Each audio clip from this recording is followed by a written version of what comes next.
South Wales, Feliciano and Sebastian checking into this game for 10, as well as Biliedo, who just missed that three-pointer a while ago. He'll have a chance to redeem himself later on in the game.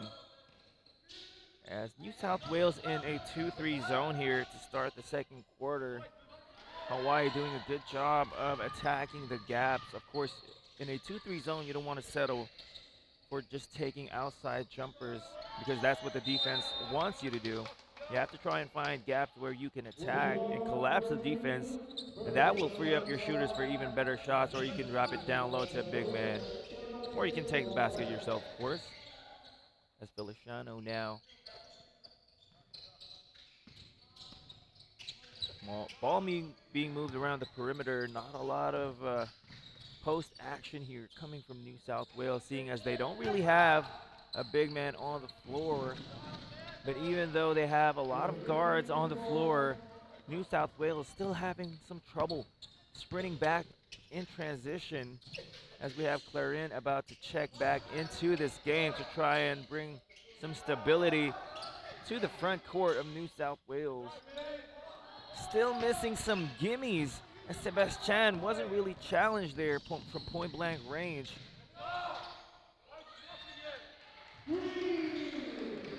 And they are punished on the other end with another three-pointer for Hawaii. Lead is now up to 13, as that is going to be a travel on Obsimia, shuffling his feet upon getting that ball.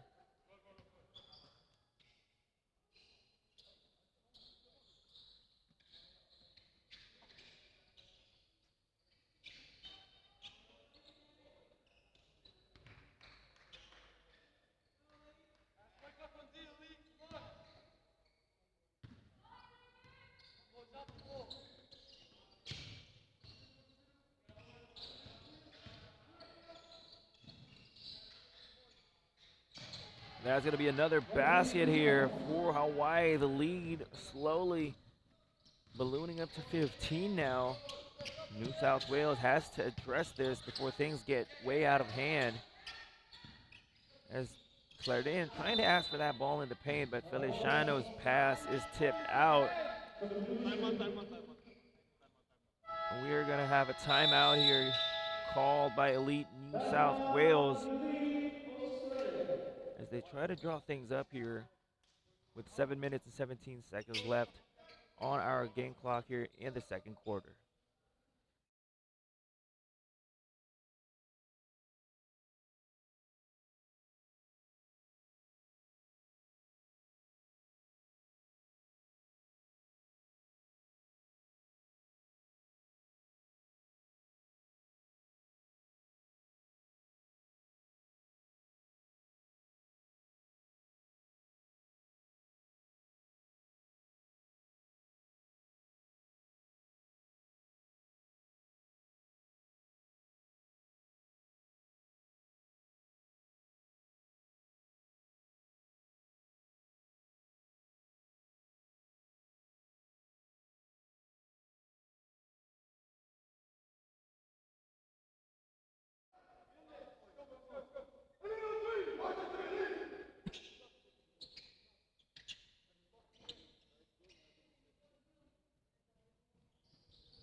Back to the action here. 7 minutes and 11 seconds here in the second quarter. 33-18 is the score. Hawaii up by 15, as New South Wales still having some trouble making those layups. But they retain possession with 14 seconds on the shot clock, as Milamina is replaced here by Biliedo.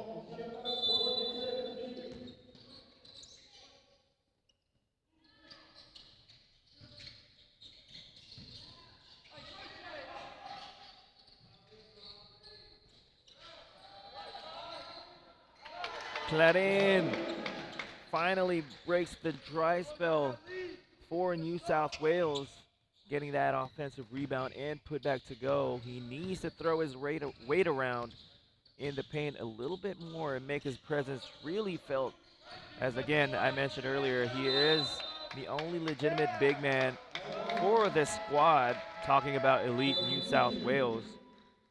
So they are really going to need his contributions here today as Mangoba checks back into this game, replacing Feliciano. We'll take a quick breather here.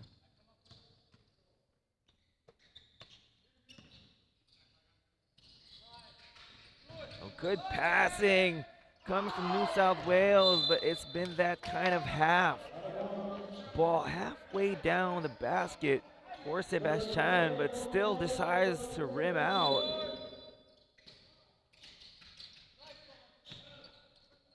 Dangerous pass there coming from Biliedo. Luckily, Tan able to gather himself for that possession, but another pass tipped out. And Elite has 6 seconds on their shot clock. Almost travel there, but Sebastian unable to get a shot off, and that will be a 24-second shot clock violation for New South Wales, as Hawaii once again with a chance to extend this lead even further.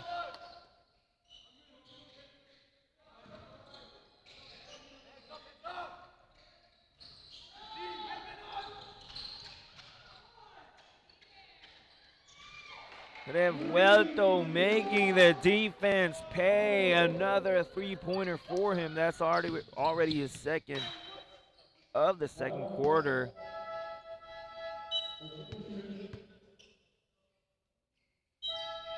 And for New South Wales, you really have to take care of every possession. You are already trailing by double digits, and you're having some difficulties making easy baskets, so every possession counts.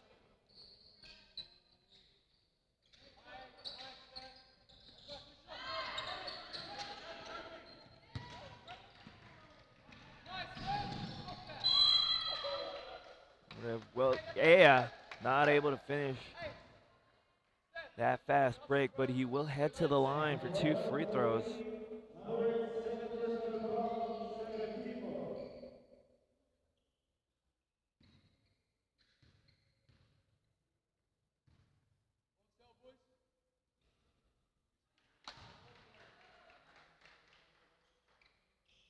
First free throw is good.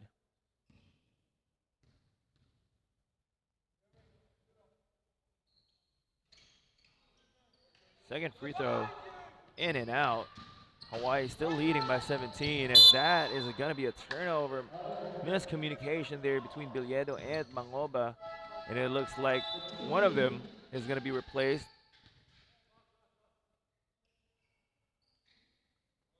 Feliciano and Obsemia checking back into this game for Bettini and Mangoba.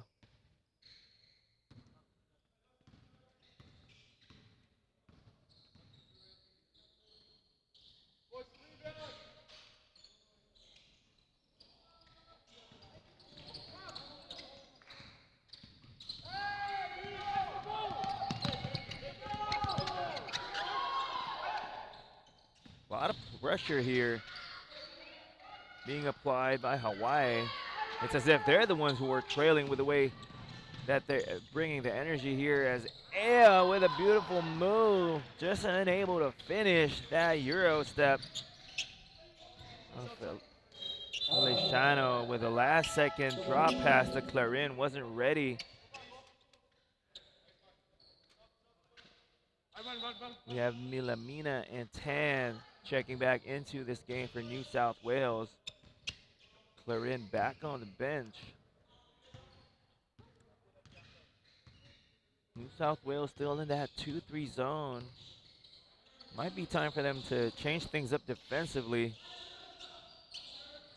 as Hawaii has gotten a lot of easy looks at the basket, but good defense there as they force that turnover on Revuelto. Obsemia able to gather himself, but once again, I've lost count on how many shots underneath the basket New South Wales has missed. But on the other end, everything falling for Hawaii.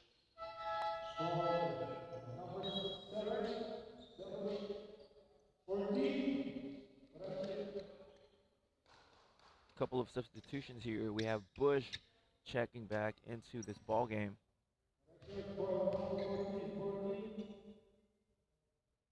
Manarbak completes the three-point play after hitting that floater off the glass and getting the foul to boot.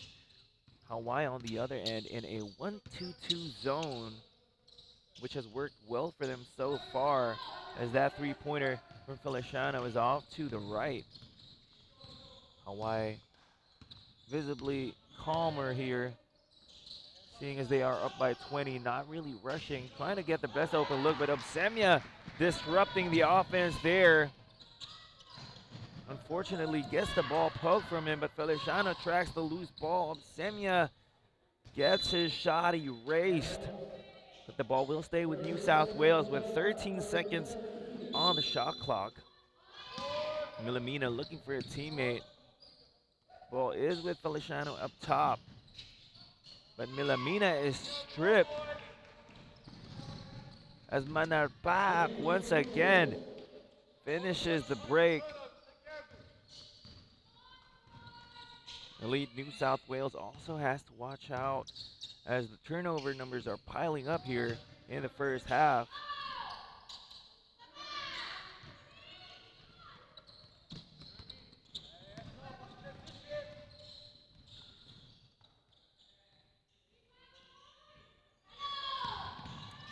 Long rebound goes to Manarbak.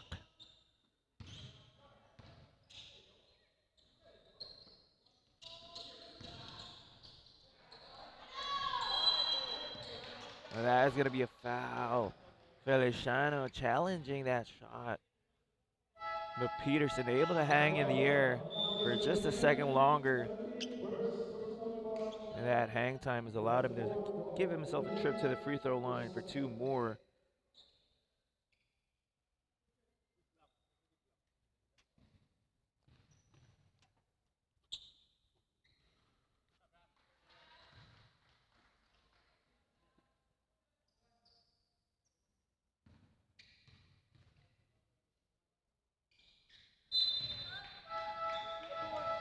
Two free throws knocked down by Peterson as Revuelto heads to the bench, replaced by Salvado.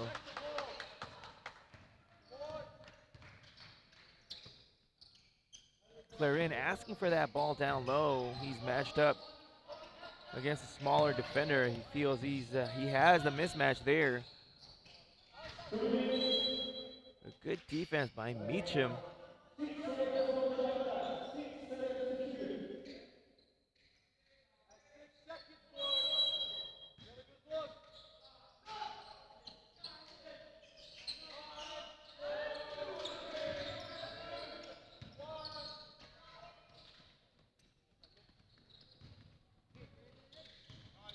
And that's going to be another turnover here for the Elite. And when it rains, it pours, and Hawaii sharing the wealth right now. Bush putting some points up on the board with that three-pointer. Clarin once again asking for that ball in the paint. Get it out, get it out. Go right, hey.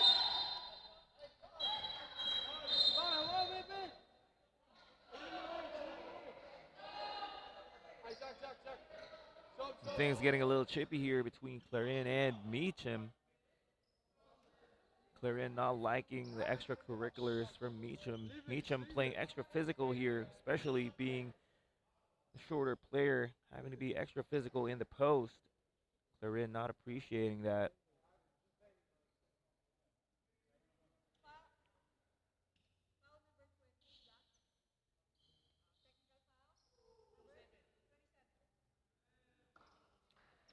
Foul is going to be called on Meacham. But to add salt to the wound, a technical foul is going to be called on Clarin.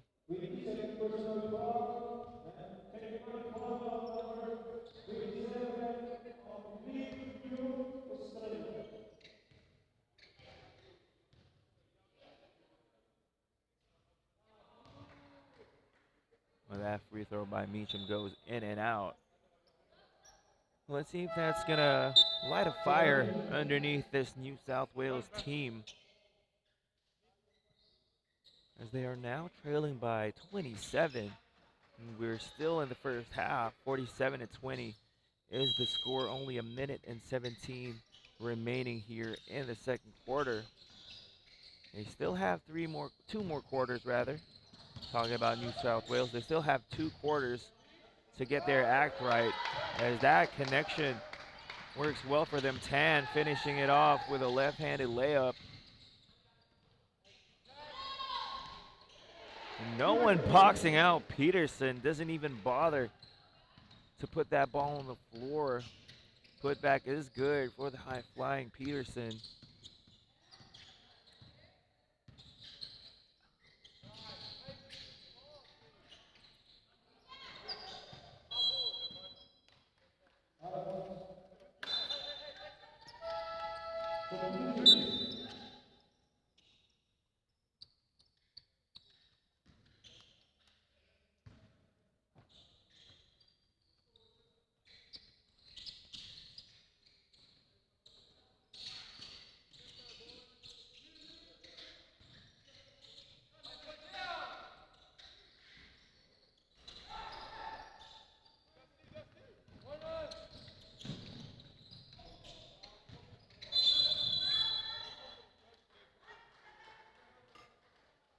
Well, that's going to be a loose ball foul on Milamina after missing that floater.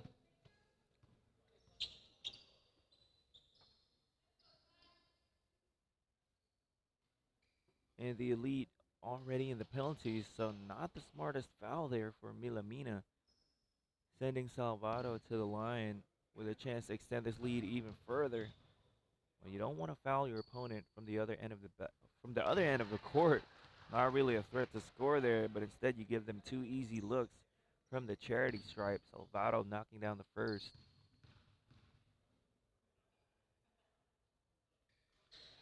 Knocking down the second as well.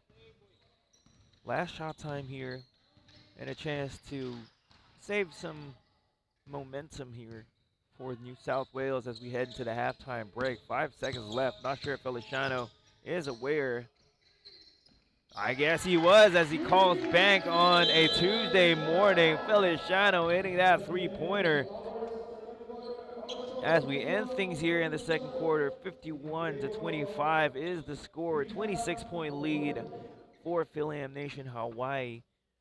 We will be having a quick halftime break, but don't go anywhere. We still have second half action coming to you live at Aero Sports Center. Manila live action brought to you by, again, my name is Kyle Sanchez, and we'll be right back.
We are back. Third quarter is currently underway here.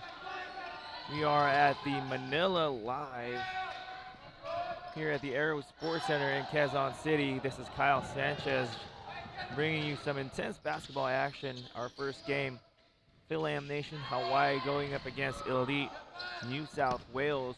This is NBTC Manila Live presented by SM Supermalls. And before anything else, I would like to thank our sponsors, Swish App Live Stats, Samahang Basketball ng Pilipinas, Molten Official Game Ball, Smart, Omnilight, Pocari Sweat Official Ion Supply, Gameville Sportswear, Aero Sports Center, where we are having our games today, and of course CCF. So thank you to all of our sponsors.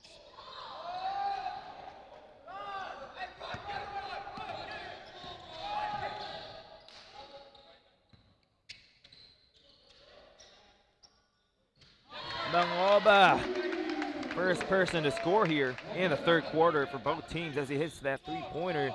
Could be a sign of things to come here for Elite New South Wales. They were trailing big to end the first half.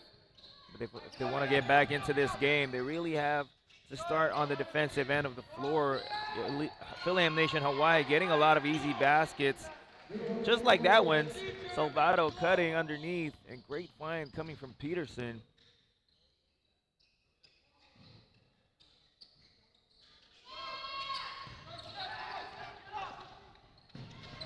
That pass too strong there. Revuelto unable to get it as we have substitutions for Elite New South Wales. Feliciano, Obsimia, and Milamina checking back into this game.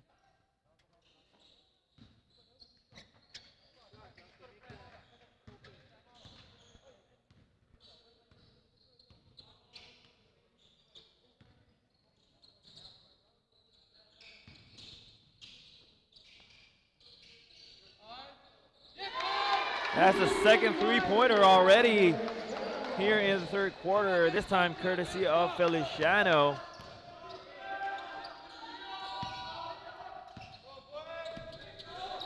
Elite New South Wales displaying a lot more energy to start things off here, but that's back-to-back baskets now. More Salvado, someone get a body on this guy.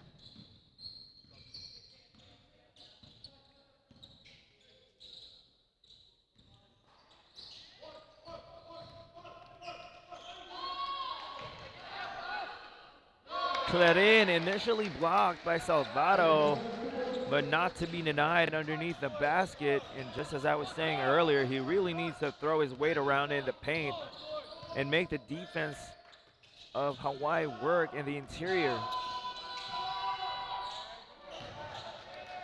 And that was good ball movement there coming from Hawaii, but better defense and good shot contest coming from Feliciano to force that air ball as Milamina takes a seat on the bench.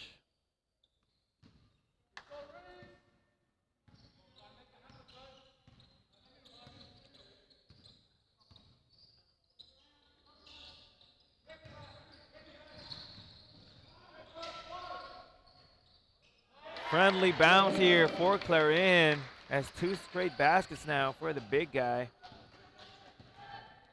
Clarin and Meacham had a little skirmish there in the second quarter. That probably lit a fire up underneath Clarin as he's showing a bit more intensity here in the third as Mangoba unable to get that rebound, poked away.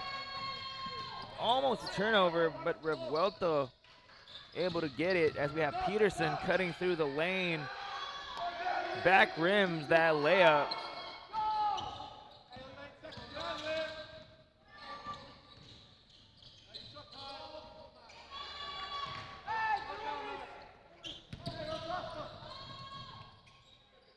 Revuelto with an easy basket. Unselfish play there coming from Meacham.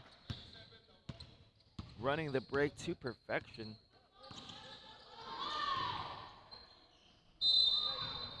And Tan is going to head to the line for two free throws.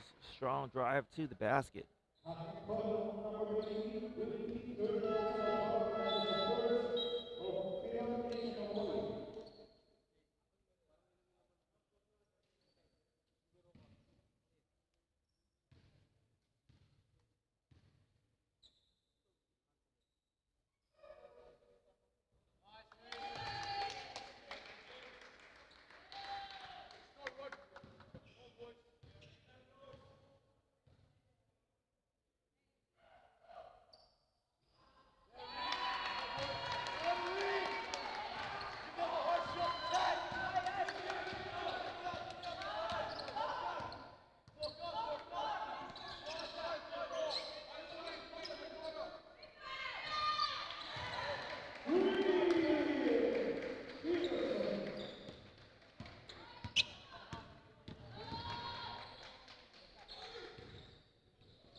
Much better offensive showing here in the third quarter for New South Wales.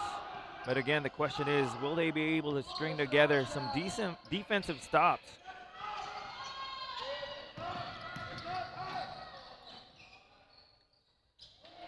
And there you go. That answers that question as Peterson calmly hits a three-pointer from the corner.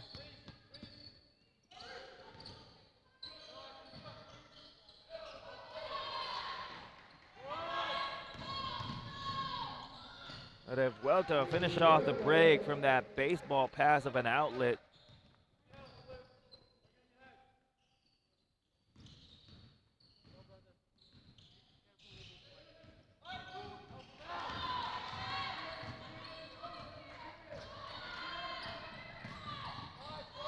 That pass by Salvado telegraphed by the defense, but Obsemia loses the ball.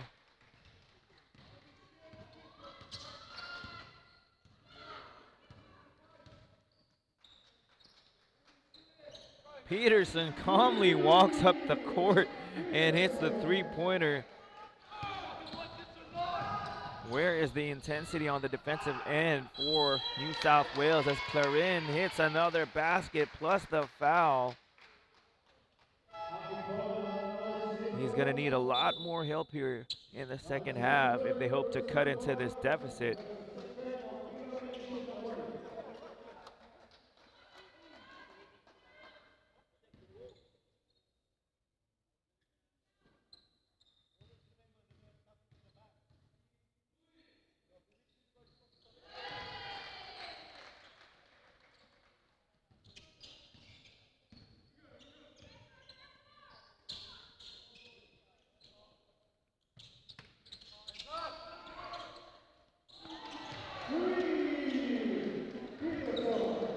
It's going to be another three-pointer. 3 straight threes for Peterson, and he is really piling up the points here. The lead is now up to 29.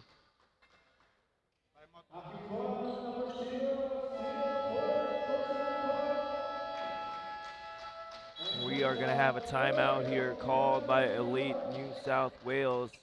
71-42 is the score in favor of Hawaii. 3 minutes and 18 seconds left here in the third quarter. We'll be taking a short timeout break.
First free throw for Tan, off to the right. And they're going to need to make their free throws here to give themselves some easy baskets while the time is stopped. But that will count for Tan. Second free throw is good. Score is now 71-43.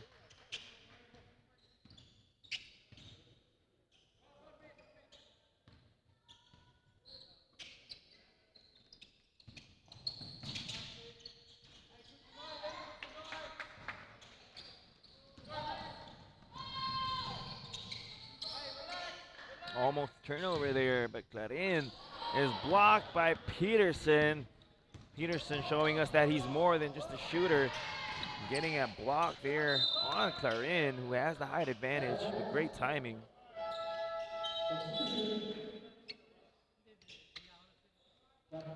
Sebastian checking back into this game, replacing Tan.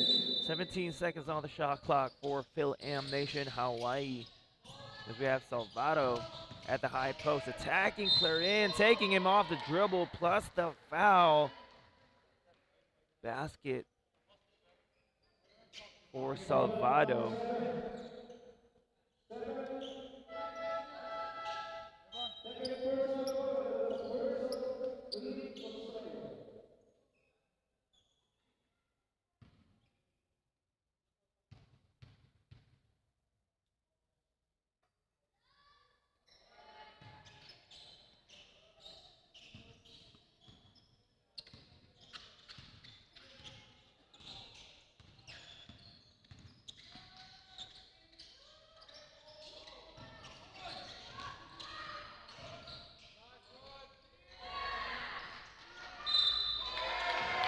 Mahoba finally gets it to go after multiple tries, and he gets fouled in the process.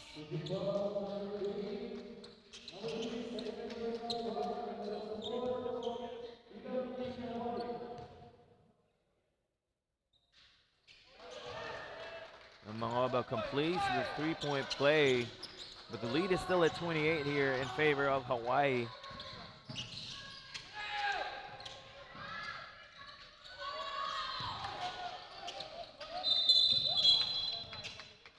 That's going to be a foul on Salvado on the other end.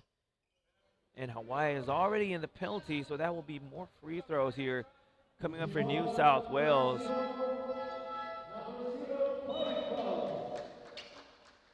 And Salvado fouling out early here. We're only in the third quarter, 2 minutes and 3 seconds still to go in the third, already picking up his 5th foul.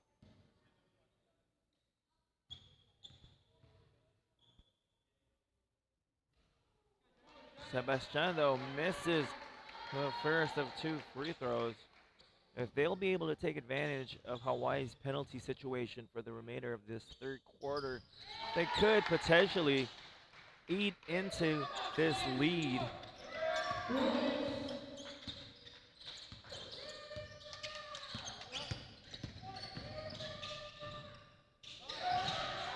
Steal is completed by Sebastian, and Milamina ahead of the pack, but Peterson with his second block earlier, getting one on Clarin, this time stifling that fast break basket.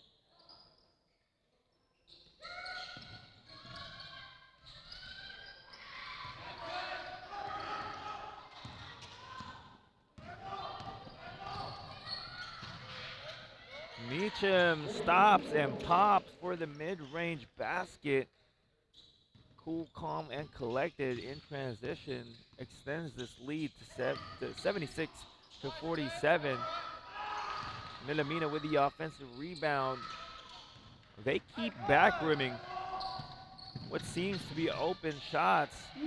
Unfortunately for New South Wales, nothing going right for them these past few possessions.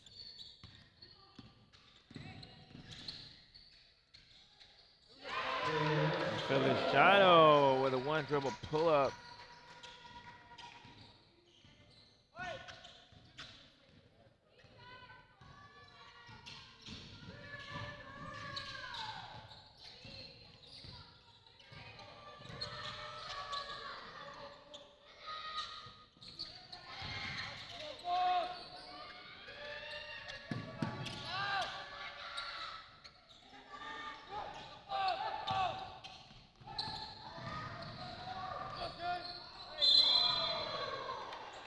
That's going to be a foul on Meacham here. No fear on that drive from Sebastian, and he earns himself a trip to the line for 2 more. That's already the 4th foul on Meacham, and if they get that 5th foul from him, they could get another player from Hawaii to potentially foul out here, as already Salvado got his 5th foul earlier. Sebastian knocks down the first of 2.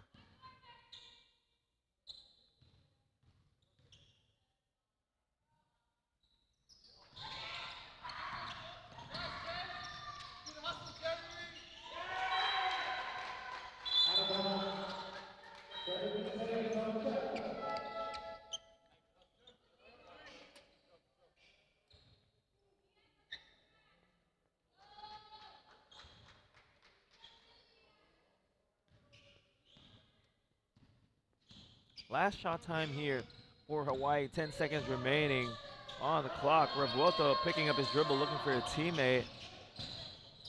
Now, Meacham with a three to end things here in the third quarter. Finishing this one strong for Hawaii, who are now up by 31. 81 to 50 is the score, and we still have 1 quarter to go. Don't go anywhere.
Final quarter of action here underway at the Aero Sports Center in Quezon City.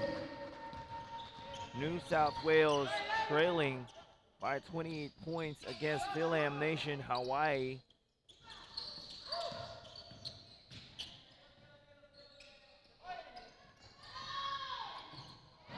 Peterson everywhere on the floor here today, really making a case for player of the game as he gets that offensive rebound to go after a missed three-pointer from Bush.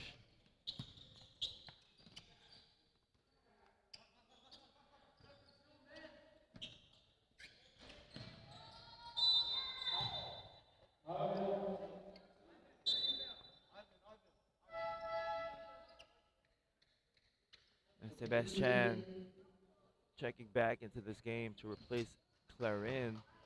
Clarin having difficulty here in this game. Started the third quarter well, but since then has gone a bit cold from the field. And Sebastian, after just checking into this game, making his presence felt once again.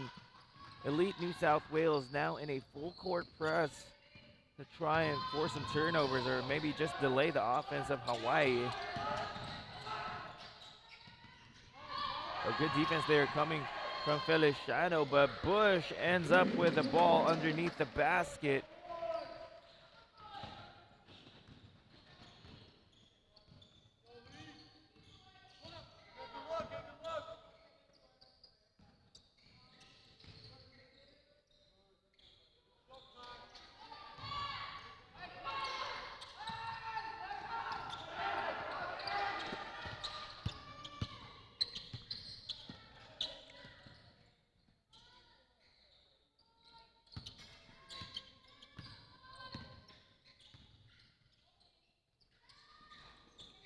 Rhythm three-pointer by Meacham is off the mark as Feliciano skies for that rebound and is fouled by Peterson.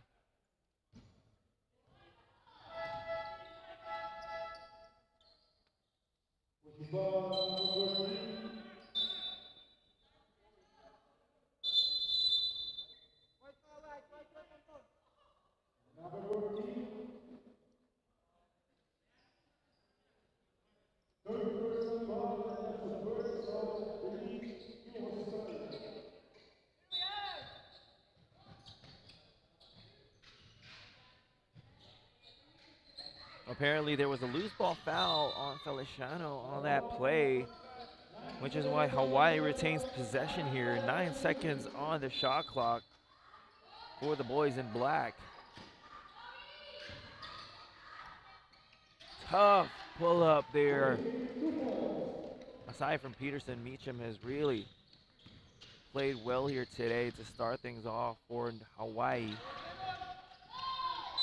hand, gets fouled, attacking the basket. Peterson got caught with his hands in the cookie jar there.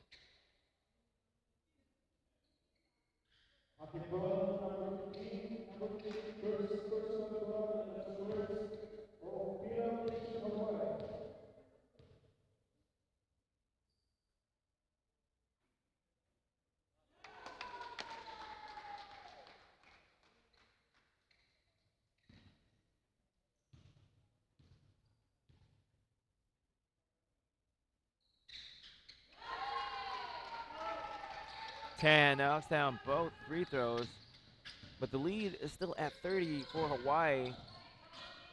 And if New South Wales won't be able to come up with nothing short of a miracle here, Fil-Am Nation Elite Hawaii is going to run away with this victory, as that putback by Bush is short. But Obsemia with a turnover, obvious travel there.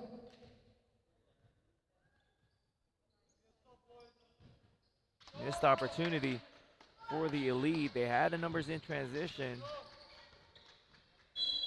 That's going to be another foul here as Mangoba runs into the Vuelto, trying to go for another steal.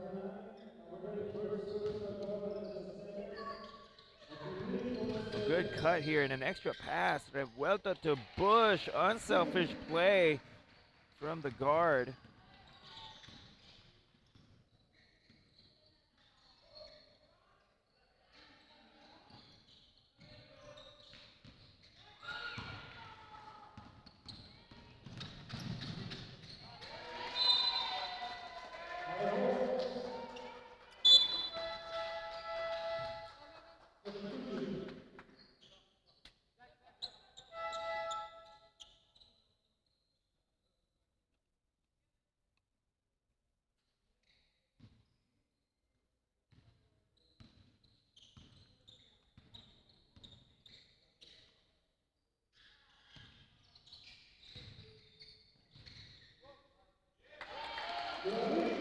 Cut in with another basket down low.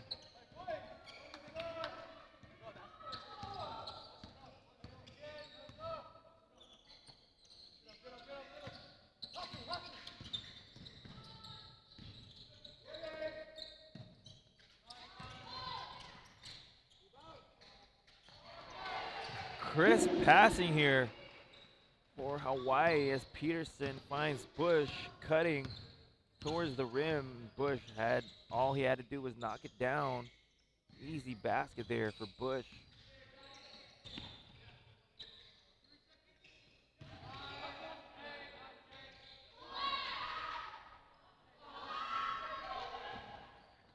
Well, it's been that kind of day here for New South Wales. Even uncontested looks at the basket from point blank range haven't been falling for them. And in their upcoming games, I'm sure they're going to find a way to bounce back.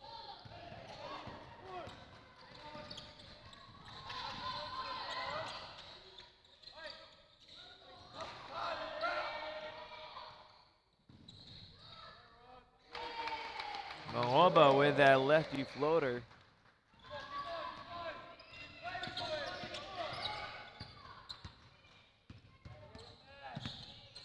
And for Elite New South Wales, you don't want to look at the score here. You just want to keep playing your heart out with 5 minutes remaining here in the fourth quarter. You want to build good habits here. And in spite of the score, you still want to give your best effort when you're out there on the floor. And that is going to be a travel on Mangoba. Milamina checks back into this game, replacing Biliedo. Obsemia also checking back into this game for Mangoba.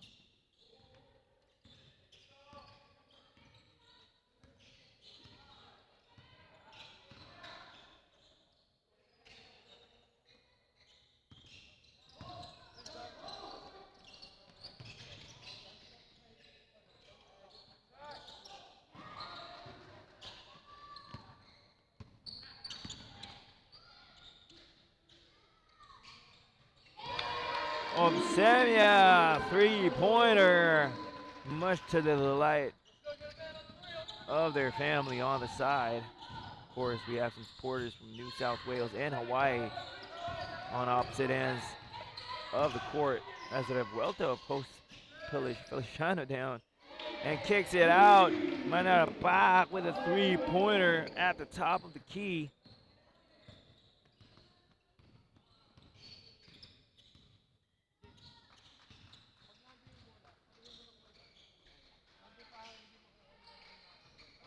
Back-to-back three-pointers now for Obsemia.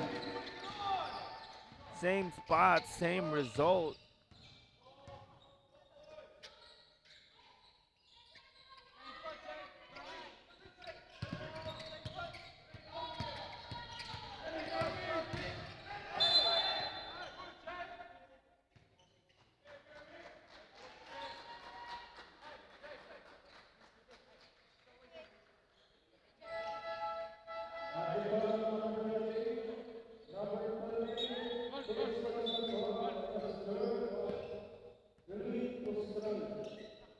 That's not going to be a shooting foul here on Sebastian.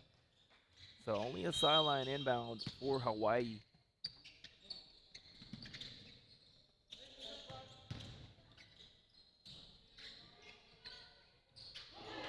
Corner three-pointer from Bush. He has been practicing those three-pointers earlier today, and it has been falling for him.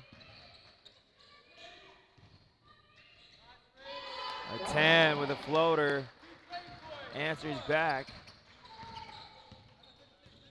But it looks like it's going to be Hawaii running away with his game, as we are really just waiting for the final score here.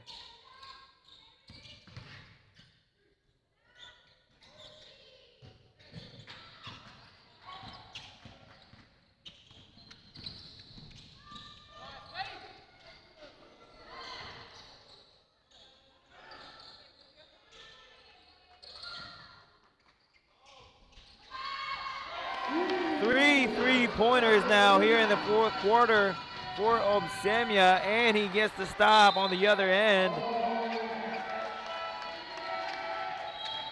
And for these players, you can still build some momentum heading into your next games, because this isn't the only game that you'll have today.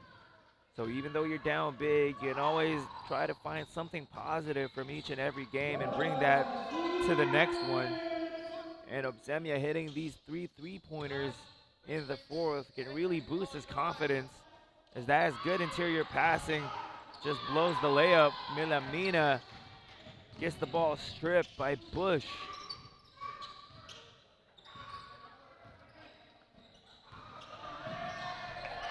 Bush all the way with that crossover.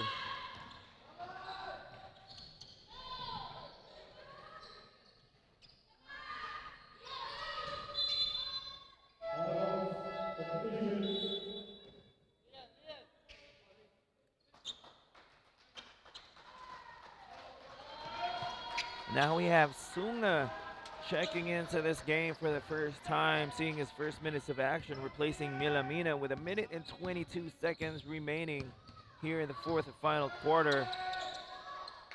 Just waiting for the final score here, as Hawaii is going to run away with this wire-to-wire victory.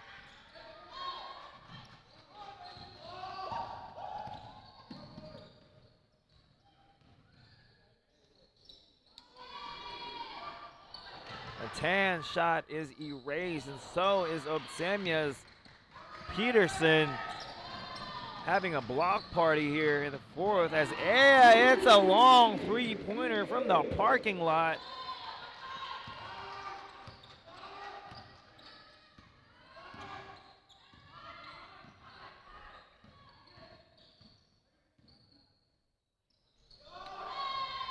Tan with a follow after that missed layup from Sunga. Sunga really aggressive in attacking the basket, seeing as this is his first minutes of action here in this game, as Peterson just dribbling the possession out.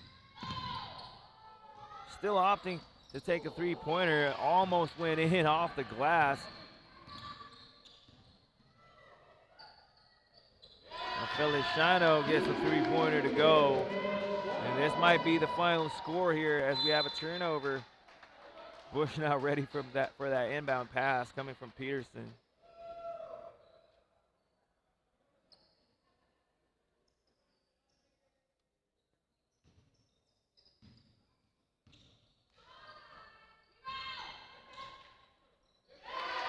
Bettini with a follow. Our final score is going to be 102 to 79 for Fil-Am Nation. Hawaii dominant showing here to kick things off for our Manila Live in Aero Center. Again, my name is Kyle Sanchez. Please don't go anywhere. We have 7 more games to bring y'all basketball fans. Again, this is Manila Live, and we will be right back after this short break.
Good morning, basketball fans. We are back here at the Aero Sports Center for day 2 of the Manila Live. And we have our second game of the day between the Bataan Valors going up against the Perpetual Junior Altas, of course, headed by Coach Joff Cleopas.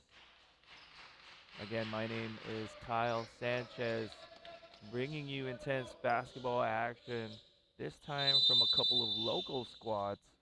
Again, Bataan going up against Perpetual. As Perpetual gets first possession in this ball game. But before anything, I would once again like to thank our sponsors for this NBTC Manila Live event presented by SM Supermalls. Thank you to our sponsors, Swish App Live Stats, Samahan Basketball ng Pilipinas, Molten Official Game Ball, Smart Omnilight, Pocari Sweat Official Ion Supply, Gameville Sportswear, Aero Sports Center, where we are having our games today, and finally CCF.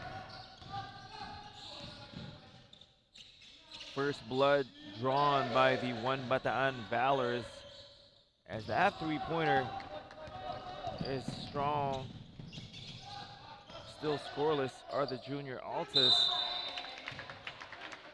What was almost a turnover ends up being a foul committed on Gozun, who is headed to the free throw line for 2.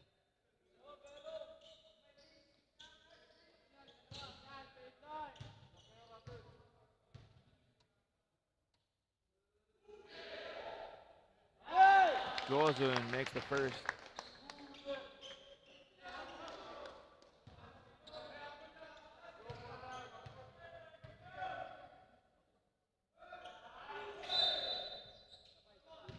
There's going to be a lane violation, which will give Gozun another free throw.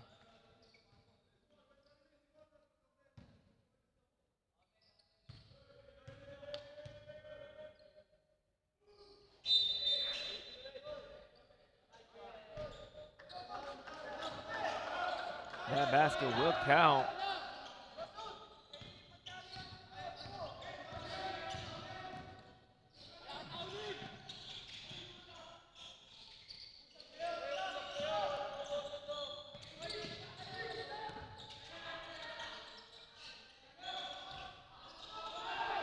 That three-pointer by Kurt Patalinhug off the mark. Magdale with a three-pointer. Lead is now with Bataan.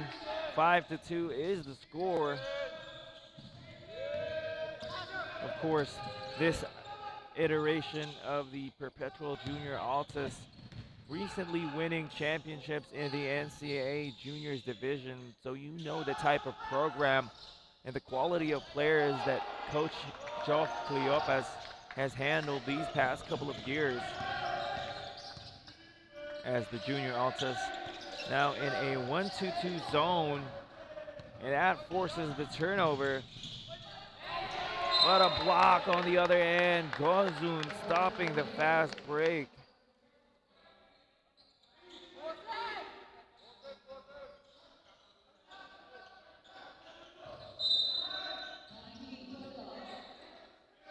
"19 seconds on the shot clock here for the Junior Altas, but having trouble inbounding that ball, but finally getting it in.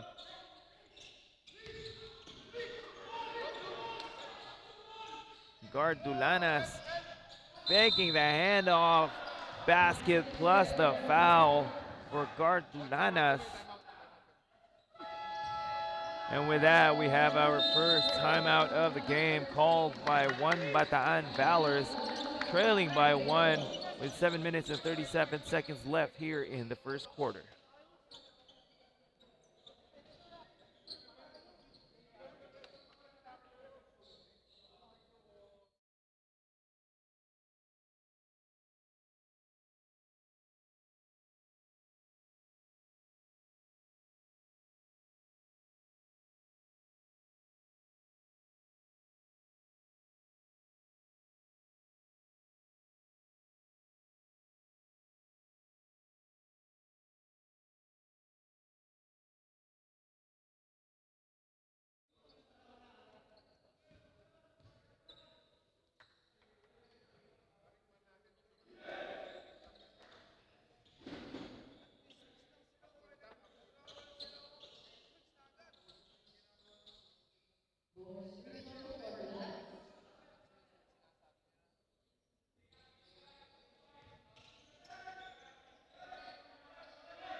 Bonus free throw for guard Dulanas is good. The junior Altas now in a 2-2-1 full court press, but easily broken by the Valors.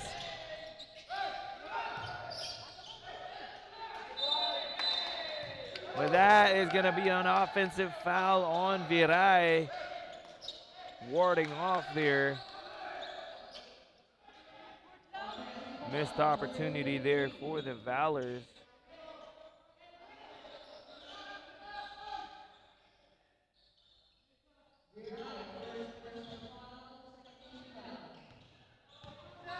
As Kurt Patalinho brings the ball up. Steady point guard for the junior Altas. And dipsy-do layup goes down for Zamoras.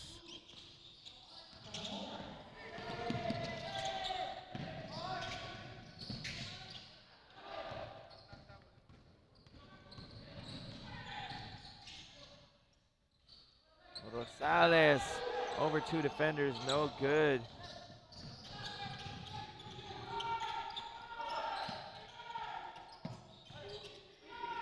Magdala hit a three-pointer earlier, this time giving it up, no go. The Altas have the numbers in transition. Zamoras, though, decides to call his own number, taking it all the way.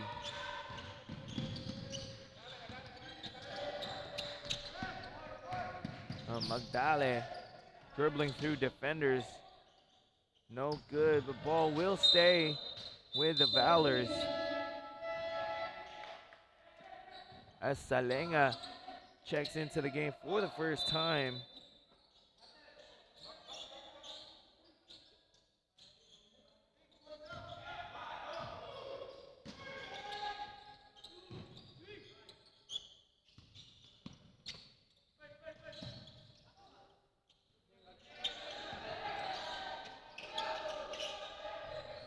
That corner three-pointer is way short, but they get the offensive rebound. Basket is good. The lead is now down to 2, still in favor of the junior Altas, who keep possession. 19 seconds left on the shot clock for the junior Altas.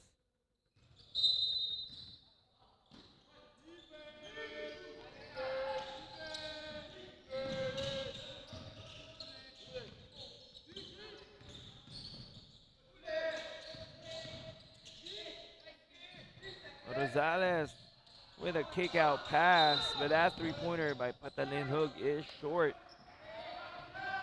But the ball will once again stay with the junior Altas after that foul underneath the basket. Loose ball foul on Salenga.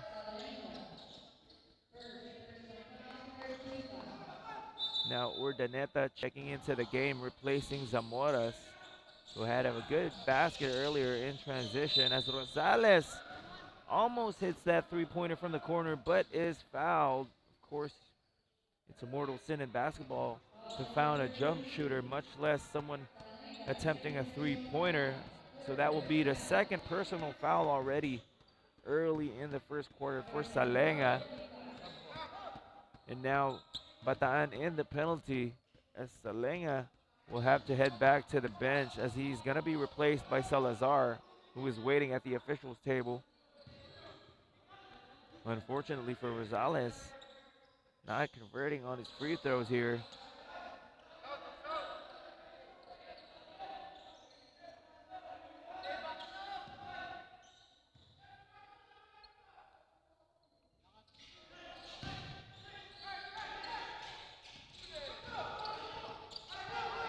Rosales in disbelief after missing his free throws.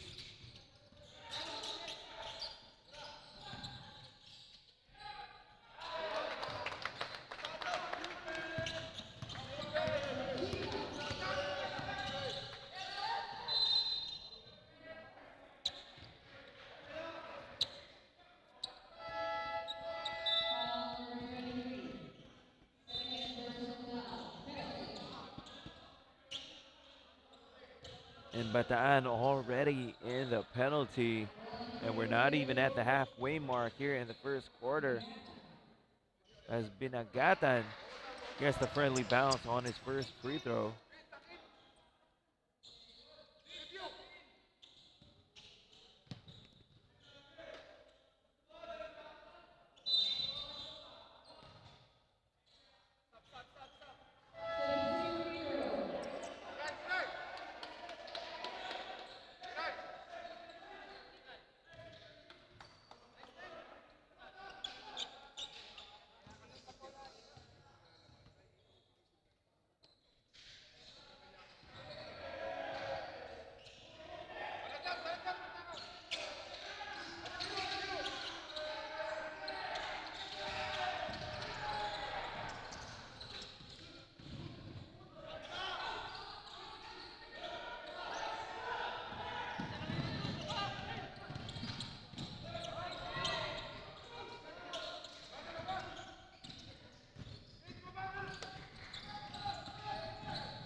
Almost a turnover there. Gardulanas strong to the basket, no good. Gets his own miss, but will head back to the free throw line. Bataan really needs to take care of their fouls here.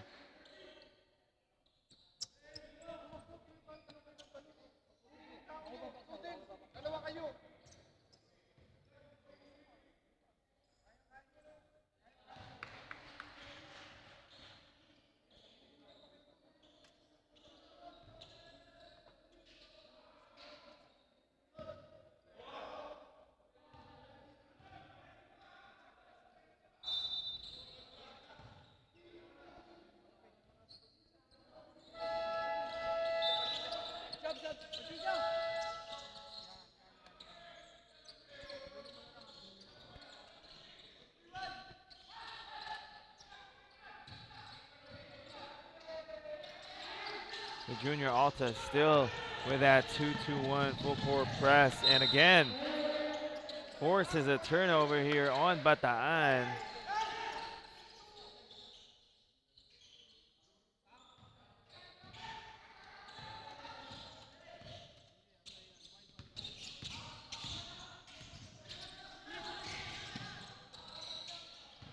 Dulanas getting a screen up top. Castillejo opting to take a three-pointer from the top of the key. Good line, just short.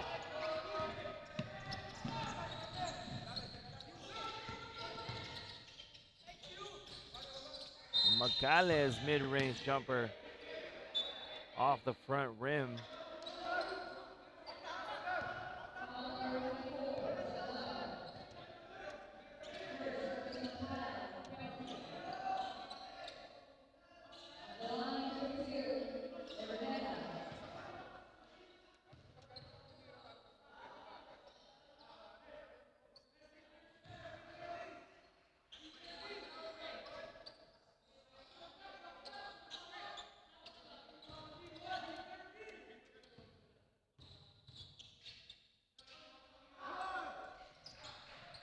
Ordaneta's free throw is good, extending this lead to 5. 14-9 is the score here in favor of the Perpetual Junior Altas. Magdale with a three-pointer, once again short as Patalinhug, Gardulanas with a strong rebound. Now Binuya checking back into this game, replacing Alipio.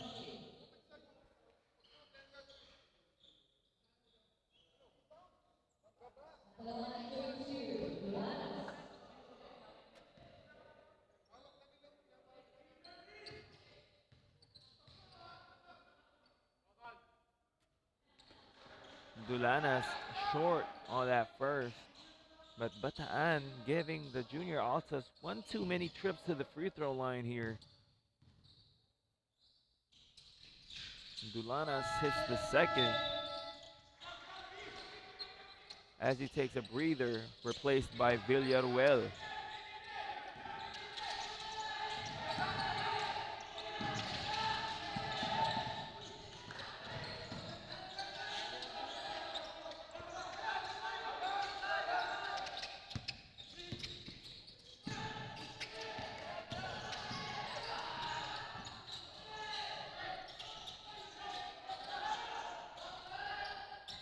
Binuya is put back off target, but that steal and a basket coming from Salenga.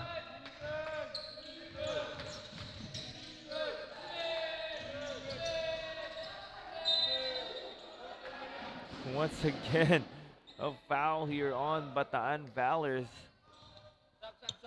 Almost every possession down, the junior Altas have found their way to the free throw line.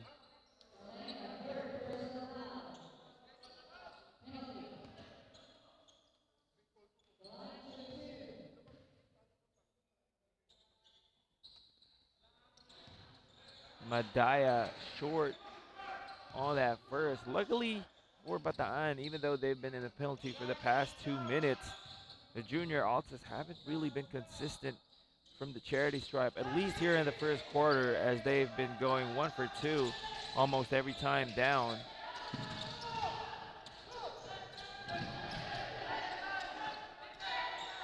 Magale asking for a screen. Ball ends up back with Magale, still misses.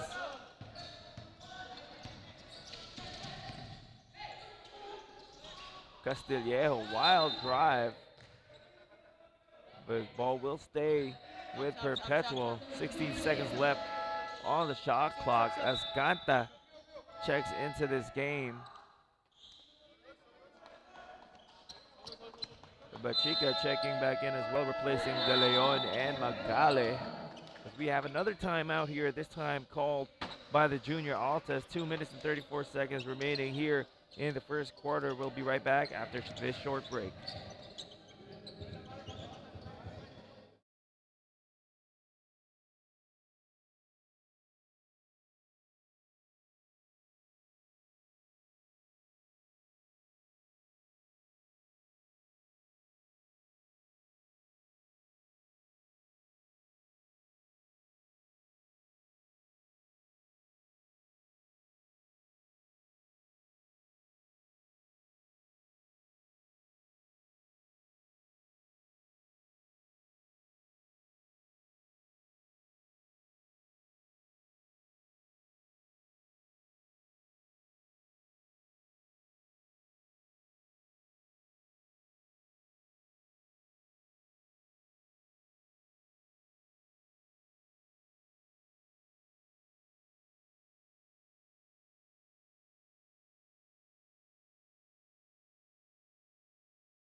Another foul on Bataan. The coaching staff cannot believe what is happening here in the first quarter. As Ristificar is heading to the line for 2 more. And this first quarter has taken longer than usual to finish because of all these fouls committed by Bataan. Perpetual only having 1 team foul to their name. You don't have to foul to play good defense. You just have to be honest and play straight up.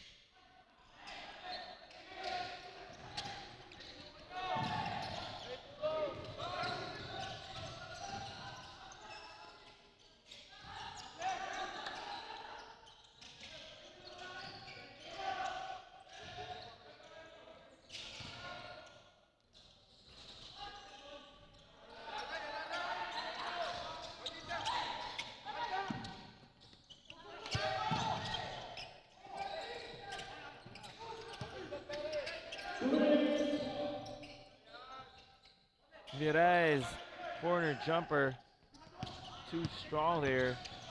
It's Castillejo looking for a teammate. Ristificar almost gets the ball stolen, but instead, Urdaneta hitting that three-pointer from the left corner. Urdaneta getting a little over-eager on defense there, trying to get the steal, but instead gets called for a foul.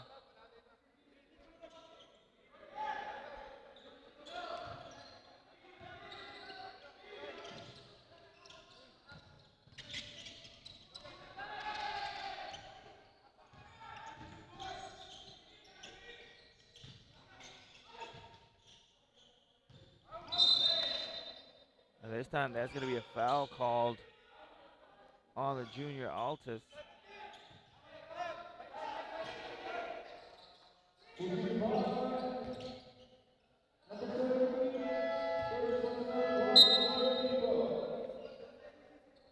Rionisto now checking into the ball game, replacing Urdaneta.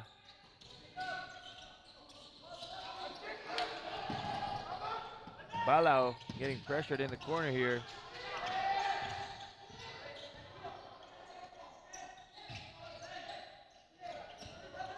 Balau wide open in the corner. Short, and the ball will go back to the junior Altus. 1 minute and 1 second remaining here in the first quarter.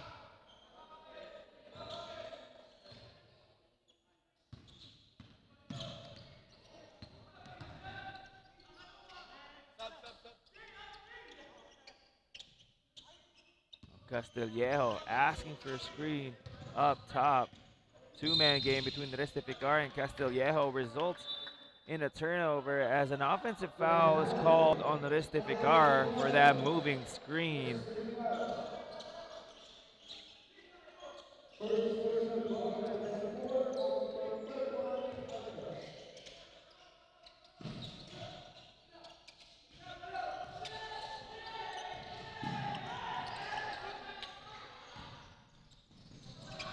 Turnover by Bataan results in a layup here for Castillejo.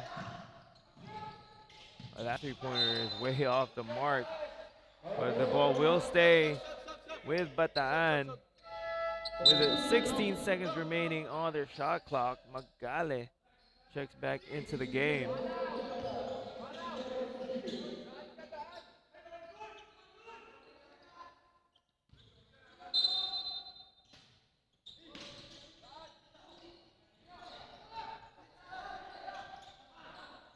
Balau three-pointer is short once again.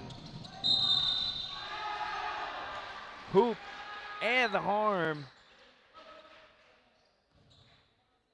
Rionisto absorbing the contact but was able to finish the play. Great body control there for Rionisto. Perpetual's lead now up to 13, 24-11 is the score. 17.5 seconds remaining here in the first quarter as Rionisto completes the three-point play. The last shot time here as Bataan crosses half court, but a turnover as that pass by Magale is off the mark. Binuya not able to get a handle on it. As Castillejo rather, calls the play for the junior Altus with 5 seconds remaining. Not sure if he's aware of the clock.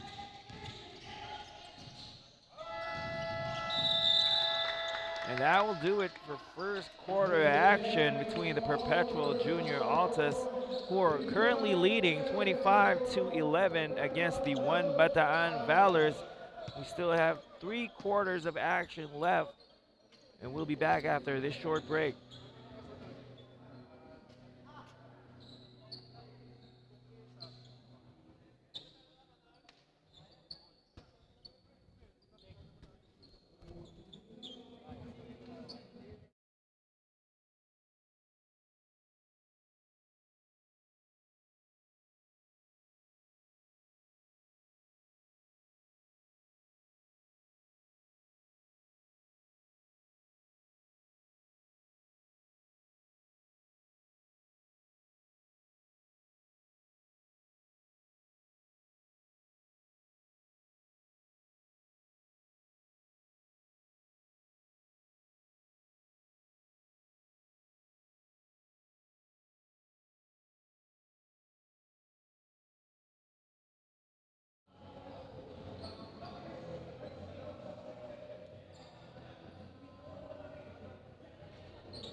Second quarter commencing here at the Aero Sports Center in Quezon City for day 2 of the NBTC Manila Live, of course presented by SM Supermalls. We would like to thank our sponsors as well. Swish App Live Stats, Samahang Basketball ng Pilipinas, Molten Official Game Ball, Smart Omnilight, Pocari Sweat Official Ion Supply, Gainesville Sportswear, our venue today, Aero Sports Center, and CCF. Again, my name is Kyle Sanchez, and I will be bringing you 8 games today. This is, of course, our second game. We had the Fil-Am Nation Hawaii earlier getting a win over the elite New South Wales. This time a couple of local squads with the Bataan Valors going up against the Perpetual Junior Altas, with Perpetual currently leading by 16. 11-27 is the score. And the problem that Bataan experienced in the first half was mainly attributed to their free throw situation. They got into the penalty before we even made it to the halfway mark, and that allowed Perpetual to get a lot of easy looks from the charity stripe, and that allowed them to have this 16-point lead early here in the first half.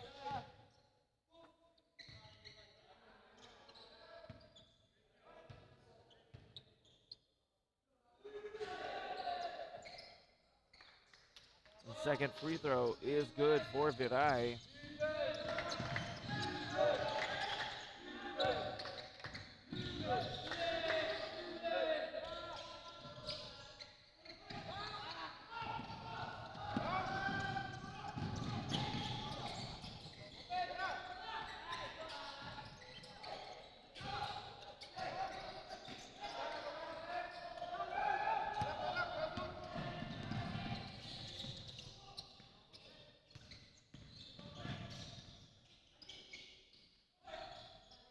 Oh, good footwork there coming from Cristobal.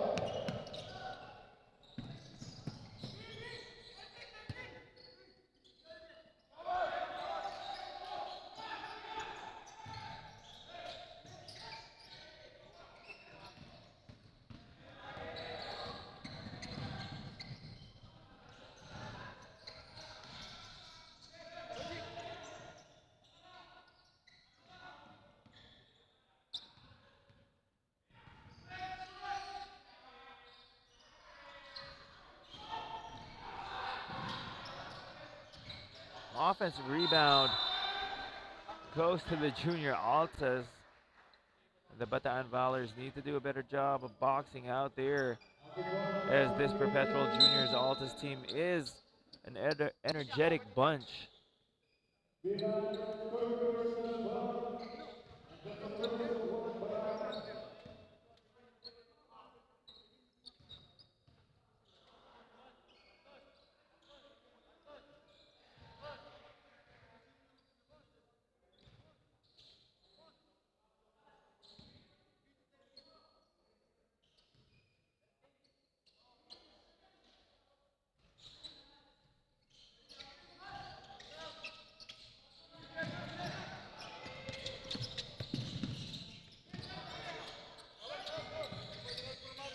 Magale now showing off his handles as he finds De Leon at the top of the key. One dribble pull-up is short.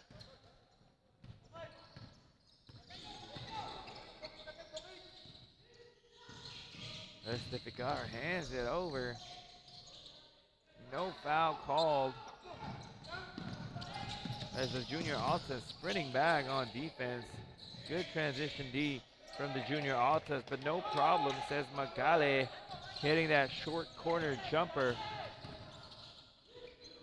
Lead still at 16.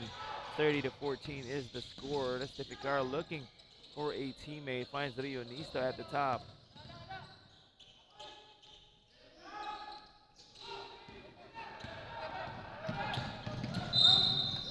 Magale is fouled as he tries to drive to the basket. Not a shooting foul, so it'll only be a baseline inbound here for the Bataan Valors with 21 seconds left on their shot clock. Rosales checking into this game, replacing Dinaya.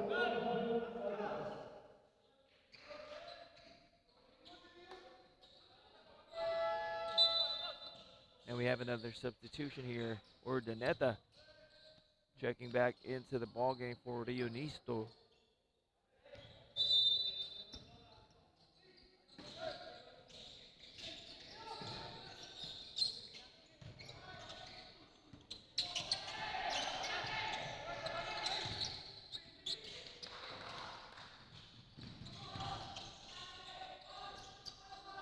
Urdaneta, who just checked back into this ball game, spinning off his defender for that floater off the glass. Tough shot for Urdaneta as De Leon almost loses the ball.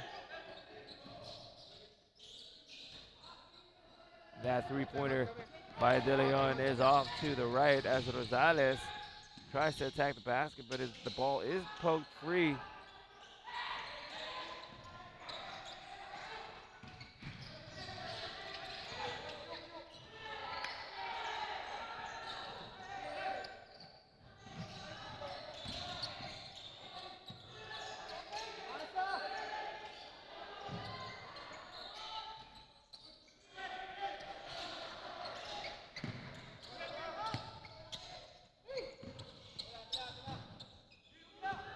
Turnover there. Miscommunication by Villavicencio and Restificar ends in a layup by Salenga. Good defense there by Salenga, forcing that turnover.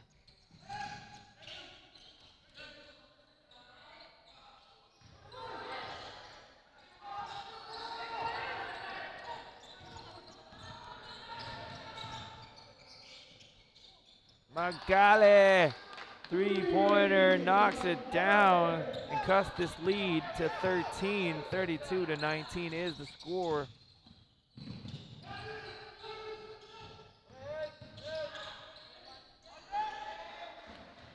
A strong drive finished off with the left by Rosales.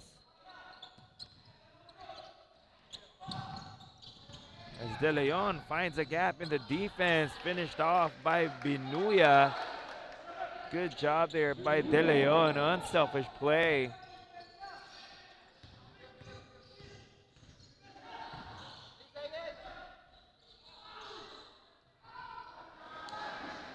Restificar cleans up the mess after that miss by Urdaneta, who gets the steal and finds Rosales off the glass. And now we have another timeout here called by one Bataan. The lead is now back up to 15. 36-21 is the score with 4 minutes and 5 seconds left here in the second quarter.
Salenga's three-pointer is short, but he gets his own miss.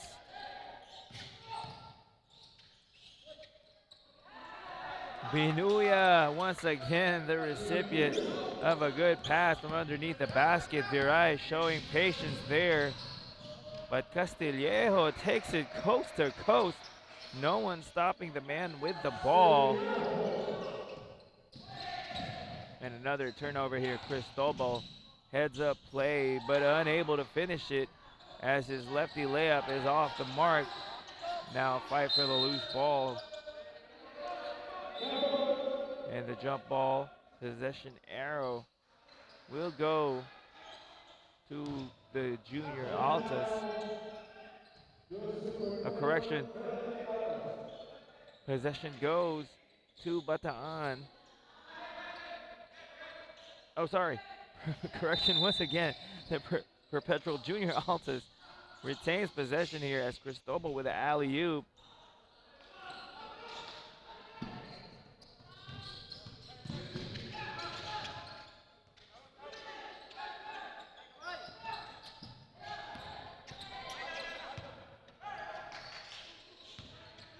Magale, three-pointer at the top of the key.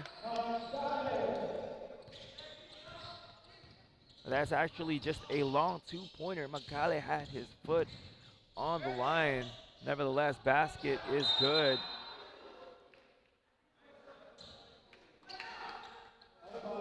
And if Bataan can cut this to a single-digit deficit by the end of this second quarter, they'll put themselves in a good position to possibly get a comeback here in the second half. But of course, that is easier said than done against a championship level squad like the Perpetual Junior Altas. As Urdaneta almost completes the steal, but ball will stay with the Valors with 15 seconds remaining on their shot clock.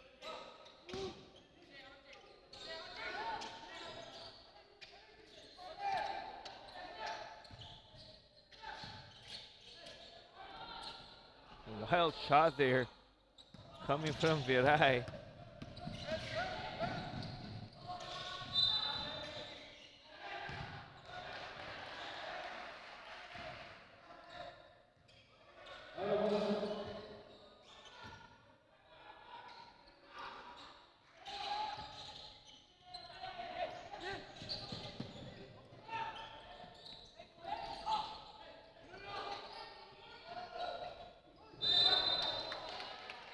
Binagatan called for a loose ball foul, pushing on the back of Binuya.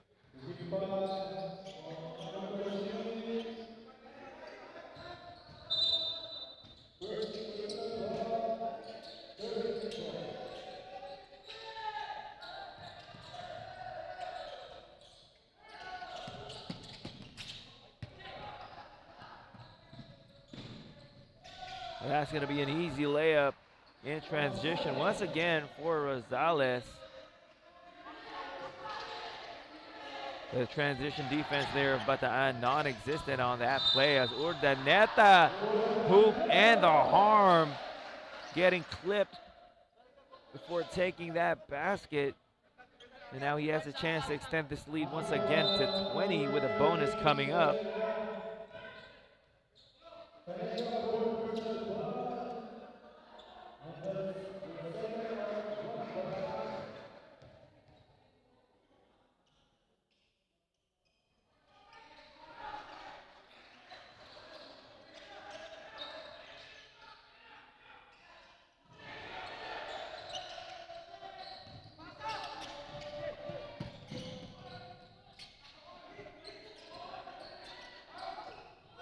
Viray put back off of that Binuya miss.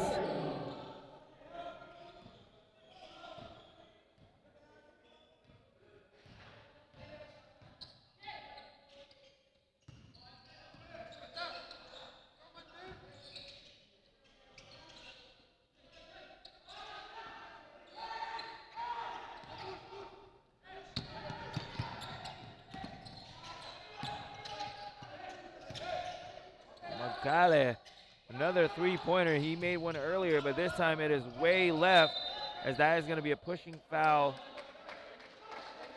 Oh, no foul called on Viray. I thought that was going to be called pushing foul. But instead, Binagatan just simply stepping out of bounds there. 14-second shot clock now for Bataan. And that corner three-pointer is short.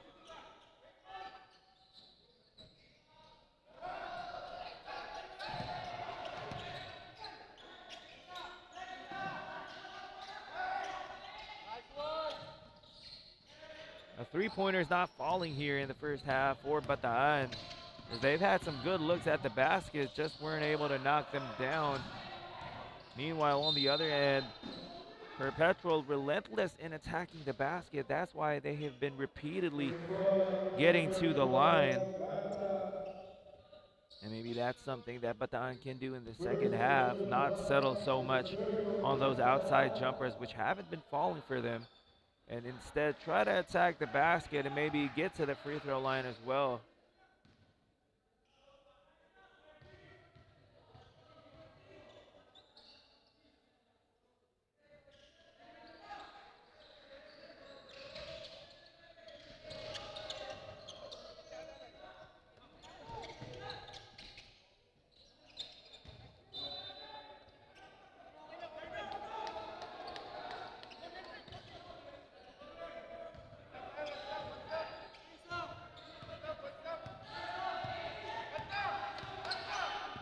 Six seconds left on the clock here. Castillejo taking too long to make something happen, as Binagatan is forced to throw it up. That's two straight quarters now where Castillejo was unaware of the time. But nevertheless, they can afford to make some mental lapses here and there, as they are up big. 27 to 47 is the score in favor of the junior Altas. 20-point lead facing Bataan here in the second half. Let's see if they'll be able to make some adjustments after this short break.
Third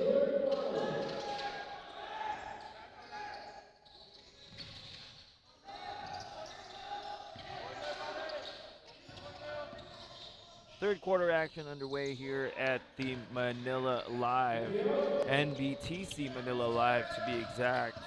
Here at the Aero Sports Center in Quezon City, my name is Kyle Sanchez, bringing you the action. This is the second game out of 8 games that we'll be having here today. And this one is between 2 local squads in the One Bataan Valors going up against the University of Perpetual Junior Altus. But first, we would like to thank our sponsors, Swish App, Live Stats, Samahang Basketball ng Pilipinas, Molten Official Game Ball, Smart OmniLight, Hooperz Sweat Official Ion Supply, Gameville Sportswear, our venue today, Aero Sports Center, and of course, CCF. As that three-pointer by Magale goes down, lead is now 49-32 in favor of the Junior Altas. But a trip to the line is coming up for Castillejo.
Castillejo finding a teammate in the corner.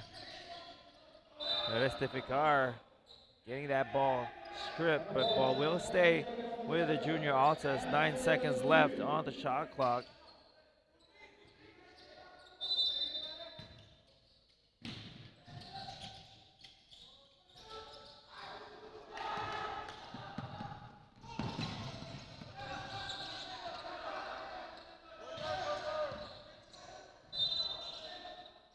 De Leon gets fouled, but basket will not count as that foul occurred on the floor.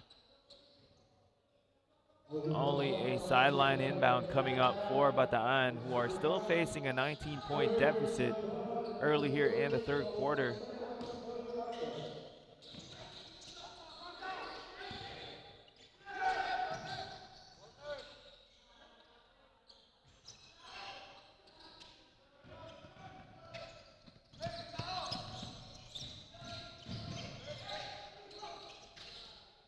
Castillejo, a wild drive to the basket, no good.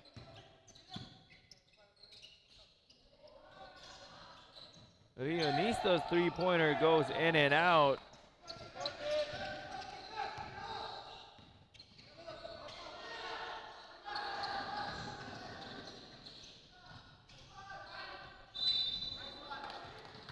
As Viray gets fouled underneath the basket.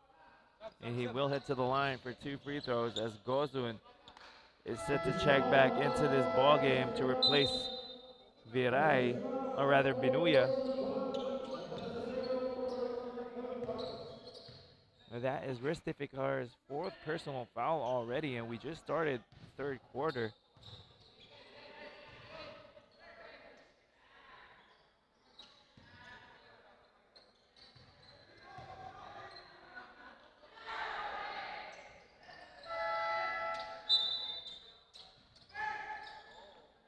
Now Binagatan checking in for Restificar.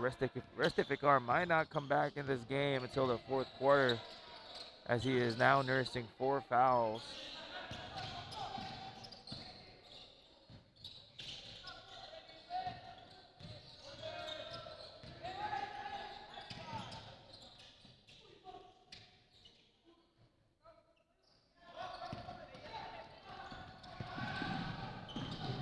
De Leon finishes the break.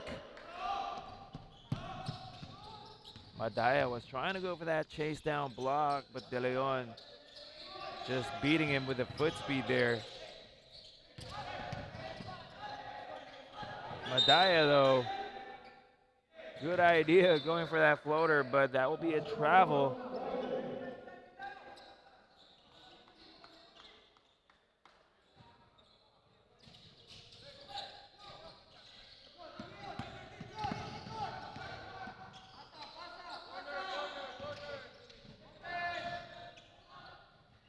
De Leon knocks it down off of that kick out pass from Macale.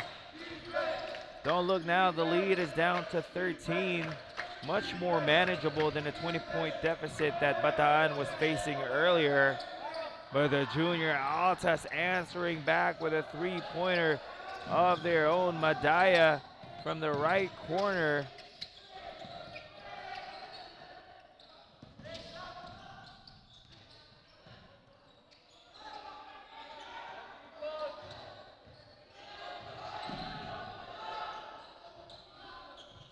Macale from way beyond the three-point line.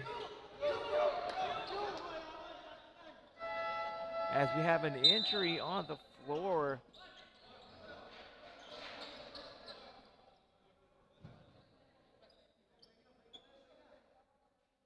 Initially, it looked like cramps, but we'll have to take a second look. Not sure if it's cramps or an ankle sprain.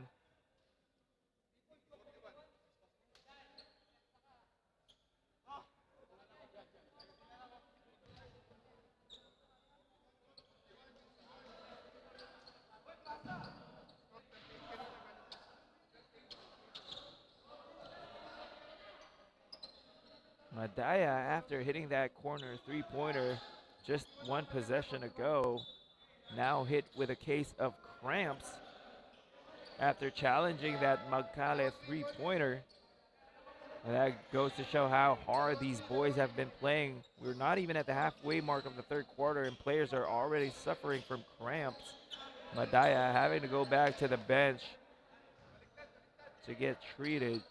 Hopefully he'll be back in this game, as he has been a steady contributor for his team.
Now we have a substitution for Bataan. De Leon being replaced by Balao.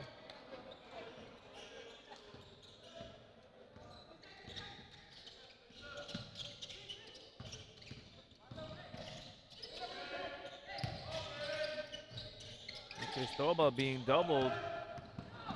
Gives the ball up. Macale with a steal. Macale, a three-pointer. He hit one from the same spot, and he hits another. This time in front of Urdaneta, who could do nothing there to challenge that shot. And with that three-pointer, the lead is now down to 11. 54-43 is the score, as Villavicencio tries to answer back with a three of his own. Macale, the hot hand right now.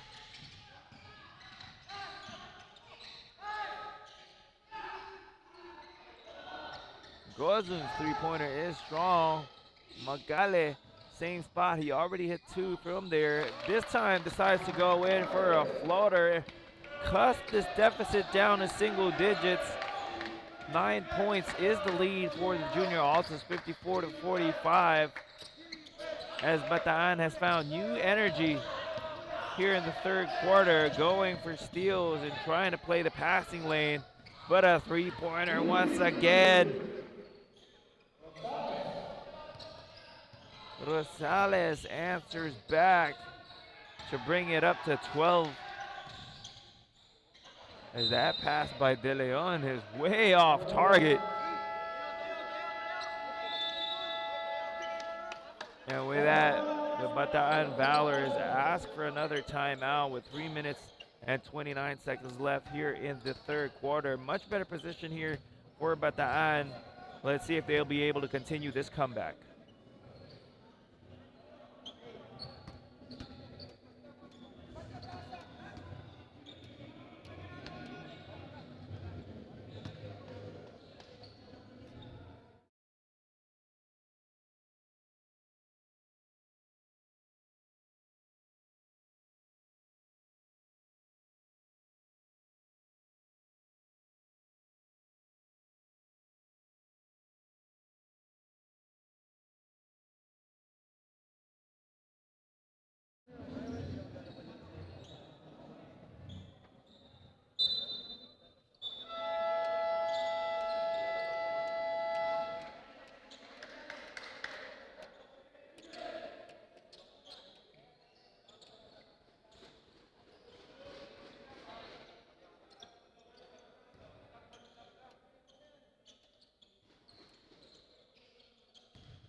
Rosales hit a three-pointer earlier, hits another one, back-to-back threes for Rosales. It was only a 9-point lead a few possessions ago, but now it's back up to 15, courtesy of that three-pointer from Rosales.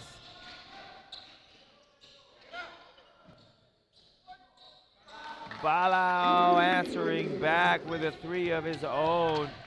A much better offensive showing here in the third quarter for the One Bataan Valors, but they can't afford to trade baskets with his junior Altas. They need to be able to string together some defensive stops, and just as I say that, Rosales once again making it rain here in the third with another three-pointer.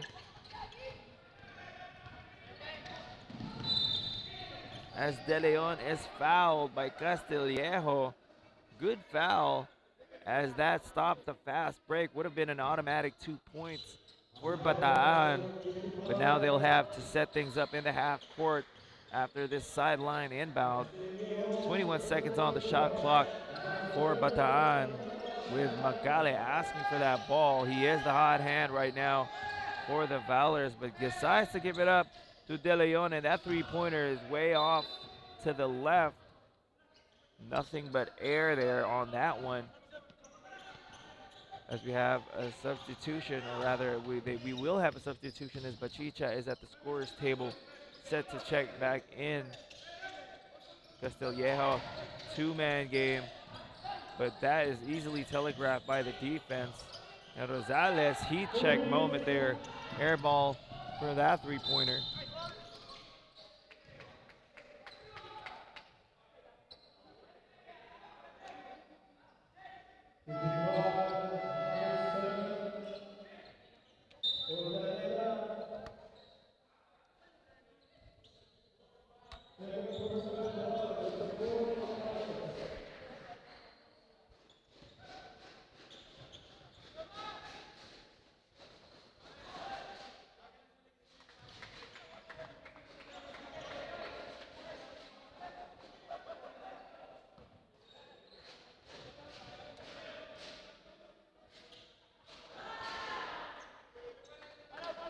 Balao is able to hit both free throws. Bataan still in a 1-2-2 zone. And that drop pass by Castillejo is read perfectly by Gozun. That will be a goaltend on Urdaneta after hitting the board. You cannot hit the board when when an opposing player is trying to go for a shot.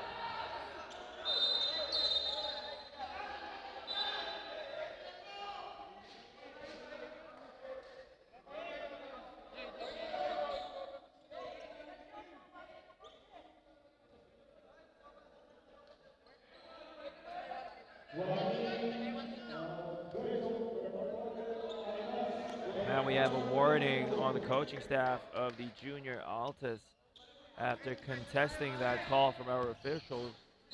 That is a good call. That is a goaltend, as you cannot slap the backboard as a player is trying to go up for a layup. Gozun had the inside position, but Binagatan just using his length to get that offensive rebound and putback.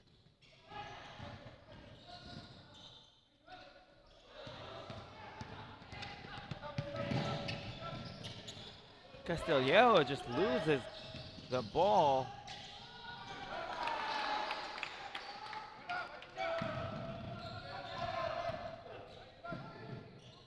Urdaneta just brushing Gozum off to the side. No call from our officials. Play goes on as Gozum was asking for an offensive foul.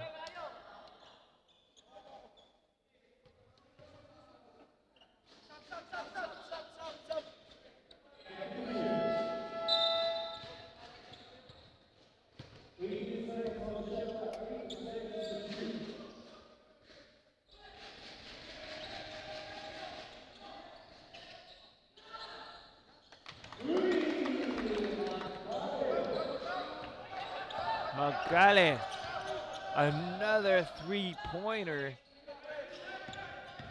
And the lead is now down to 10. Once again, we'll make that 12. As Cristobal with an easy basket underneath the rim.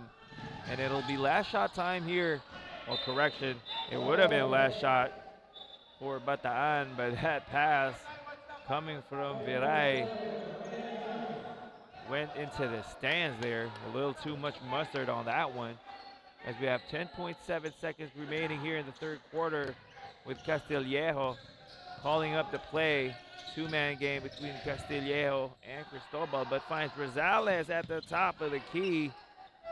Bataan dodging a bullet there as Rosales already has three-pointers to his name this ball game. But still, the junior Altas have a 12-point lead, 69-57, heading into the fourth quarter.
fourth and final quarter is underway here.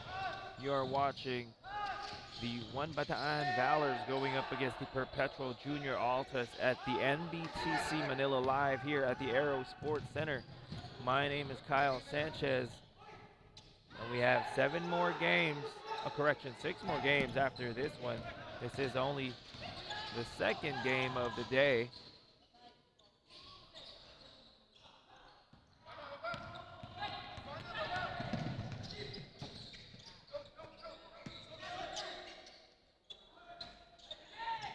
Rosales overshooting that 3-pointer.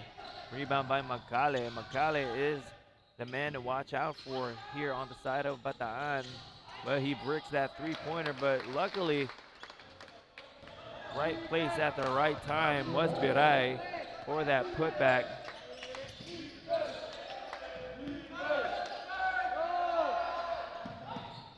Urdaneta's 3-pointer is off to the left. Now Macale surveying the floor.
Don't look now, but the Bataan have put themselves in a good position to steal this game from the Junior Altas if they keep playing like this. As that 3-pointer by Balao hits nothing but net.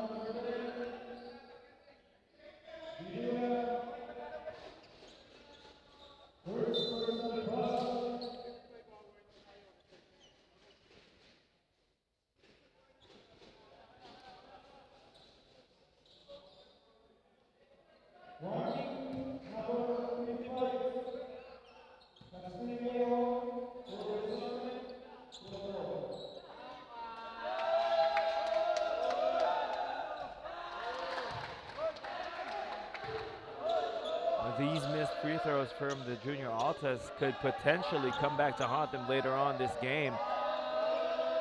The One Bataan Valors have come back from a 20-point deficit. It is now only a 5-point lead for Perpetual. It wasn't looking good earlier for Bataan, but slowly but surely they have been chipping away at this lead as Urdaneta gets blocked on the other end but gets the ball back.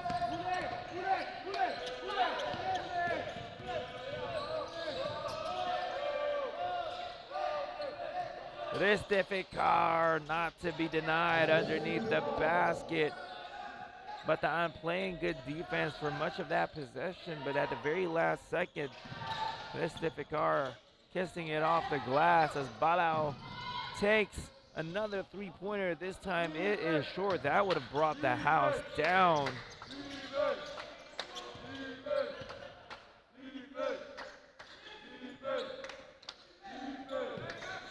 It's a 2-man game here between Ristificar and Castillejo. Ristificar doubled and will be called for an offensive foul, lowering his shoulder into the chest of Viray. Rather, that's Binuya who was guarding Ristificar, and that will be his 5th personal foul. And Restificar has no choice but to watch the rest of this ball game from the bench. This could be a big development for the junior Altas. Restificar, one of the taller players on the side of the junior Altas. And that rim protection no longer there, as Viray just simply takes one dribble attacking the basket.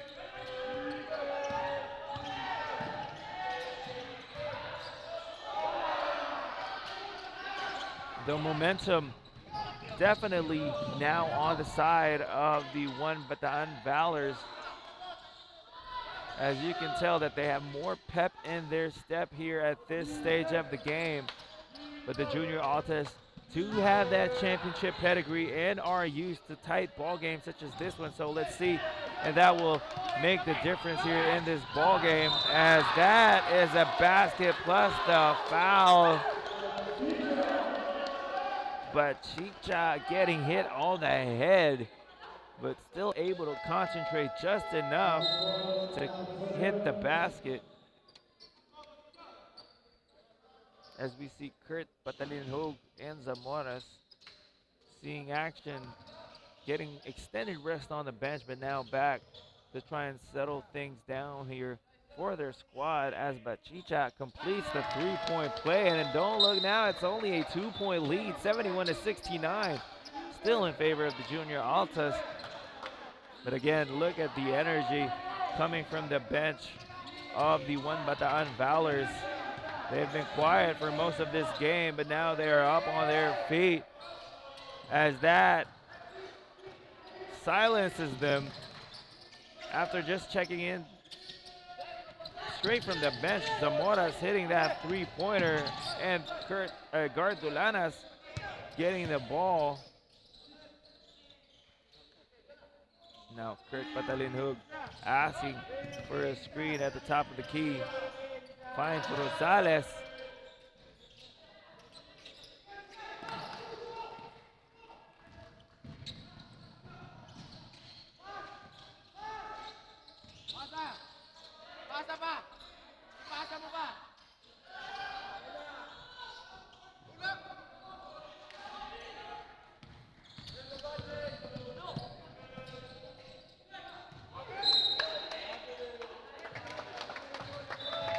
Good fake there coming from Gardulanas, but he is called for a travel, and another timeout is called here for the side of the one Bataan Valors, with it 4 minutes and 35 seconds remaining, only a 4-point lead being chased here by Bataan. Let's see if they'll be able to complete this comeback.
Rosales with a three-pointer extends this lead to 7, and that is big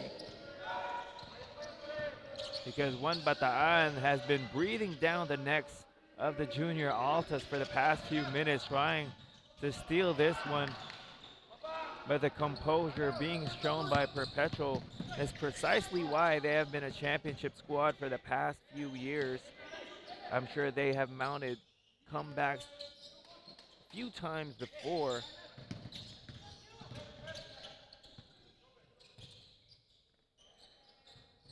Rosales almost makes it, but back rims that one. So another chance here for Bataan to cut into this deficit once again. The two-man game up top between Viray and Magale.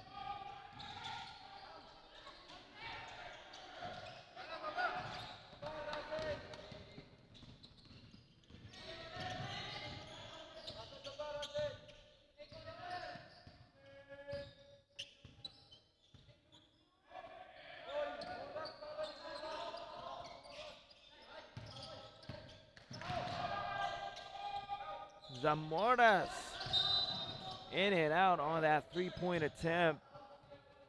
But it looks like it will be a foul on Bachicha, trying to box out guard Dulanas.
Final minute and 26 seconds here in the fourth quarter. An 8-point deficit facing the one Bataan Valors. 79-71 is the score.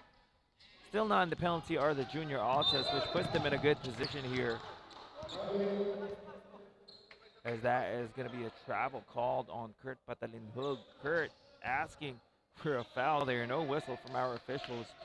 So Bataan with another chance, still mathematically possible for the Valors to steal this win.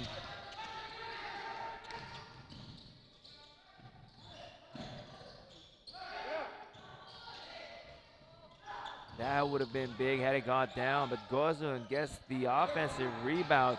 Magale, three-pointer from the top of the key, no go, but Virais put back off the mark as well. And it looks like the breaks of the game now going the way of the junior Altas, showing a lot of composure, weathering the storm brought on by the one Bataan Valors, showing us precisely why they are a championship team, as that three-pointer by Rosales will seal the victory for the junior Altas. Already an 8-point lead with 30 seconds remaining. Not looking good for Bataan, but they fought valiantly here today. Nothing to be ashamed of. They got into an early deficit lead, going up as high as 20 points, and that's something that they can look back on. It's always more tiring when you're trying to make up for a lot of points and trying to play catch up the rest of the game, and that's what happened here with Bataan. And that's also why you have to go out to a strong start, which is what Perpetual did earlier in the first half off of their stifling defense and hot shooting from the outside.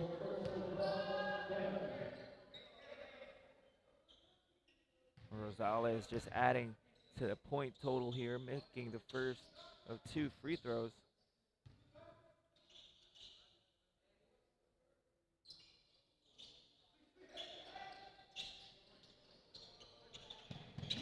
Still applying that pressure in the backcourt are the junior Altas, forcing a turnover on Bataan.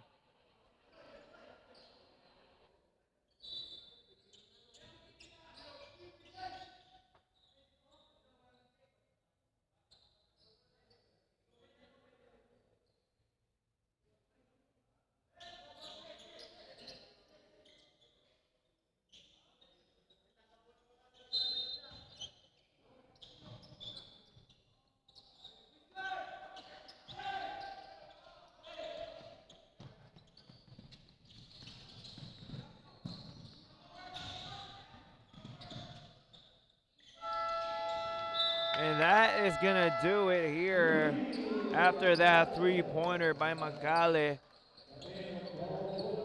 The score will be 86-76 in favor of the Perpetual Junior Altas, who get a wire-to-wire victory here against the one Bataan Valors. And that is going to do it for our second game here at the NBTC Manila Live. Again, my name is Kyle Sanchez, and we have 6 more games coming up. So don't go anywhere. We will be right back after this short break.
your lick back.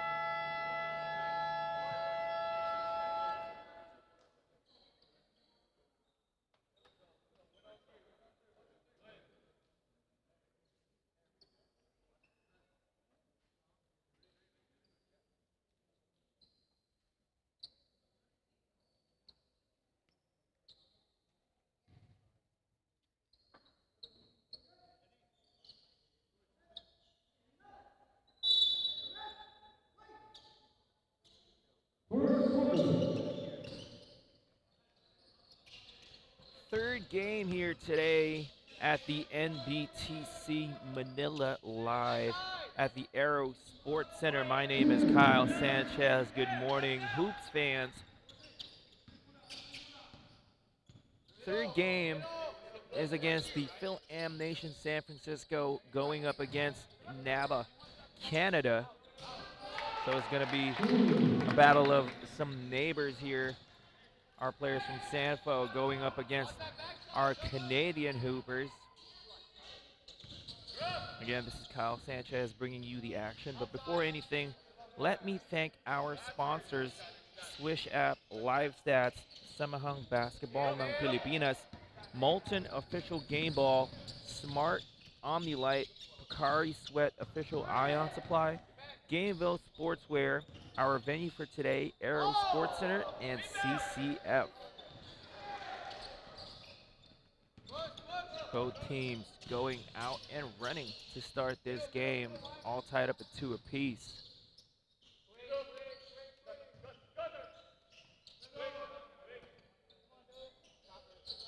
That three-pointer from the left corner is good for man. And that brings the lead to 3, 5-2 in favor of San Francisco.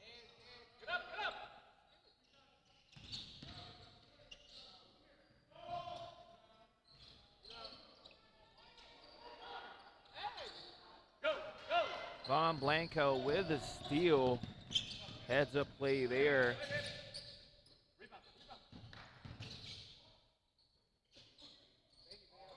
That is going to be an air ball from the corner. Aquino gets the friendly roll off of that pass from Pano. Unselfish play there coming from Pano, seeking a streaking Aquino.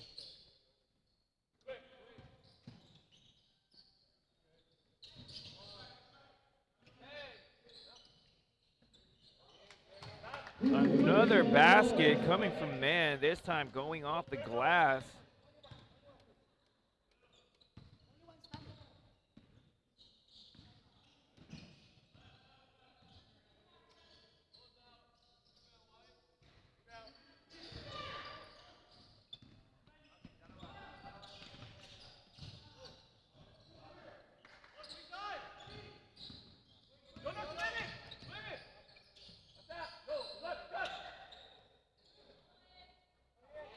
Another corner three-pointer here for San Francisco, this time courtesy of Bailey.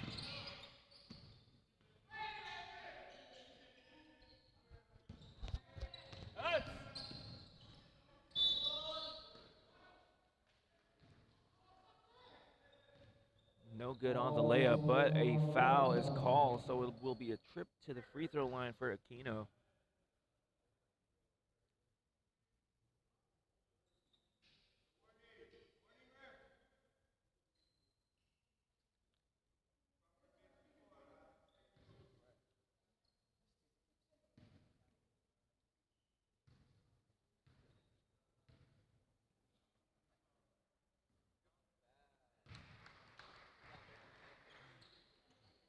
Aquino gets a friendly bounce on that first. Bam, move it. Bam, move the ball.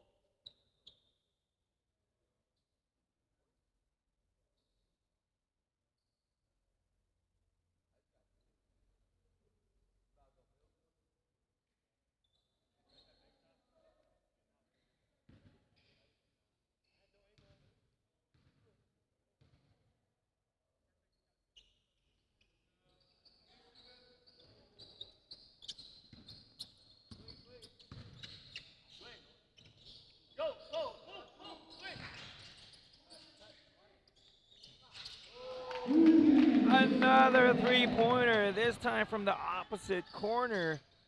San Francisco feeling it from beyond the arc to start this game.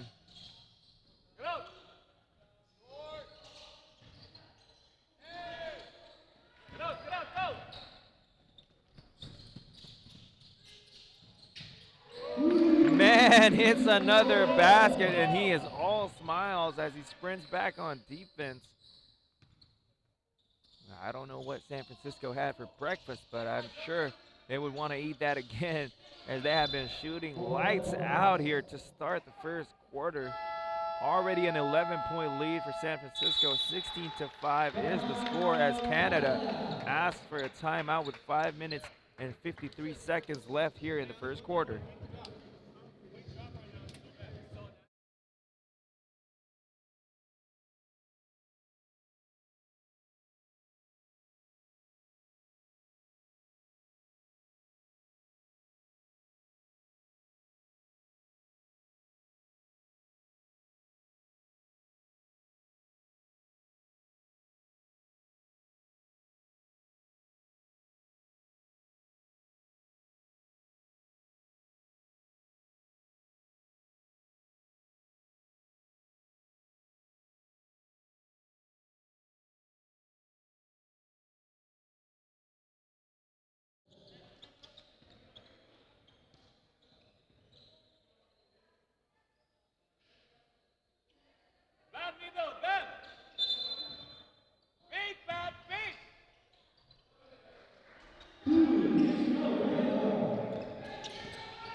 That is a late whistle, but a foul is called as Aquino was trying to go for a lefty floater.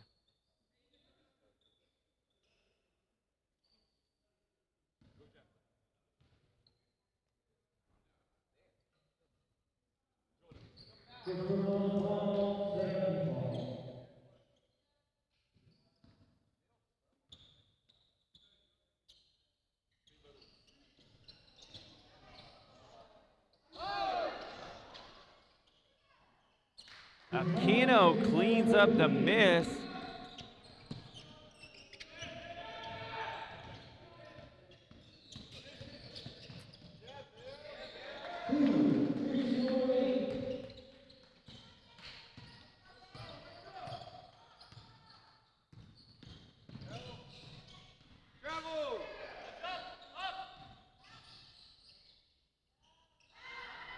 Sorry miss there underneath the basket, but they keep possession as Aquino almost gets away with a travel there.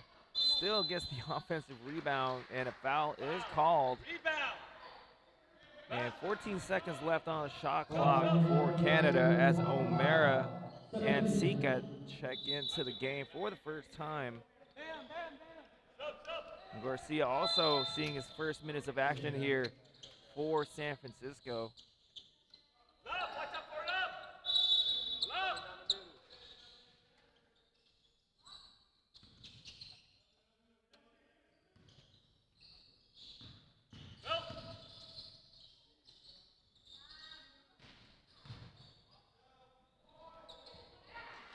Aquino getting another offensive rebound and put back there, showing us that athleticism down low.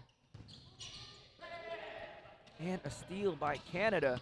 Pano pushing it on the break. That's back-to-back baskets now for Canada, and it's only a 5-point lead.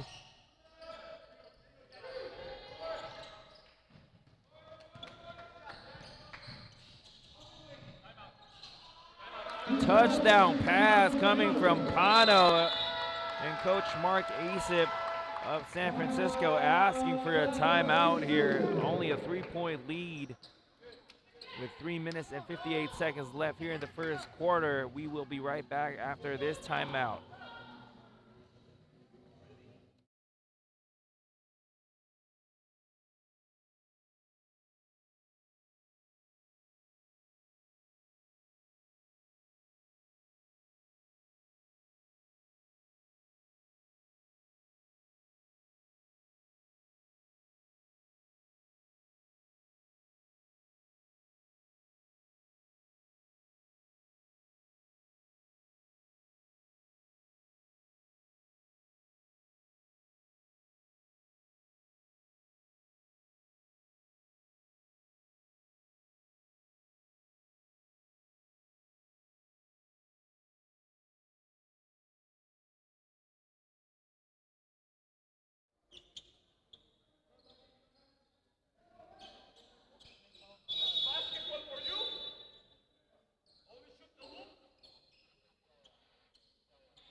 That three-pointer is no good, but offensive rebound stays with San Francisco.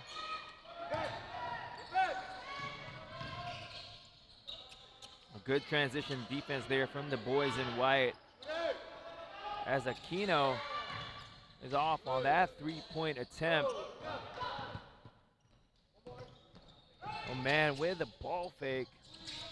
Misses a three-pointer, already hit a couple earlier.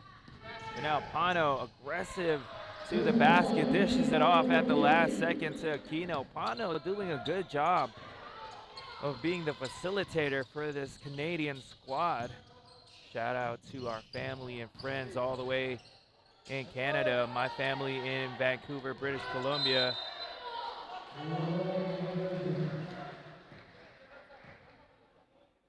As that is going to be a travel on Seika.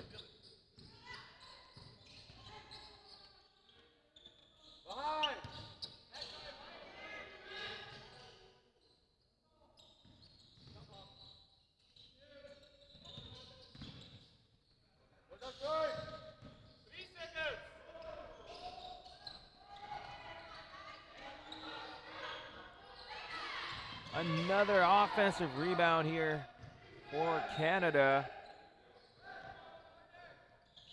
Pano with his own three-pointer from the corner, showing us that he's not just a distributor, that he can also shoot that rock.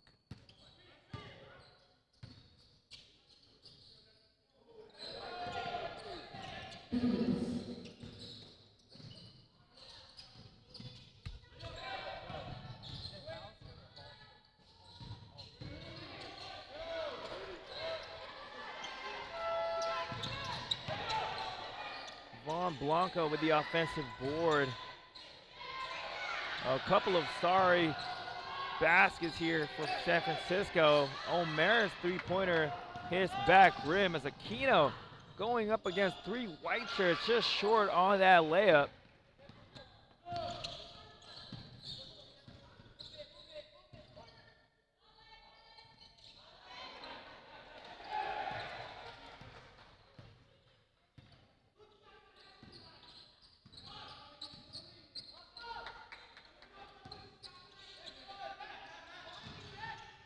Pano almost getting away with the travel there. But a strong finish at the basket. Another drop pass coming from Pano.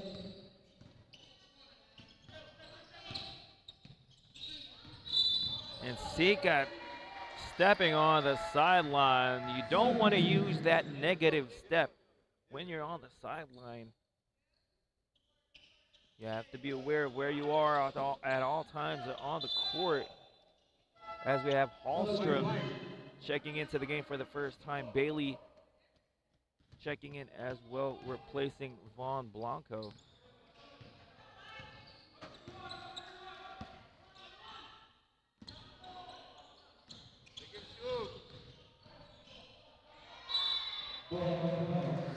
Ball will stay with Canada with 12 seconds on the shot clock.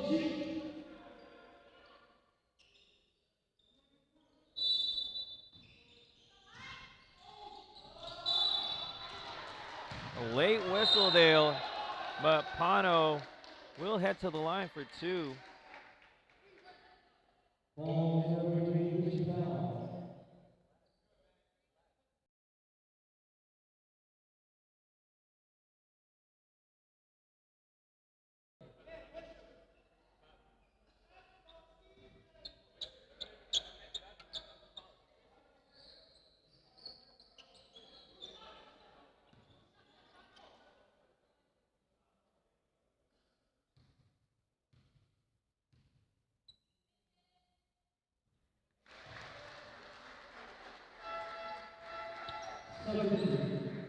Aquino knocks down that technical free throw as Pano heads to the line for two.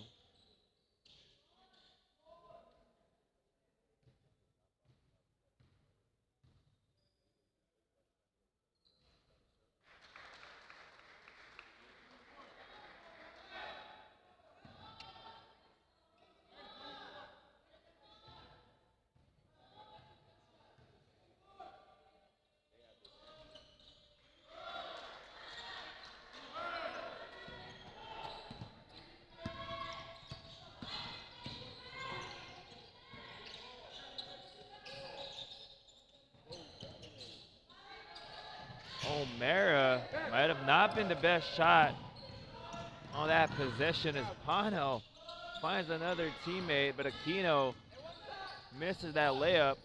Last shot time here for San Francisco, but they have an open three-pointer in the corner, knocks it down, but they give up the layup on the other end off of a made basket. Sika's three-pointer would not have counted even if had it went in. And now the score is 27-21. First quarter of action is done with, but we still have 3 quarters to go. San Francisco versus Canada, second quarter coming up next.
Bailey's three-pointer is off the mark.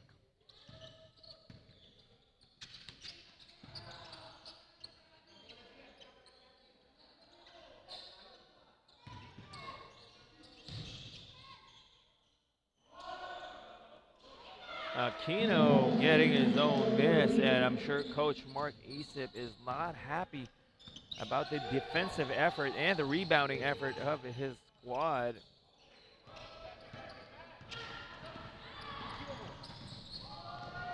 Pano switching hands in midair, but Aquino there to clean up the miss. Hallstrom mistimed his jump on that rebound attempt.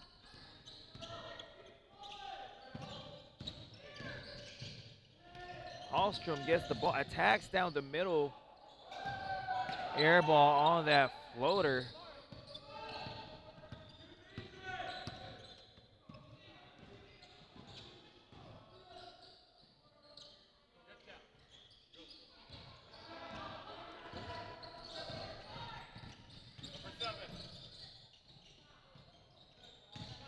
Bailey with the offensive rebound. Better effort on the boards here for San Francisco with Bailey crashing the offensive glass. Good up fake coming from Hallstrom. What patience shown there to allow 2 defenders to flow by him.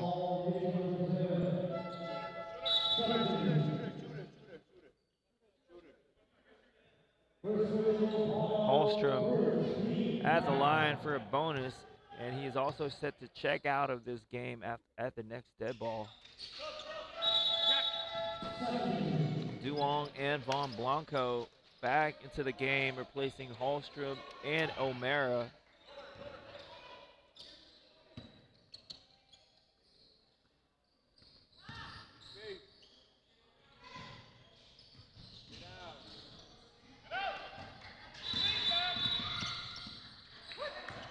And that is going to be a technical foul on Milanita.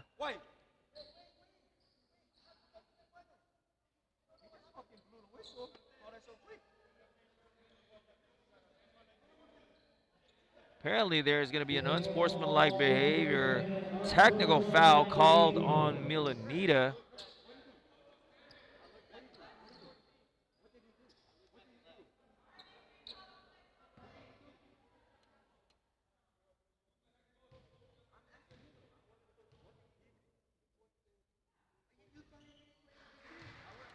And that is going to be the second technical foul here called on San Francisco, and the technical free throw is good from Aquino.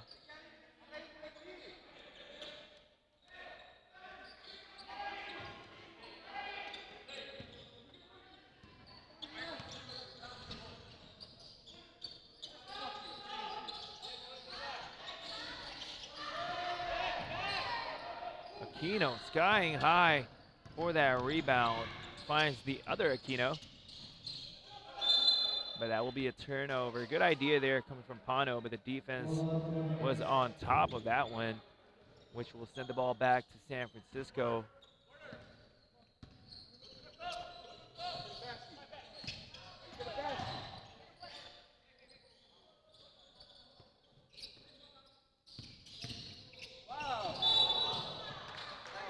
That is gonna be a foul. You're gonna give someone a tech for laughing, that's complaining. That's a tech.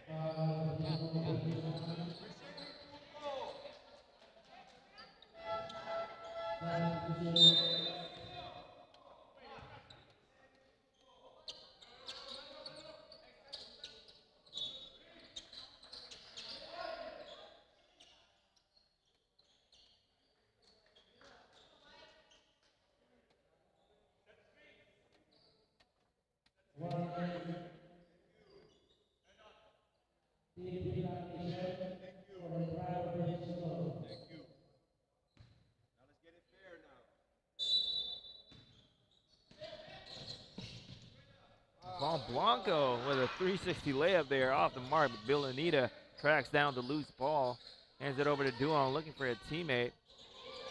And Von Blanco taking his defender off the dribble. Aquino once again getting another rebound, adding up to his rebounding total here.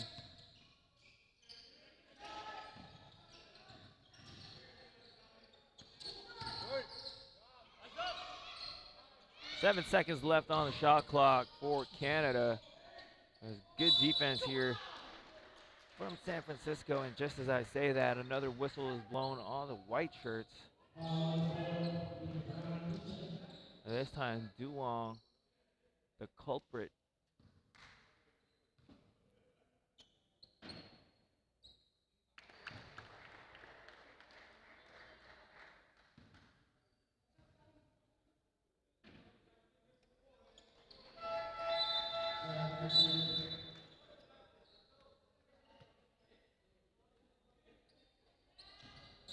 Now Bissara checking into the game for Aquino on the side of Canada.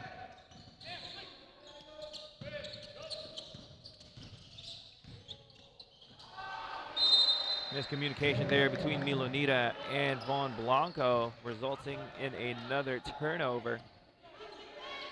10-point deficit now. Score is 34-24.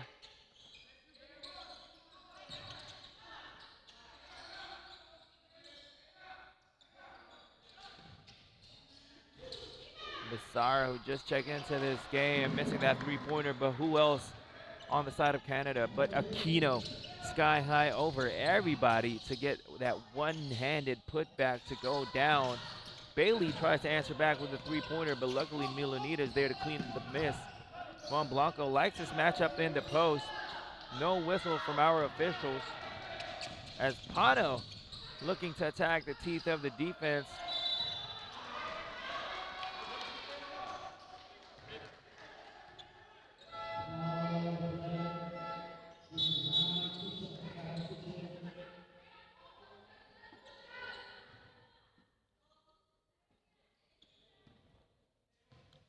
Man, who started the first quarter off shooting very well, now checks back into this game, replacing Duong.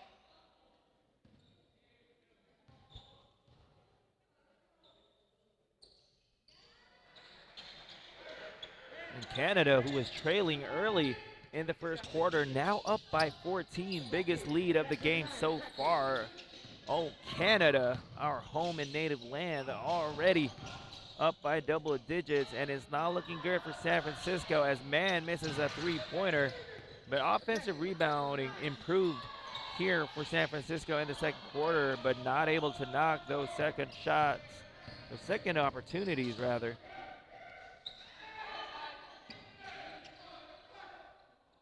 And for Coach Mark Asip, I would say that the main cause for concern right now is the rebounding for San Francisco. They have to put a body on each and every single Canadian player and not just be relegated to ball watching.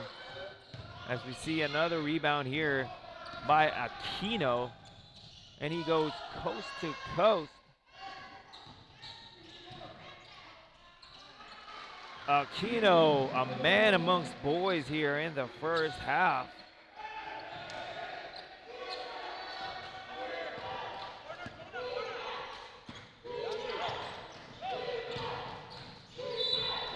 But that's going to be a foul on Bissara, as Von Blanco, aggressive to the hole, earns himself a trip to the line for two.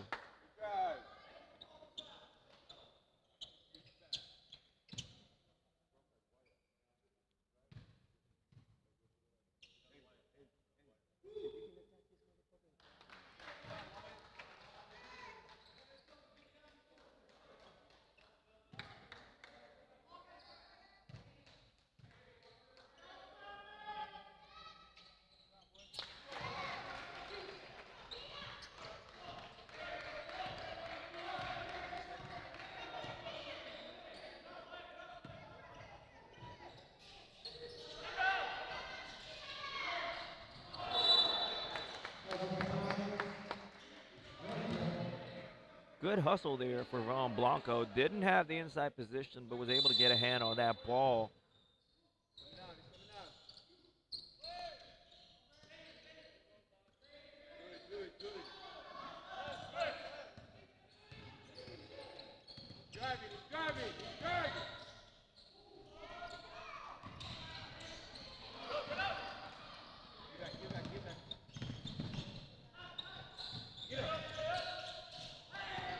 Aquino with the block on Bailey, which leads to an open basket for Pano on the other end. Defense to offense right now for Canada, working wonders, which has led them to the 16-point lead. Milanita, what a move. $1 million move, but a 10-cent finish. But man, with the strip underneath, good hands from Man. Let's see if he can shoot as well as he did in the first quarter, and that is going to be a foul on Cruz. Still not in the penalty. That will be the fourth team foul for Canada, as Canada calls for a timeout here with 2 minutes and 57 seconds left in the second quarter. San Francisco hot on their heels.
Second quarter action is almost done here, but before that, we would once again like to thank our sponsors, Swish App, Live Stats, Samahang Basketball ng Pilipinas, Molten Official Game Ball, Smart Omnilight, Hooperz Sweat Official Ion Supply, Gameville Sportswear, CCF, and our venue for today, Aero Sports Center. Once again, this is Kyle Sanchez bringing you the action at the NBTC Manila Live, presented by SM Supermalls. This is our third game of the day.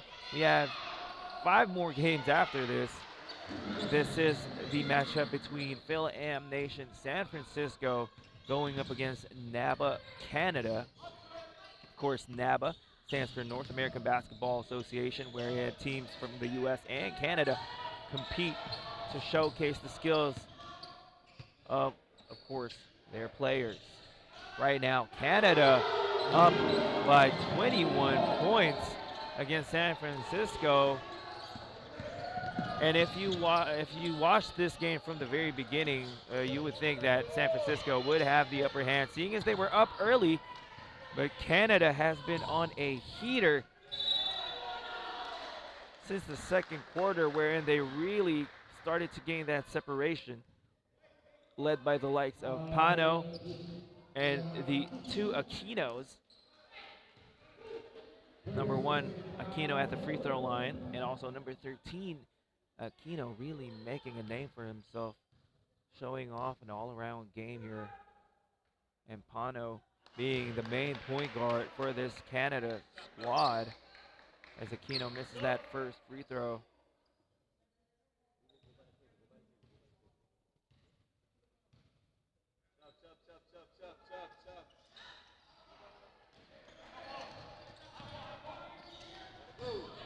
Von Blanco handing it over. Bailey hands it over to Von Blanco. 2-dribble pull-up.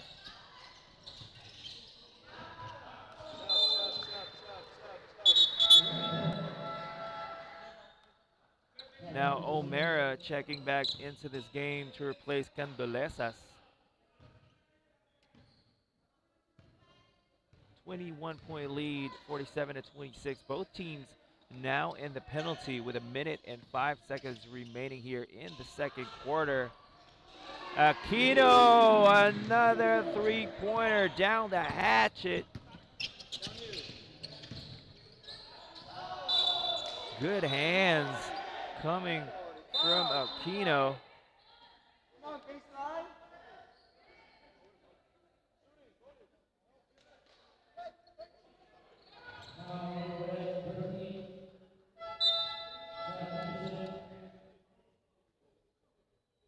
Canada now in the penalty, so that will be 2 free throws coming up for Bailey.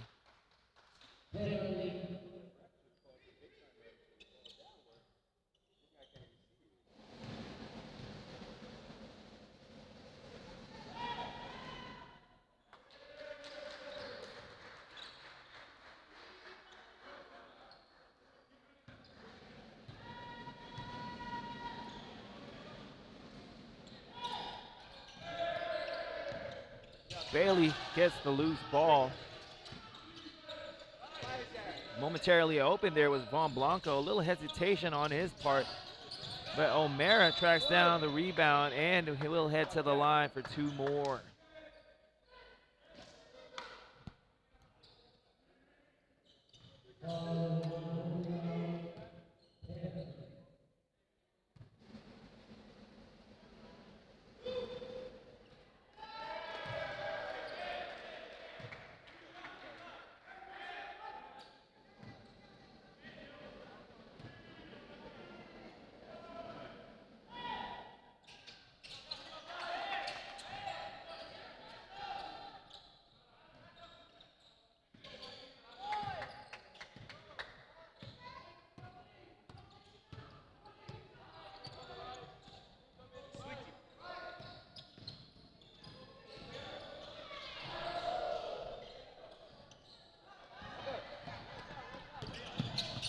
Last shot time here for San Francisco, 18 seconds remaining.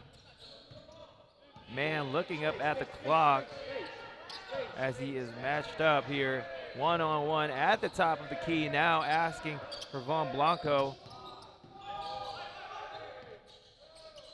Series of moves from Von Blanco, just short. And that will do it. That looks to be good. A full court heave. And that's been that kind of half for Canada.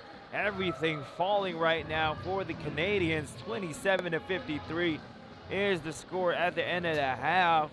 Let's see if San Francisco can try and mount a comeback here in the second half. led by Coach Mark Isip and Coach Nick DeMousis. Let's take a quick break. Don't go anywhere. More basketball action after this.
Third quarter action is underway here at the Aero Sports Center in Quezon City.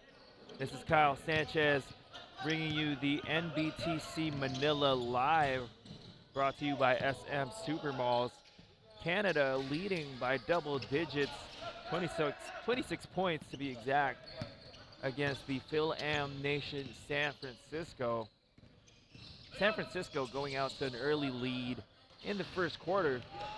But since then, Canada has been on a tear, led by Pano and Aquino. Well, two Aquinos, for that matter.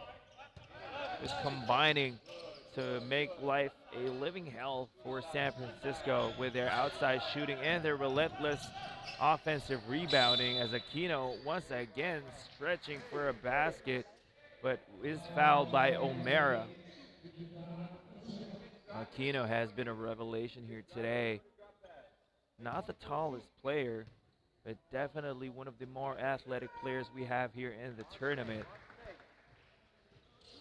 And he has been getting himself open through hard work and that relentless motor as he knocks down 2 free throws to extend this lead now.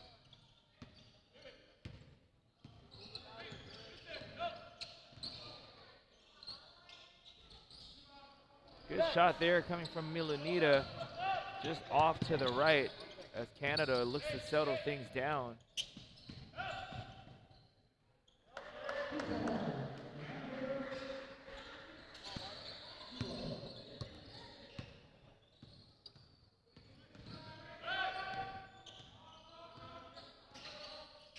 Bailey at the top of the key, momentarily open, but decides to hand it over.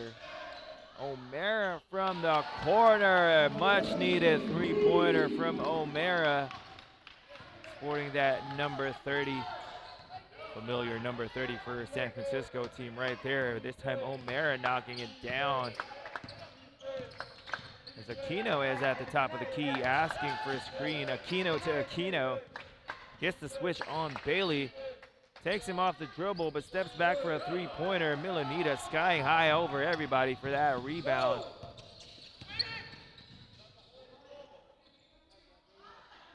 Man with a three-pointer of his own. Back-to-back threes now for San Francisco, bringing life back into their squad, much to the delight of their family and friends on the sideline. Man has been shooting well here today, and so far he has continued. Aquino now starting to miss. Also picks up the foul as O'Mara was first to the basket.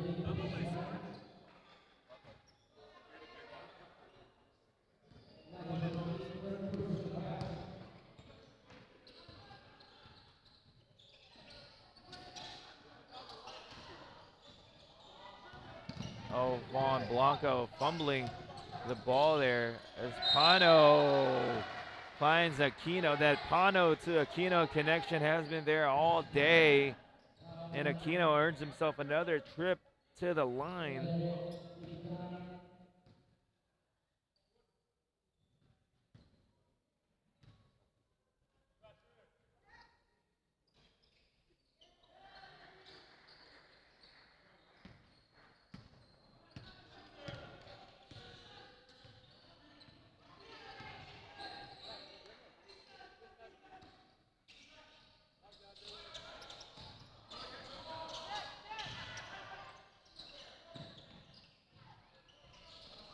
Two three-pointers now short for San Francisco, tracked down by Pano.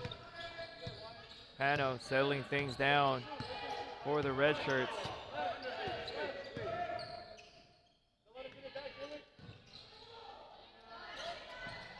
That short corner jumper is missed, and the ball will go back. San Francisco.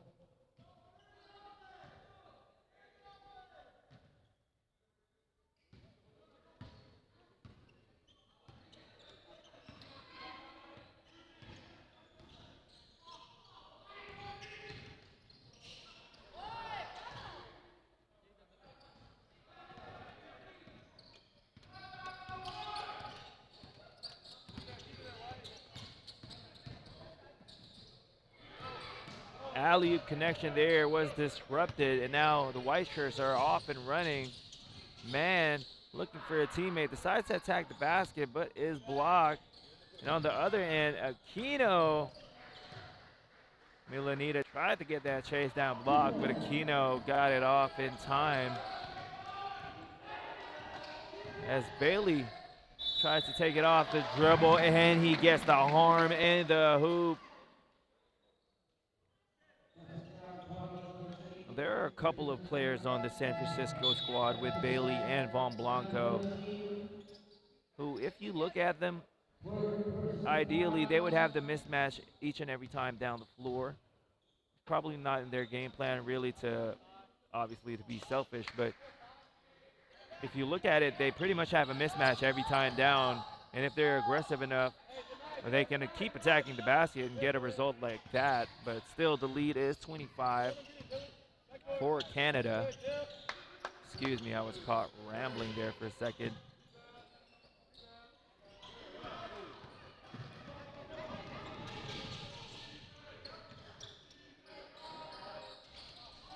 Von Blanco's three off the mark. Now Canada in transition. They don't have the numbers. Opano surveying the floor, looking for a teammate. They find Aquino in the corner, but he wasn't open, so they have Pano with 8 seconds left on the shot clock, getting a screen at the top of the key off the glass is no good for Pano. And in transition, we have Von Blanco unable to handle the leather, but the ball will stay with San Francisco as Seacat checks into this game, replacing O'Mara.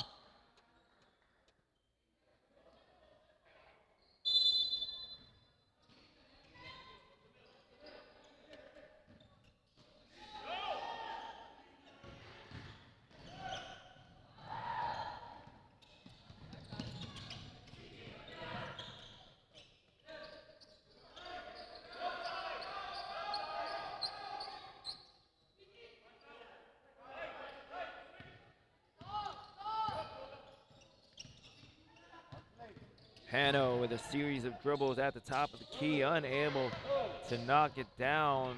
But Bailey, unselfish play coming from the white shirt. San Francisco running that fast break to perfection. No dribbles whatsoever.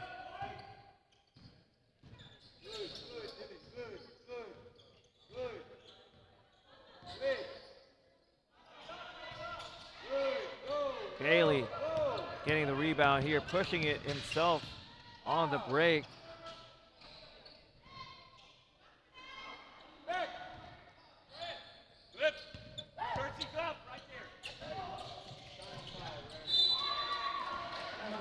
Miscommunication there between teammates.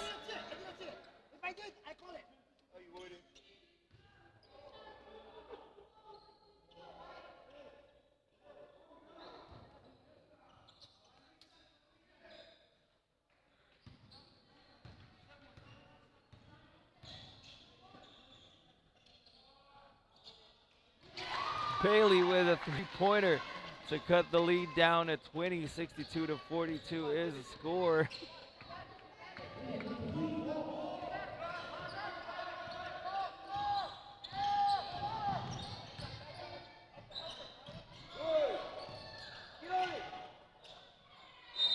Oh, you gotta love the hustle here coming from both teams.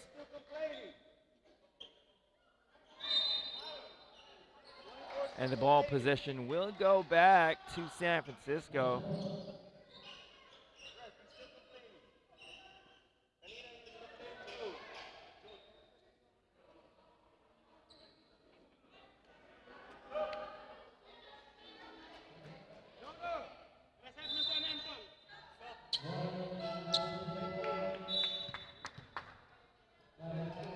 Milanita getting a much-deserved rest, replaced by Duong.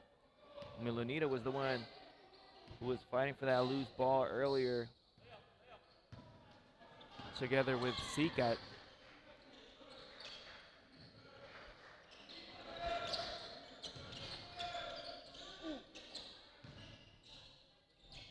Bailey, athletic finish, no good, but Hallstrom underneath the basket to clean it up.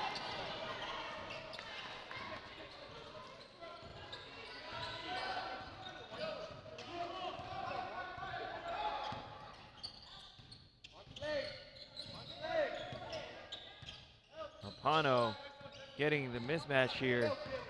Wants to take Hallstrom off the dribble. The help side defense coming from Philcan. Great defense there coming from San Francisco, getting the stop on Canada. Nothing happening on the offensive side, but Holstrom forcing the issue. The foul is called, and Philcan will head to the line for 2 free throws.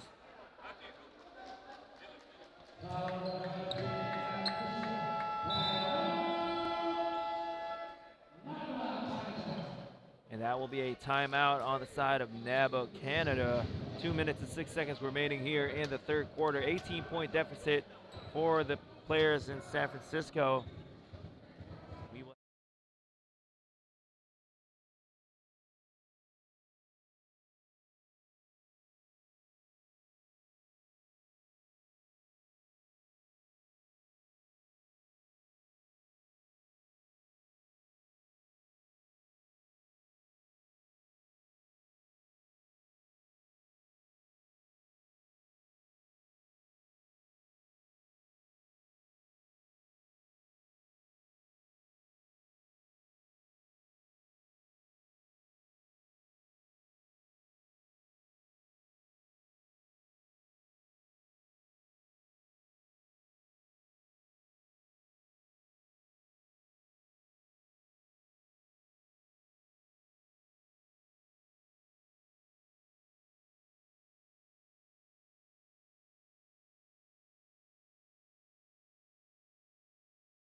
Von Blanco checking back into this game, replacing Bailey, who will take a short breather with 2 minutes and 5 seconds remaining here in the third quarter.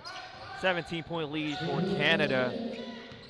It was as high as 25 earlier, but San Francisco slowly chipping away at this deficit. A complete team effort so far for San Francisco. Now Holstrom tasked with defending Aquino at the top of the key. Holstrom playing good defense once again. Earlier he locked up Pano at the top of the key as well. This time Aquino. Now Holstrom with a three-pointer. A 3-and-D player for San Francisco right now is Holstrom. Not sure if that's really his role for this squad, but for this game at least, that has been his contribution. Talking about Holstrom, as that is another 2 points for Canada here. Back to Holstrom. He had a couple of putbacks earlier and a couple of good defensive possessions, locking up both Pano and Aquino. And now hitting a three-pointer as San Francisco is now only facing a 14-point deficit with under a minute here in the third quarter.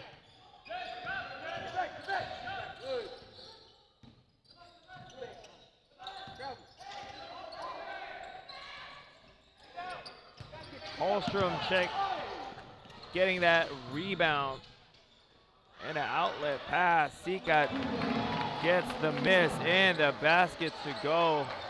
Don't look now, it's only a 12-point lead for NABA Canada.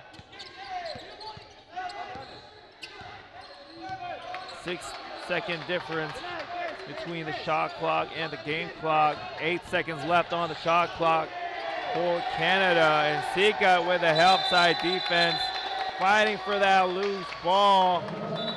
And the energy right now for San Francisco is through the roof. Ball possession stays with Canada with 4 seconds remaining on their shot clock. 4 seconds to go for Canada.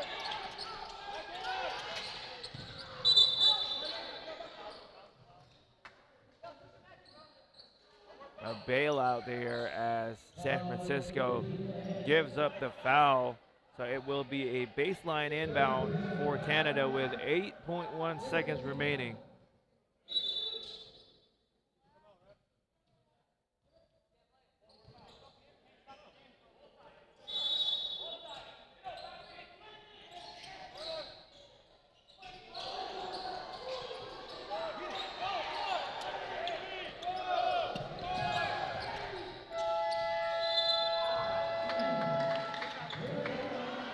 That three-pointer would not have counted even if it had went in.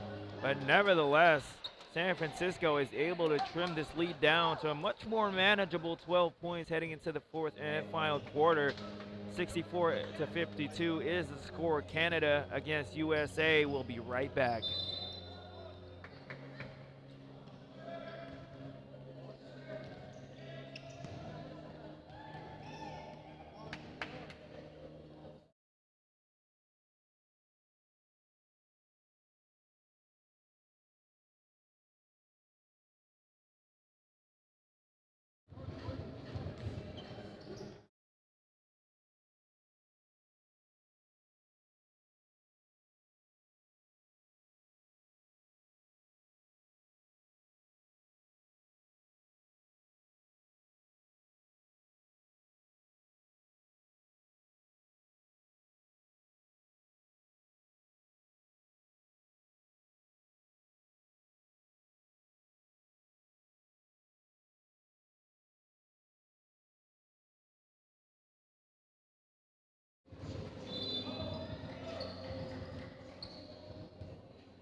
Fourth quarter action is underway here at the Aero Sports Center in Quezon City. 64-52 is the score. Canada still up by 12 against the Fil-Am nation San Francisco. San Francisco coming back from as high as 25. That was the lead that Canada had earlier, but now San Francisco going on a run towards the end of that third quarter, bringing a lot more energy than they did in the first half. Man with a three-pointer at the top of the key cuts this lead down to single digits. 64-55 is the score. Much needed three-pointer for San Francisco, and right now, even though Canada is up, San Francisco seems to have the momentum as they force another turnover here. You gotta love the energy being shown by the white shirts. You want to see how Canada will respond here as San Francisco is trying to complete this comeback. And if that will be on Aquino, we'll have to double check, but that might be his fifth foul.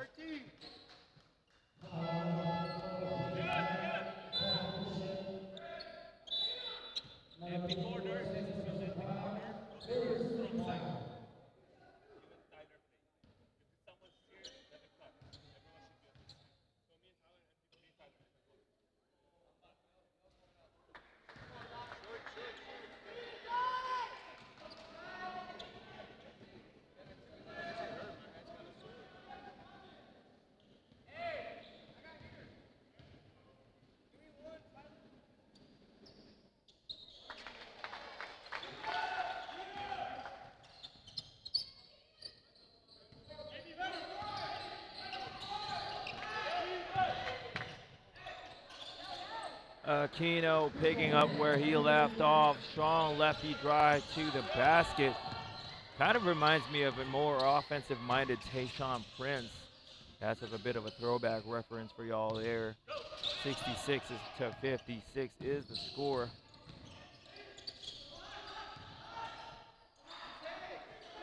Man, another three-pointer hits back rim, but Bailey's there to tip it out. And the ball hitting Sikat on its way out.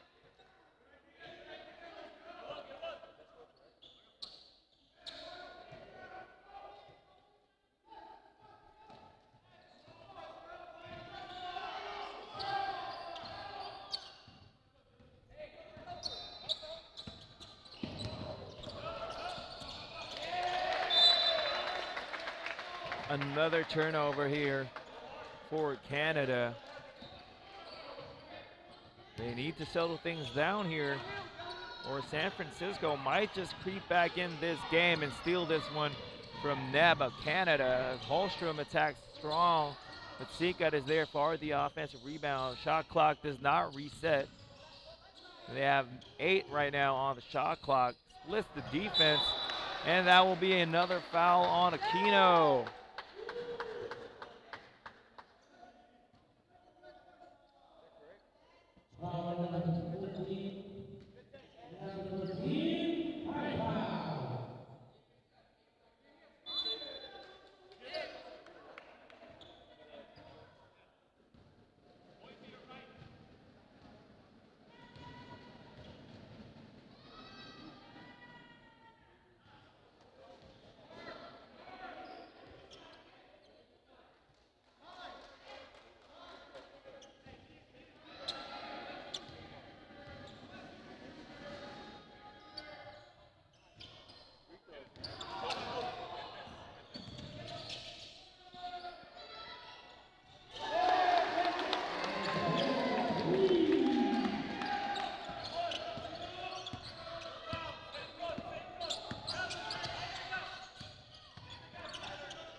Pano able to hit the bottom of the basket there. A strong drive.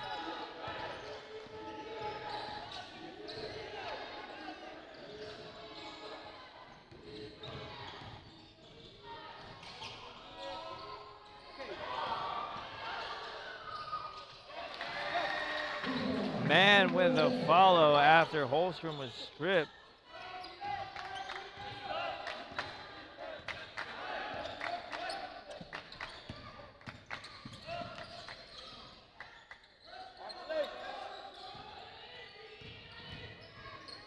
Pano likes this matchup, but that is stolen from him by Milanita. All the way for the basket plus the foul. Milanita getting the better of Pano on that play.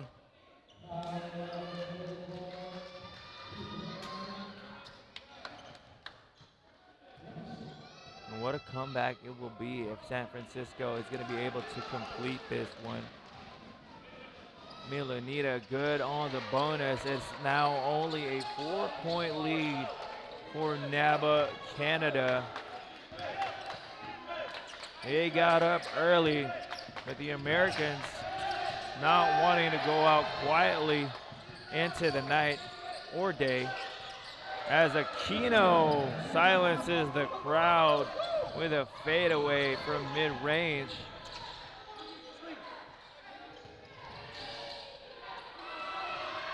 Bailey's three-pointer cuts it to a single possession lead. San Francisco now only down by 3, 70 to 67 is the score. Pano looking for a teammate. Now you see a little bit of hesitation here on the side of Canada.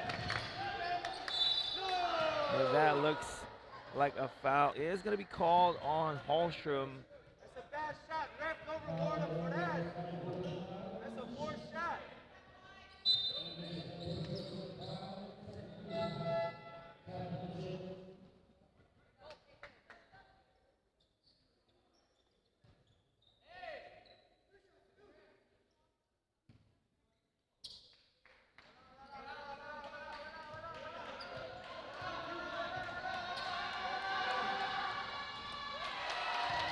guess the Americans trying to distract Pano here at the free throw line. Resorting to using their mother tongue here. And Pano misses both free throws, uncharacteristic from Canada's point guard. As Bailey skies high for that layup. Like I was saying earlier, Bailey and Von Blanco are mismatch nightmares. Matchup nightmares, rather, for Canada.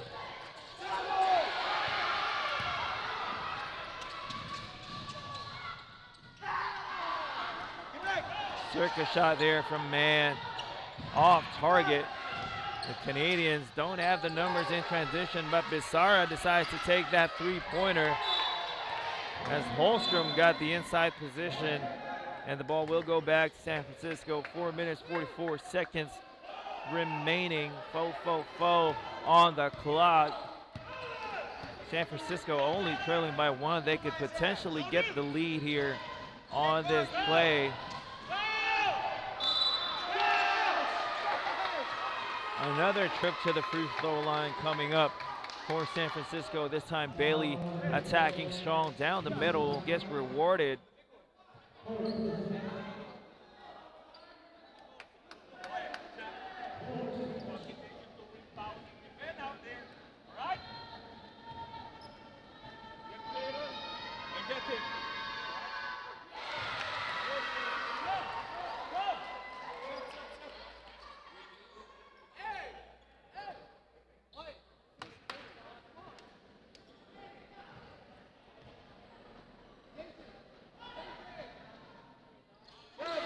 Bailey gets the lead back. San Francisco has not had a taste of the lead since the first quarter, but with 4 minutes and 32 seconds remaining, they are now back in the driver's seat. Don't go anywhere. This is an exciting matchup, and we are just in for a climactic finish.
San Francisco with a successful stop there as Bailey has the defense on their heels.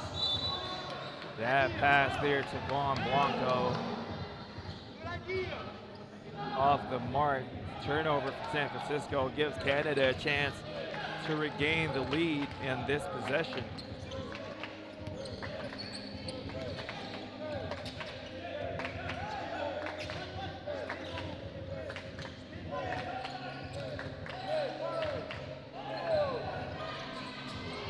Aquino with a cold-blooded three-pointer from the corner to get the lead back for Canada. Let's see how San Francisco responds.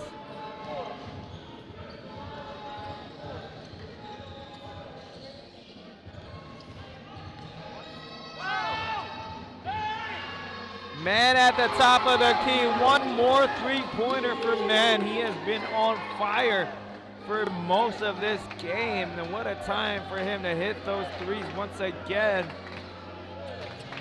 back and forth affair we're having here with only 3 minutes remaining. It's still anyone's ball game.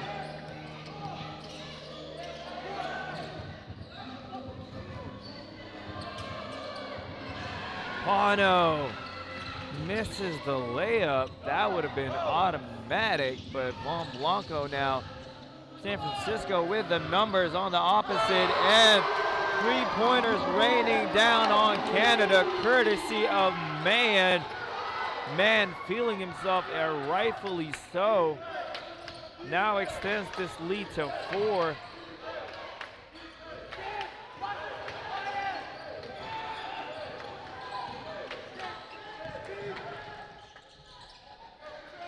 Pano taking the defense off the dribble, this time making sure that the shot goes down.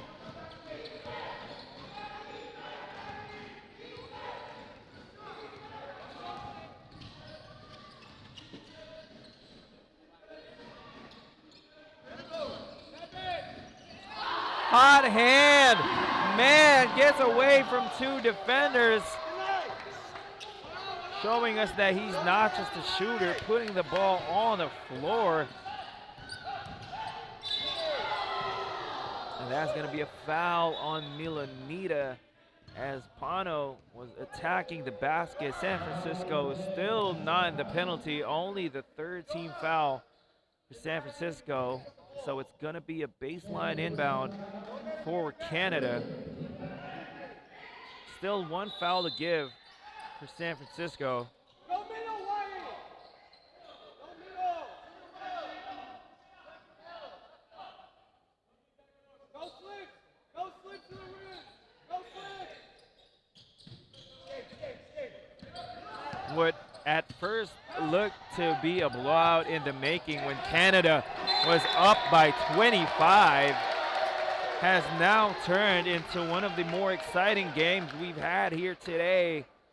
25 points down, now up by 4. San Francisco turning the tables, a complete 360 from what it was earlier. Now in the driver's seat.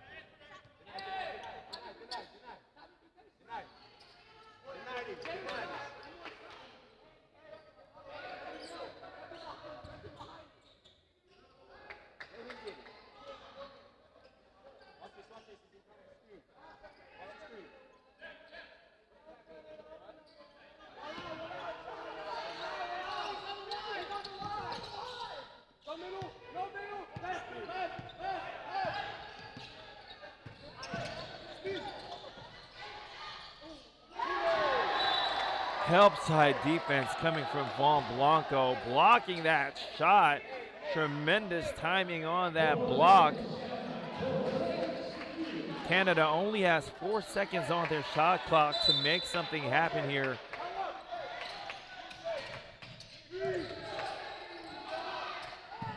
Bissara open for a 3-pointer, and that looks like it's going to be a loose ball foul. It could either go on Bailey or O'Mara, and it looks like it's going to be on O'Mara. Loose ball foul. Both teams are now in the penalty with 4 fouls apiece. So both San Francisco and especially Canada cannot afford to foul from here on out. Pano with the biggest 3-pointer so far of this game, which cuts the deficit to 179-78. 1 minute and 12 seconds remaining on the clock.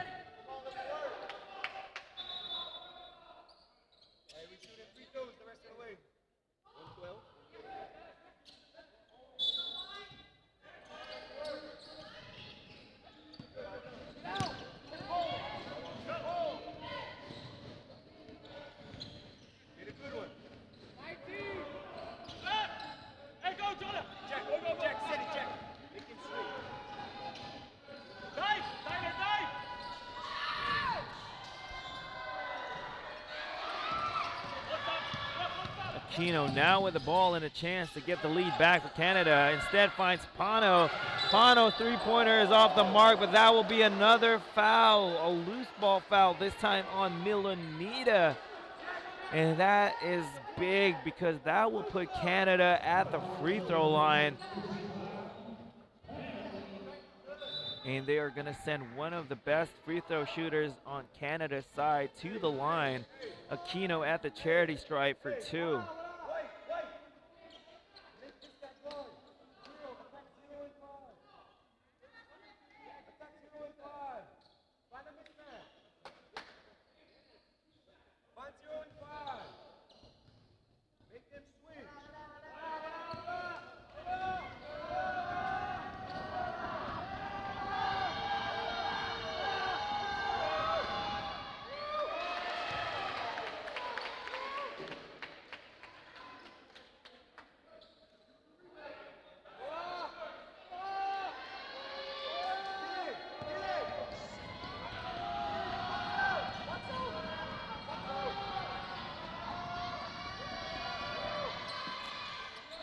Aquino makes the second, which ties things up. We could potentially go into overtime here. So we'll see what happens on this next possession as Blanco finds man. Man has been hot from that side of the floor, but Bailey once again tracking down the loose ball.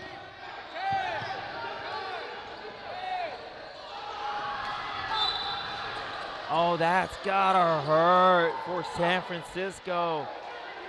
Man, not able to get control on that leather, loses it after that crossover. And then he fouls Pano of all people. Now Pano at the free throw line shooting 2. He will be tested here with these crucial buckets.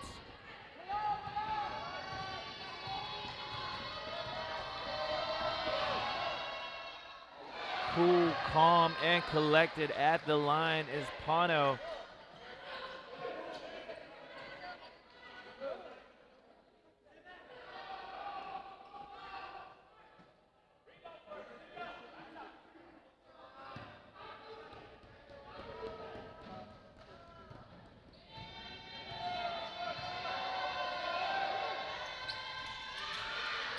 Juan Blanco with a rebound. They only have 12 seconds to work with. San Francisco out on the break, and the layup is good. Coming from Milanita, 8.2 seconds remaining in NABA Canada. Calls for a timeout. Clutch basket from Milanita and heads up play for San Francisco. Not waiting for Canada's defense to get set in the half court, but instead taking advantage of those numbers in transition to get an easy layup. Now they have to get a defensive stop here with 8.2 seconds remaining. 81-80 is the score.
One stop here is all that San Francisco needs to come away with a comeback victory. But Aquino with a big basket. Clutch basket coming from Aquino. And it looks like more time is going to be added to the clock here. Currently we have 1.9 seconds on the clock, but there was obviously more time there when Aquino made that basket.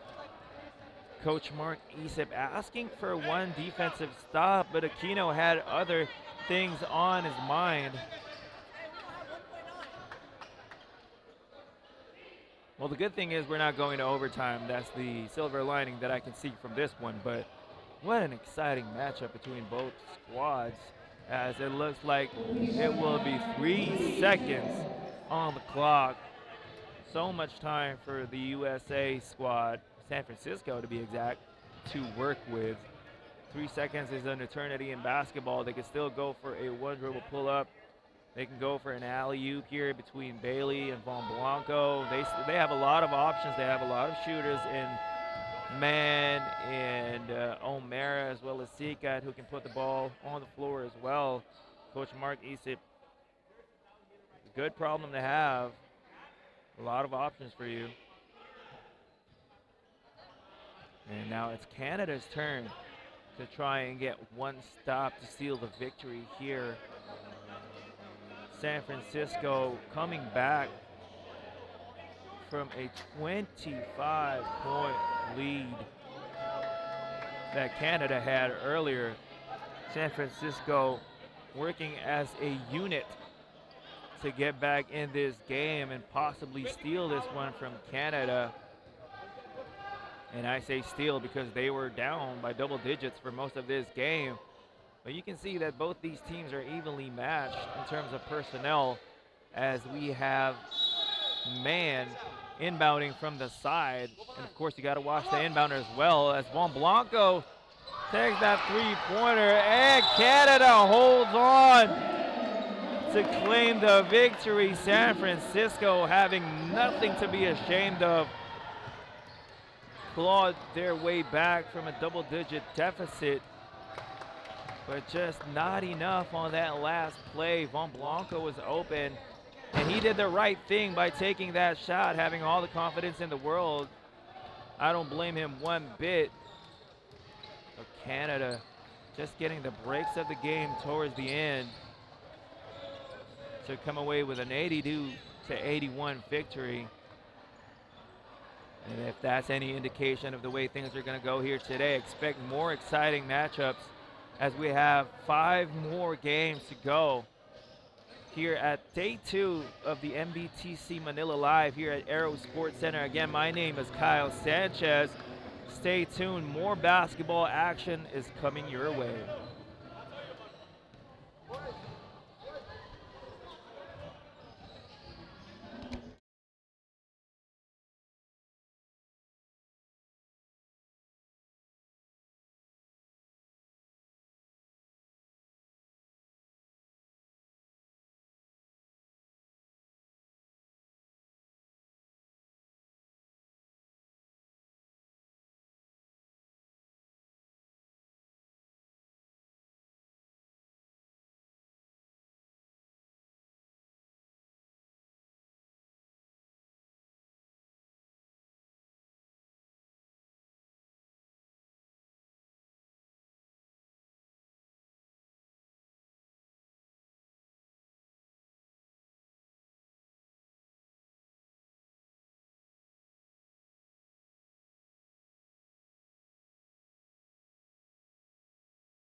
Bago pa naging household names ang basketball stars na sina Terence Romeo, Kiefer Ravena, Troy Rosario at marami pang iba, dumaan sila sa National Basketball Training Center League.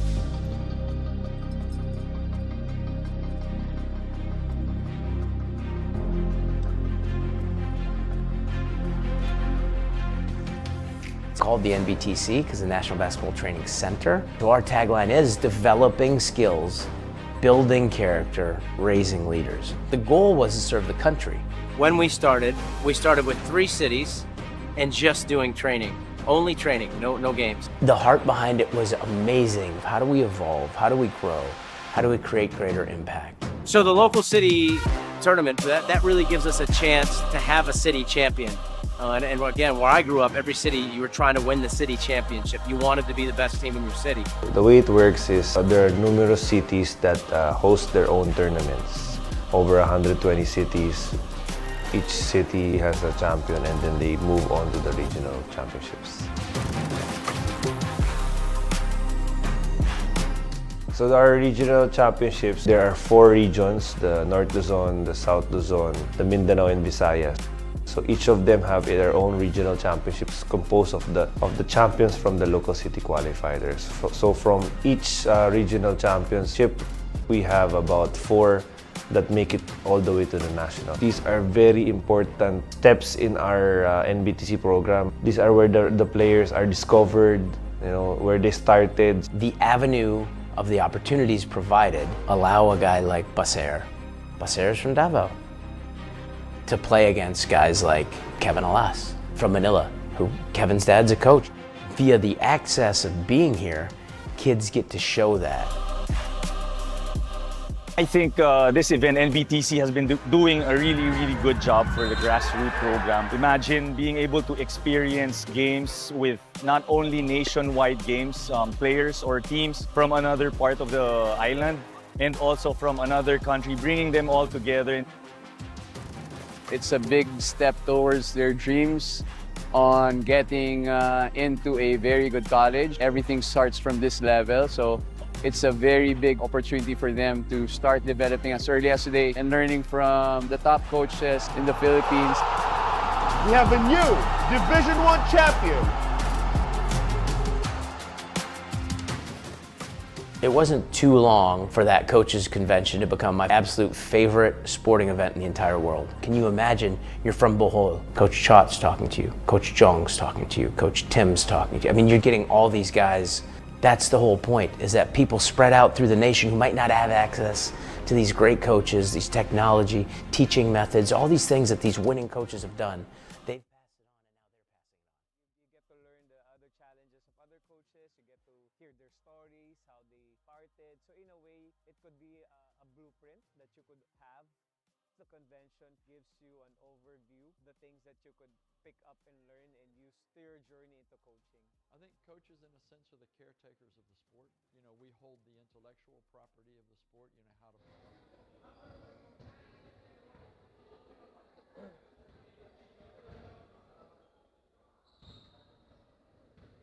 Nangingi pa ng ano?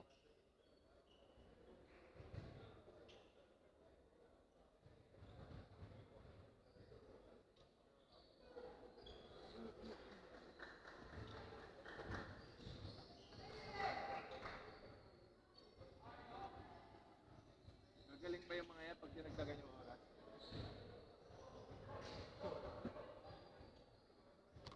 Siguraduhin yung panalo pa.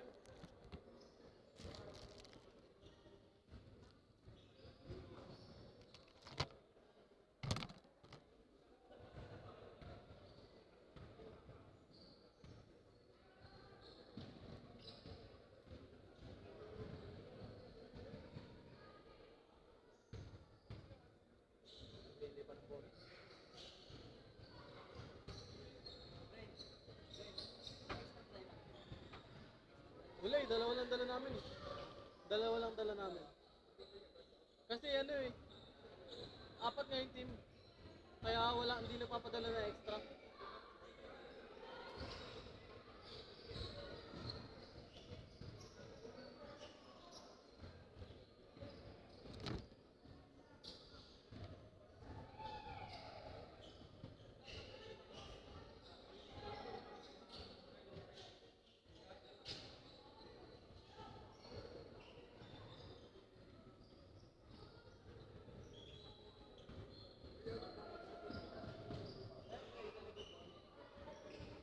amin to eh. Ngayon lang yung sa amin. Ito, pero nandun kasi. Hindi ko alam eh. Hindi ko alam kung kanina eh. Gamitin mo. Gamitin mo. Hindi ko alam. Oo.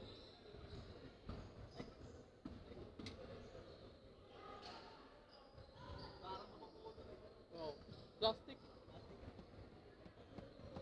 Nandun kasi yun namin eh. Ayun oh. Naka ano sa railing. Nakakapit sa railing. Ito. Sa amin din. Oo.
Peng, gitna mo, Peng.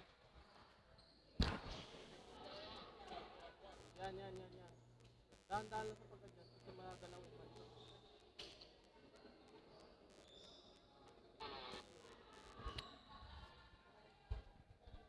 Hey, Bruce. Stay there. If it goes to Bruce, man, double that straight away. Yep, good. Bruce, come down, Bruce.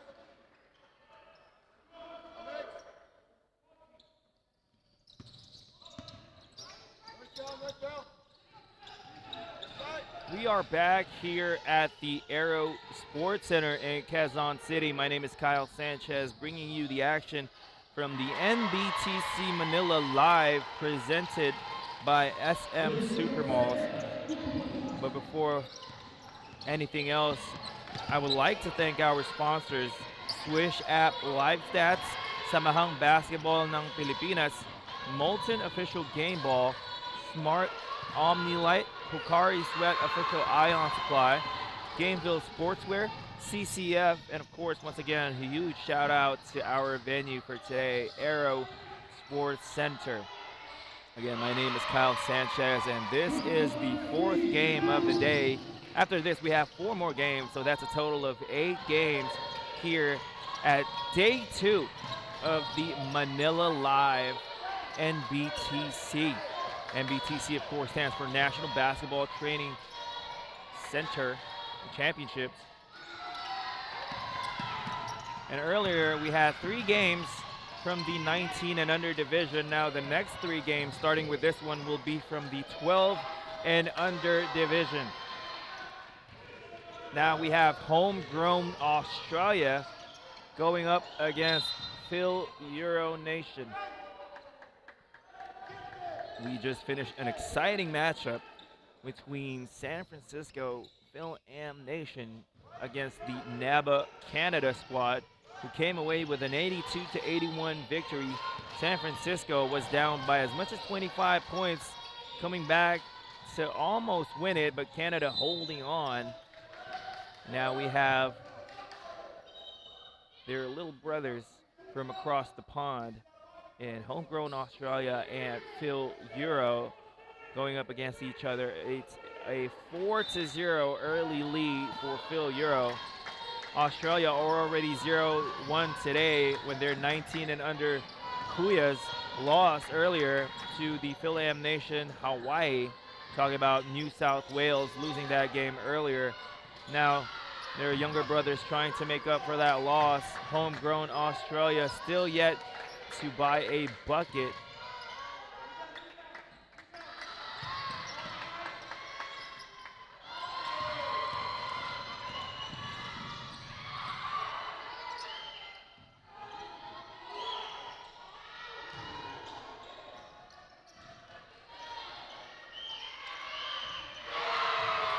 And that is a 3-pointer from Lianes.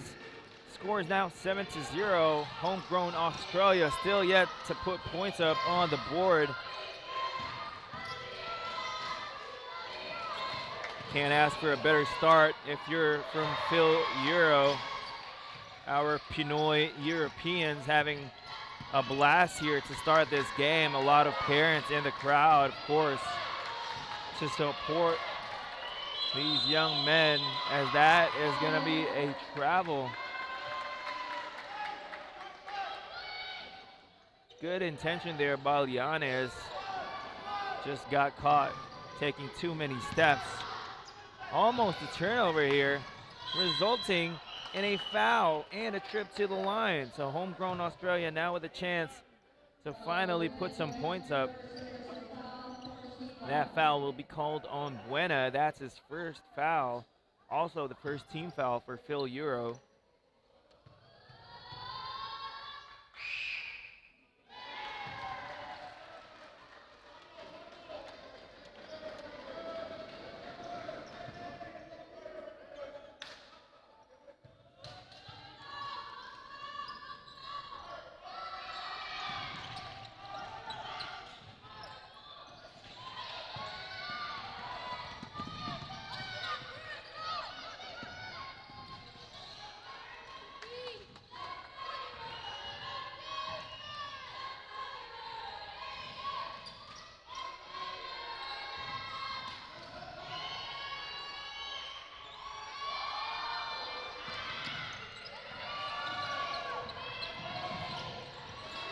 Pressure defense being applied here in the backcourt.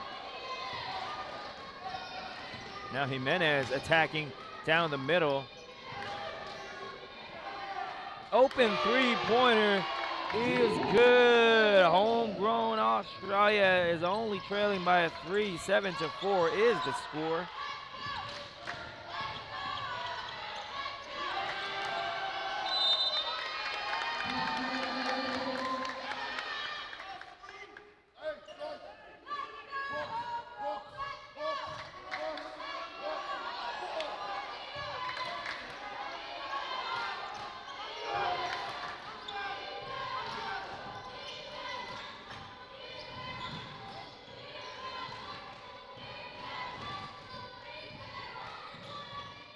Good passing here coming from Australia, but Tolentino is blocked. But Jimenez comes up with a steal. Just a bit short on that layup.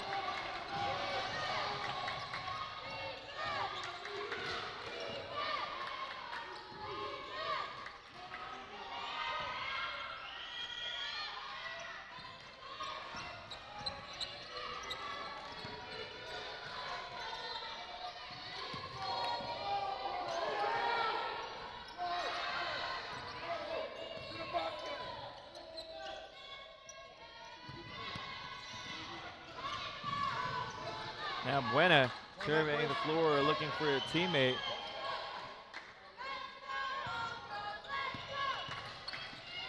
As Orpilla, two-man game here between Llanes and Orpilla. But the ball will stay with Fil-Euro, but not before a timeout is called here by Homegrown Australia. 4 minutes and 53 seconds remaining here in the first quarter. 7-4 is the score in favor of Fil-Euro. We'll be taking a short break, but we'll be right back.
And that is going to be a shot clock violation. Fil-Euro not aware of the time. They only have 3 seconds to work with on that shot clock. Good defense coming from Homegrown Australia. Still down by 3, 7-4 in favor of Fil-Euro. But a turnover there, miscommunication as Basak was going to set a screen.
Good passing there initially by Fil-Euro, but Uli there to break it up, playing the passing lanes to perfection. Now surveying the floor, asking for a screen from Pasa. Good screen. Two-man game here. Crossover by Uli. Uli, individual brilliance on that possession. Showing off the handle.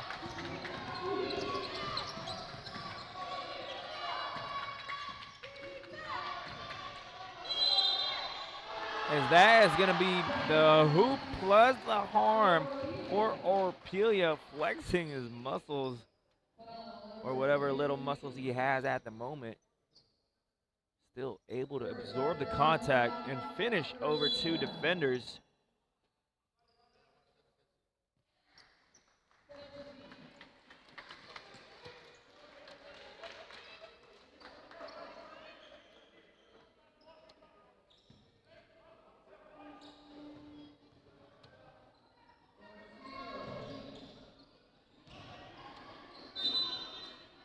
Leones gets the offensive rebound, but gets hit in the face in the process. So that will be another foul for Homegrown Australia. Speaking of Australia, I want to give a huge shout out to my family in Brisbane. Good day to all my Brizzy mates. And of course, one of my closest friends, shout out to the Joven family out in Perth. Congratulations on the new baby and the wedding.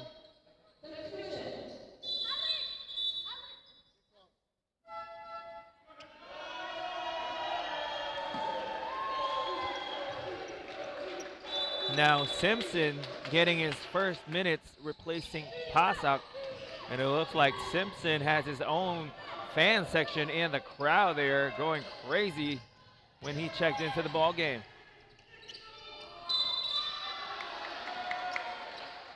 Now that is going to be a foul on Fil-Euro Nation. And it will be on number 67. Our Gen Alpha's favorite number at the moment.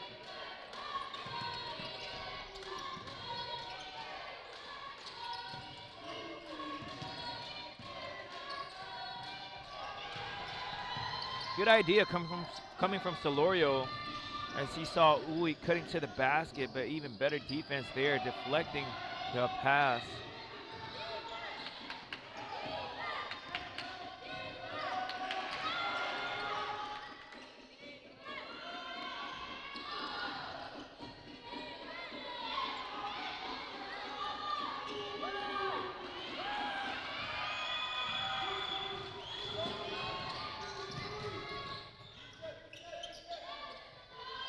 Tolentino with a jumper off the mark, but they get the offensive rebound.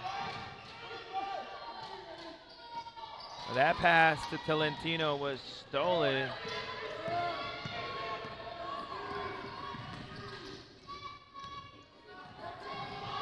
Binas against Uy. Good defense here by Uy, sliding his feet. Now Tolentino gets the defensive rebound.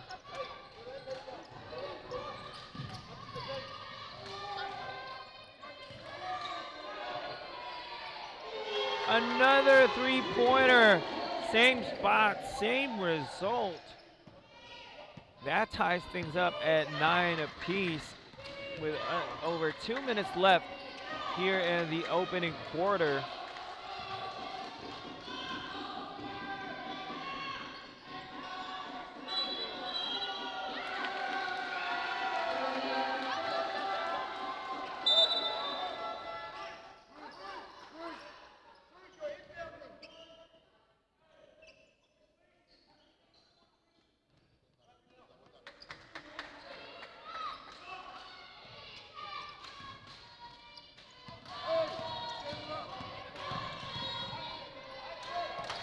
Delorio with a crossover here. Now Jimenez gets a screen. Good defense so far from Fil-Euro. Now there's 7 seconds left on the shot clock for Homegrown Australia. Let's see if they can do anything with the remaining time that they have. Jimenez gets a screen. Another three-pointer. It looks like we have our designated shooter here on the side of Australia. That came from all down, away down under. As the ball will stay with Fil-Euro Nation, 14 seconds on the shot clock. And now Homegrown Australia leading by 3, 12-9.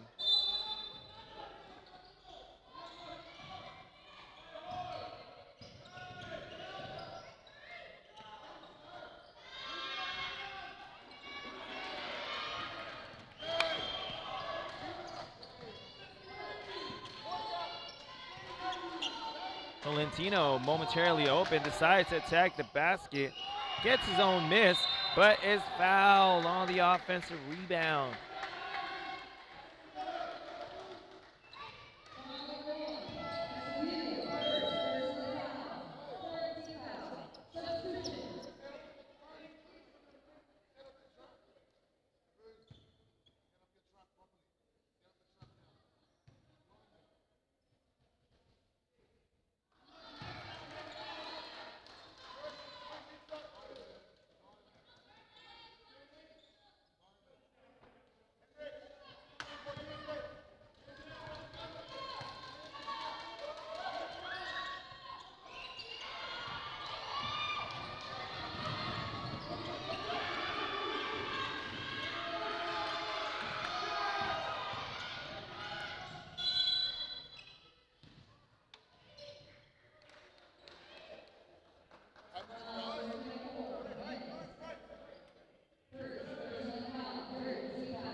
got it off in the nick of time, and no go there.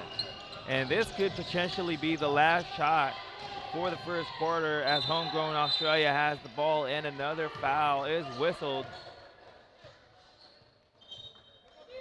But a correction here as it looks to be an offensive foul on Simpson, which gives the ball back to Fil-Euro and a chance to tie this lead before the end of the first quarter.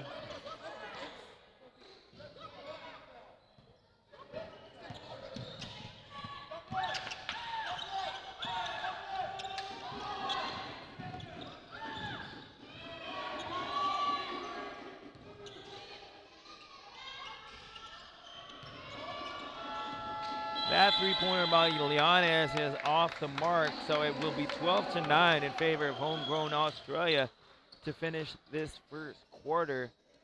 We have 3 more quarters to go, so don't go anywhere. We'll be right back.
Full court pressure now being applied by Fil-Euro here, but easily broken by Homegrown Australia with pinpoint passing, and that's exactly how you're supposed to go through a press, and that is going to be a foul and another trip to the free throw line. Unselfish play by Uy, seeing a teammate cutting to the basket. Now Celorio has a chance to extend this lead with 2 at the line.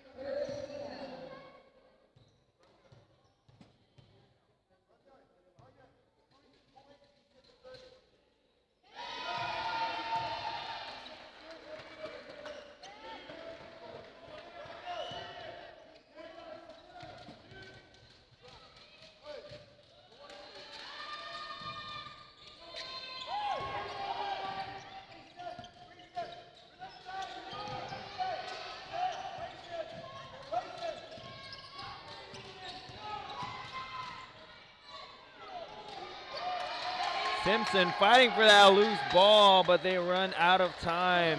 You got to appreciate the hustle from the big kid, Simpson. But good defense as well from Fil-Euro getting that stop. Now only trailing by 4, 13-9 is the score. Still in favor of Homegrown Australia as we have Buena getting up a screen. Buena bringing that ball up the floor, looking for a teammate.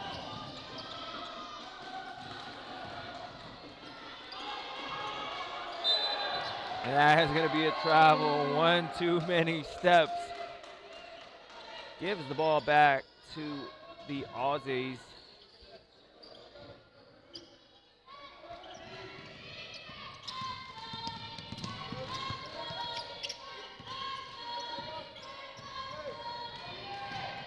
Celorio splitting the defense just short on that layup.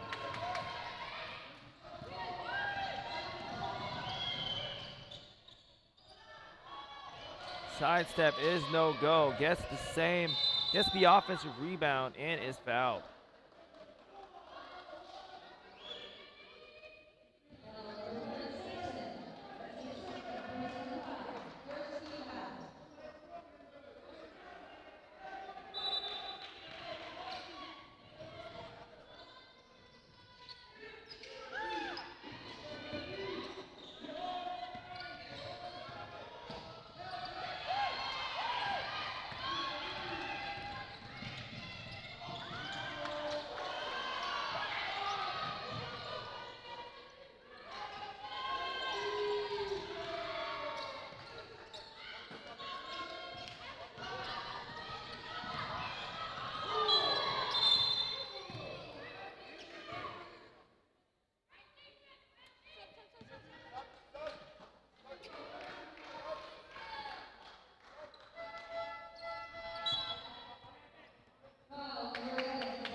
Another three-pointer here, second of the game for Yanez. He hit one earlier from the corner, and Fil-Euro gets the steal. Back-to-back three-pointers. And just like that, they get the lead back, 15-13. Those turnovers proving to be costly for Homegrown Australia, but ooh, the brightest star so far for Homegrown Australia, going coast to coast. Pasak, who just checked back in, gets the rebound, but coincidentally gives the ball to an opponent, but blocks the shot afterwards. So maybe he just wanted to get the block.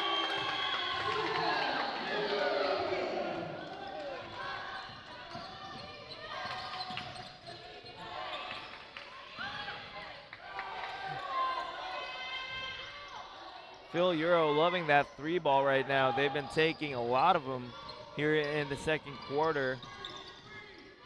But that's the modern game now, especially coming from Europe, as these kids, of course, representing Europe here in this tournament. That three ball is their main weapon, as Oy once again slices towards the rim to get the lead for Homegrown Australia. 19-15 is the score. 6 minutes and 40 seconds remaining here in the second quarter.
almost an 8-second violation there, but Fil-Euro gets across the half-court line just in the nick of time as Orpilla hands it over.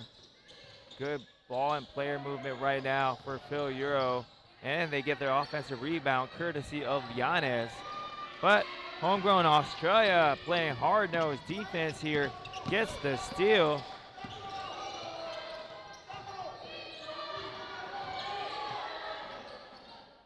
Ooh, with the three-pointer off the glass. The bank is open for Uwe.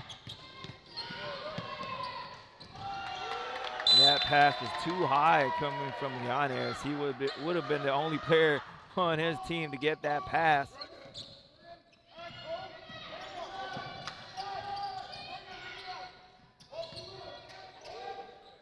Back-to-back three-pointers for Uwe, no good, but they get the offensive rebound. Good timing on the block for Maralit.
Passak now heading to the line. Bonus free throw, no good for Passak, but the lead is now up to double digits. Homegrown Australia leading by 11, 26-15. And that's the same exact turnover coming from Yanez. He needs to be able to control the strength on those passes because some of them have been way over.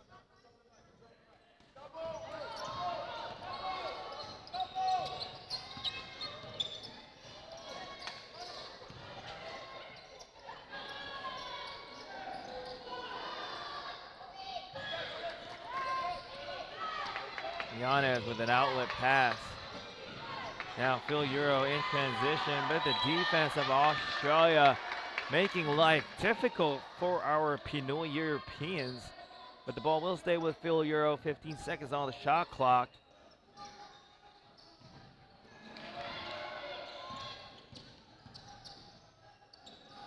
Yanez with the ball up top. A series of moves here, but Passak staying right in front of him.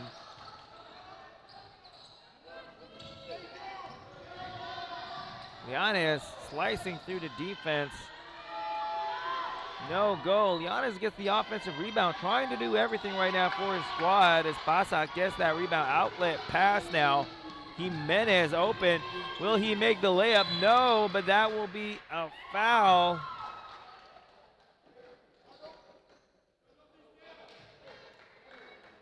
Jimenez, as he was going up for that basket, got clipped, and he will head to the line for two more.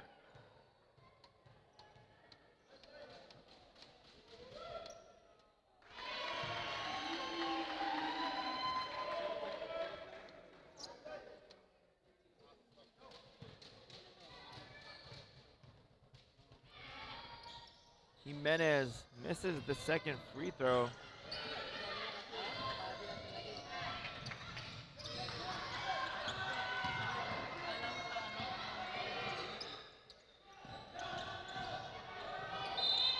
That will be a turnover on Yanez.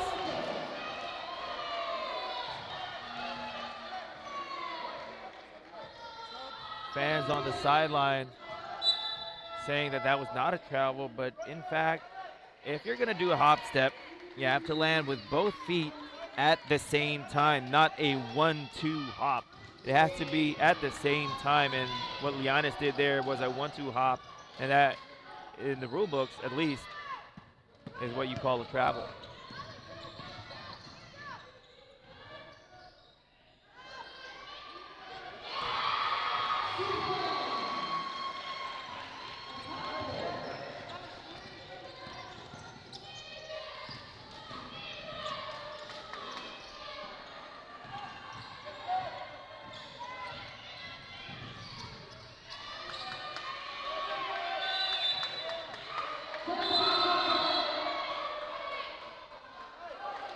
Things are getting chippy here, and that's how important this game is for both of these teams. You love to see the passion from these young men.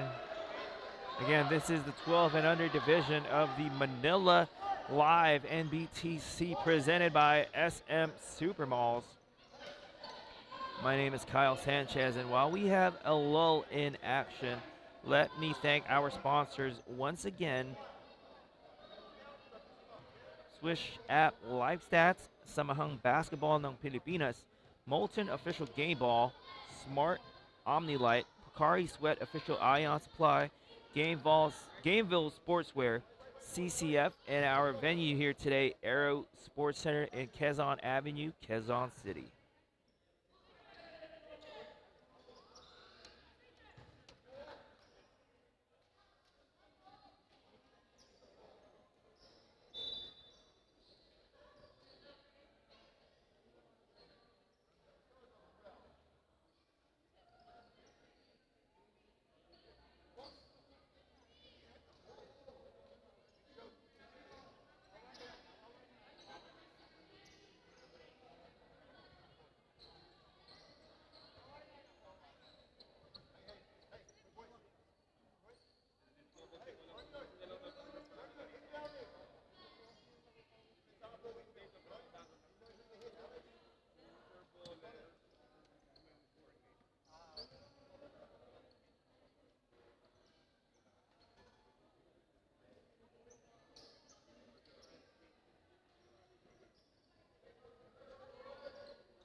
So warnings have been assessed after that little scuffle that we had just a moment ago. Even the parents are getting into it. And not gonna lie, it's very entertaining here, seeing all the parents expressing just as much emotion as the players are on the floor. As, ooh, he gets the steal, but he slips on the floor. He looks to be okay though, which is a good sign, seeing as he has been playing very well here for Homegrown Australia.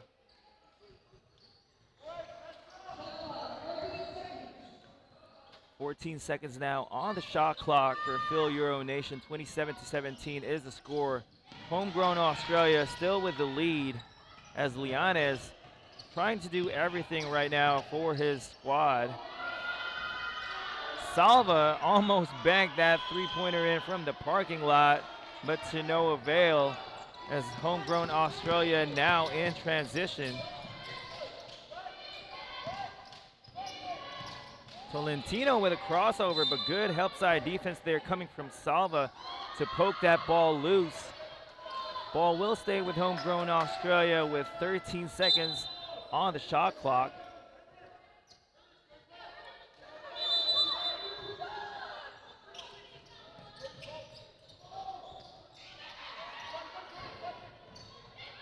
Jimenez loses the ball on the drive. Llanes finds Valdez for a layup, and that cuts the lead to 8. Fil-Euro Nation has been trailing for much of the first half. So far, they've been doing a good job of keeping in step. That mid-range jumper brings the lead back up to 10, and a turnover once again. The defense of Homegrown Australia really dictating the pace here as Buena checks back into this ball game.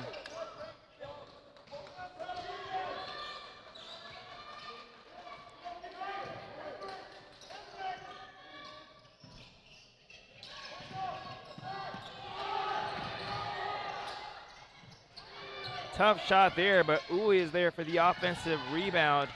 3 seconds left on the shot clock. Celorio takes a three-pointer, back rims it, but once again, Uwe is there to track the loose ball.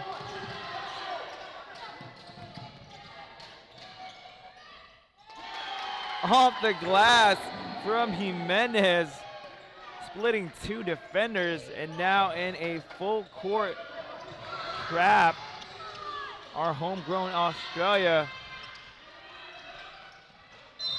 And that is going to be a foul on Buena. Fil-Euro not yet in the penalty. That will be their 4th team foul. 1 minute remaining here in the second quarter. The lead is now up to 12 for Homegrown Australia.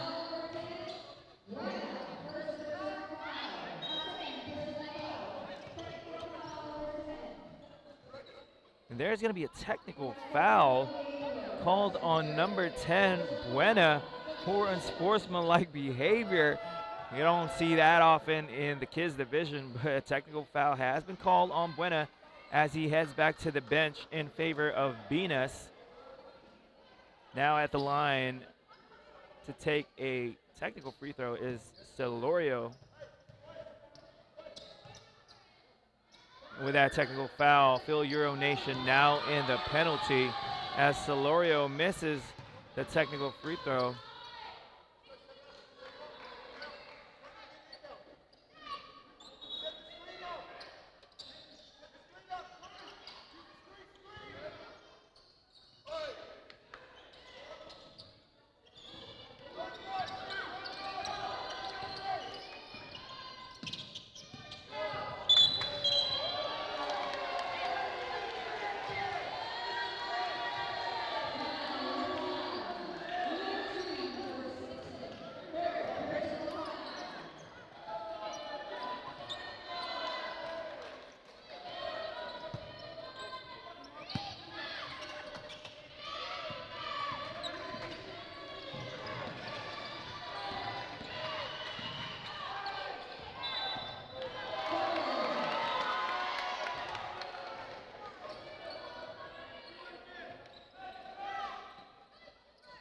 Another turnover here for Fil-Euro Nation. 40 seconds left here in the first half. Tolentino with a mid-range jumper, short.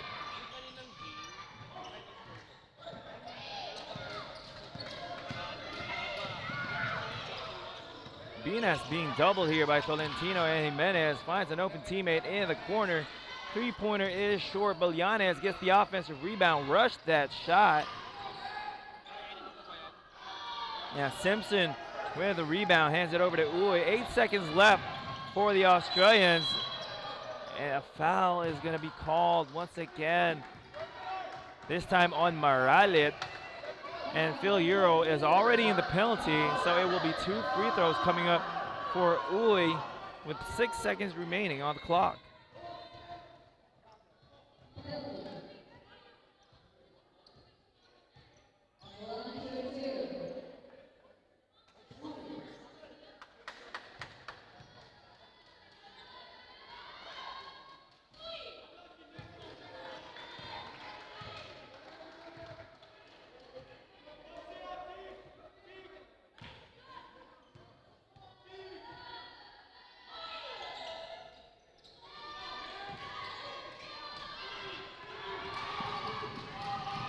Oh, good hands there coming from Jimenez, but at the very last second, a foul is whistled on Homegrown Australia, but they are not in the penalty, so no free throws there. As our score at the break is 31-19 in favor of Homegrown Australia, leading Fil-Euro Nation. We are going to have a short break here at the half, but more basketball action is coming your way, so stay tuned.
back to the action here at Manila Live NBTC presented by SM Supermalls. But before we get back to the action, we want to make a correction on the final score of the previous game between NABA Canada and the Fil-Am Nation San Francisco. The final score was 82-81. Canada holding on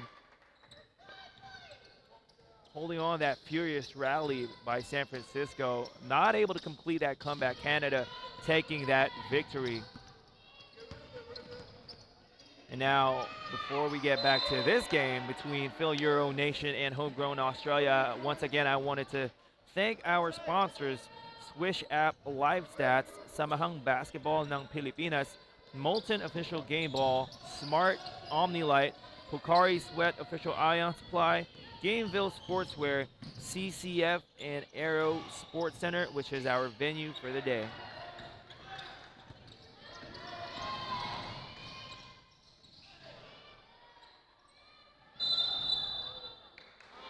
Battle for the loose ball there, resulting in a jump ball. A correction, that will be a foul instead, as Uy already had possession of the leather. Now Homegrown Australia has 14 seconds on the shot clock and a baseline inbound coming up for the white shirts. Pasak with the ball at the top of the key. Finds Tolentino in the corner. Uy with a jab step. Three-pointer on the way once again for Uy. He has been the highest scorer so far for Homegrown Australia. As Salva tries to get a bucket there, but good, honest defense coming from Pasak, just keeping his hands up and able to deflect that shot.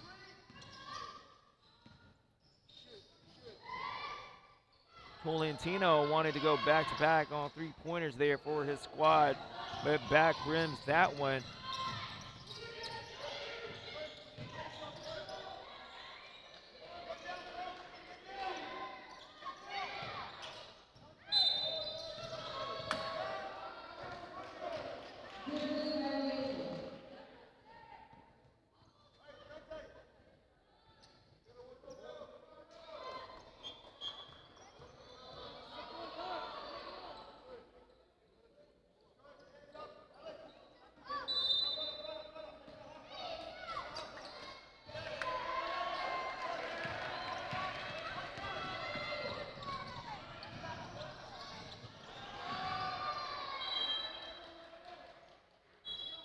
Ball will stay with Homegrown Australia. 34-19 is the score. 17 seconds left on the shot clock for Australia as we hear Coach Crom barking instructions from the sideline. Jimenez applying the pressure in the backcourt, but Yanez able to bring that ball up the floor. Decides to take it himself and banks it in. Not sure if he meant to do that, but that's already his third three-pointer of the game, so I wouldn't be surprised if he did. Lianez trying to bring his team back from this double-digit deficit as Pasak gets fouled.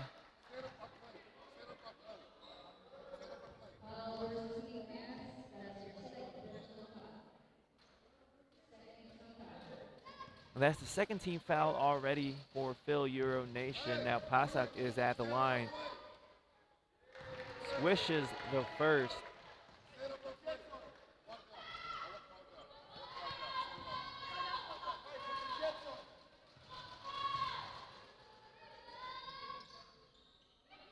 Pasak misses the second free throw, but Uy is there to get the O board. But throws it away. Miscommunication there between Pasak and Uy.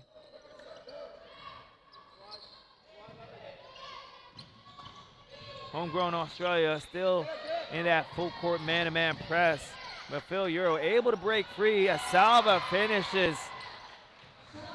Unselfish basketball there from Fil-Euro.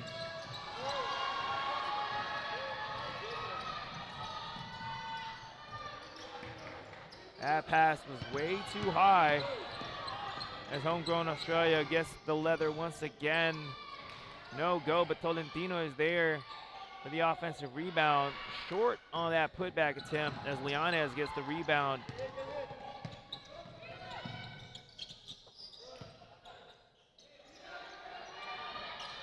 Too strong, but Salva gets the long rebound. Tolentino swiping down at the ball, gets a bit of Salva's hands, and is called for the foul. That is the first team foul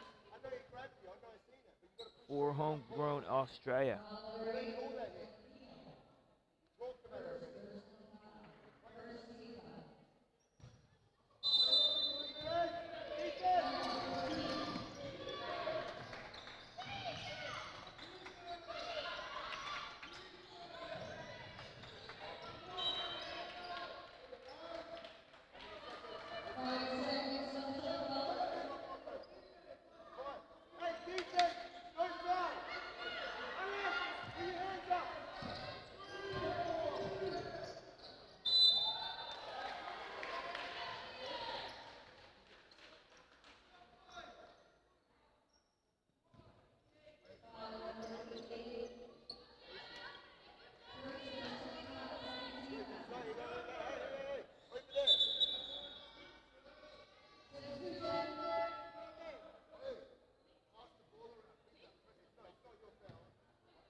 Good passing there coming from Australia, just unable to finish as Fil-Euro is out on the break.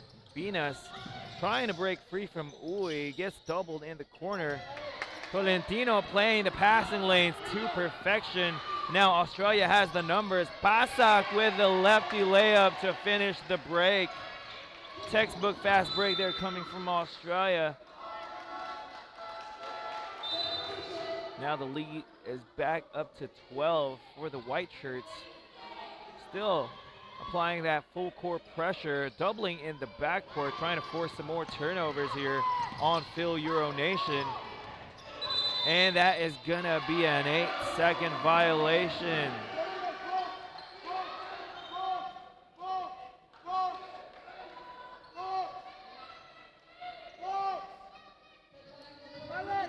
If Fil-Euro Nation isn't careful, this lead could continue to balloon.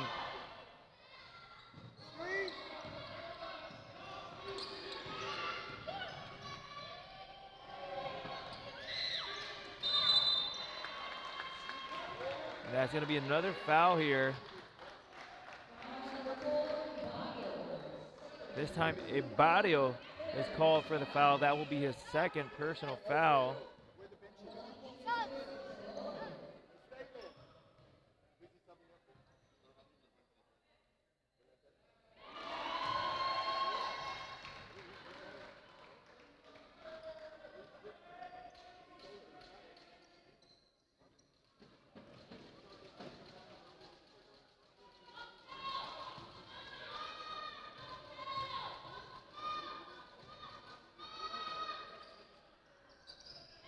Celorio knocks down both free throws, and now Sebastian checking into the game.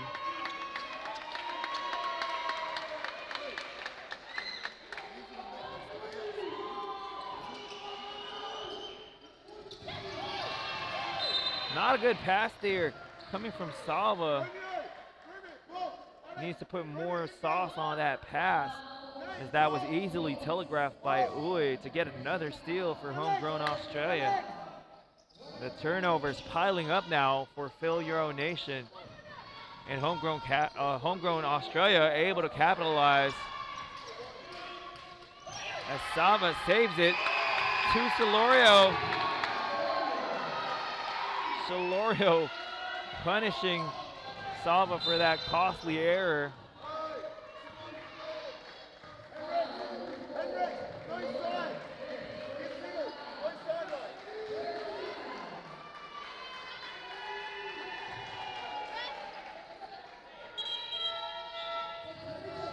Now Simpson is checking back into the game to replace Pasak. Quality minutes here from Pasak, getting rebounds and blocking shots. No sideline. No sideline. Force middle. Go home.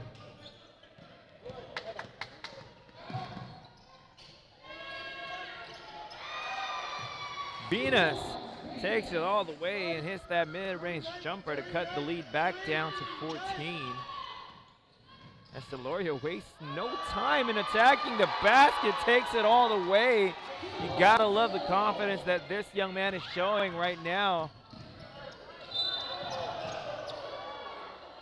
And that looks like it's gonna be another foul called on Homegrown Australia. Still not the penalty, but that is their 14th foul. So free throws coming up from here on out for Fil-Euro Nation.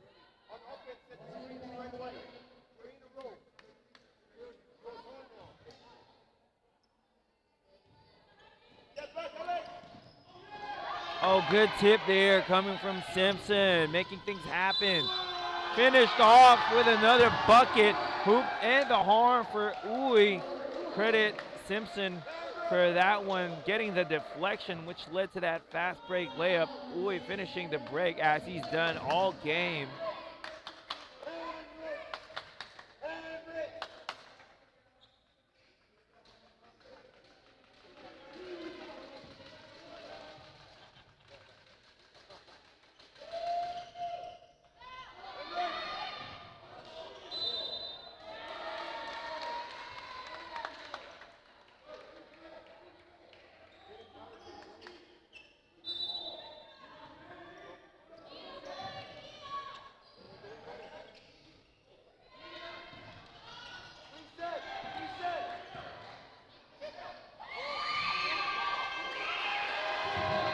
With back-to-back baskets. This is the biggest the lead has been for Homegrown Australia. 20 points, 47-27 is the score with 3 minutes and 55 seconds remaining here in the third quarter as Fil-Euro Nation asks for a timeout.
Aussie, oi, oi, oi, says the crowd as they are up by 20, 47-27 here in the third quarter. Well, cut that down to 18 as Acilio hits a tough layup off the glass. But the Australians still up big here with Uwe taking and making a corner three-pointer. He has been on fire in this game, carrying the offensive load for his squad.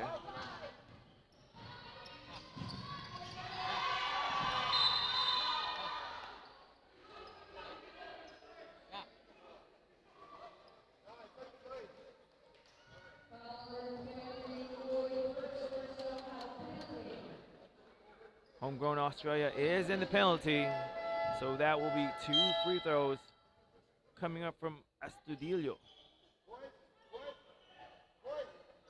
And we have a substitution here. Maralit checking back into this game to replace Ante.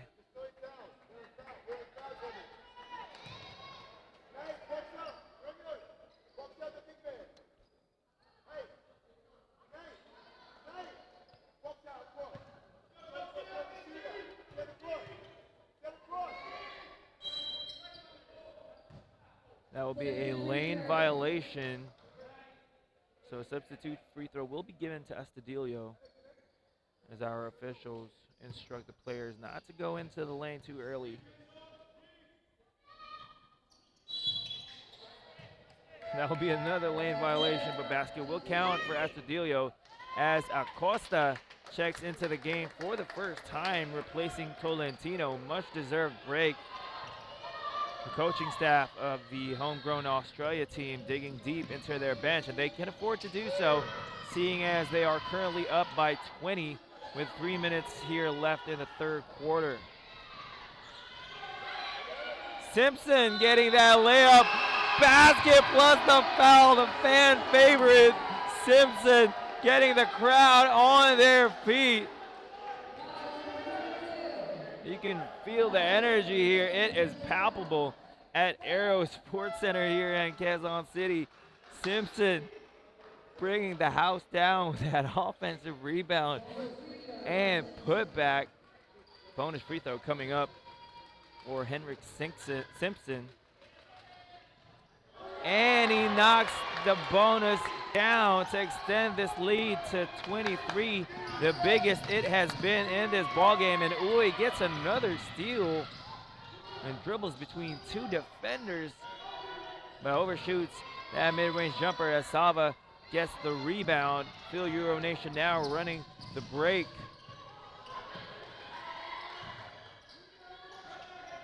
Morales, tough basket there. Good defense from Australia, forming a wall to stop Morales.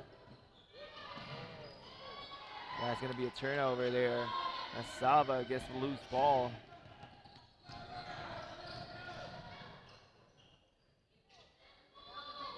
Sava, offensive rebound again.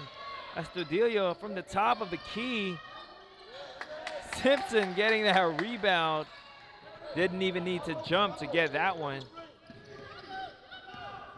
Sebastian is looking for a teammate, hands it over to Uy. He's been on fire all day, and why not? When it rains, it pours, and it has been raining here inside the Aero Sports Center, courtesy of Uy.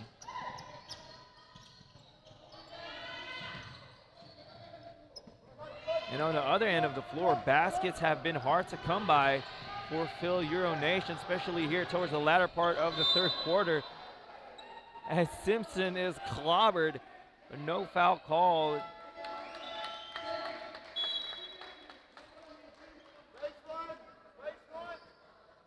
But the ball will stay with Homegrown Australia. 18 seconds left on their shot clock.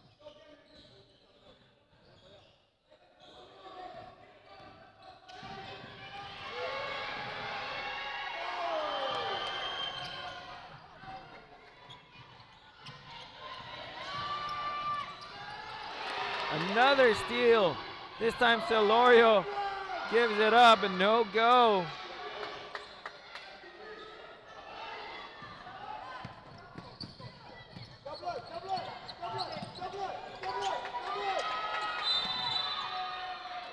Foul will be called on Sebastian there. And Homegrown Australia already in the penalty will mean 2 more free throws for Astudillo.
2 shots coming up for Benji Sebastian, as Fil-Euro Nation is also now in the penalty. 31.4 seconds remaining here in the 3rd quarter. And the sizable lead that Australia has built here, especially at the start of the 2nd half. Really going on a run to blow this game wide open.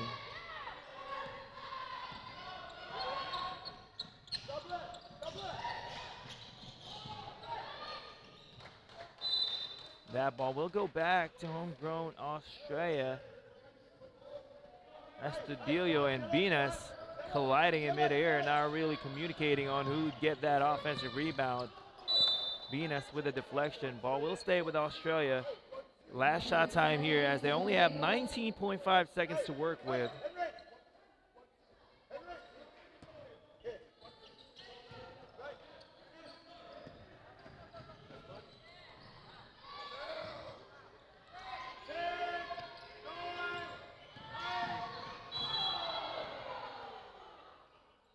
Well, Solorio is down and hurt. And he's visibly in pain here, favoring his midsection. Hopefully nothing too serious, as he is still on the floor being looked at by our medical team.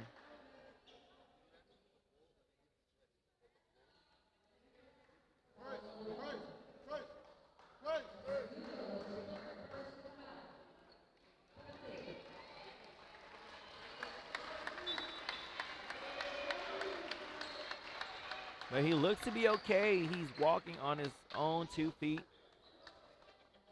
Brushed off the contact there. Solorio headed to the line for 2 more free throws.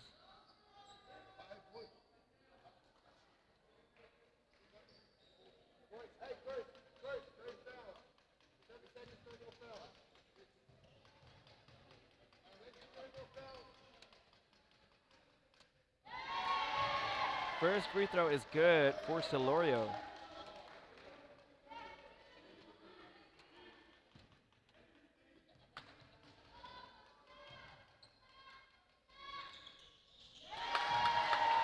Solorio makes good on the second as well. Only 7.1 seconds.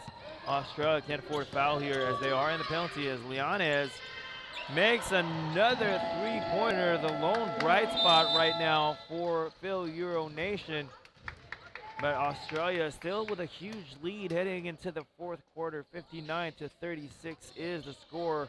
Homegrown Australia poised to take this one unless Fil-Euro Nation comes up with a miracle of a comeback in the 4th.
Fourth and final quarter underway here at the Aero Sports Center in Quezon City. This is Kyle Sanchez bringing you the action from the NBTC Manila Live. This is day 2 of basketball action here. And once again, let me thank our sponsors, Swish App Live Stats, Samahan Basketball ng Pilipinas, Molten Official Game Ball, Smart Omnilight, Pocari Sweat Official Ion Supply, Gameville Sportswear, CCF, and our venue, Aero Sports Center. And before we get back to the action, I would like to give a shout out to a good friend of mine, Jasmine Josen, who is currently playing professional basketball in Australia in NBL 1 for the Southern Tigers. Also a member of the Gilas Women's National 3x3 team.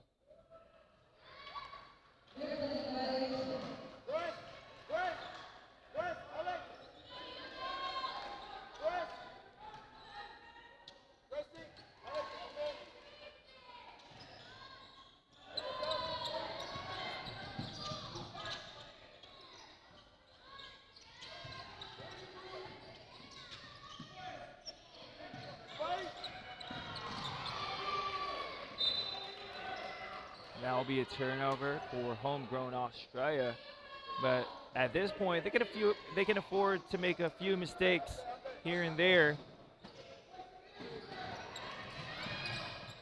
as they are up by 20, 61-41.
Even with this 20-point lead, Homegrown Australia still applying the defensive pressure, which gave them this lead in the first place. And you love to see this type of energy being sustained through 40 minutes of gameplay. But they turn the ball right up back as Fil-Euro Nation with another chance to cut into this lead. Still definitely mathematically possible for Fil-Euro Nation to get back in this one. But Ocampo's three-pointer goes in and out. And Llanes gets the block, and Fil-Euro has the numbers in transition. Let's see if they'll be able to capitalize.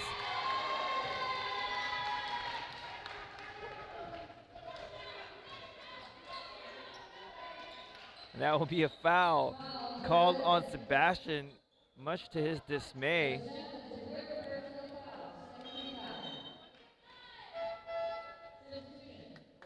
Tolentino checking back into this game for Jimenez. Tolentino, part of that group, that 5, which gave this lead to Homegrown Australia.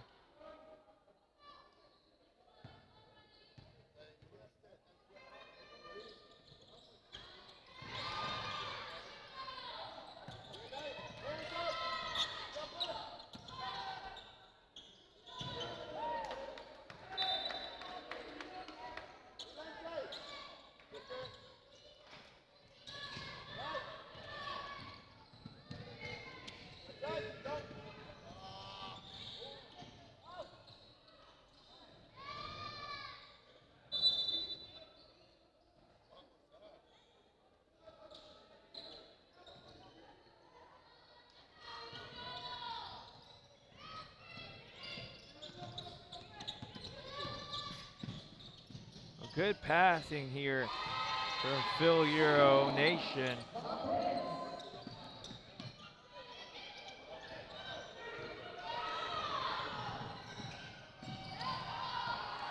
And another defensive stop here. But unfortunately, Binas unable to finish in transition. He was wide open. Just baby that one as Pasak gets called for a travel on the other end. Now Buena is checking back into this game to replace Maralet. Buena was called for a technical foul earlier for unsportsmanlike behavior.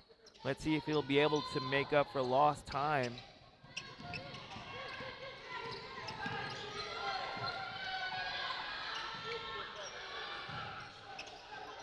Sebastian tracks down the rebound, gets it over to Tolentino. One man to beat, and Tolentino, no problem as he hits another layup to bring the lead back to 20. Homegrown Australia still applying that full court pressure, not letting up whatsoever. Their foot still on the gas pedal.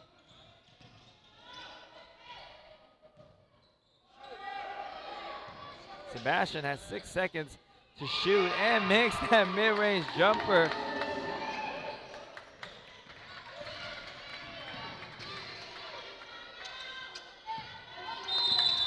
And that will be another 8-second violation called as Valdez was unable to cross the half-court line in time.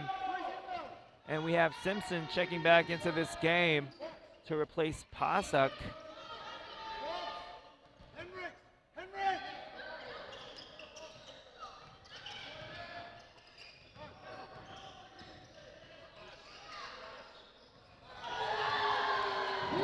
Coaching staff called it splash money once again. 25-point lead now for Homegrown Australia, but that will be a foul on Tolentino.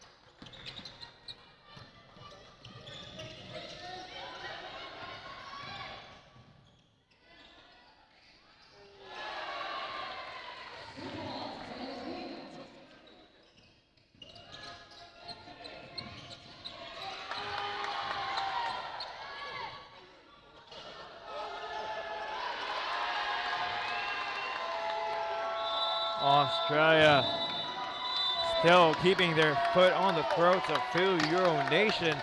The lead is now up to 28 points, 72 to 44. 4 minutes and 54 seconds left here in the fourth quarter.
Salva, wild layup there off the mark as Jimenez, one man to beat, and Buena, good defense there coming from Buena, and a foul, or rather a traveling is called on Llanes.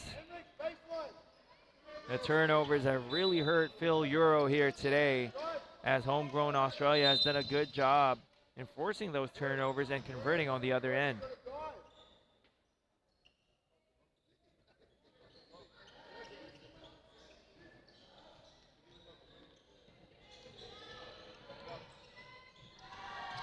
Llanes with the swat.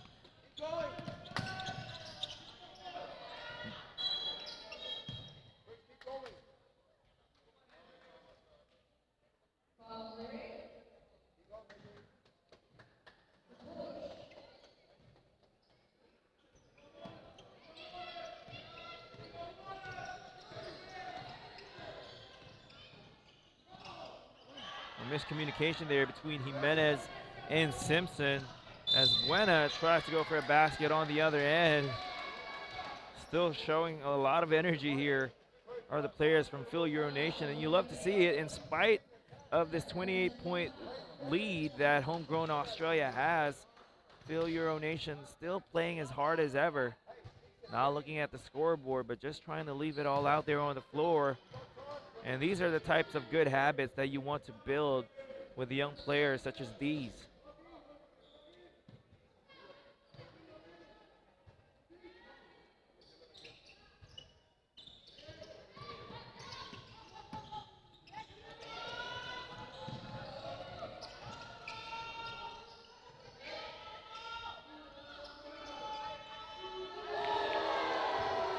Another three-pointer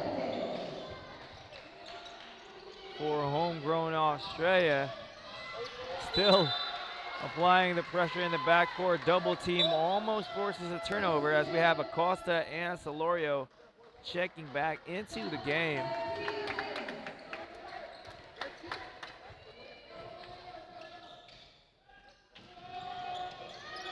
Not sure if Fil-Euro was aware of the clock there, as they only had a second to cross half court, so that will be another 8-second violation for Fil-Euro. I've lost count of how many 8-second violations they've had already in this game, but obviously they've had more than enough for Australia to have this big of a lead, which is at 31 already, and that looks like it's going to be a technical foul.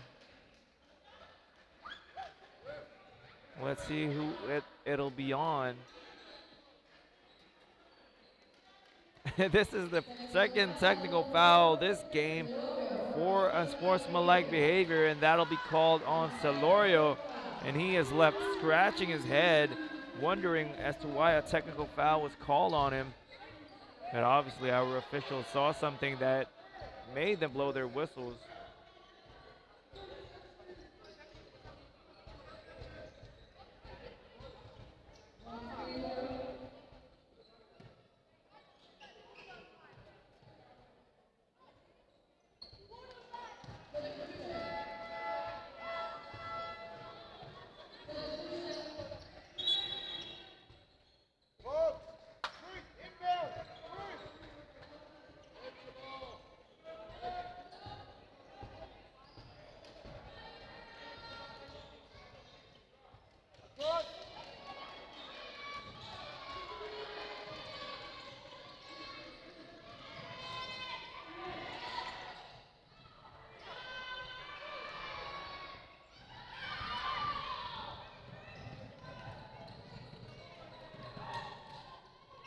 Astudillo, ooh, ankle breaker there, gets the foul and will head to the line for two.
That is a swish for De La Paz.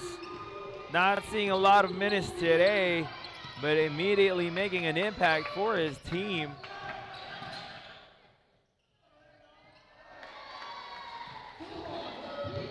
Friendly bounce goes in.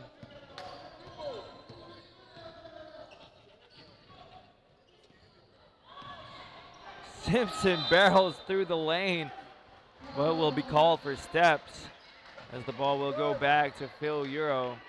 And it looks like Simpson is grimacing here. Not sure if he stepped on someone's ankle. As a timeout is called by Homegrown Australia. 77-47 is the score with 2 minutes and 37 seconds remaining here in the fourth.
Three-pointer is short for Campo.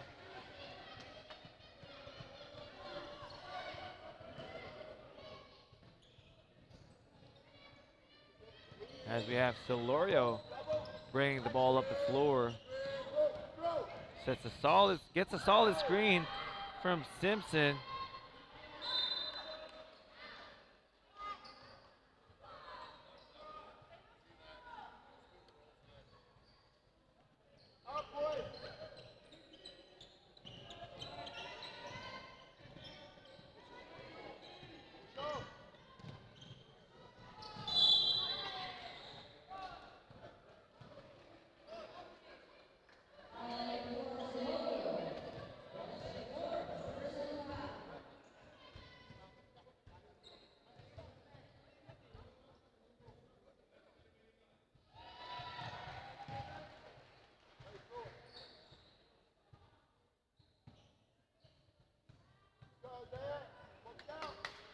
Also want to give a shout out to my dad who is currently watching from here in Quezon City at home. We still have 4 more games to go after this one as Celorio is blocked. Only less than 2 minutes now to go here in the fourth and final quarter as we are just awaiting the final score. But the results have been in the bag since around the third quarter when Australia went on that run to blow this lead wide open. As that is going to be a foul on Jimenez. Australia already in the penalty, so that will be 2 more free throws coming up for Fil-Euro.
Offensive rebound for Ocampo.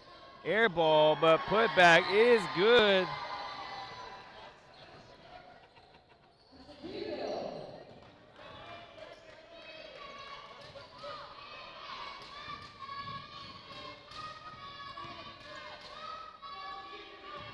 Simpson trying to muscle his way in the paint, gets blocked. Yellow.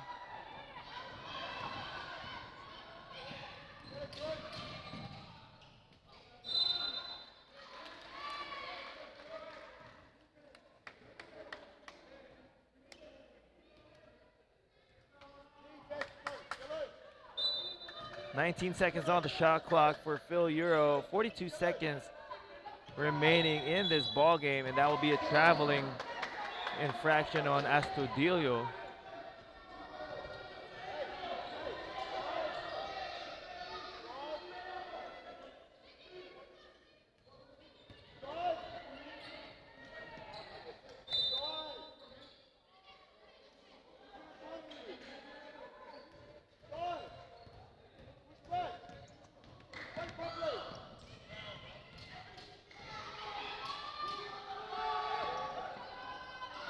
Three-pointer is short once again, but that was a good open look. Let's see if Fil-Euro will still be able to add points up here. And unless Homegrown Australia goes for a basket, this will be our final score. But Jimenez hearts hit a basket. No call from our officials as he was clobbered in midair. Jimenez, no more time, so that basket will not count. But that will be a 77-52 victory for Homegrown Australia. Dominant showing from the boys down under. As we have my good friend Krista Chavez walking up to the booth. What's up, man?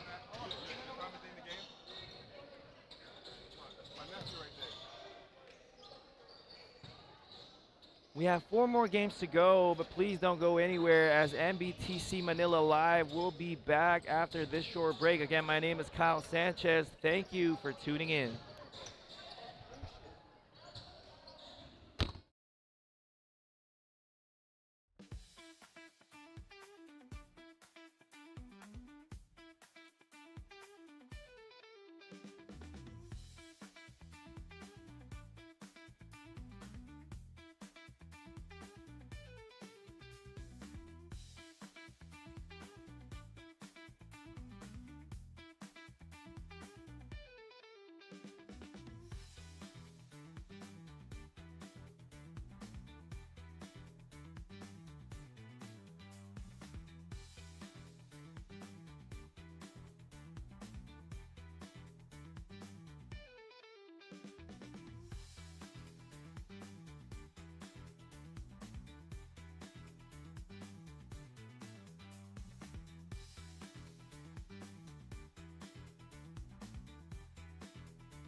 Good afternoon, Hoop fans. We are back for our 5th game today here at the NBTC Manila Live here at the Aero Sports Center in Quezon City.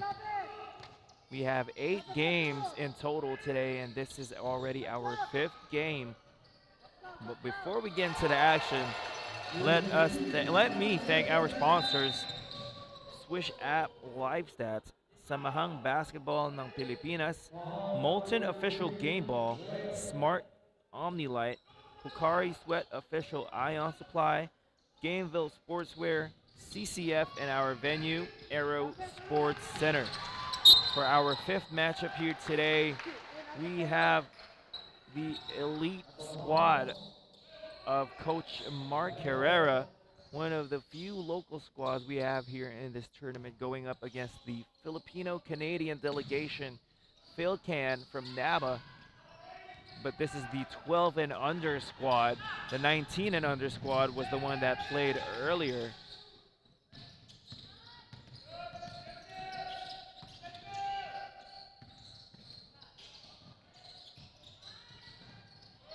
Good passing here for Elite, which leads to a foul. Talakay will head to the line for 2.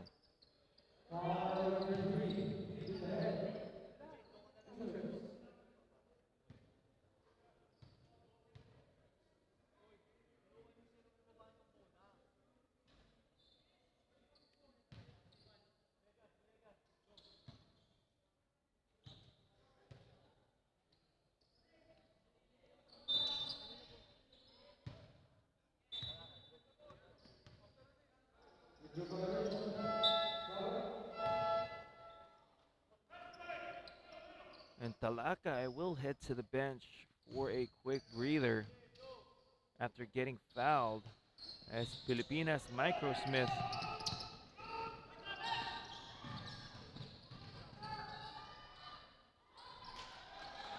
they get the rebound here. Pushing the break is Lucero.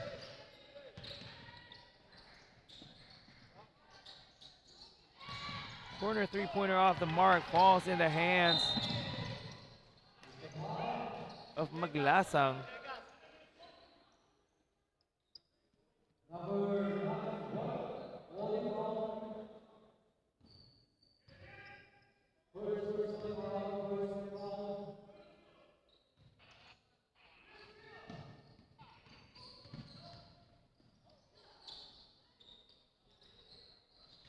Melgar with a three-pointer from the top of the key, off to the left.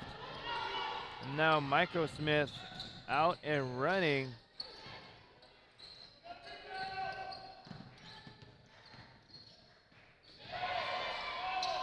That pass was thwarted as Melgar has 2 defenders to beat, but ball will stay with Phil-Can. Stop. Torello checking into the game for the first time to replace Lucero.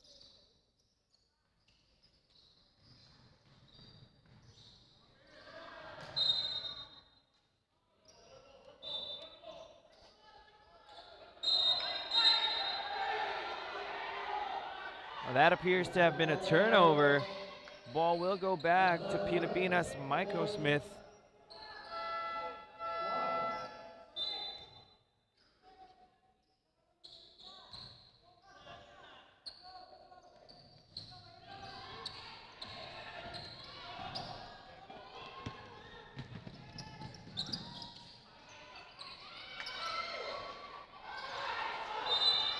Like taking candy from a baby, Villegas just yanks that ball away and earns himself a trip to the free throw line.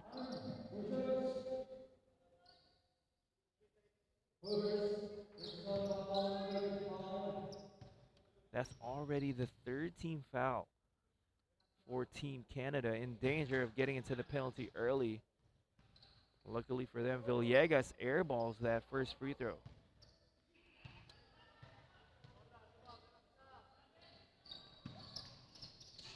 Short on that second, but they get the offensive rebound. Corner three-pointer is good for Carpio. Finally putting points up on the board is Pilipinas Microsmith, and now they have an early lead. 3-2 is the score.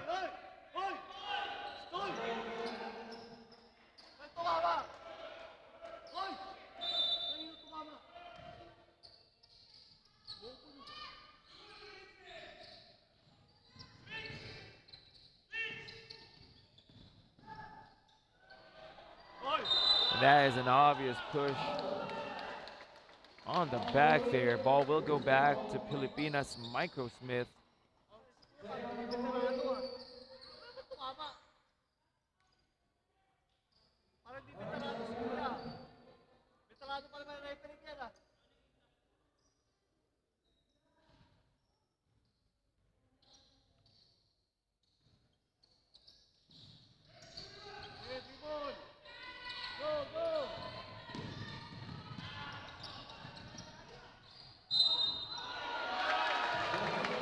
Basket will count, and a bonus free throw is on its way.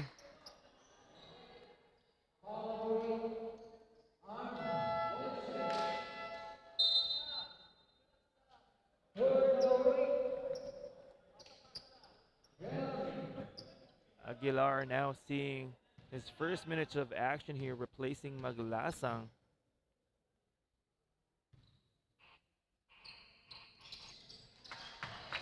Dudas completes the three-point play. And now Pilipinas Microsmith applying some ball pressure in the backcourt. Aguilar almost turns it over.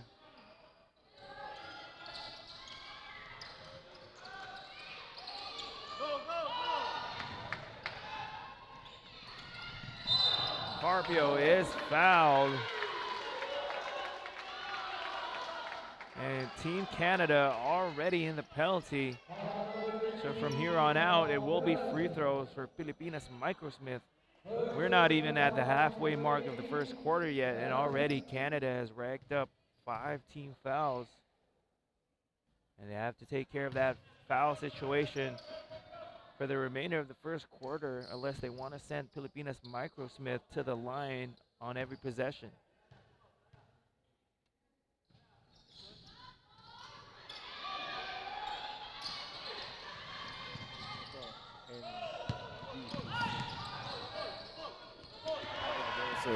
Torello gets the steal and goes all the way. Heads up play there for the heady guard. NBTC. Canada versus Philippines. That pass will be deflected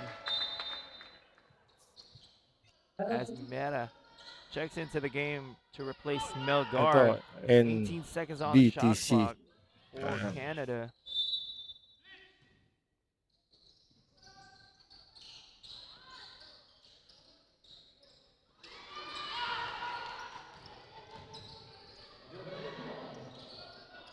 Duque's three-pointer is strong, but Aguilar is there to clean up the mess.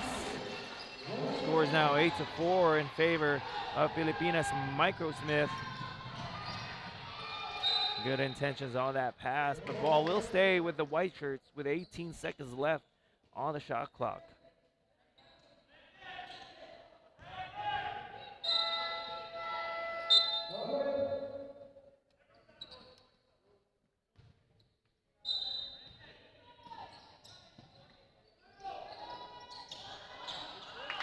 Good cut to the basket coming from Dudas. Finds himself wide open for that layup. And another turnover here for Canada.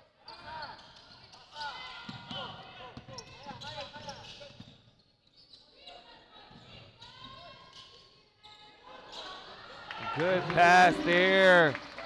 Once again, another easy look coming from pinpoint passing, sharing the wealth are the Pilipinas Microsmith, which gives them an early 8-point lead. 12-4 is the score with 5 minutes and 30 seconds remaining here in the first quarter.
Philcan Nation gives the ball away once again as Dudas reads the passing lanes.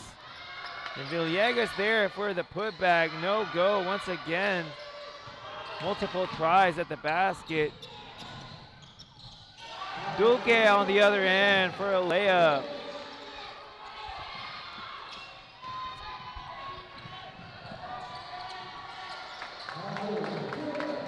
Dudas already piling up the points here in the first quarter. And the turnovers, well, almost a turnover there, as the defense of Filipinas Microsmith causing some problems here for Philcan Nation.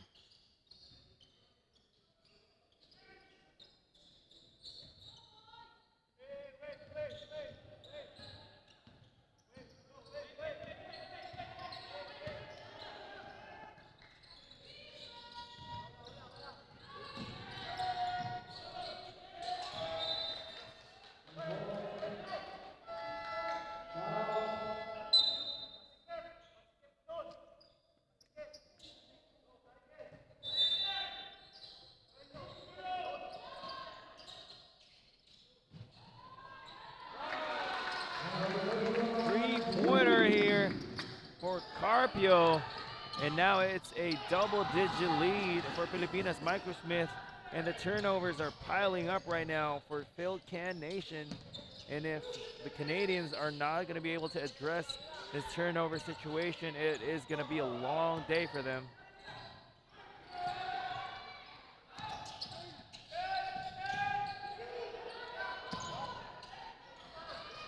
Carpio trying to go for back-to-back three-pointers, but the smallest player on the side of Filipinas Microsmith, Torello, getting that rebound. 3 seconds now on the shot clock for the white shirts. That will be a shot clock violation. Good defense that time from Philcan Nation.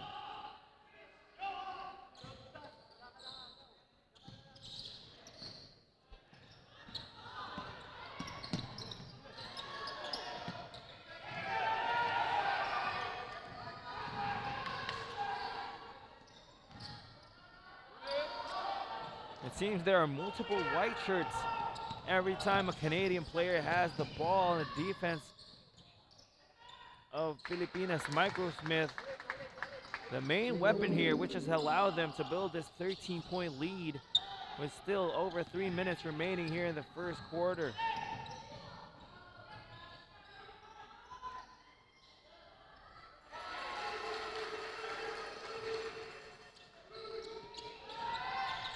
Bambilia hitting that floater over the defense. And that will be an 8-second violation as Florendo checks into this game for the first time to replace Carpio.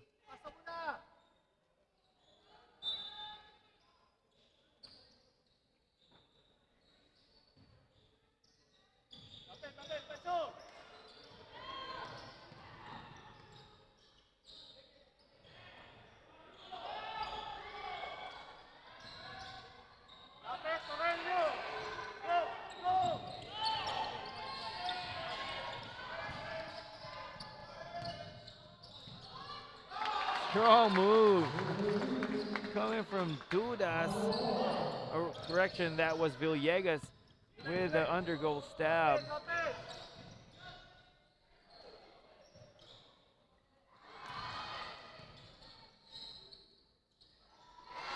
Friendly bounce gets the drop for Gatos. The lead is still at 11, but there is a steal. But a counter steal by Singol. And the Canadians, who are in the penalty, will send them back to the line.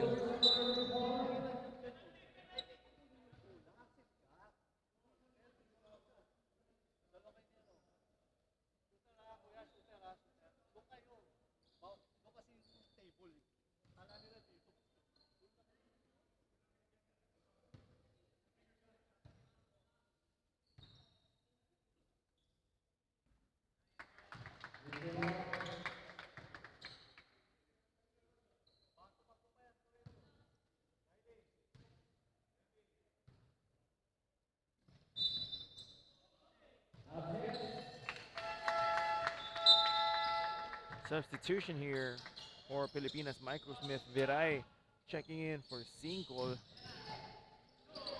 Another turnover as Torello gets the loose ball. Now Viray trying to set it up for his squad. Picks up his dribble and now is looking for a teammate. Lorendo almost loses the ball. Good interior passing. Unselfish play from Dudas. Frees up Villegas for another basket. The three-pointers of Canada falling short here in the first quarter. Go, go, go, go!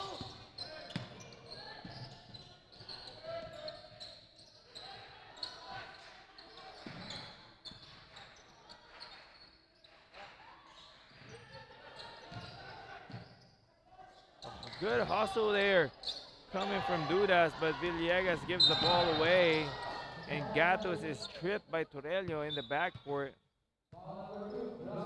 Filipinas Microsmith not yet in the penalty, only the second team foul.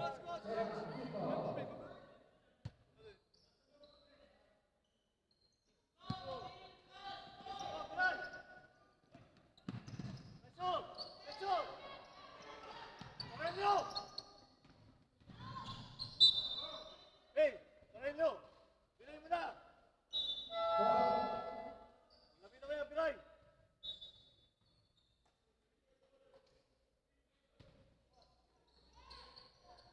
Abol, Riley!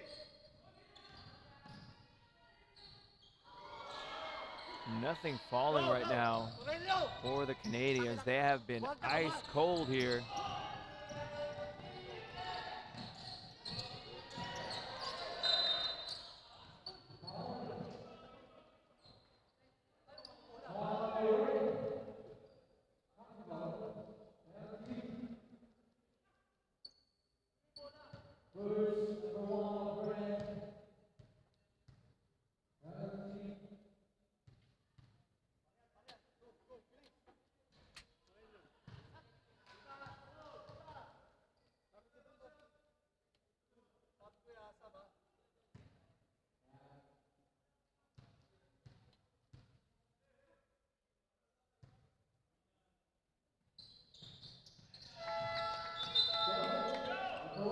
Parian seeing his first minutes of action in this game, replacing Torello.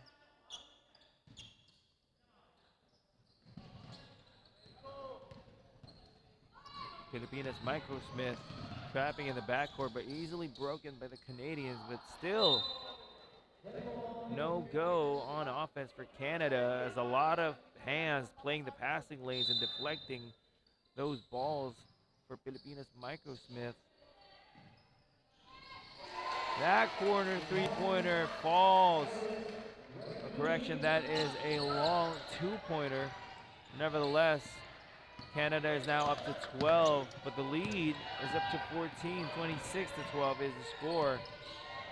2-second difference between the shot clock and the game clock. Florendo gets the friendly roll. 5 seconds left. Not sure if Canada is aware of it, as they only have 1 second to put a shot up.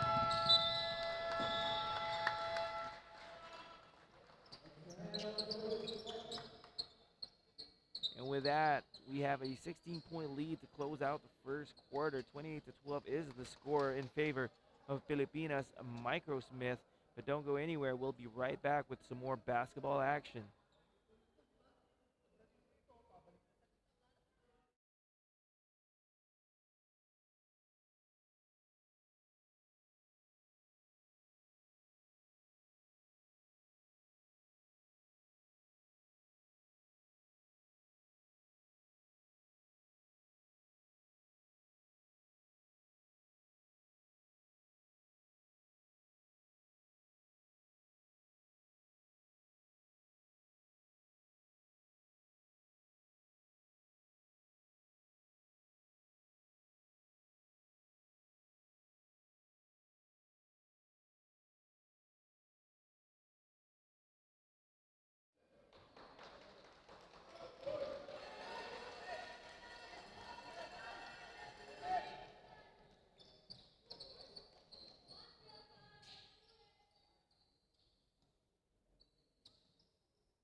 That three-pointer hits the side of the backboard, but Florendo's there to pick up the offensive rebound. Second try, still no good. 4 seconds left on the shot clock for Pilipinas Microsmith as Luceno lets it go in time, but hits nothing but the backboard.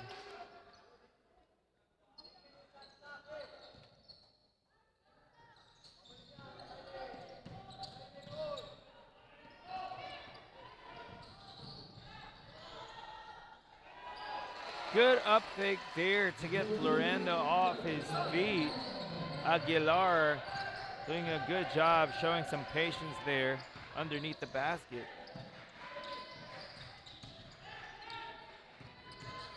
Lucero slicing through the lane, finds Carpio open for a three-pointer, almost banks it in. But Cartosa pushes the ball up the floor, is met with a bevy of defenders.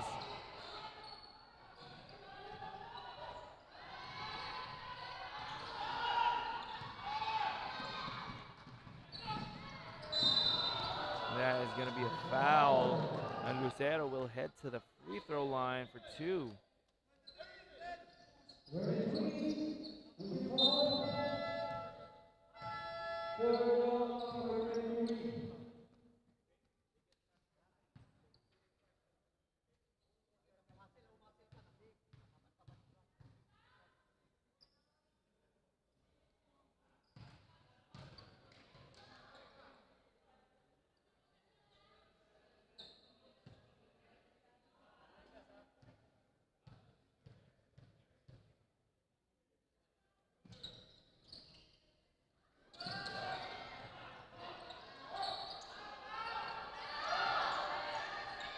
Loose ball gathered here by Phil Canada as Gatos finishes the break.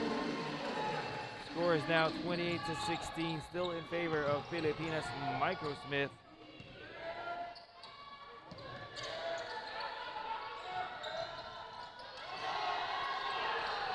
Now it's Phil Canada's turn to get out on the break, but that is going to be another turnover as Carpio gets the ball.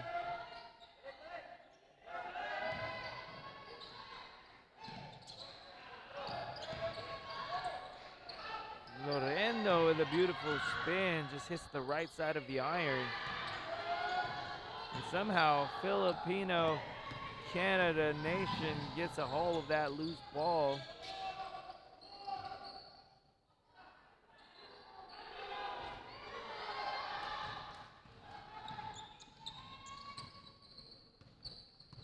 A shout out to my good friend Chris De Chavez, who is in the stands right now, currently supporting his nephew who is playing for Phil-Can Nation. Of course, Chris De Chavez, professional basketball player in the Philippines, hailing from New Jersey.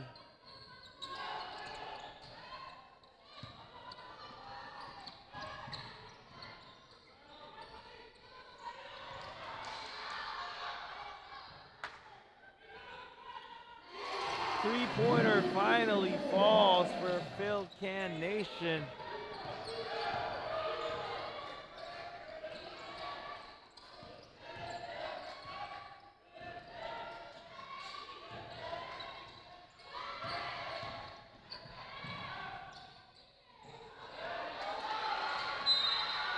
Good interior passing there.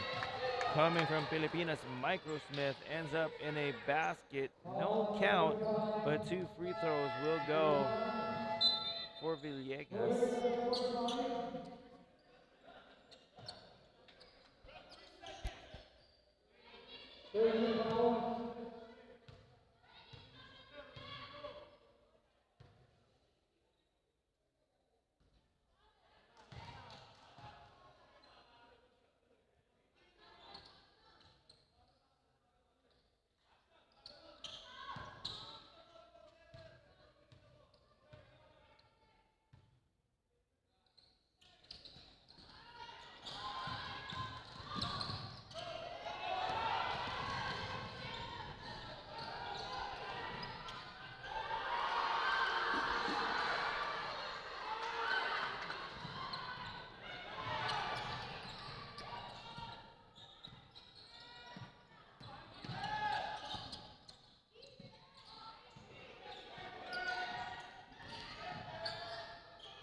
Tinkle with the ball up top with 6 seconds left on the shot clock. Floater is good, splitting through the defense and skipping through that lane.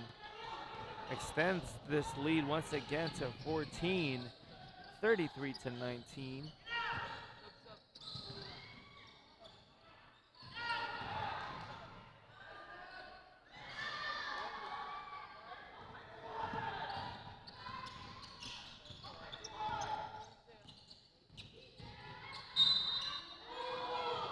Oh, that's going to be another foul here.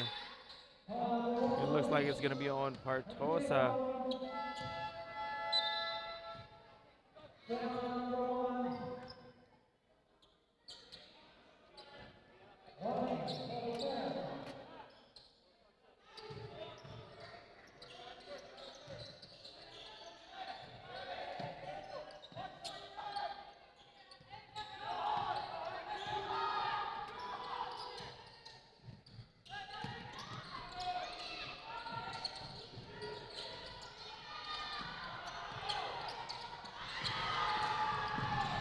Almost another turnover here by Philcan Nation.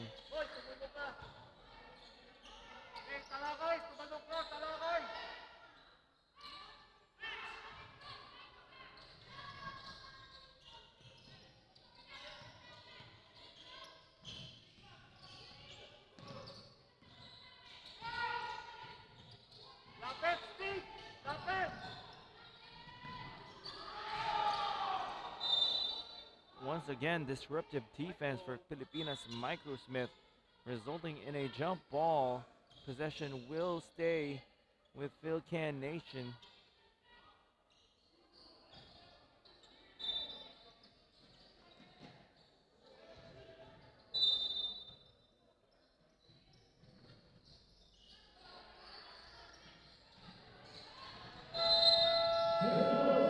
That is going to be a turnover. Poor clock awareness there for Philcan Nation. Gives the ball right back to Pilipinas Microsmith.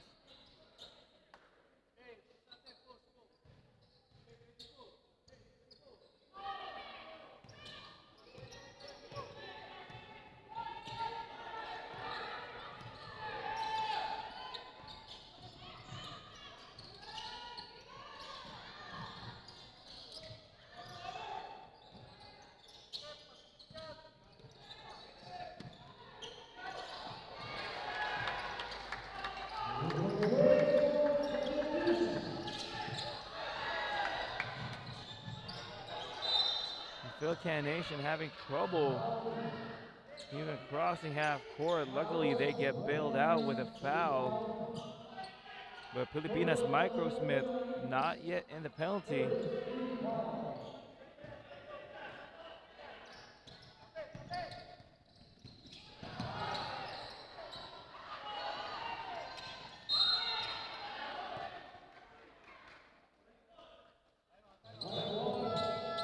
Coach Mark Herrera and the rest of Pilipinas Microsmith asking for a timeout here. 4 minutes, 26 seconds remaining here in the second quarter. 36-19 lead.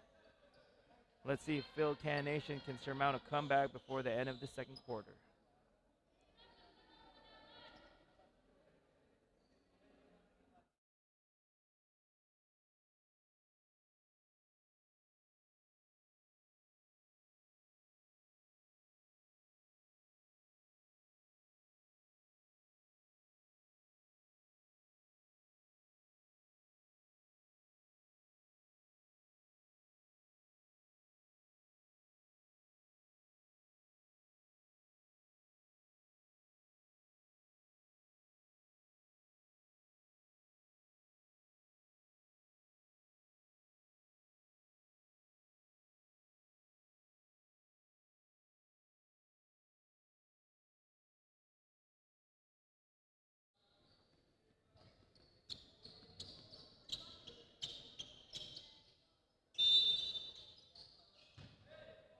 Back to the action here. 4 minutes and 26 seconds remaining in the second quarter.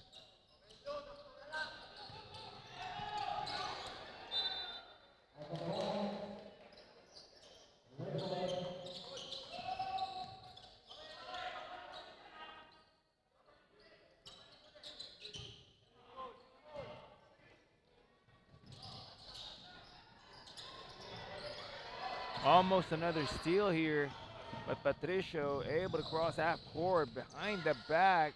Mid-range jumper is off.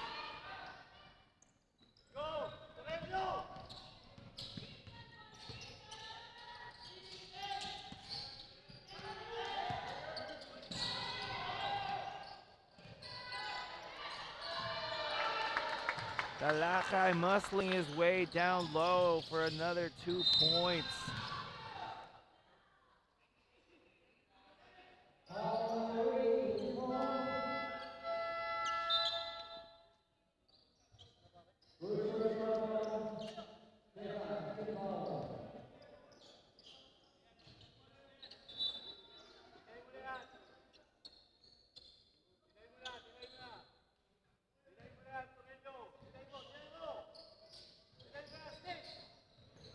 Another steal here. Carpio hands it over, back to Carpio, basket. No foul there. We count the basket anyway, as Philcan Nation still hasn't found the solution to the trapping defense of Pilipinas Microsmith.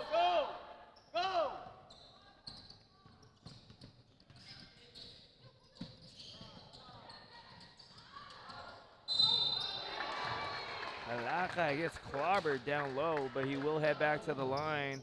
2 free throws coming up.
Cinco with the ball fake.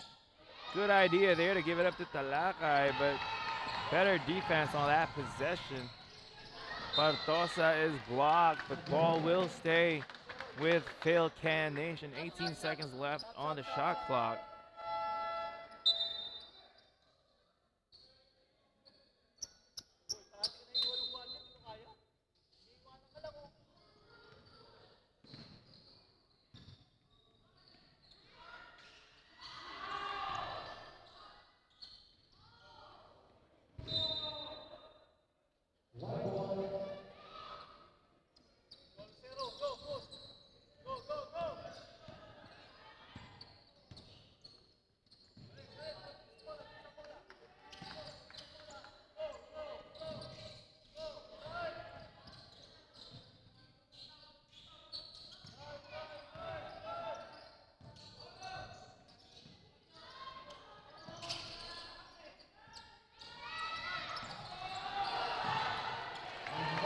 Interior passing once again resulting in an easy layup for Dudas. Good recognition from Villegas, seeing his teammate wide open underneath the basket.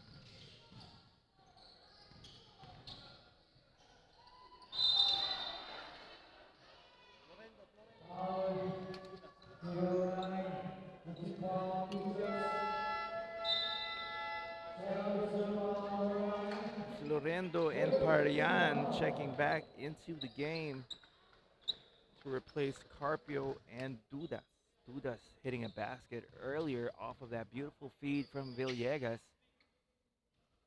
And it hasn't been just one person on the side of Pilipinas Microsmith that's been doing the damage. It's been a collective effort attributed to their stifling defense in the backcourt and also their pinpoint passing.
Melgar swishes the second free throw. 18-point lead right now for Pilipinas. Microsmith, 50 seconds remaining here in the second quarter. Swish from the top of the key. Lucero knocking down that tray bomb to extend this lead. Strong drive by Aguilar, finished off, basket plus the foul.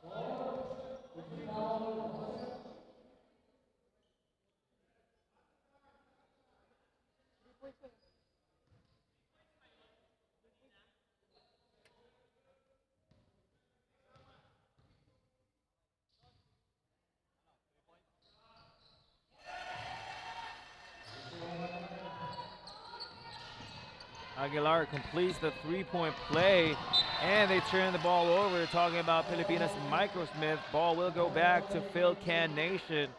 They could salvage a little bit of momentum heading into the halftime break.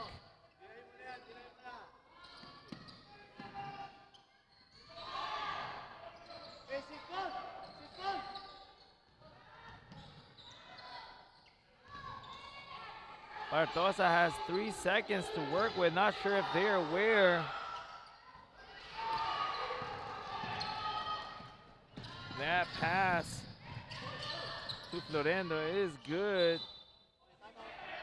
And Coach Mark Herrera will call for a timeout here with 6.2 seconds remaining as he tries to draw up a play to end the second quarter strong.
.2 seconds left on the clock here in the first half as Coach Mark Herrera drew up a play here, but unfortunately Villegas unable to connect on that shot.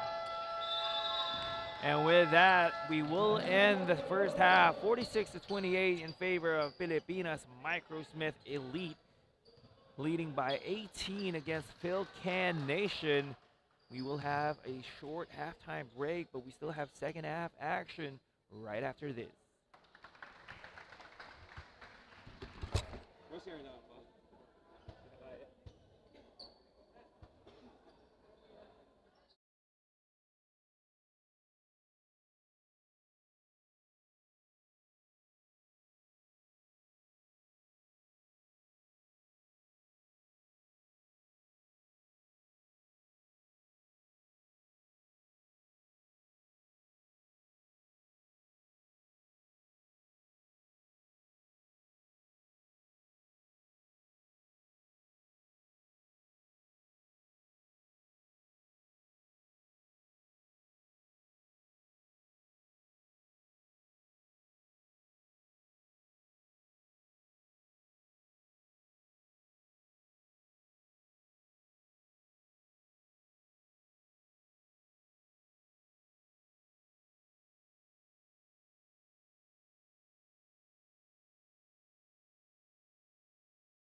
some commotion here as the parents of Phil-Can Nation letting our officials hear it. Obviously not in agreement with the initial call on the floor.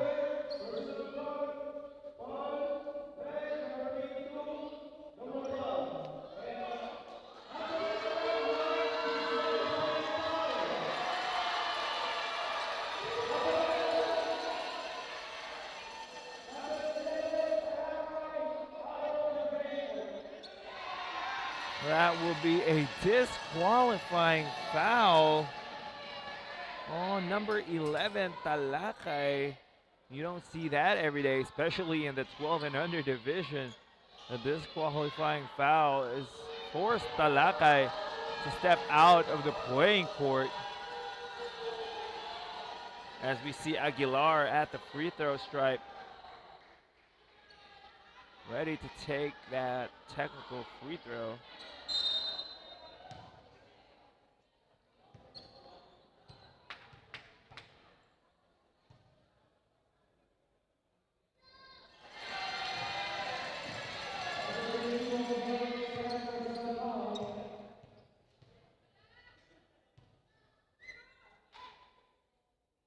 Aguilar swishes both free throws. The lead is now down to single digits, 46-38.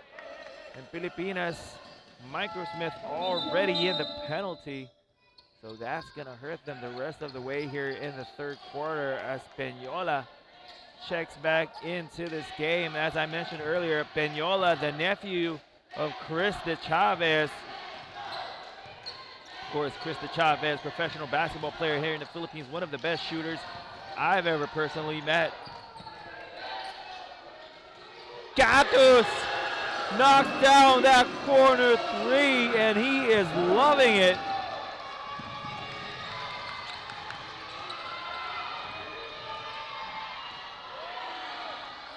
Cinco with a series of moves to dish it off. Unfortunately, that was not finished by Dudas, who blew the layup, and now that was almost a back-to-back three-pointer as Coach Mark Herrera calling a play from the sideline as Lucero brings the ball up, trying to settle things down here as the crowd is getting rowdy here at the Aero Sports Center in QC. Lucero misses the layup, in and out.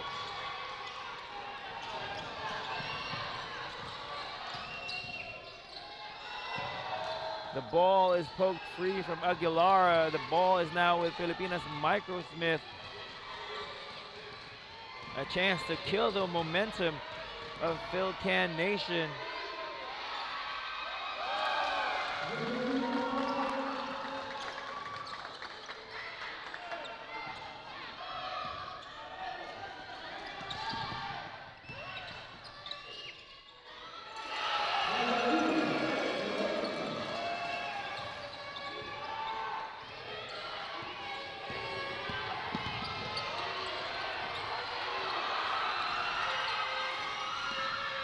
Another turnover here, back-to-back turnovers for both Filipinas Microsmith and Phil-Can Nation as we have a couple of players on the floor.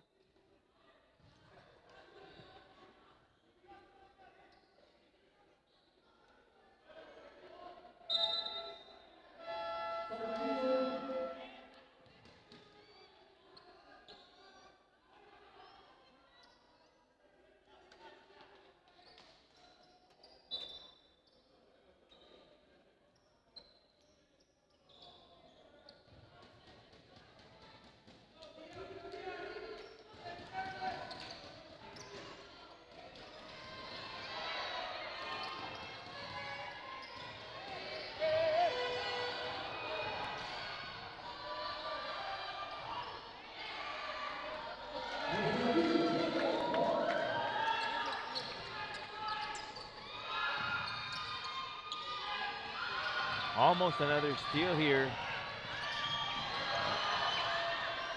Turnover as Aguilar's pass was telegraphed. Correction, that was Peñola.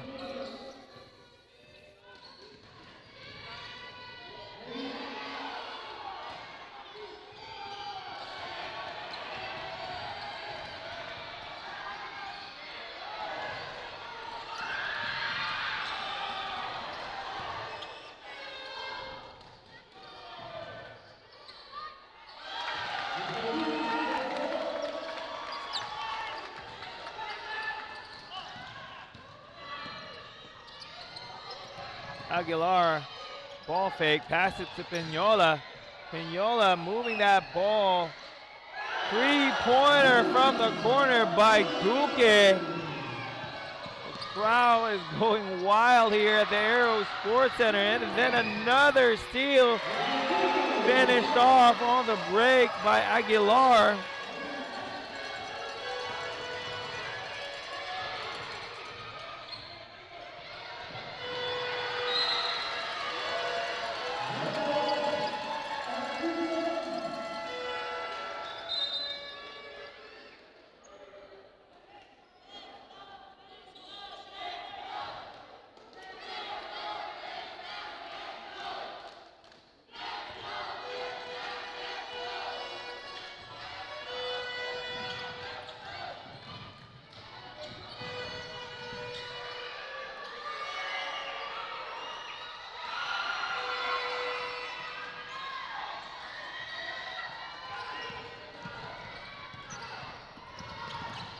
Lucero dribbling through defenders like cone work. Finds Dudas underneath the basket. And then another turnover here for Philcan Nation. The Filipinas Microsmith trying to swing the momentum back towards their way.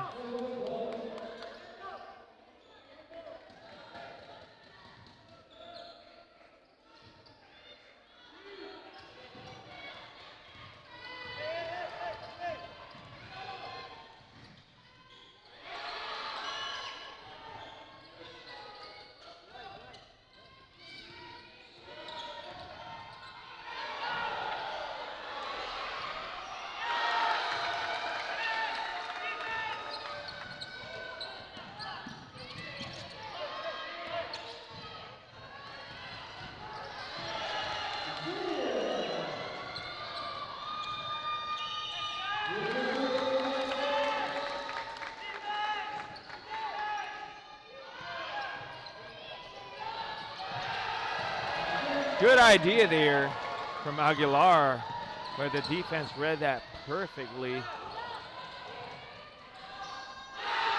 And now the lead is back up to 13 in favor of Filipinas Microsmith, which forces Philcan Nation to call for another timeout.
Altus airballs that three-pointer, immediately apologizes to his teammate. But that was a good open shot, and he's made some three-pointers already here today, so I don't blame him one bit for taking that. You would rather have a player who doesn't hesitate to take those types of shots. But with that, Filipinas Microsmith still leading by 13 here in the third quarter. But that three-pointer, back-to-back three-pointers for Toledo.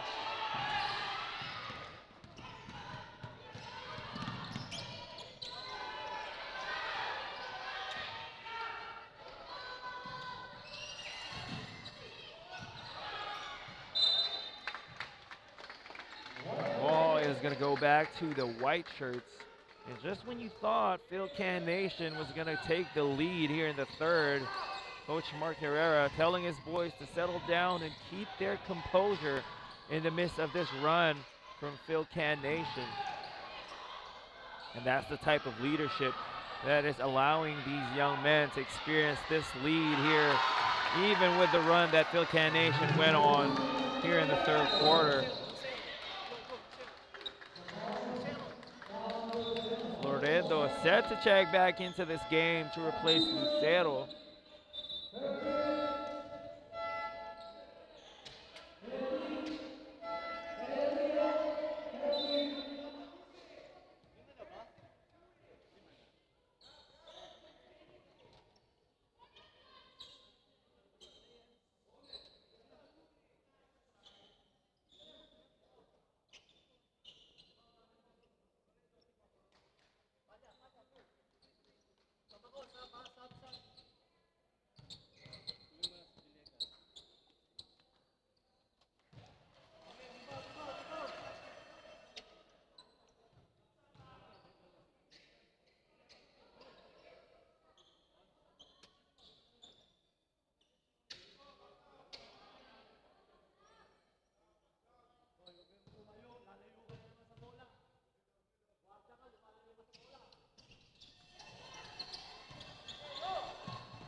Basket falls in.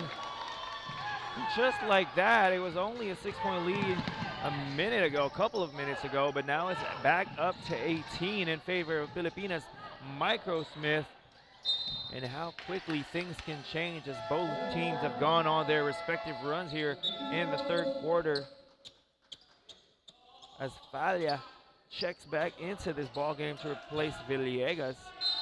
Gatus and the rest of Phil-Can Nation having 12 seconds remaining here in the third quarter to make something happen.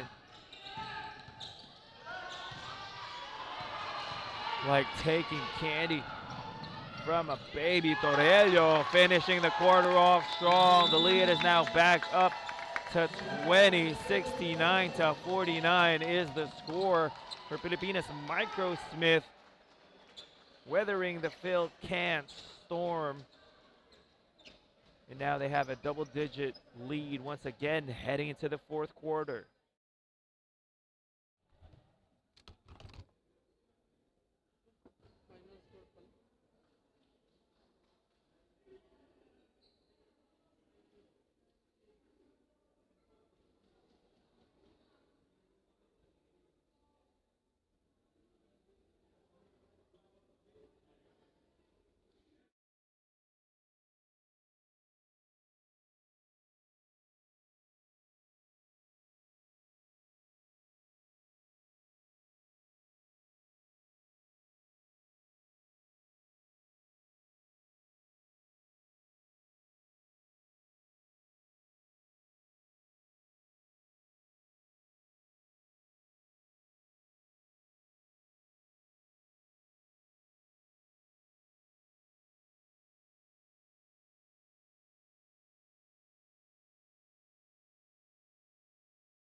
Fourth and final quarter of action here for our fifth game today at the NBTC Manila Live here at the Aero Sports Center in Quezon City. Again, my name is Kyle Sanchez, bringing you the action between Filipinas Microsmith Elite against Phil-Can Nation. Let me thank our sponsors once again.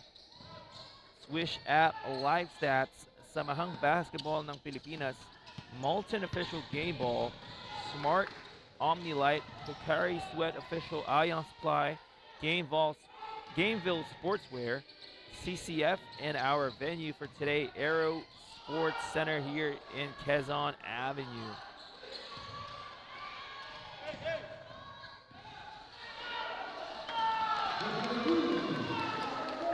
The lead has once again ballooned to 22 points. Philcan Nation came within striking distance during the middle part of that third quarter, but Coach Mark Herrera and the rest of his boys going on a run to end that third quarter strong. And if Philcan Nation can't come up with nothing short of a miracle here in the fourth quarter, they are going to lose this game to Pilipinas Microsmith. But of course, they can have a lot of lessons to take away from this game. Española gets that ball taken away by Cinco. Cinco going all the way for an uncontested layup.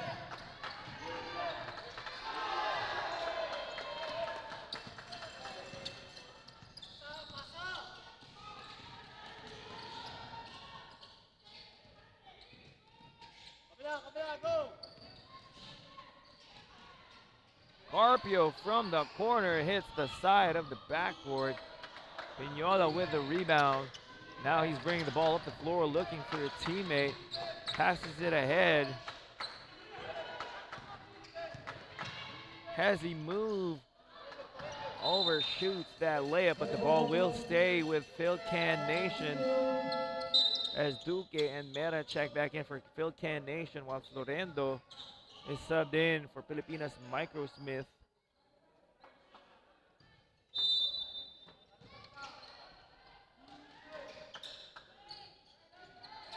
Aguilar from the top of the key hits nothing but the backboard.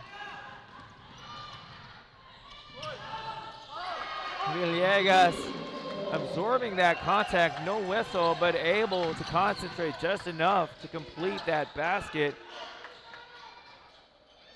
Espartosa is off to the right on that three-point attempt.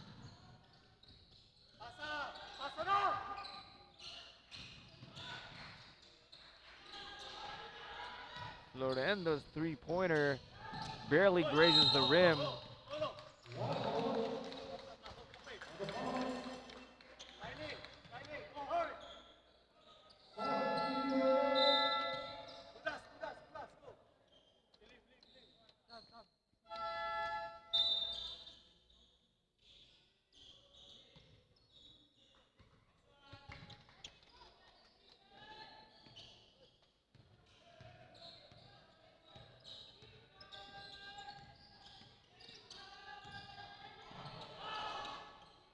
Dudas with a series of spins there.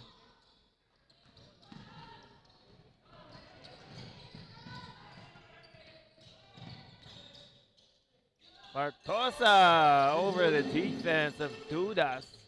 Knocks it down. The lead, though, is still at 24. Only 6 minutes and 49 seconds remaining here in the fourth.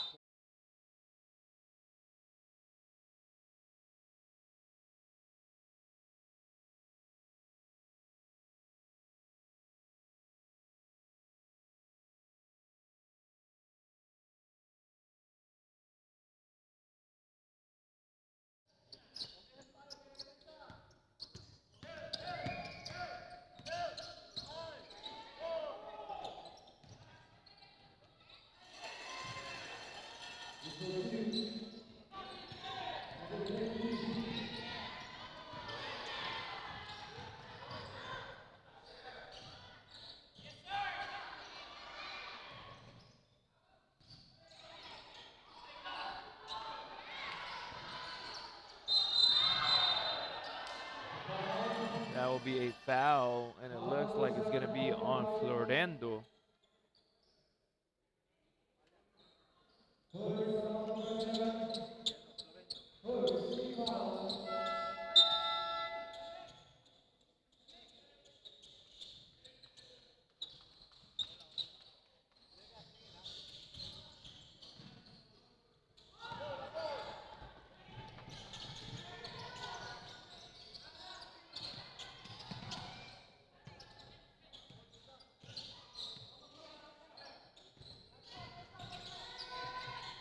Aguilar, tough floater.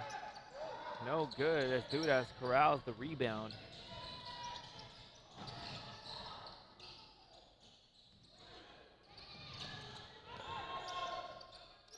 Torello at the top of the key only has 12 seconds left on the shot clock.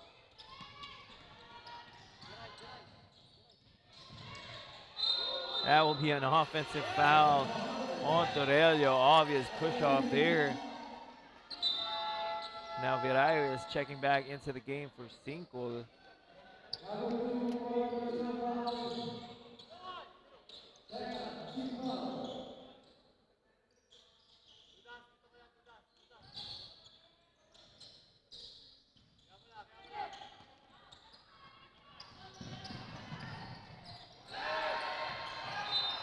Meta gets blocked, and to add insult to injury, the ball will go back to Filipinas Microsmith after going off of Mera.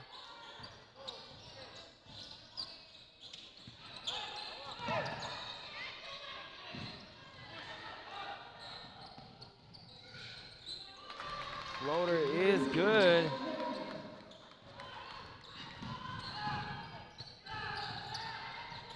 Aguilar tries to answer with a floater of his own.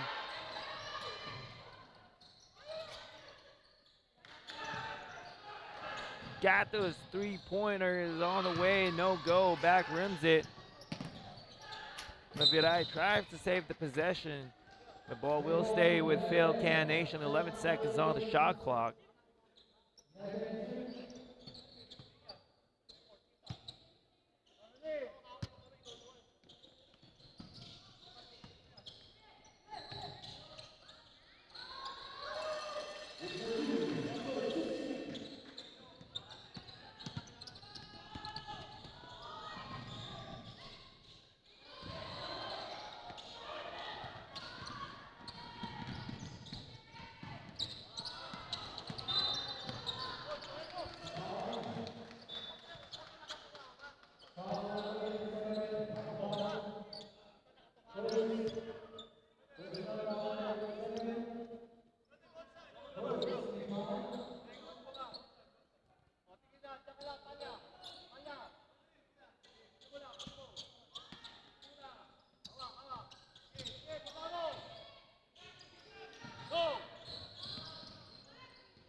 Even with his big lead, we can still hear Coach Mark Herrera barking out instructions from the sideline.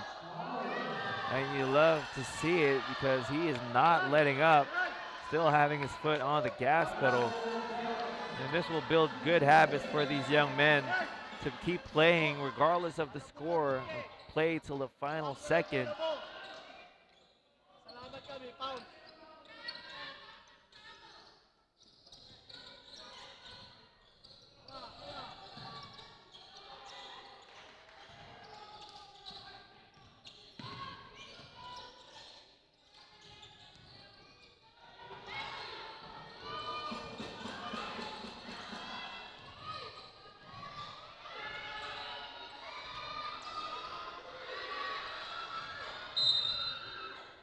Three red shirts fighting for the rebound, resulting in Filipinas Microsmith retaining the possession.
Aguilar will go to the line for 2 free throws. Philcan Nation, even though they're going to go on and lose this game, they can still try and finish things off on a strong note. Maybe bring some sort of momentum heading into their next games. As of course, this is going to be a long tournament for them. As Aguilar sinks the first of two.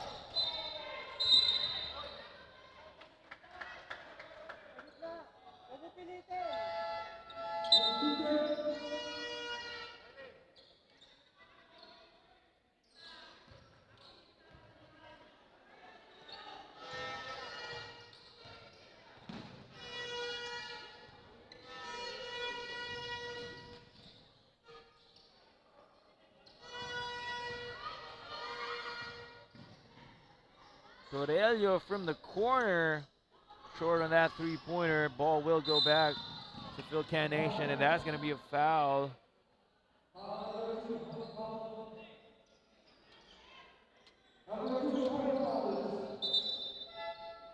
That's going to be the fifth personal foul on Torello.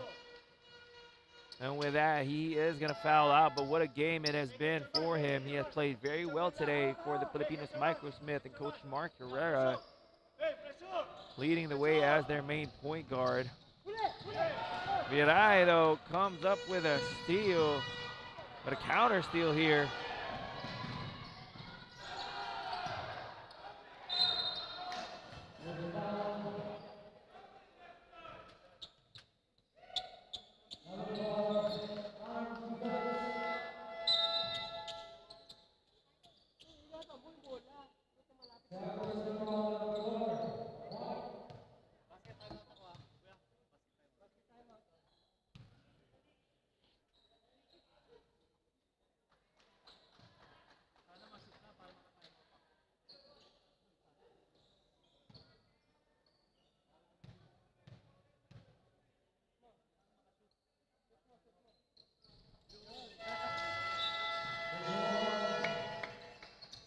Coach Mark Herrera opting to call for a timeout here. 2 minutes and 3 seconds remaining in the fourth quarter as he tries to draw something up for his boys in the next possession. Don't go anywhere, we'll be right back.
Florendo, strong drive down the middle, unable to hit that shot, but will head to the line for 2 free throws.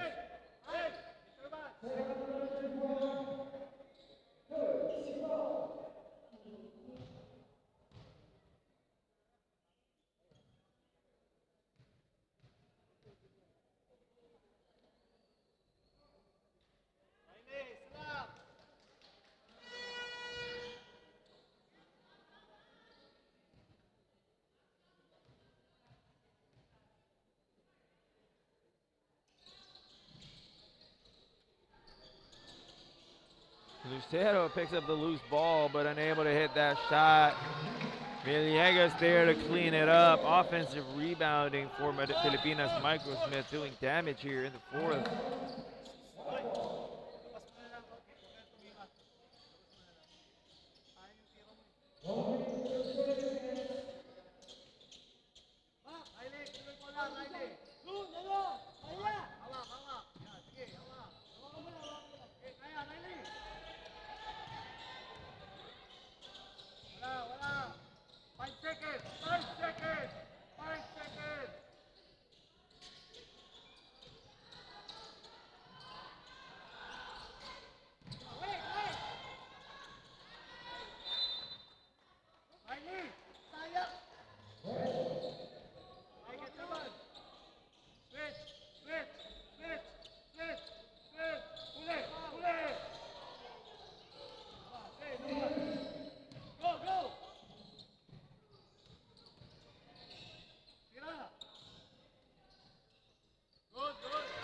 One more basket here coming from Florendo.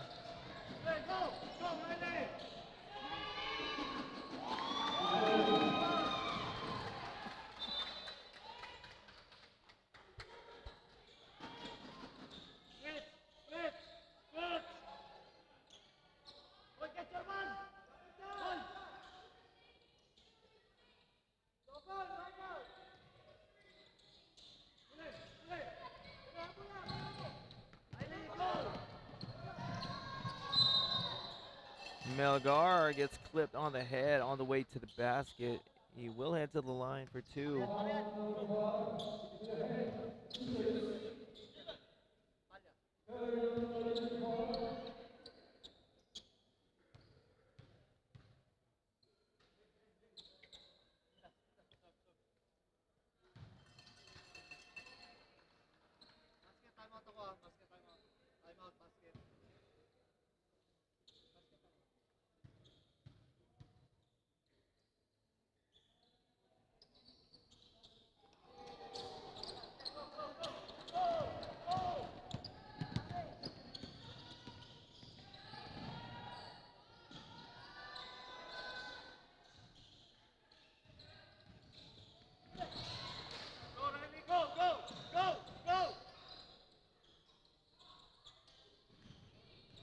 Both teams playing until the final buzzer here as Lucero hits a three-pointer at the top of the key. The score is now 86-60.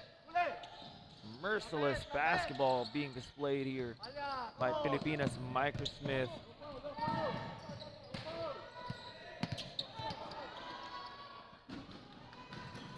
As Dudas misses the easy layup, but that is going to be a foul on by Tosa.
No foul, no foul. No foul, no foul.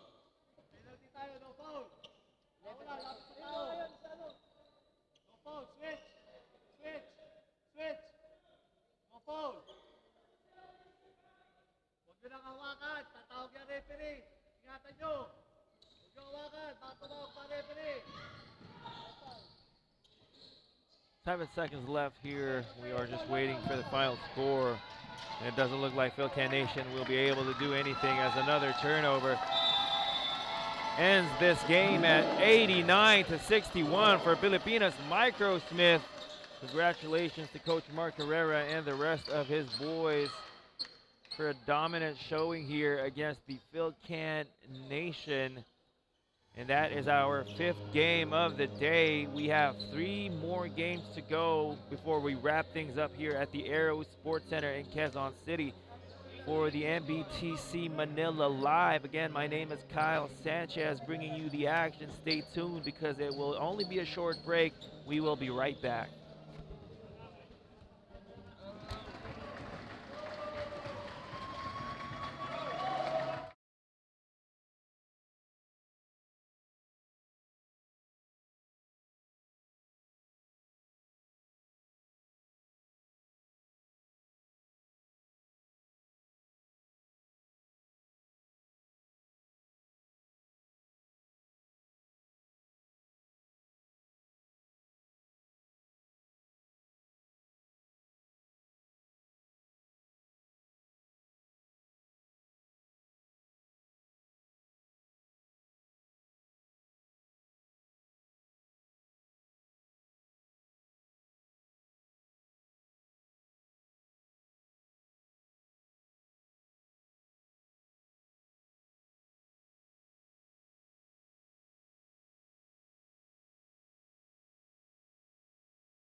Welcome back, basketball fans. We are live here at the Aero Sports Center in Quezon City to bring you game number 6 of the NBTC Manila Live. And before we get to anything else, as our officials try to figure out this little technical difficulty here, let me thank our sponsors, starting with Swish App Live Stats, Samahang Basketball ng Pilipinas, Molten Official Game Ball, Smart Omnilight, Pocari Sweat Official Ion Supply, Gameville Sportswear, CCF, and our venue today, Aero Sports Center. Thank you very much for supporting the NBTC Manila Live, presented by SM Super Malls. This is our 6th game of the day, as I previously mentioned, featuring 2 teams who have already played 1 game each today. You have the NABA Canada squad in white going up against the elite New South Wales team from Australia.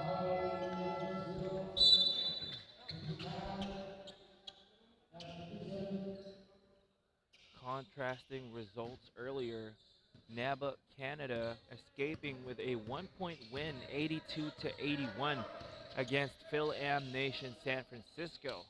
That was an exciting ball game. Dare I say, the most exciting game so far of this day. While elite New South Wales lost earlier against the Fil-Am Nation Hawaii. That was a dominating performance earlier from Hawaii. So let's see if elite New South Wales will be able to bounce back in this one, and if NABA Canada will be able to continue their winning streak. No stupid fouls, Ray. We don't need it.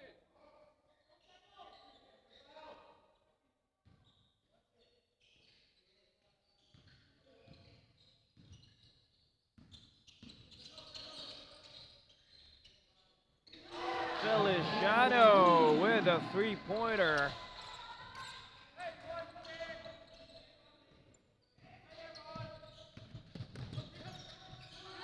Kano dribbles the ball off the foot there of the defender, and underneath, Bissara smokes the layup.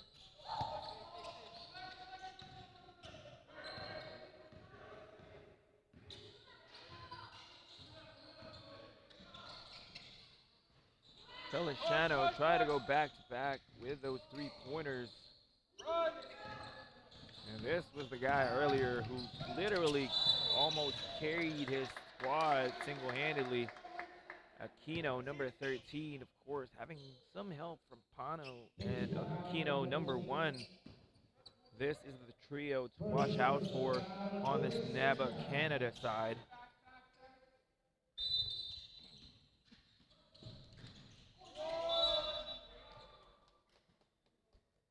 Pano got fouled underneath and will head to the line for a couple of free throws.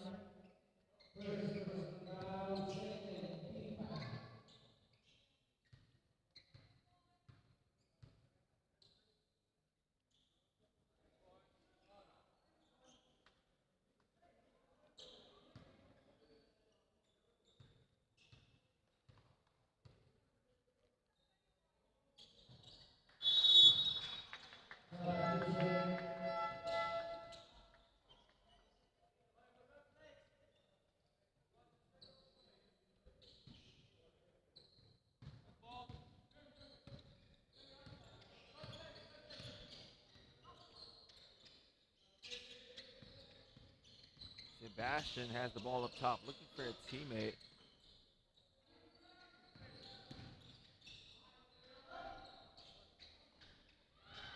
No call there, and ball will go back to NABA Canada.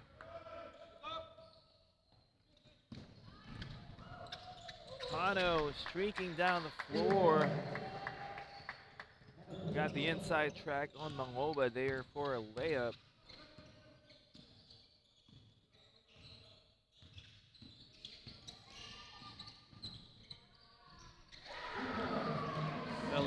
Feliciano, beautiful behind the back to free himself from the defense. Now Pano trying to get it back, overshoots the layup. Now Feliciano streaking down the floor, awkward shot there. I thought he wanted to pass it, but had no one to pass to, so I had to throw it up. But Pano on the other end, another layup for him.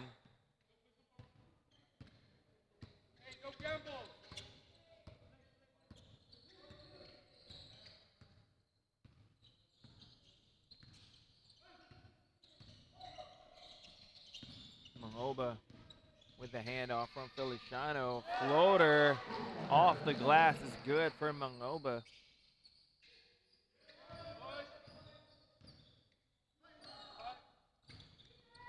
Aquino cutting towards the basket. No foul there. Good no call from our officials, but Pano gets it right back. Aquino letting the defense blow by before hitting that layup.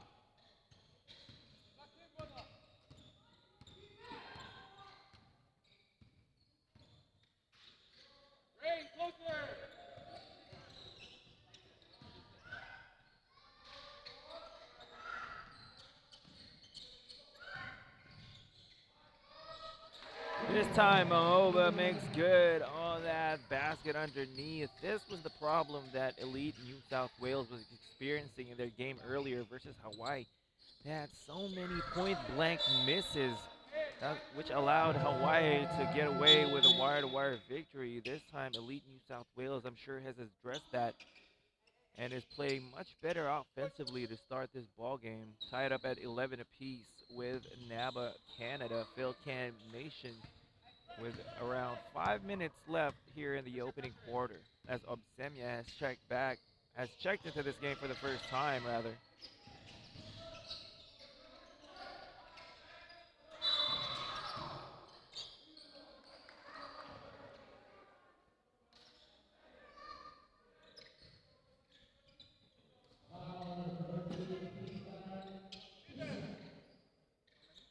Late whistle here, but that will be a foul called on Pano.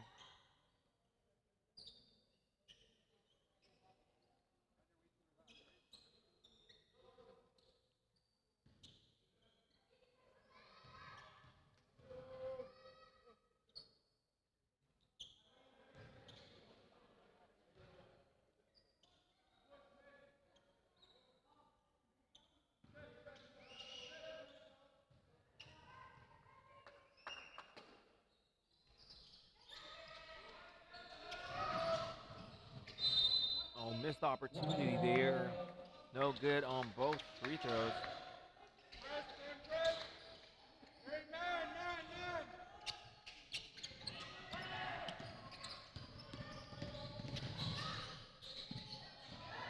Mangoba just takes that ball away from Aquino. And that is going to be a travel on Mangoba.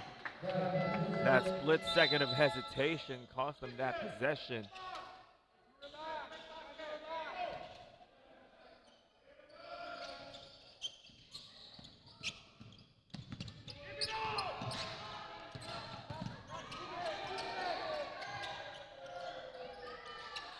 Sara takes it all the way, gets his own miss, now kicks it out.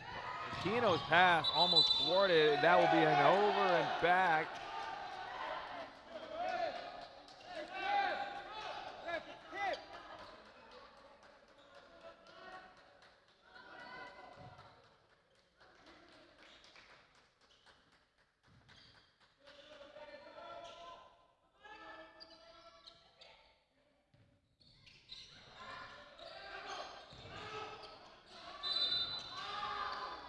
Zara called for that foul. That is going to be the fourth team foul for NABA Canada.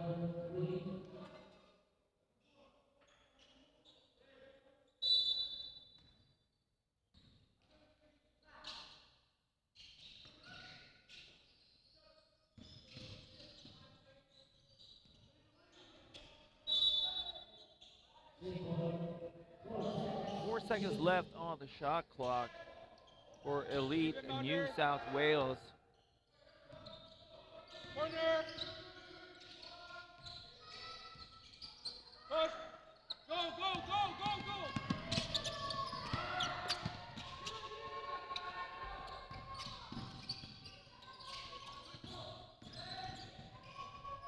Pano splits through two defenders and gets the ball to drop plus the foul.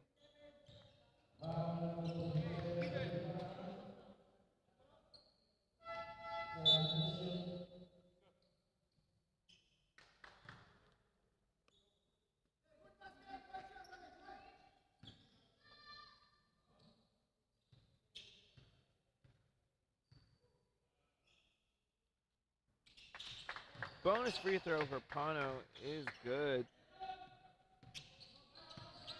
Now Absenya bringing the ball up the floor. Able to finish. Tough lay over the defense. Once again, Pano cherry picking on the other end of the floor. What type of chips do you like? Lay chips, says Pano.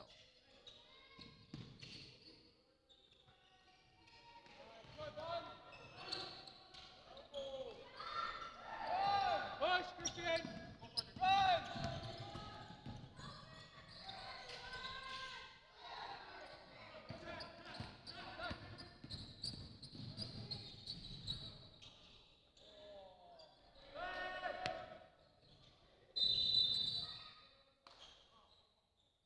Semya is down on the floor and he seems to be hurt.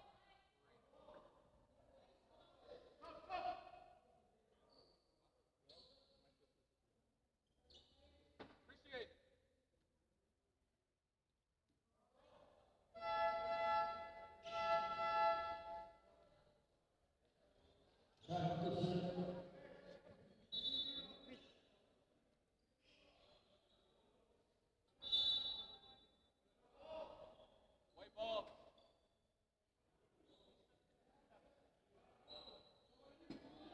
White ball. How is it blue? It should be white. Ref. Ref. How is it white? How is it blue? But it was out of bounds. That's why it was stopped.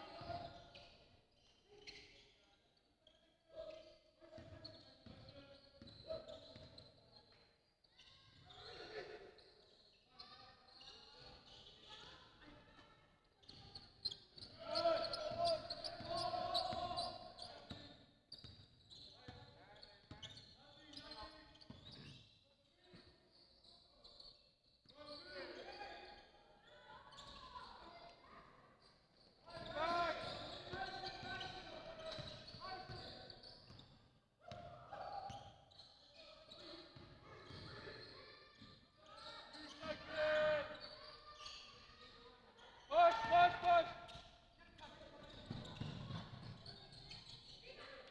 Coast to coast for Aquino underneath the defense. Dipsy Do extends this lead to 18 to 13 with a minute and 19 left here in the first quarter. Strong drive there coming from Sunga. Almost gets it to drop, but he will head to the line for two.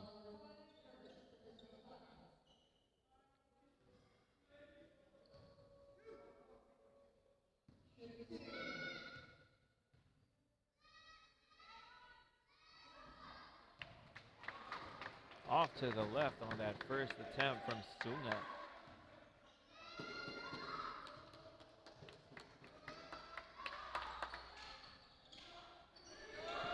Zero out of two on that trip, but fight for the loose ball ends up with New South Wales, but they turn it over. Good play by Aquino playing the passing lanes as Bissara is short on that mid-range jumper. Feliciano now back in the game, manning the point guard spot for New South Wales.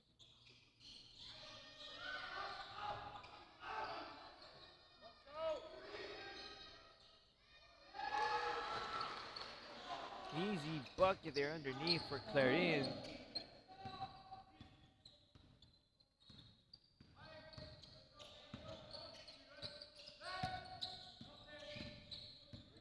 Aquino with a series of moves here against multiple defenders, gets fouled by Sunga. That midair collision will send Aquino back to the charity stripe.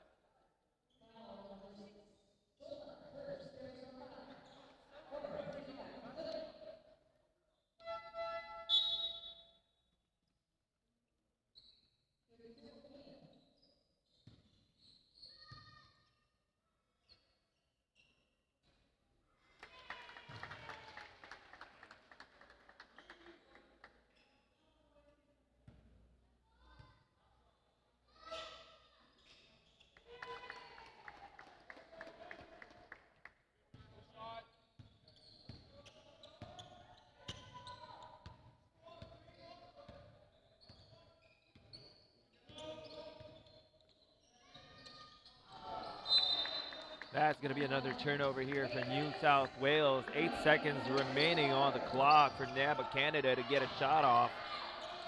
Backcourt pressure now being applied by New South Wales. They can't afford a foul, though, as they are in the penalty. And that will do it for our opening quarter. 20-15 is the score in favor of NABA Canada. We have second quarter of action coming right up.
We are about to start second quarter of action here. 20-15 is the score. NABA Canada in front by 5 against the elite New South Wales from Australia.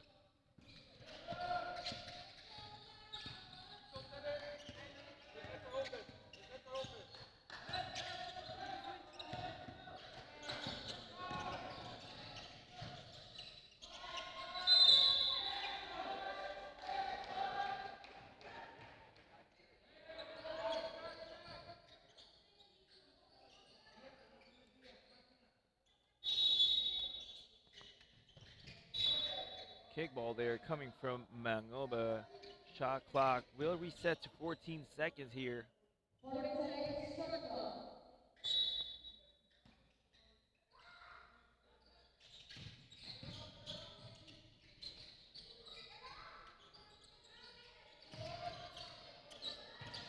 Fight for the loose ball ends up with Pano for that short jumper. The lead is now up to 7, 22-15. Elite New South Wales allowed Phil-American nation Hawaii to get out to an early double-digit lead earlier, which they had difficulty fighting back from, and they can't allow the same thing to happen here against NABA Canada.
back to the action here. NABA Canada now in a 2-3 zone. The New South Wales able to find some gaps in the defense. Still missing those gimmies underneath the basket.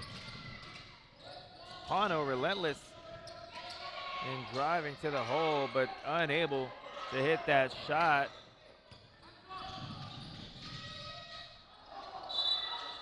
Mangoba loses the ball. Trouble first. Ref, trouble first. Trouble first. Trouble.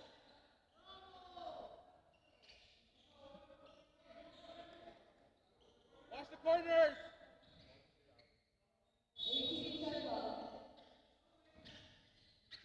Watch the other side.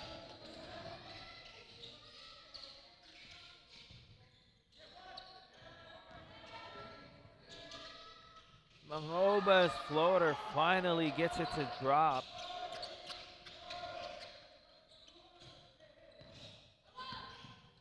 New South Wales now pressuring full court man-to-man, trying to delay the offense of NABA Canada.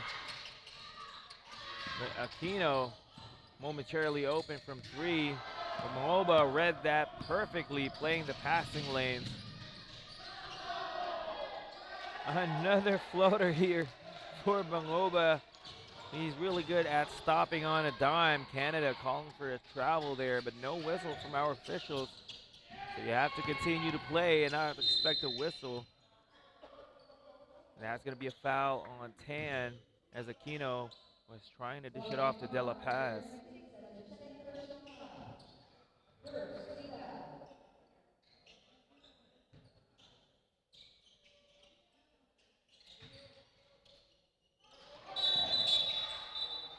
That's going to be an offensive foul, an elbow on Pano. Referees saw that. Milamina doing a good job of selling that call. Besada set to check back into this game.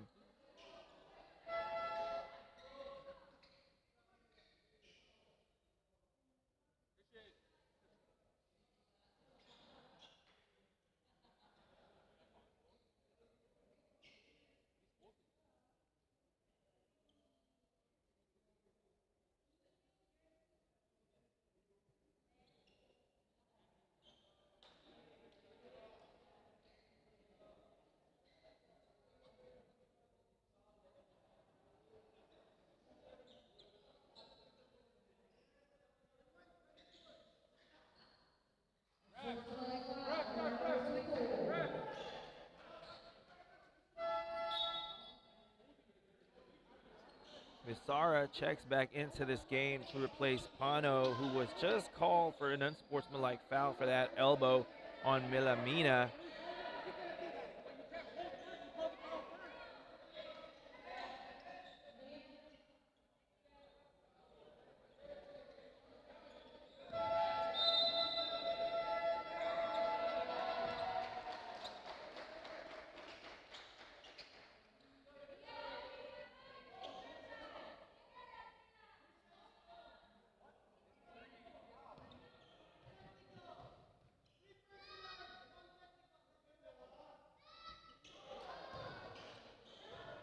How many fouls on 24?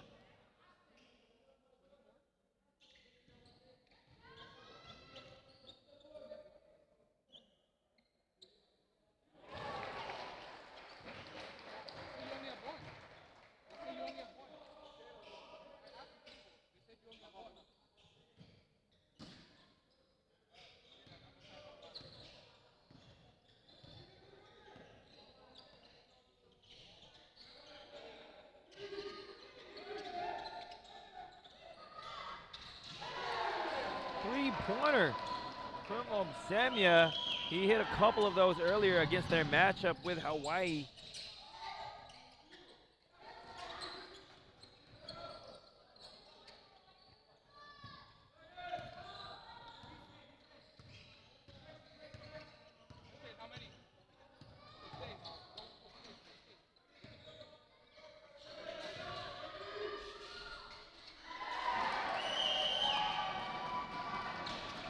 Another basket gives New South Wales the lead. The score is now 25-24. And Milamina gets the steal, plus another unsportsmanlike foul. This time it looks like it will be called on Aquino.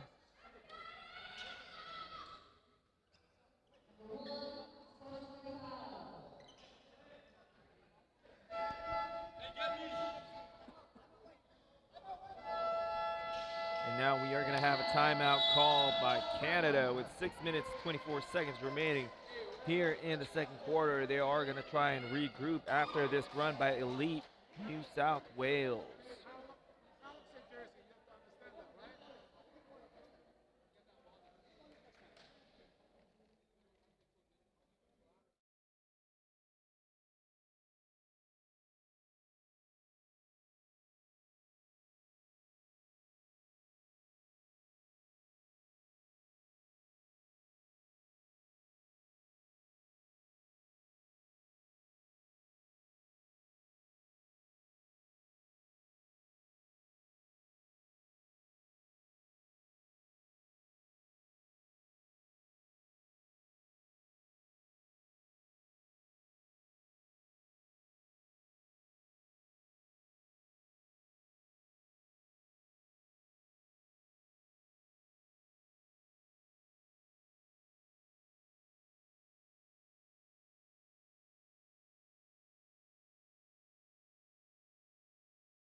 Free throw is good for Obsemia. The lead is now 27-24 in favor of New South Wales.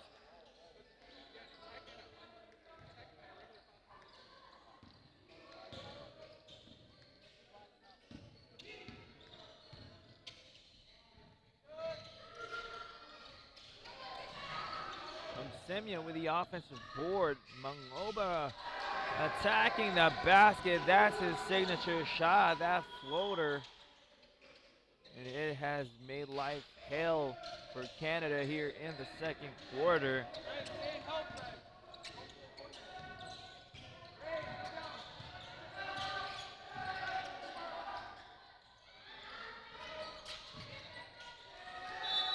Three-pointer by Pano off to the right, sails out of bounds, gives the ball back to elite New South Wales.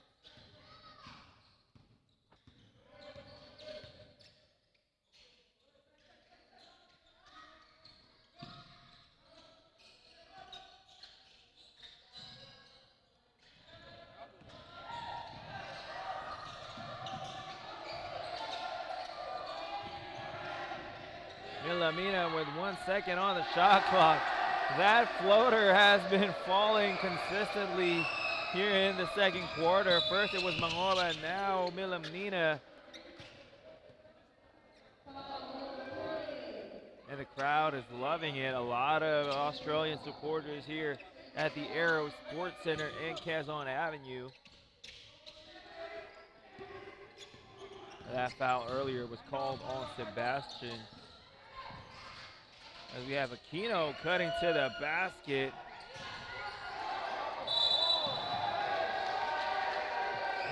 That's going to be the fourth team foul already for New South Wales.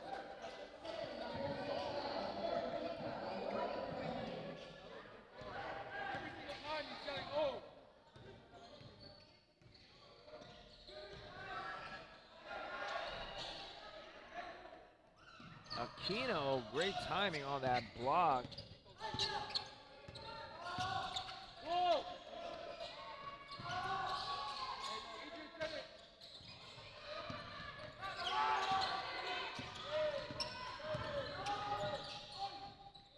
Pano slicing through the lane over multiple defenders. Tough shot.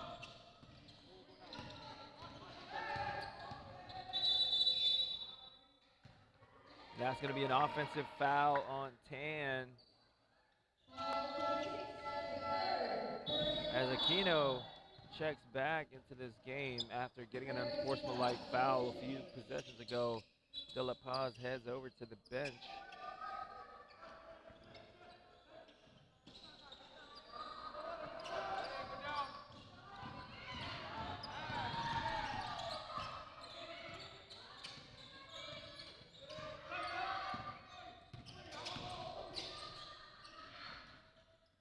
Pano in and out on that floater.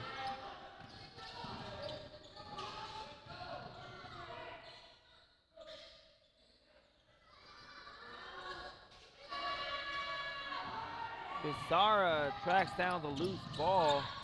Canada doesn't have the numbers. As Aquino is fouled, going up against 3 blue shirts.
Three minutes and 17 seconds remaining here in the second quarter.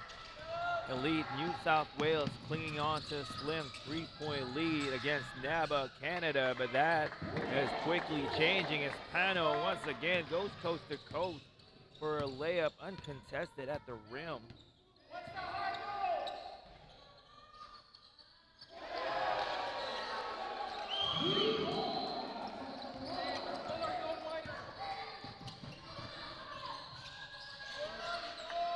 Pano can't be stopped. He is just continuously attacking the rim.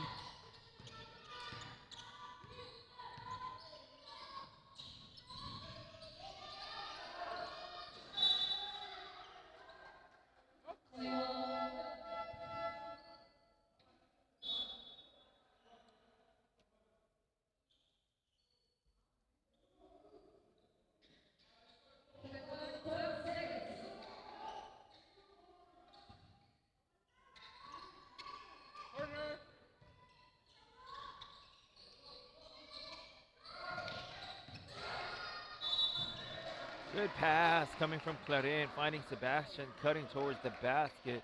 Unselfish play, and it always helps when you have a big man who is such a willing passer.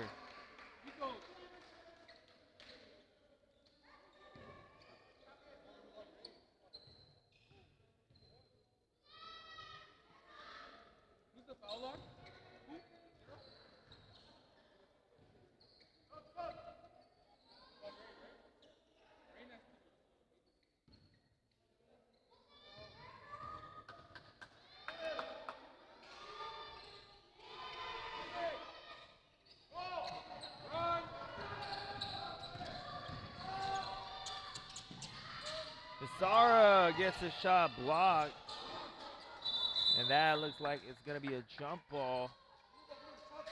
Ball will stay with Elite New South Wales as De La Paz checks back into this game.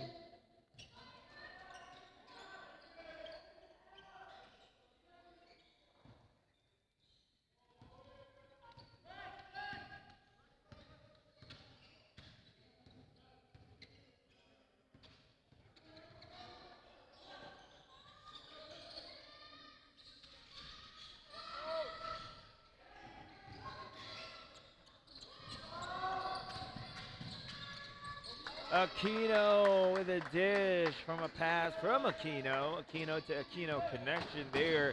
And when your big man is running the floor, of course, as guards, we're taught to reward our bigs.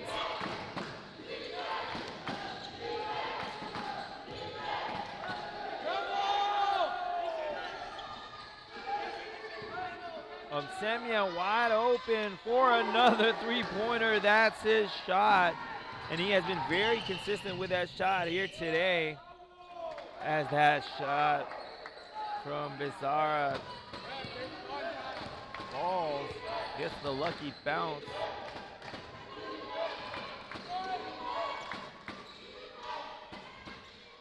Semya back rims that one, as we see Aquino trying to get an easy layup on the other end, broken up by Sunga.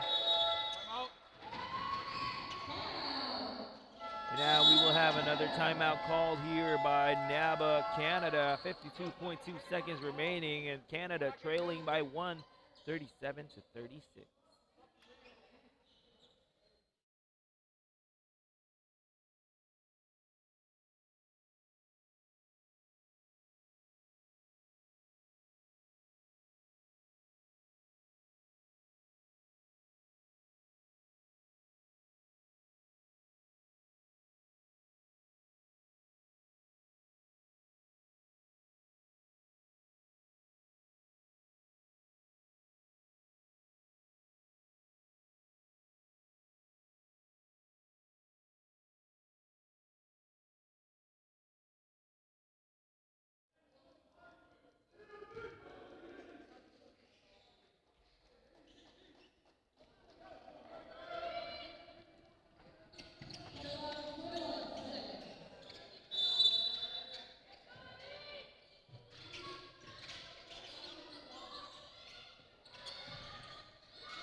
Sunga almost gets his pass stolen, but Pano completes the steal. Pano taking the contact from Sunga and gets it to go, plus the foul. Gets the lead back to Canada, 38 to 37.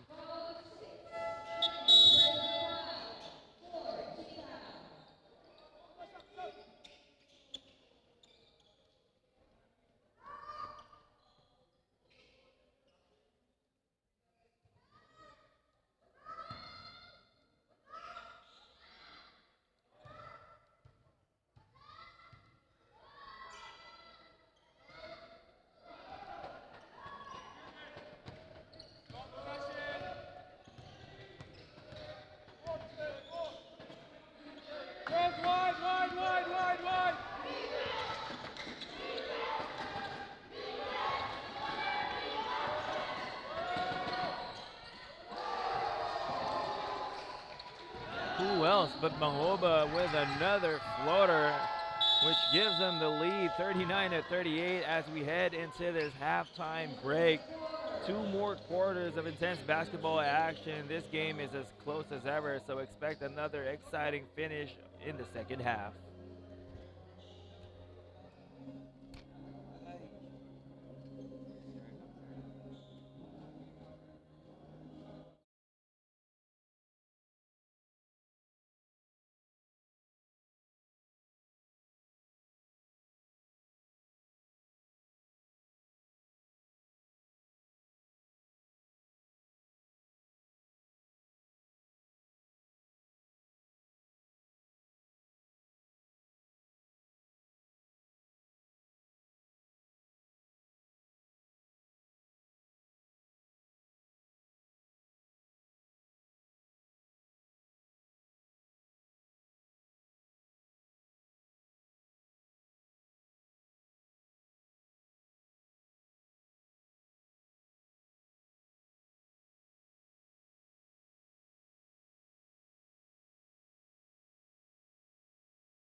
Feliciano hits nothing but the board on that three-point attempt as Visara tries to push the tempo, finds Aquino.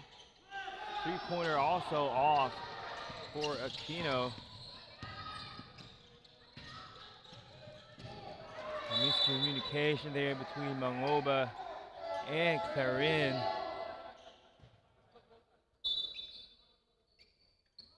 Clarin and Sebastian, not sure who that pass was intended for.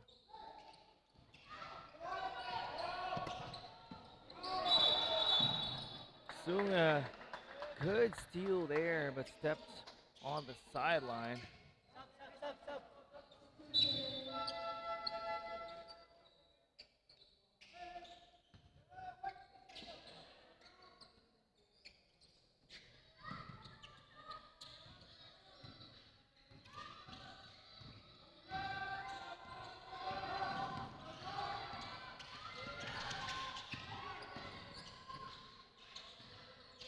Aquino mid-range pull-up is good off the glass. Not sure he intended to do that. Nevertheless, that will count for 2 points. And again, cuts this lead down to 1. Sunga with a strong drive.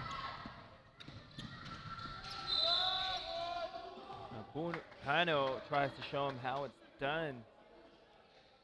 Not able to hit the basket, but will head to the line for 2 more.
Pano at the line for 2, 48-47 is the score.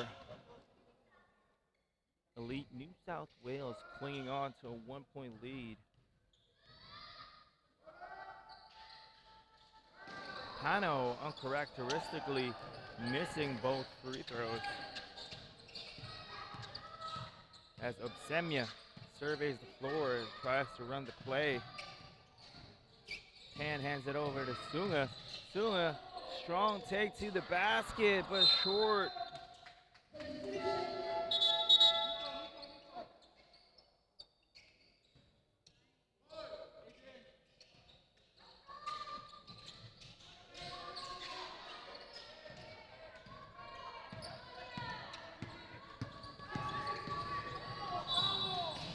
That is going to be a foul on Obsemia. And seeing that Elite New South Wales is already in the penalty, that is going to be 2 free throws once again coming up for Pano.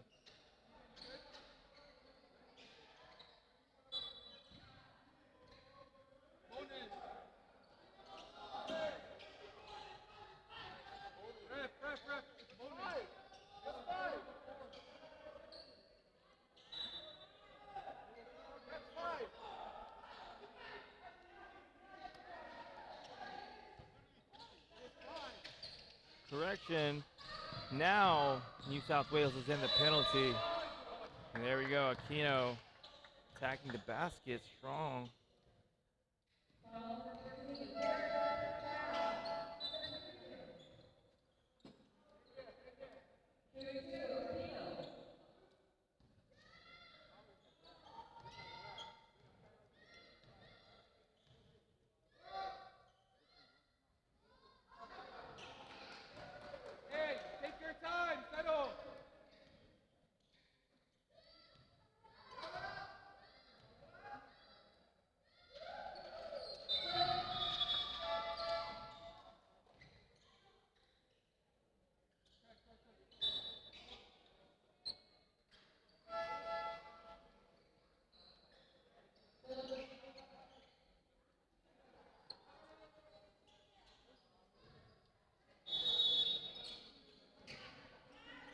all tied up at 48 apiece, halfway mark of the third quarter.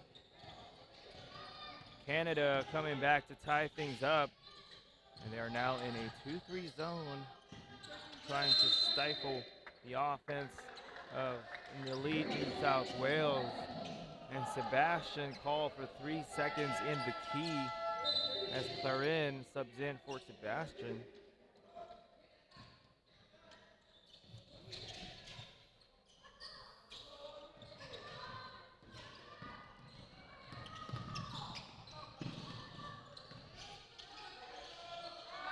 Aquino showing off his handles there as Aquino is fouled.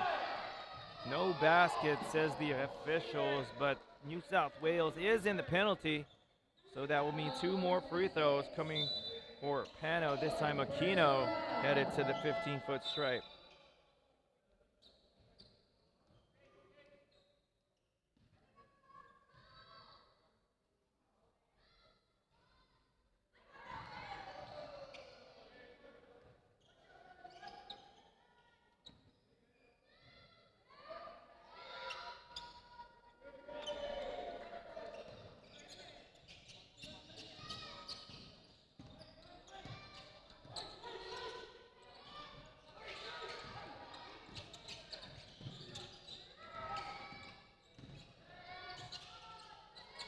They're in with the ball in the post. Spin move is good for the big man.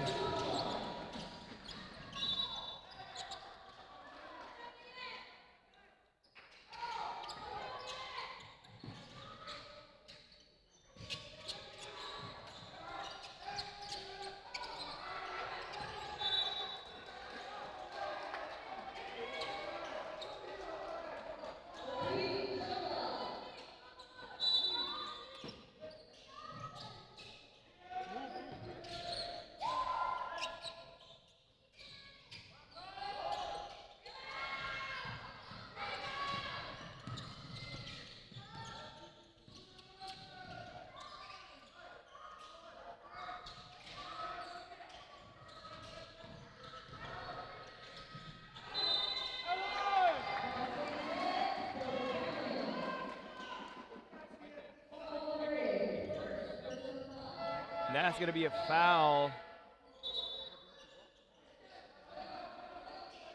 on New South Wales. They have been in a penalty for the past couple of minutes, so 2 more free throws coming up. That foul was assessed to Bettini.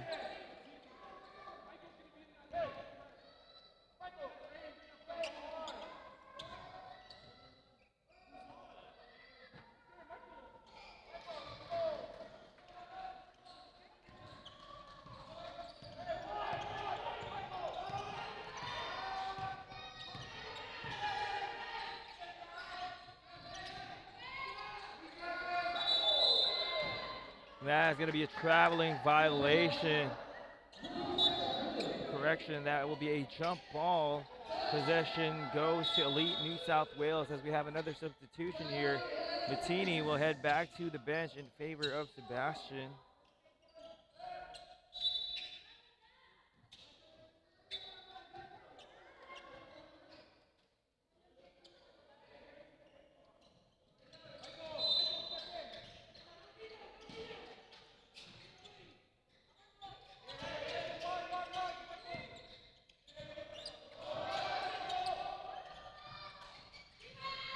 Shot is no good, but Feliciano able to track down the loose ball. Mid-range jumper also no good, but Mangoba fighting for that rebound. Unfortunately, he is called for an offensive foul.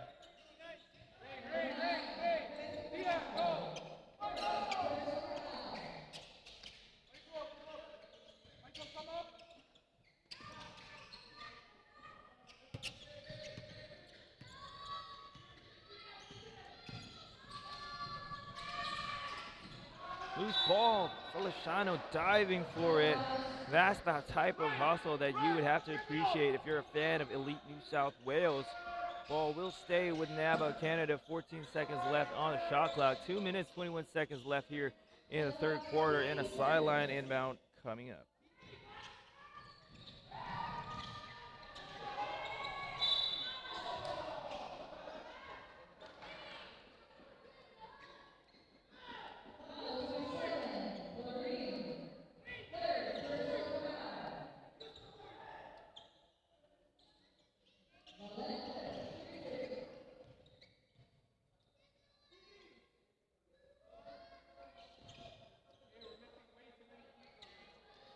First free throw is missed.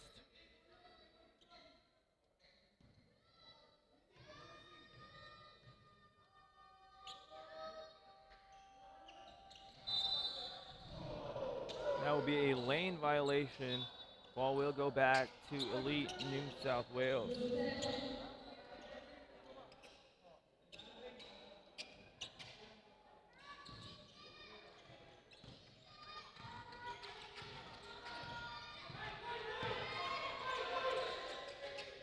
Ball being passed around the perimeter. That pass by Feliciano is tipped by Pano. I've lost count of how many layups Pano has already hit today, but he's definitely having a ball game here, leading his team in scoring. 53-50 now is the score in favor of Canada. Good pass coming from Feliciano, and Sebastian does not disappoint his point guard.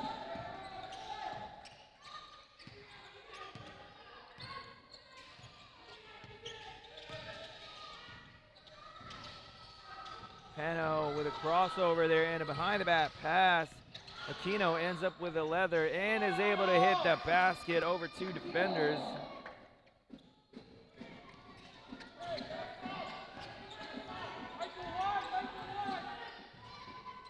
Mangoba with the ball up top, asking for a screen from Clarin. It rejects the screen, but is able to slice his way through the defense, but the ball will stay with Elite New South Wales after that poke from Aquino. It'll be a baseline inbound as Absemia checks back into the game for Feliciano. 9 seconds on the shot clock now for New South Wales.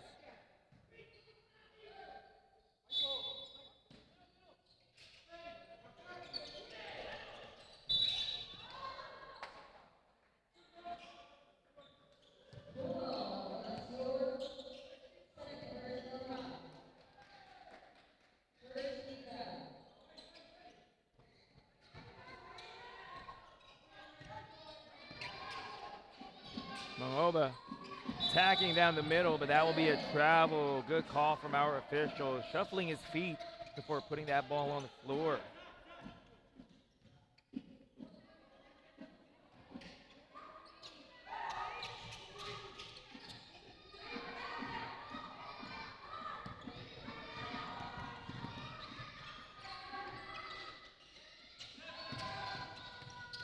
Pano trying to escape the defense of Milamina.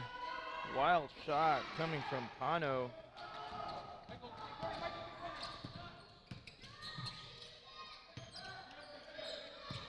Absemia open for a three-pointer. That's his shot. That is his third three-pointer of this game, and he ties things up at 55 apiece. 14 seconds remaining here in the third quarter. It's still anyone's ball game as Aquino with a beautiful pass, but Clarin gets that rebound off the miss. 4 seconds remaining from New South Wales, but that foul will stop the play here. NABA Canada not yet in the penalty. That is only their second team foul.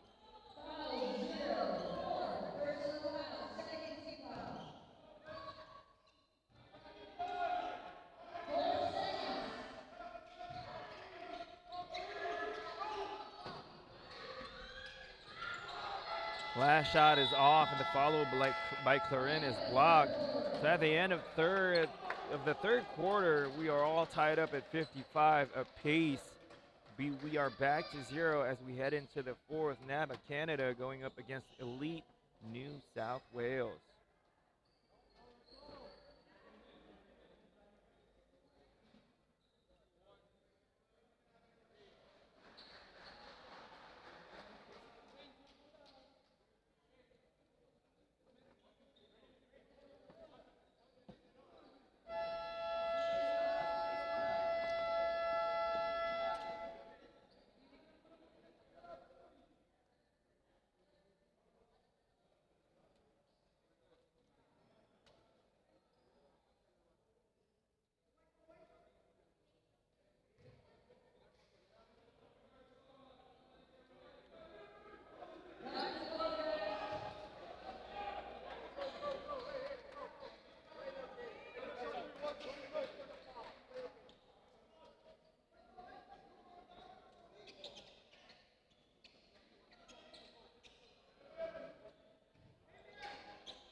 That will be a foul called on Milamina. Getting a little too close for comfort as he was trying to deny Pano the ball.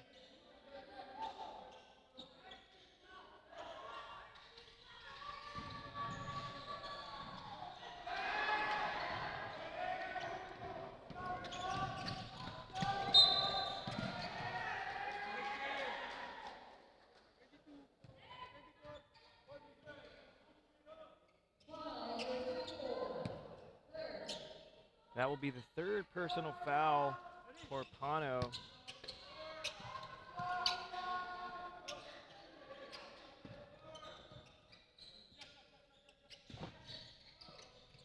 Mid-range jumper is strong for Mangoba.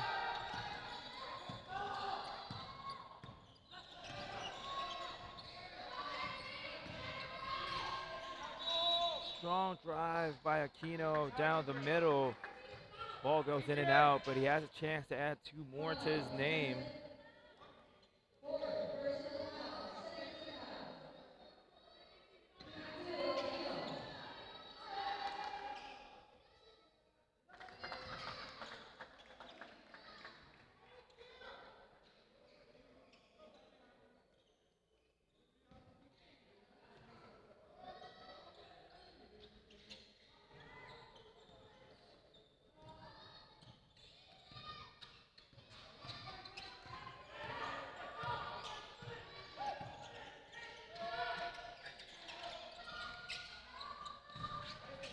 Celia, a rare miss from 3-point land.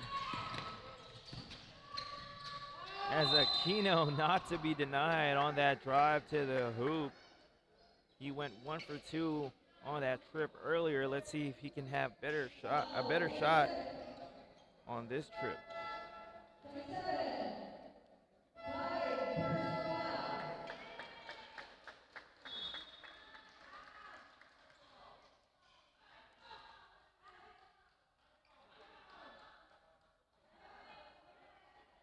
And according to our table officials, that is the 5th personal foul for Clarin, which will mean he will have to sit the rest of this ball game on the bench.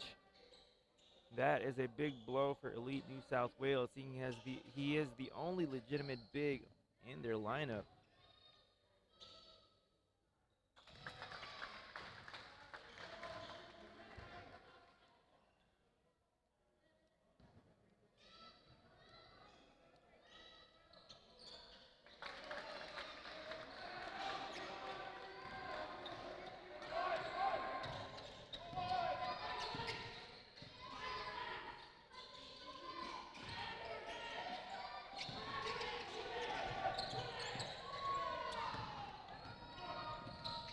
Pissarra back to Aquino.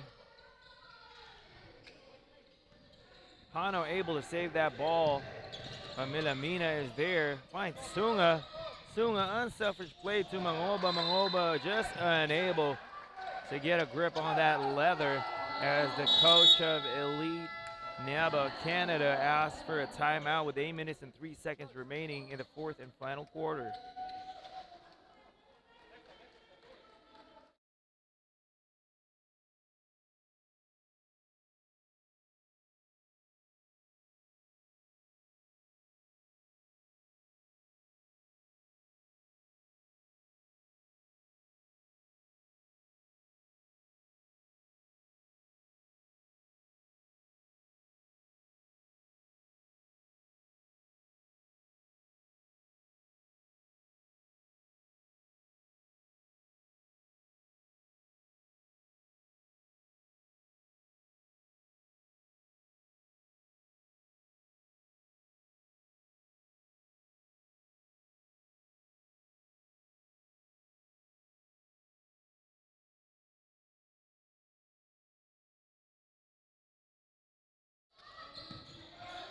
We are back here in the 4th quarter, 7 minutes and 53 seconds remaining as Canada holding on to a 3-point lead here with a chance to add 2 more as Aquino heads back to the free throw line. And with that foul, Elite New South Wales will now be in the penalty moving forward.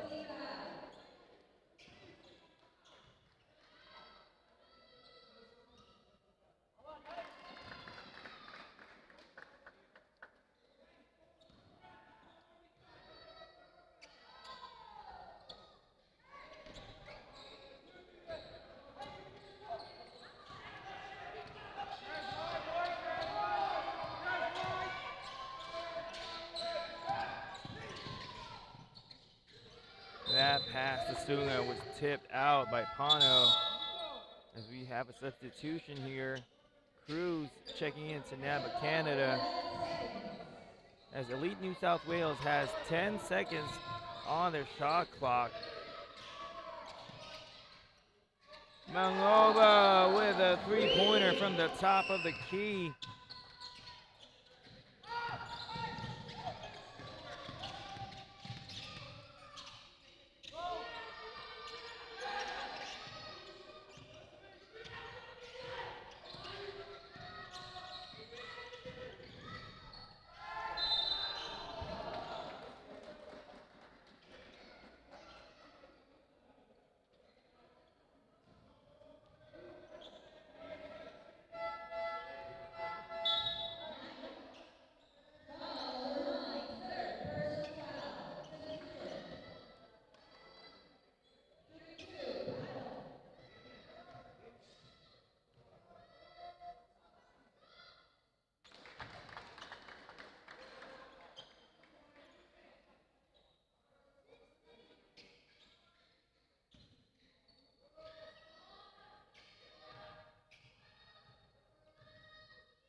Pano knocks down free throw.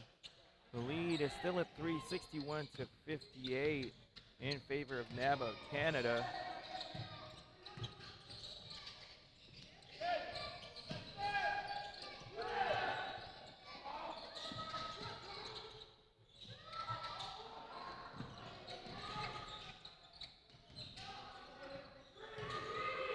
Sebastian, what patience there to score over multiple defenders.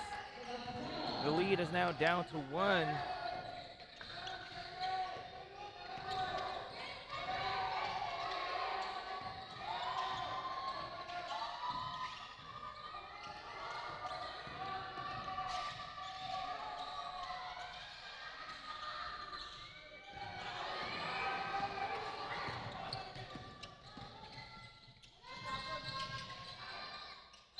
Sunga with a last-second drop pass to Sebastian, asking for a substitution, saying he hurt his finger.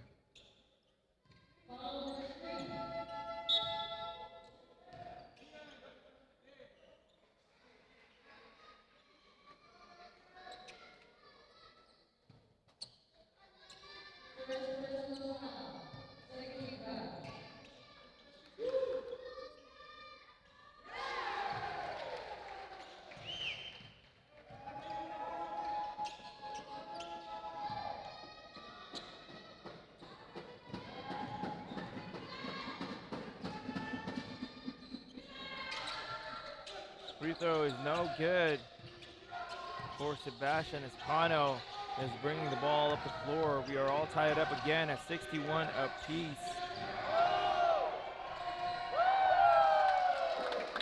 That basket is good, and they gain some more separation from New South Wales.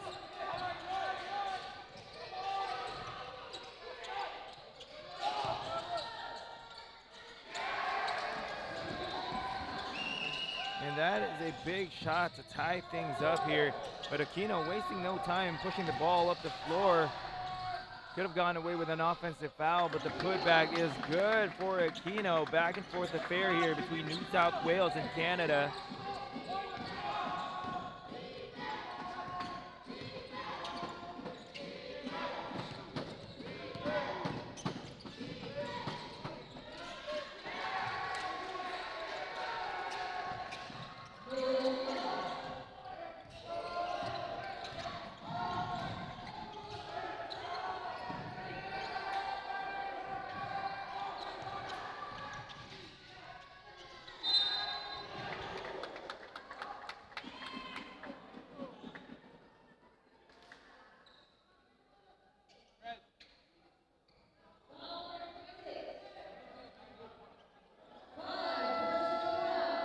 And that is the 5th personal foul. But before anything else, another timeout is called on New South Wales. 4 minutes, 41 seconds remaining. 65 all is the score. Exciting ball game down to the wire, so please don't go anywhere.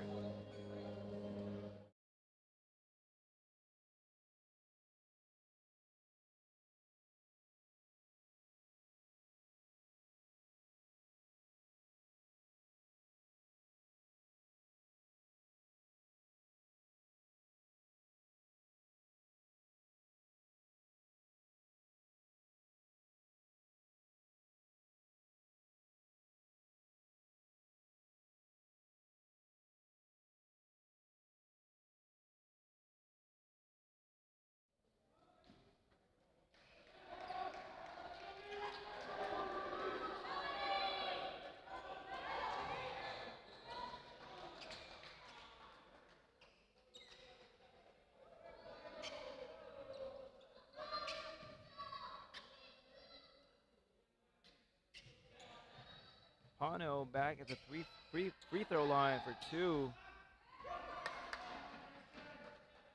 Misses the first.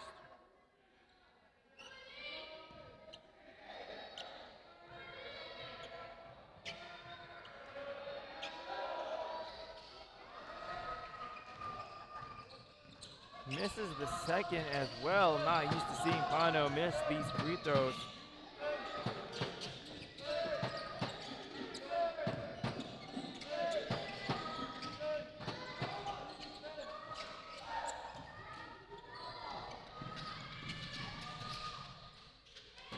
He made sure not to miss that one as the layup drops for Pano.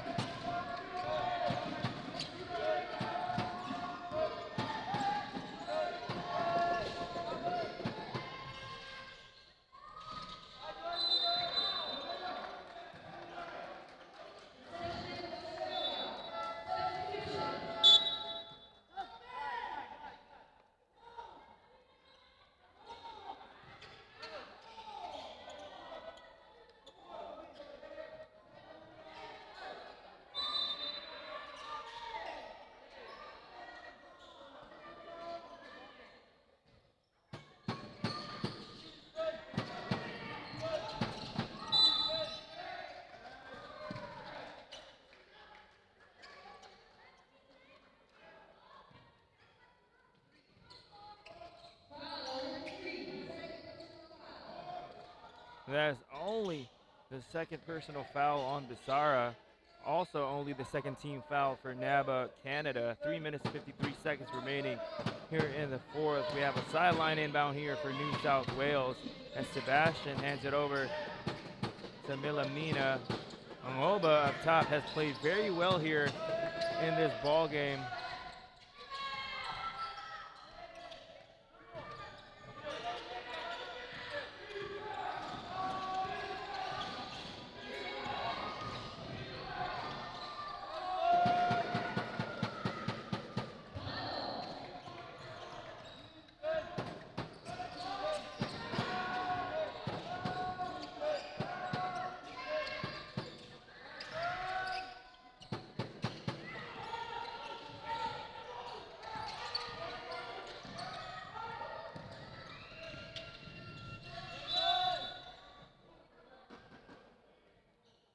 And Aquino holding on to his knee, not a good sign here for Canada.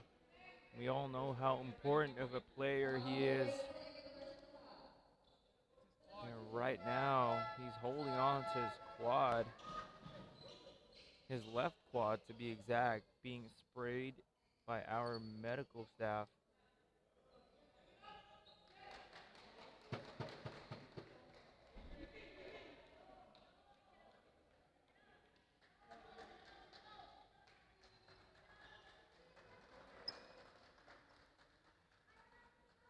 He's able to walk back to the bench on his own accord, which is a good sign. Just visibly in pain. That quad is bothering him, probably a quad strain. Hopefully he'll be able to come back in this game, seeing as he is a very important piece to their puzzle. The other Aquino, number 1, at the free throw line, extending this lead, hitting that first free throw. Score is now 70-65.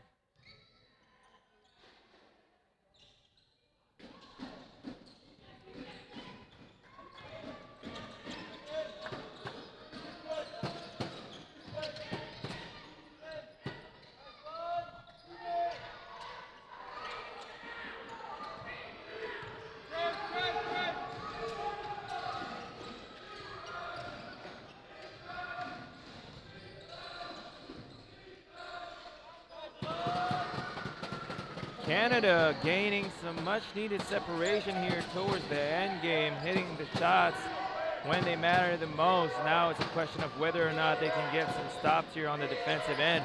Of course, elite New South Wales have other things on their mind as Osemia is on top of the key looking for a teammate. Feliciano, big three-pointer. The score is 72-68. Now pressuring in the backcourt is New South Wales, but they have to be careful as they are in the penalty. You don't want to give easy baskets from the free throw line to Canada.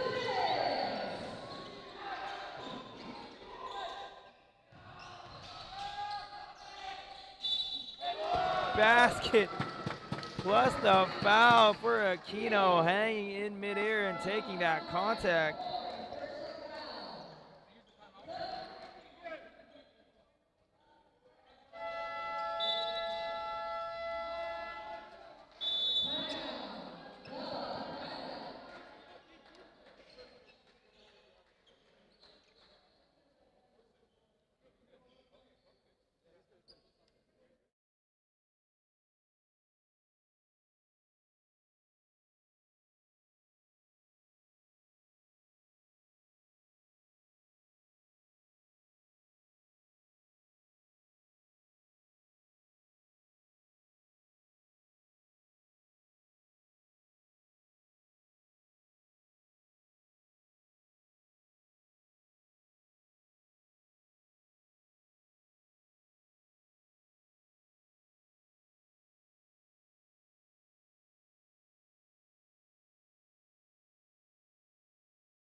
The hoop and the harm, and one is good for Aquino. The lead is now up to 7, 75-68. NABA Canada have 2 more fouls to give before they're in the penalty as Mangoba misses that gimme underneath the basket, and Bizarra fights for that loose ball, but he stepped on the baseline. 14 seconds on the shot clock here for elite New South Wales. They don't have to rush. They still have a lot of time, but they have to try and get a quality look at the basket. It doesn't matter if it's a 2 or a 3. Feliciano drops it off. Good extra pass there coming from Osemia, but Mangoba short on that three-pointer, and the ball will go back to Canada.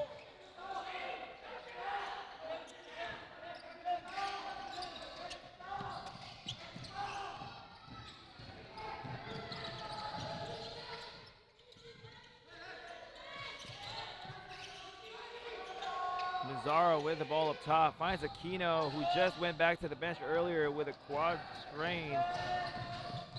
Osemia, left hand with the right. Oh, layup with the right, rather.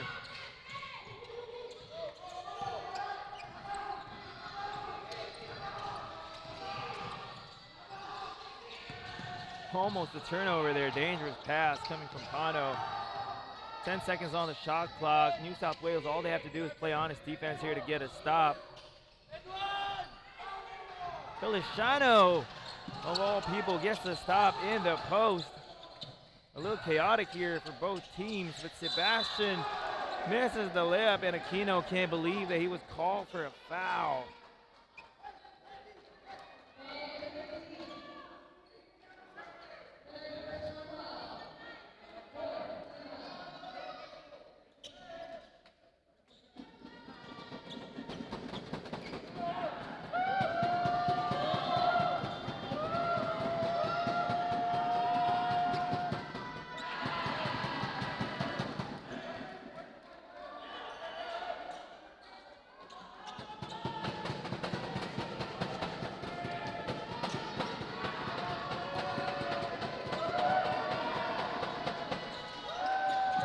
They get the offensive rebound. Mangoba looks for a teammate. They don't have a lot of time as Osemia That would have been big had it gone in. Feliciano gets the loose ball. Still nothing for New South Wales, and it looks like Canada might run away with this victory as they have no choice but to foul.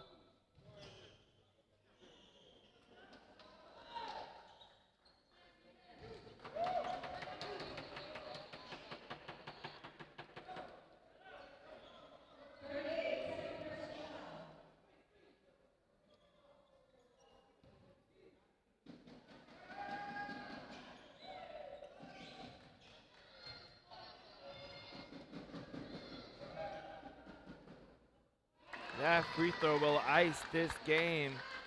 Aquino has another one. But with only 12.1 seconds remaining, that's going to be all she wrote for this one. Wishes the second.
Only 12.1 seconds remaining here in a 7-point deficit facing New South Wales.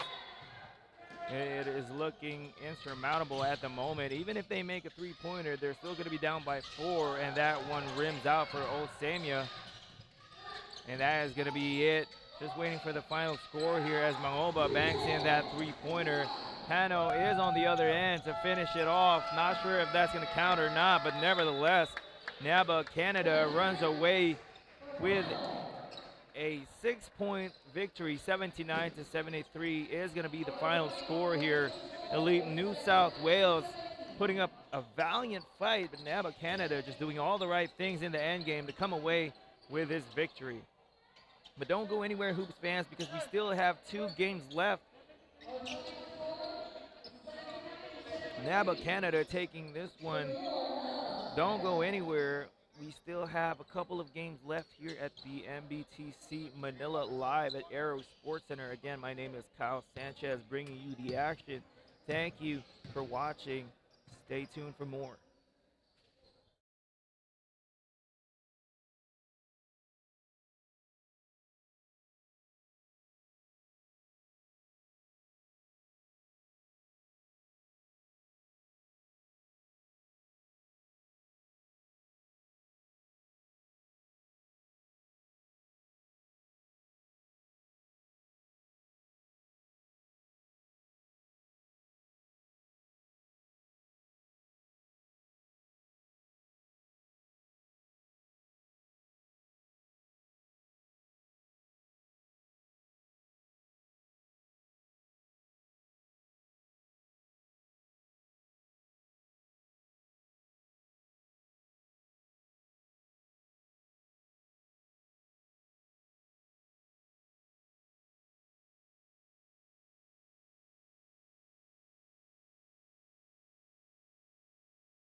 isang ISO.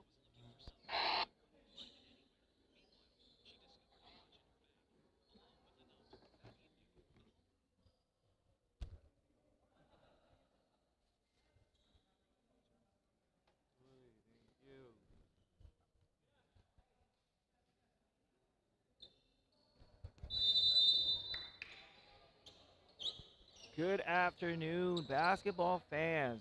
We are back here at the NBTC Manila Live, presented by SM Supermalls here at the Aero Sports Center, our venue for today, and one of our sponsors. And speaking of sponsors, let me greet our other sponsors, namely Swish App Live Stats, Samahang Basketball ng Pilipinas, Molten Official Game Ball, Smart Omnilight, Pocari Sweat Official Ion Supply, Gameville Sportswear, and CCF. This is the 7th, yes, you heard that correctly, 7th game today. And this time we have Fil-Am Nation Hawaii going up against one Bataan, well, one of our few local squads here, one Bataan. And Fil-Am Nation Hawaii drawing first blood here after getting an easy layup after that jump ball.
That pass was behind.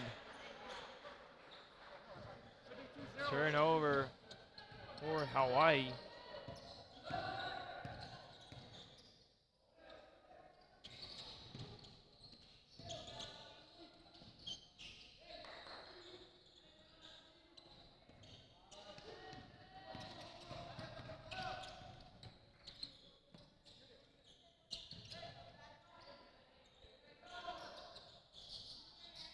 Good ball movement here for Hawaii.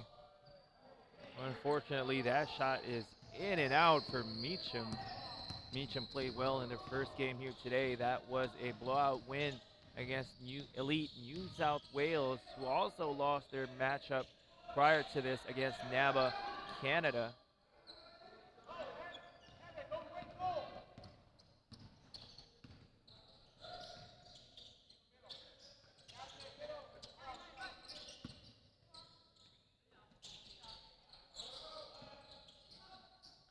Peterson, the highest scorer from their game earlier, missing that three-pointer.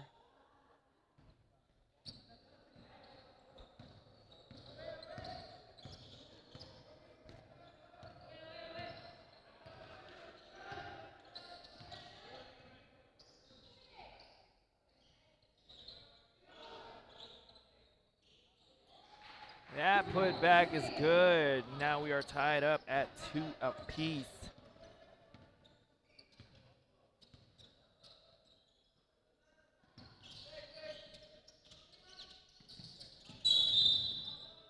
That is going to be a foul here on number 7 for Hardo.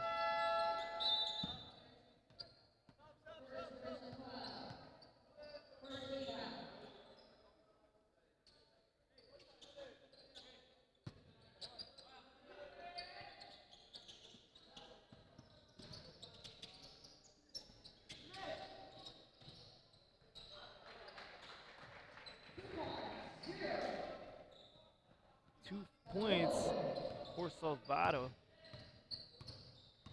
Scores now 4-2. Lead goes back to Hawaii. De Leon attacking down the middle, almost a turnover.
That is a three-pointer, back-to-back baskets now for Salvato.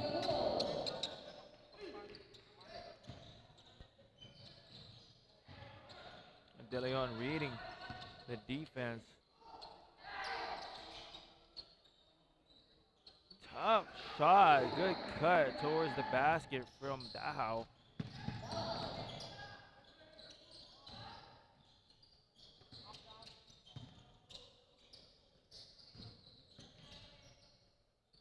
Meacham from the top of the key, off to the left, loose ball picked up by Viray.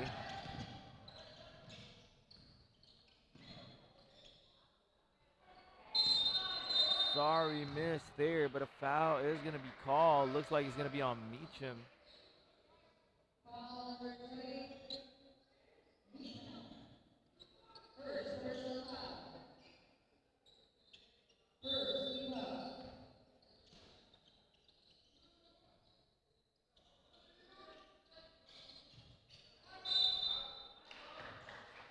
Another foul is called here. And that will send Viray to the line for 2.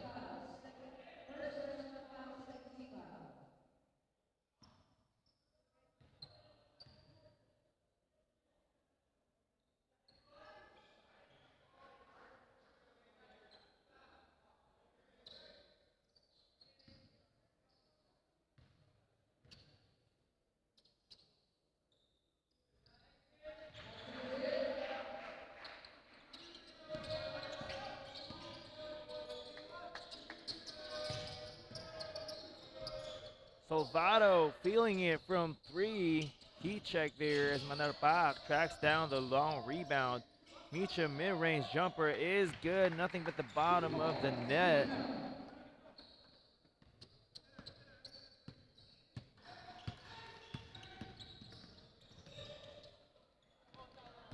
A good steal and pass there, leading to an easy layup from Aya.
ball is stolen here. Meacham going coast to coast. No basket, but he will head to the line for 2. And that's going to be the first foul, number 17.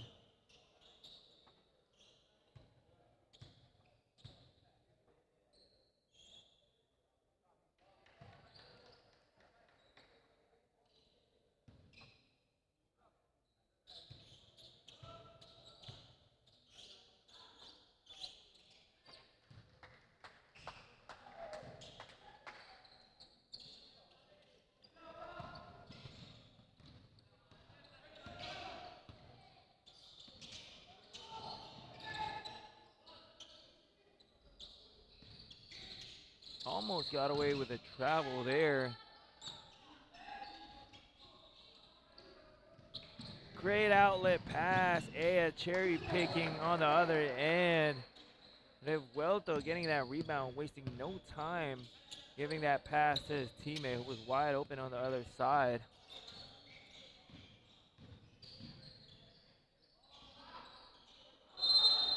Offensive rebound. Put back plus the foul is good for Bachicha. Peterson checking in for Manarpak to add some more scoring punch to this Hawaii team.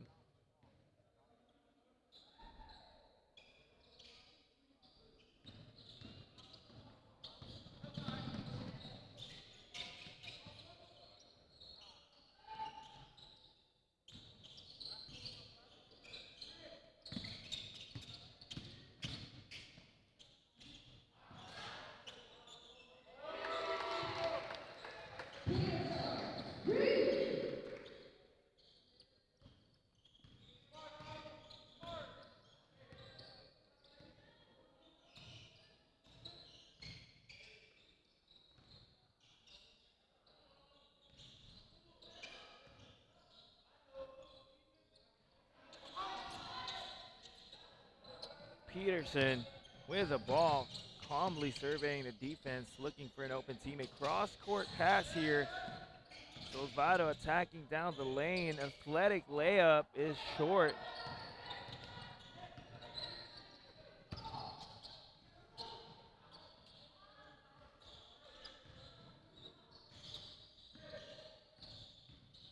Virai's spin move is good.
A good cut there from Bachicha off the glass.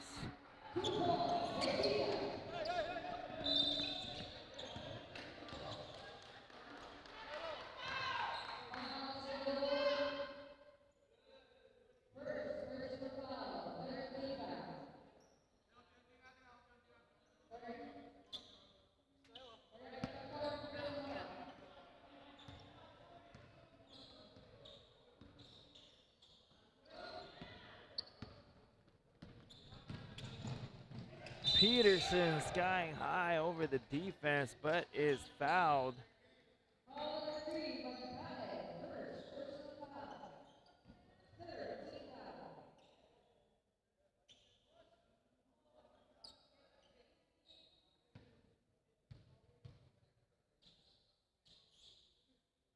Peterson sinks the first of 2 free throws.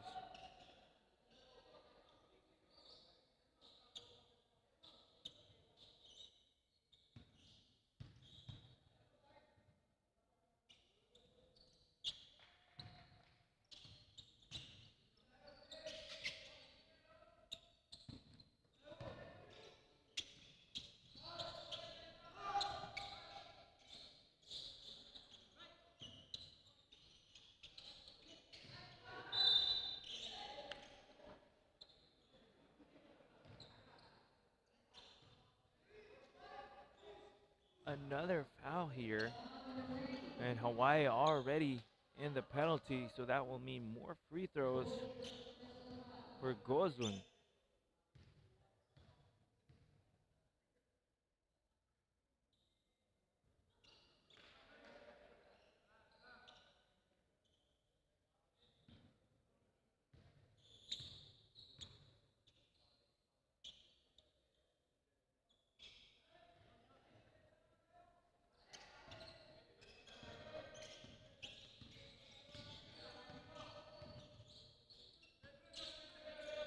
Bush looking for an open teammate. Salvado is fouled, and that is the last foul to give for Bataan. That is already their first.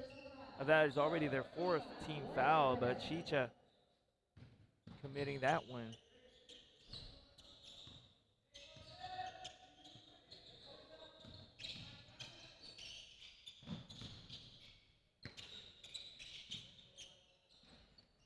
Peterson so far hasn't found the mark yet. He was shooting very well in that win earlier against New South Wales. Has yet to convert a basket.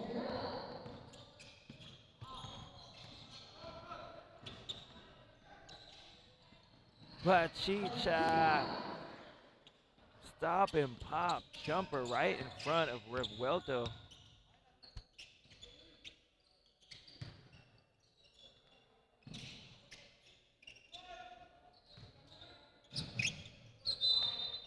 And that is off the foot of Bush, which will send the ball back to Bataan. 1 minute and 2 seconds remaining here in the first quarter.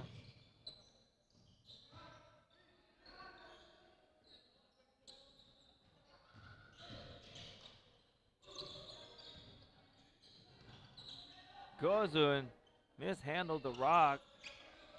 But Peterson gets the rebound.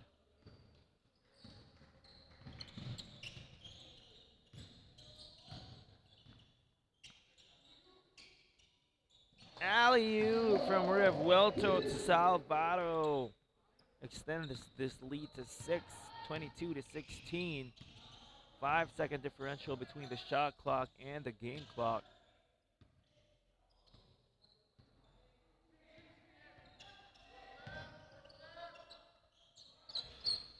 That three-pointer is short, but there for the putback is Viray.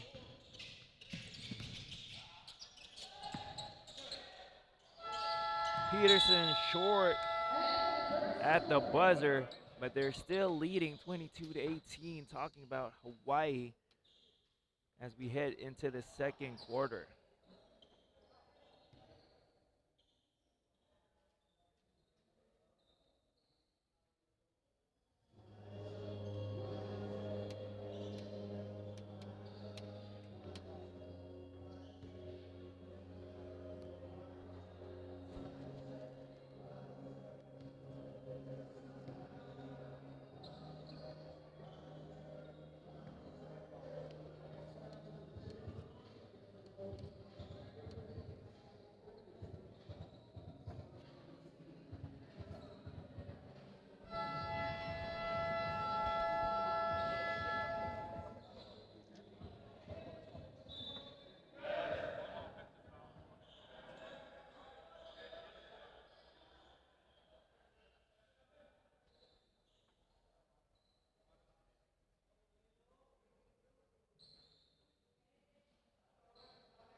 Second quarter action underway here.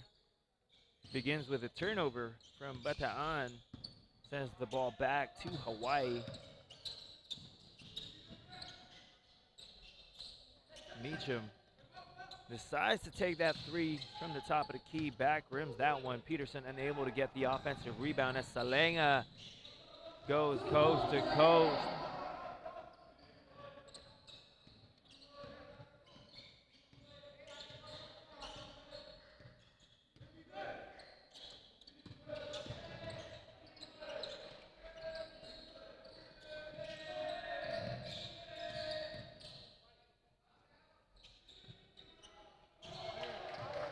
Corner three-pointer for Manarbaak.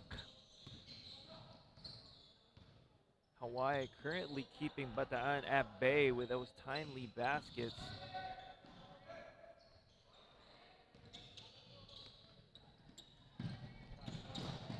Peterson finishes trailing the play. Heads up assist from Manarbaak, seeing Peterson trailing behind him.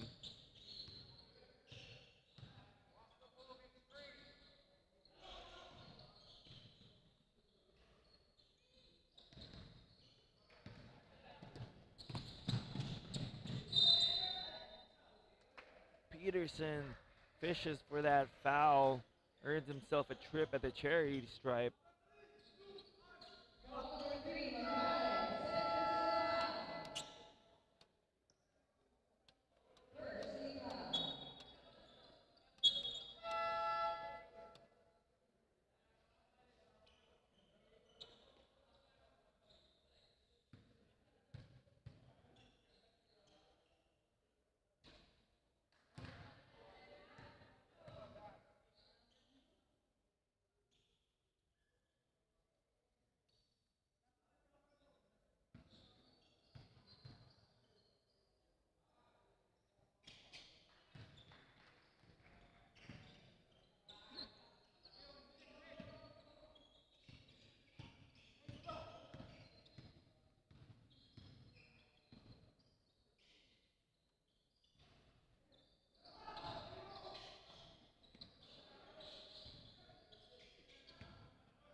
That's going to be an over and back for Bachika.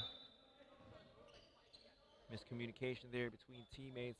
Gives the ball back to Hawaii. You want to limit your turnovers against this Hawaii team. They've already scored on a number of fast break layups. And you want to try and keep it into half court and try and get a good look every time down the floor. That will also limit their transition baskets. But Salvato says that he can also score in the half court. Give him that foul to boot. It's already a double-digit lead for Hawaii. 30-20 is the score.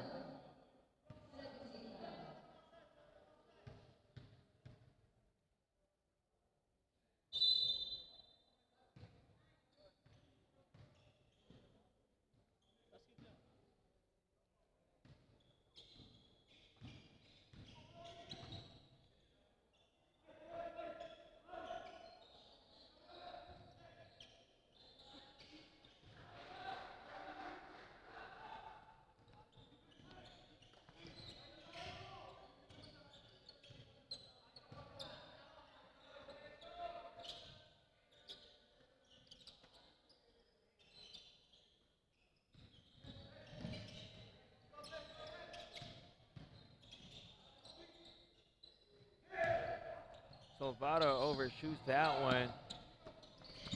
So that's another turnover for Bataan. The deflection leading to this Peterson three-pointer.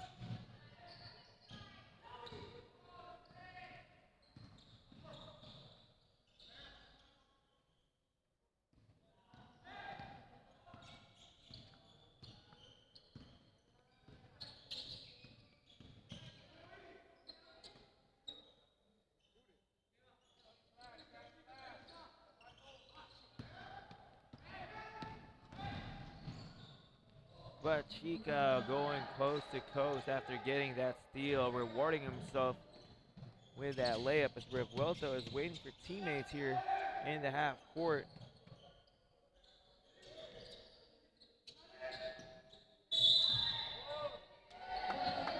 Great pass coming from Revuelto, seeing a cutting Peterson underneath the basket. Peterson was able to absorb the contact and finish, plus the foul.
Ea getting that loose ball, gets it back from Manalpaak.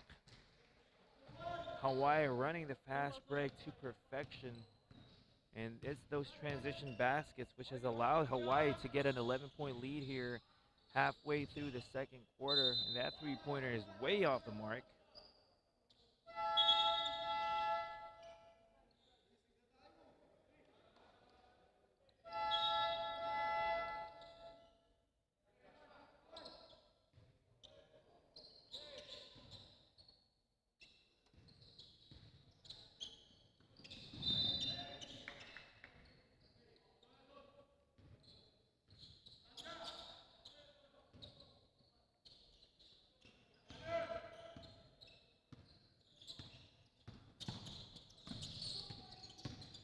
Manalpaak finds Peterson, extra pass to Ea.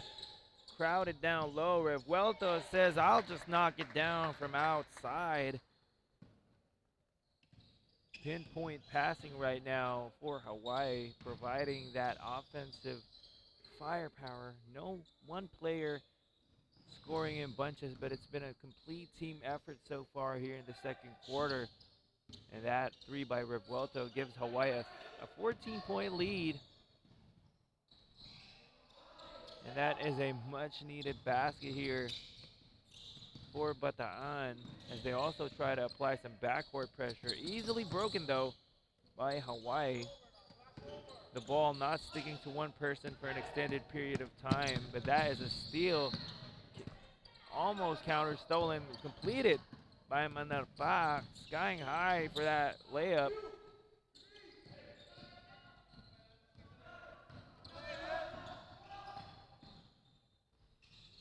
Going all the way was Magale.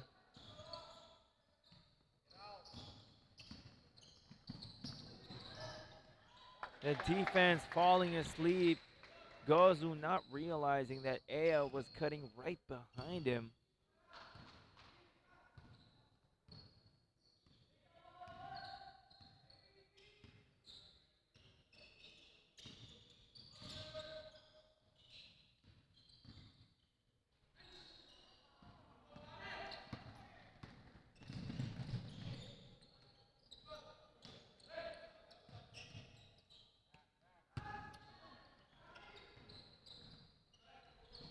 Magale this time short. Great contest coming from Peterson, as Manalpaak overshoots that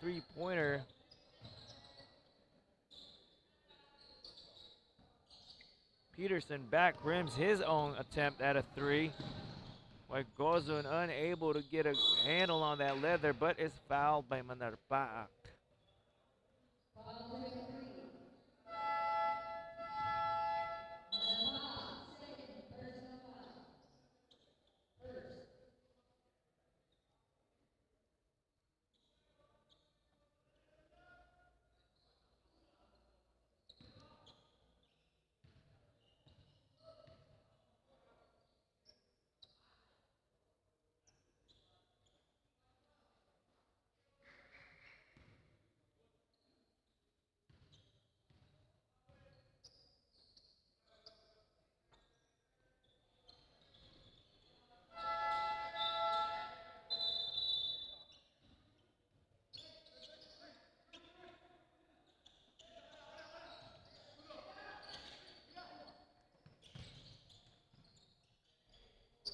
Peterson going up and under, going to the other side of the glass for that lay-in. Difficult shot.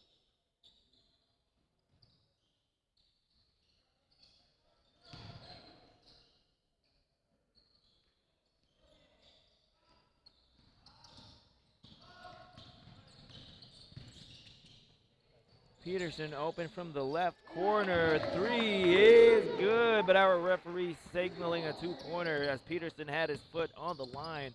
A long two from Peterson still extends this lead to 14, 44-30 in favor of Hawaii. Active hands coming from Salvato, tipping that ball out of bounds. 10 seconds on the shot clock now for Bataan as we have a substitution. Heading to the bench, being replaced by Bush.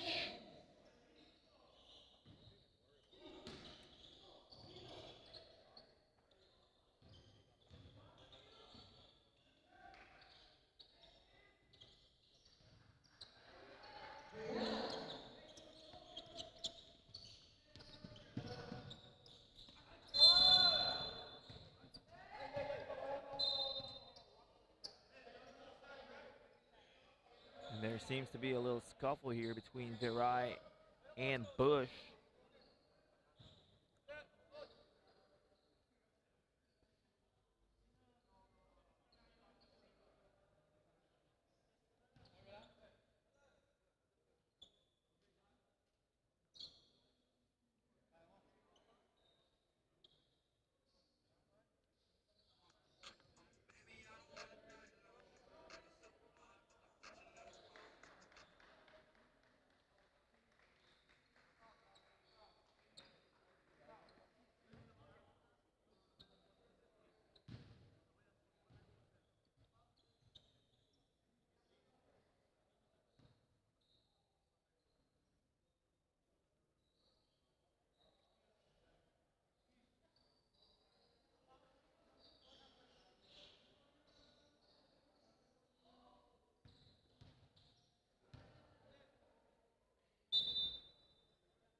Looks like there is going to be an unsportsmanlike foul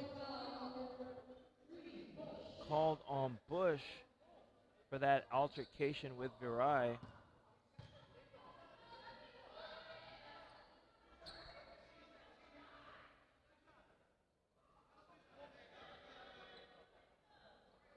Technical free throw coming up for Bush.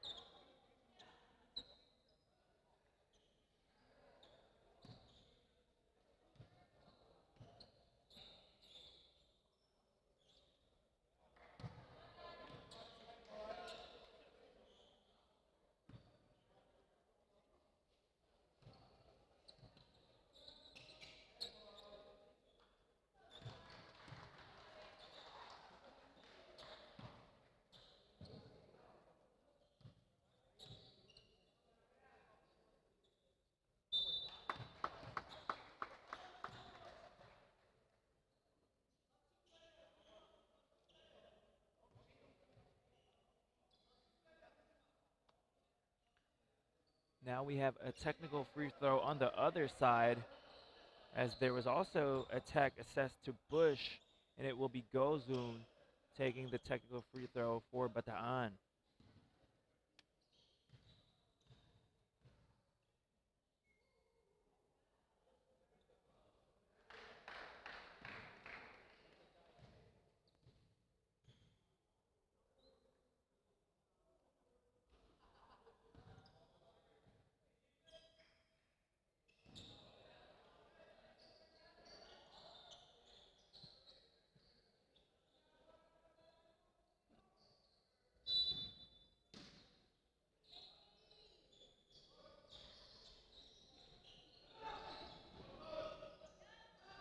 Revuelto gets the loose ball here. Finds Salvado open on the wing. Three-pointer in and out, but no one going for that rebound. Everyone on Bataan side was ball watching. Luckily, that put back by Bush is no good. Below, not able to handle that ball as Meacham. Salvado. Revuelto now attacking down the lane, and that shot is blocked by Gozun.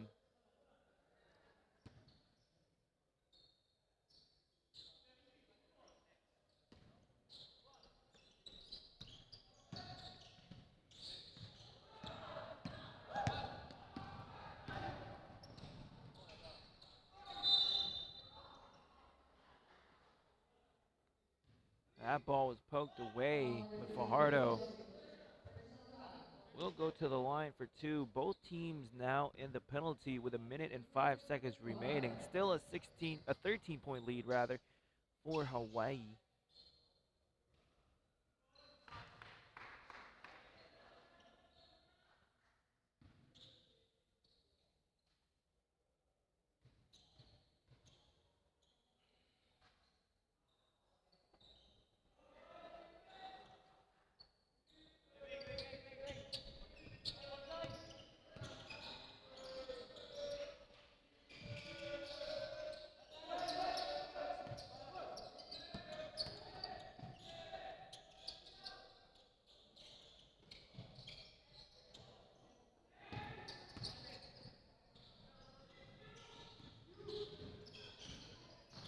Magale with an acrobatic layup, just a little short.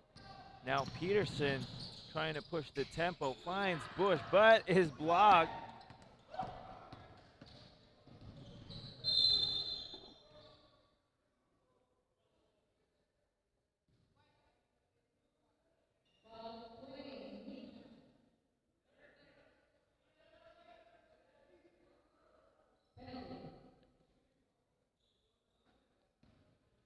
Both teams now in the penalty. So Balao back at the line. This time back rims his first attempt.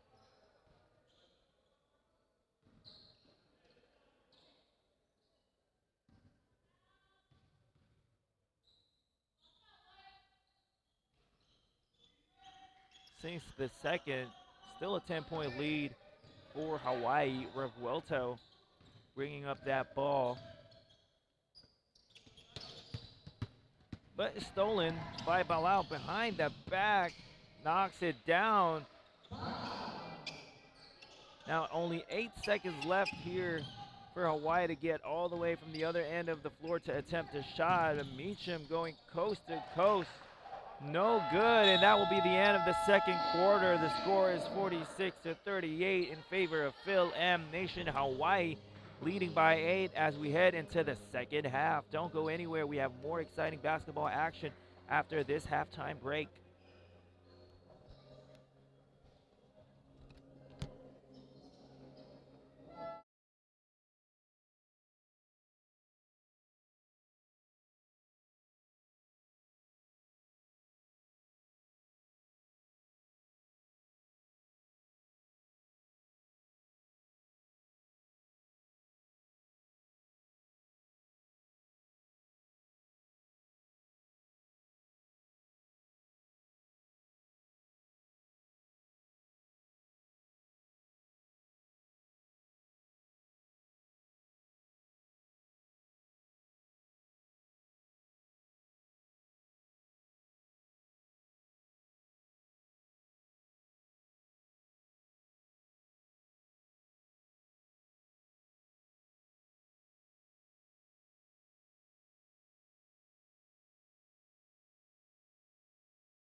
second half of action is underway here at the Aero Sports Center. This is Kyle Sanchez bringing you exciting basketball here at the NBTC Manila Live. And once again, I would like to thank our sponsors, starting off with our venue. Of course, we are here at the Aero Sports Center in Quezon Avenue, Quezon City. For our other sponsors, we have Squish App, Live Stats, Samahang Basketball ng Pilipinas, Molten Official Ball Game Ball, Smart, Omnilight, Pocari Sweat Official Ion Supply, Gameville Sportswear, and CCF. Fil-Am Nation Hawaii with a slim lead, 6-point lead will make that 8 points. Now, after that putback by Peterson, 48-40 is the score.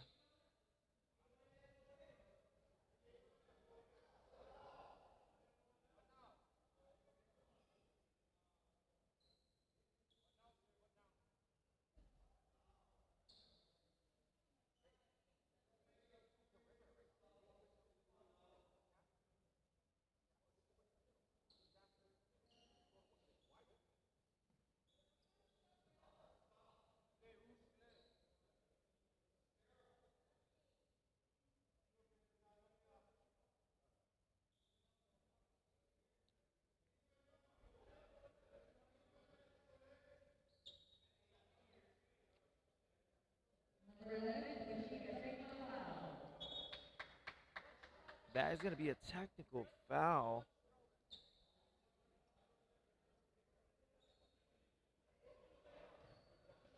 on Bataan. That technical foul is called on Bataan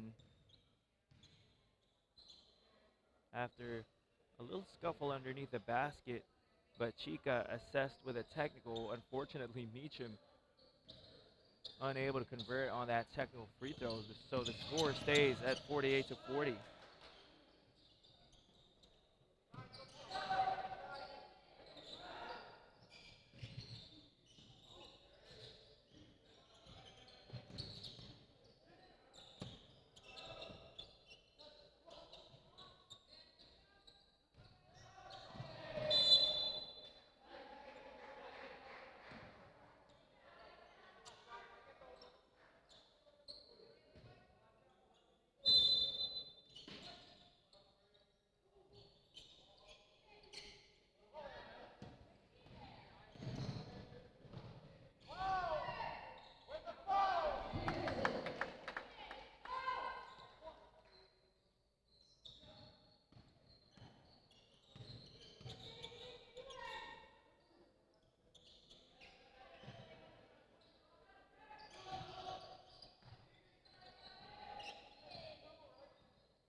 Gozlin with a strong finish. He's going to need more of that if they want to cut into this deficit. Still at 10 points, 7 minutes, 32 seconds remaining here in the third quarter. Revuelto being tightly guarded by Magale. It's getting a little chippy here between both squads. Magale applauding that defensive effort after getting a stop on Revuelto.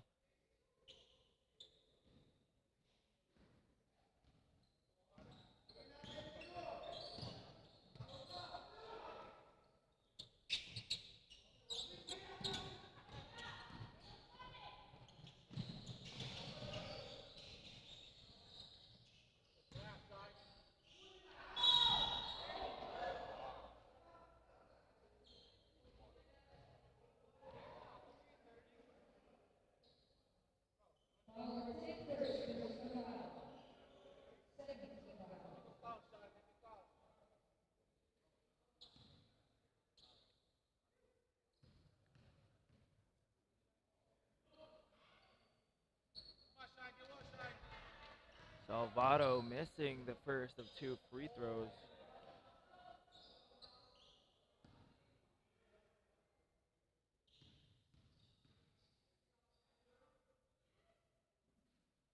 Makes the second. Getting chippy here. Salvato and Magale after that free throw.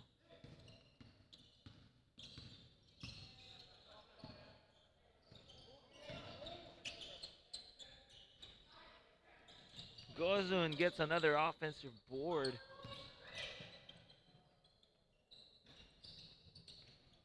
Smallest player on the floor. But the ball ends up with Peterson. Trying to calm things down here.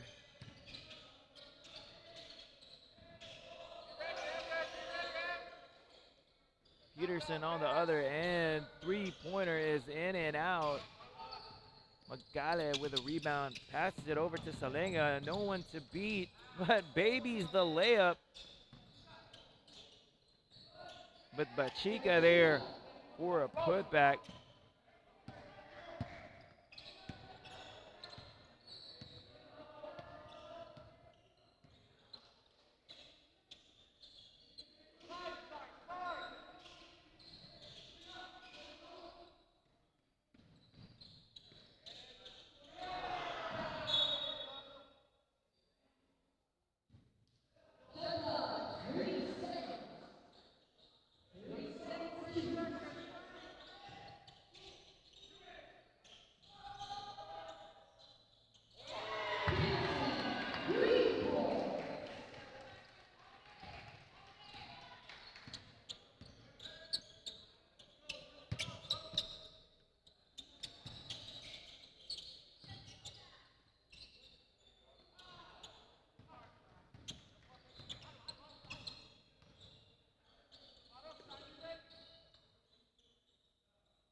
Loose ball picked up by Bachica. Gozun unable to get that follow to go. Peterson wide open for a 3. If there's one person you can't leave open on this Hawaii squad, that is Peterson. He has proven to be deadly from beyond the arc. And he gets the rebound here. Trying to survey the floor and read the defense. Decides to take another 3 from the same spot.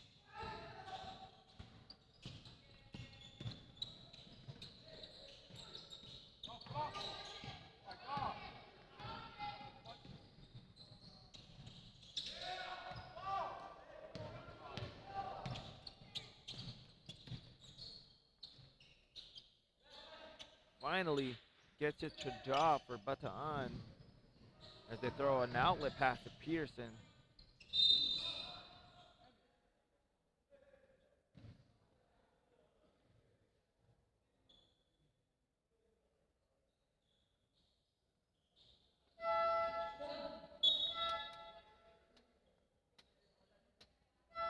And now checking in for Manarpaat, but we are going to have a timeout called by one Bataan Valors with 3 minutes 52 seconds remaining here in the third quarter. A 13-point lead for Fil-Am Nation, Hawaii.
17 seconds on the shot clock here, but Salvado is fouled.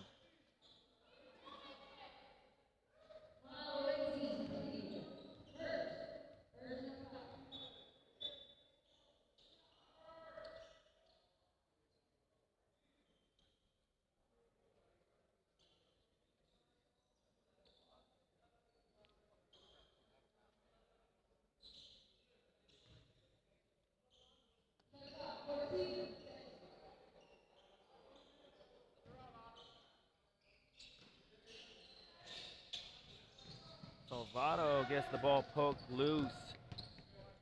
Now Bachica running the break. Wild drive to the basket, but gets bailed out with a whistle. He will head to the charity stripe for 2.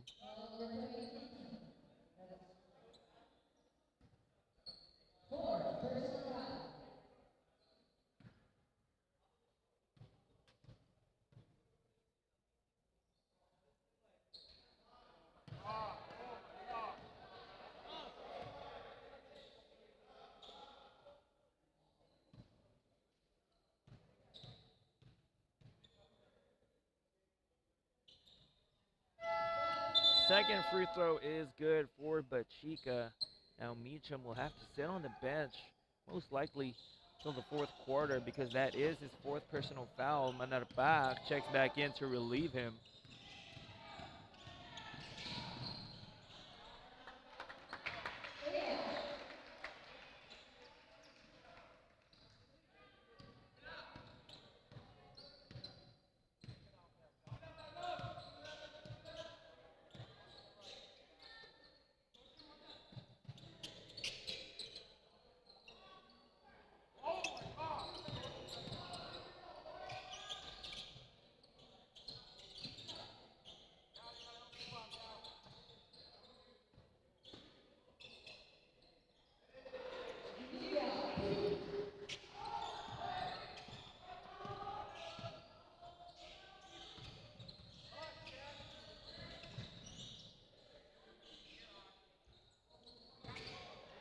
Good move by Peterson to free himself up from the defensive Gozo and just back rimming that 3-point attempt.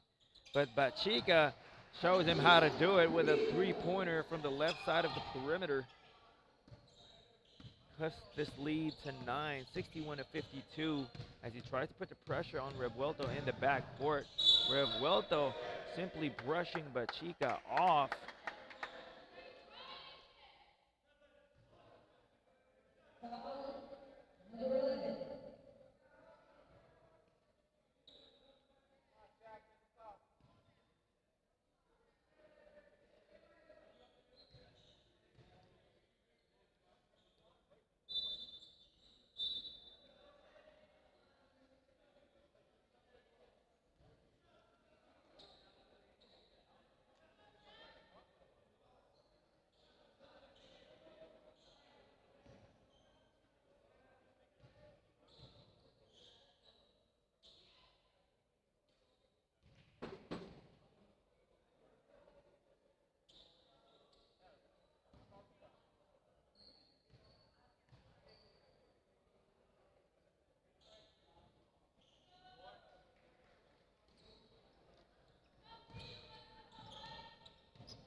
Salenga looking for a teammate here, finds Gozun.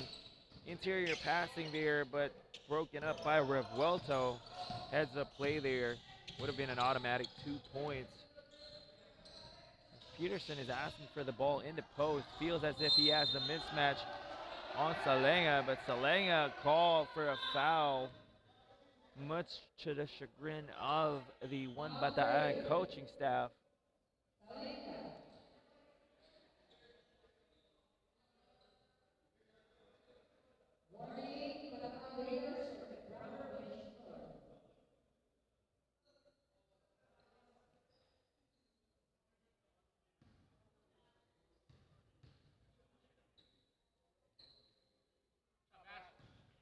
Not a smart foul.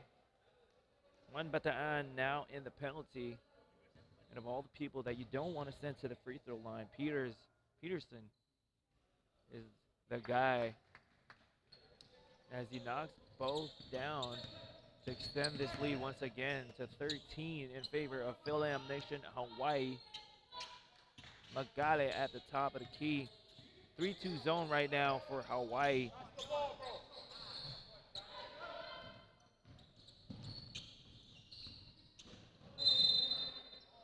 That's going to be a turnover on Ea. Great defense coming from Bachika to get a stop there.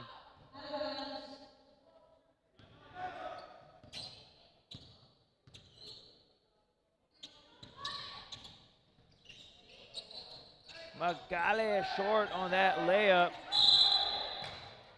Peterson tried to block that shot, but instead sends Magale to the line.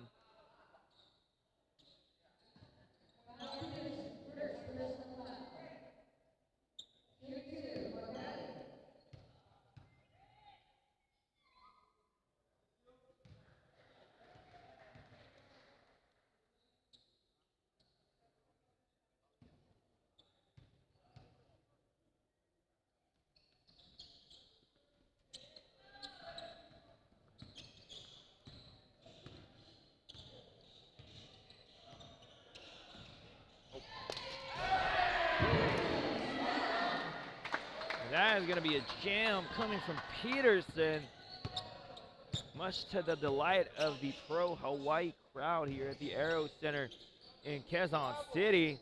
And he gets the block on the other end, showing us the hops as Gozun gets the put back to go. Peterson definitely more than just a sharpshooter, also has the hops as well. Complete offensive player for this Fil-Am Nation Hawaii team as Gozun gets back-to-back baskets to go.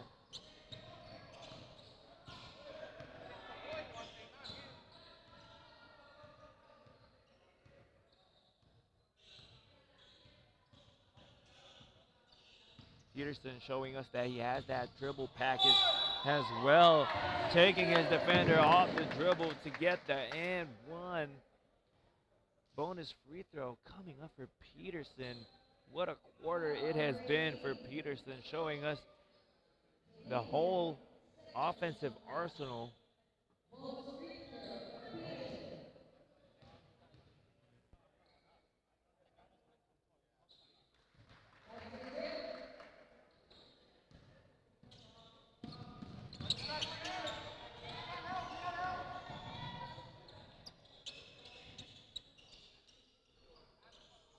Hang time by Peterson, just rolls in and out.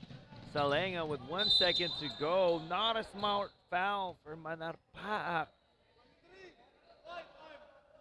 Got too excited and trying to contest that shot. Wanted to go for that block instead of just playing honest defense, especially with only a second left to go. 0.3 to be exact. Now he sends Salenga to the line for 3 free throws.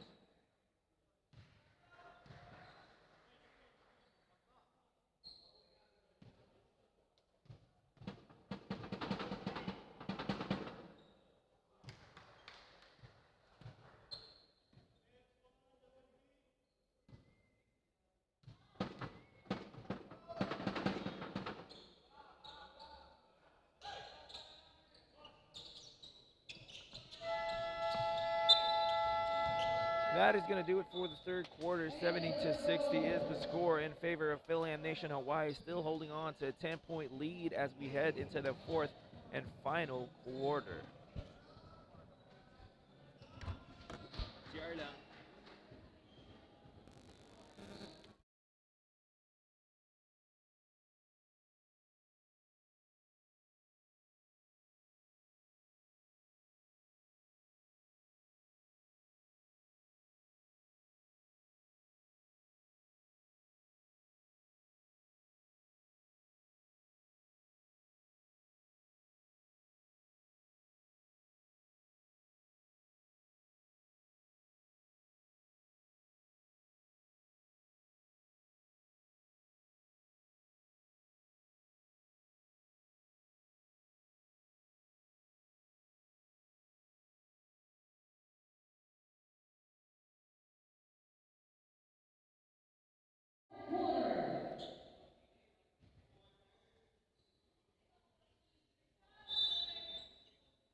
14 seconds on the shot clock for one Bataan Valors. Still a 10-point deficit facing this squad. And every time they've tried to go on a run, that door has been repeatedly shut in their face by Fil-Am Nation Hawaii, as Peterson wanted to go for that outlet pass to Aya, but the defense of Bataan was there as Revuelto calling out the play. Wants that isolation against Magale, but instead hands it over to Peterson. One jab step three-pointer right in the face of Gozun. Nothing Gozun could do there.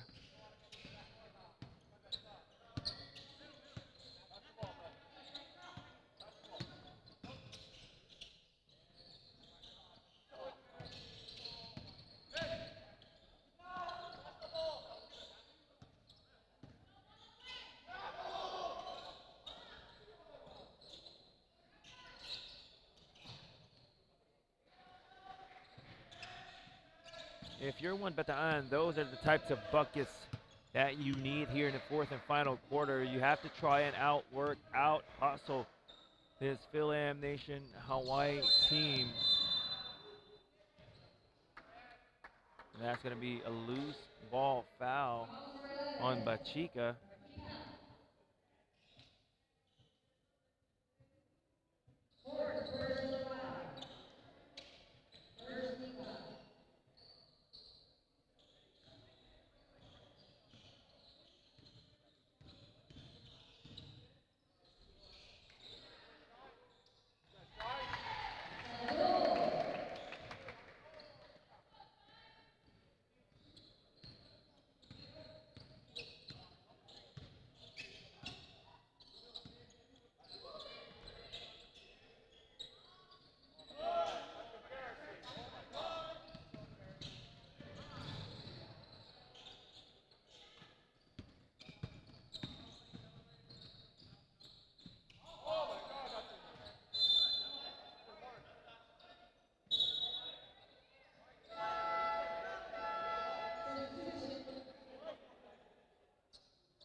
Bachika going through all the defenders that Hawaii were able to throw at him, still able to finish that shot. Tough layup for the feisty guard of one Bataan.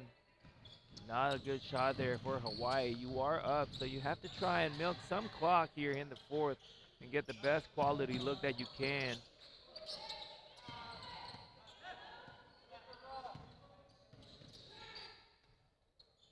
Magale, pull-up jumper in the face of the defense.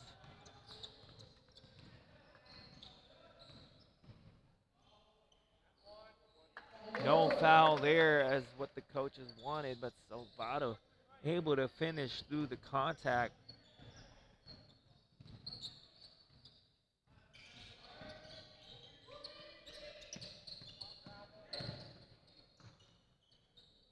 Friendly bounce goes in for Magale. Now applying pressure in the backcourt is Gozun guarding Revuelto as he brings the ball up. Salvato asking for that ball in the post. Instead, Revuelto finds Manarba. Foul by Magale.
Another foul will be called here.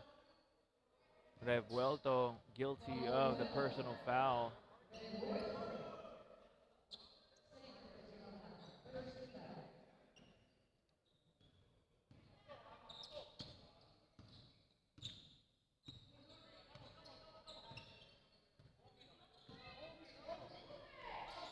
Mancale airballs that three-pointer. Wise decision by Revuelto to just walk the ball up and not rush anything. They are in the driver's seat with a 10-point lead and already past the halfway mark here in the fourth quarter. 4 minutes and 55 seconds remaining.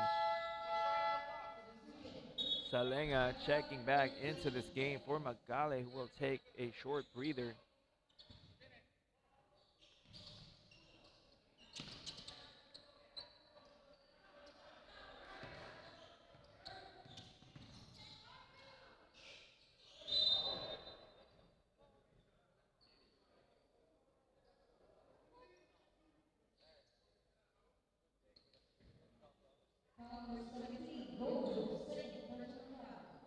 Gozun unable to put on the brakes there, tried to block that shot from Meacham.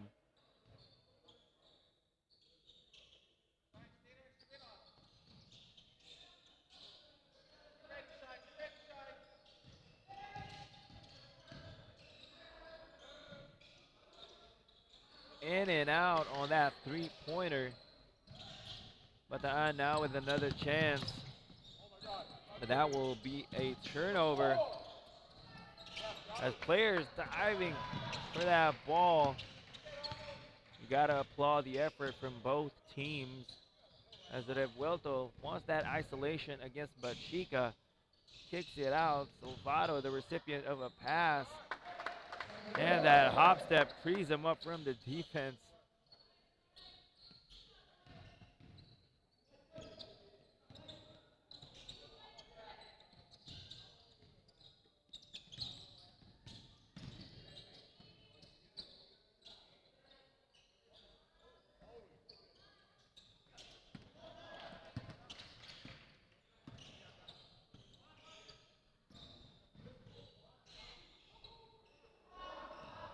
Wild shot there coming from Salvado. Didn't really have the angle to go glass on that under scoop layup, but Peterson with a block on Salenga.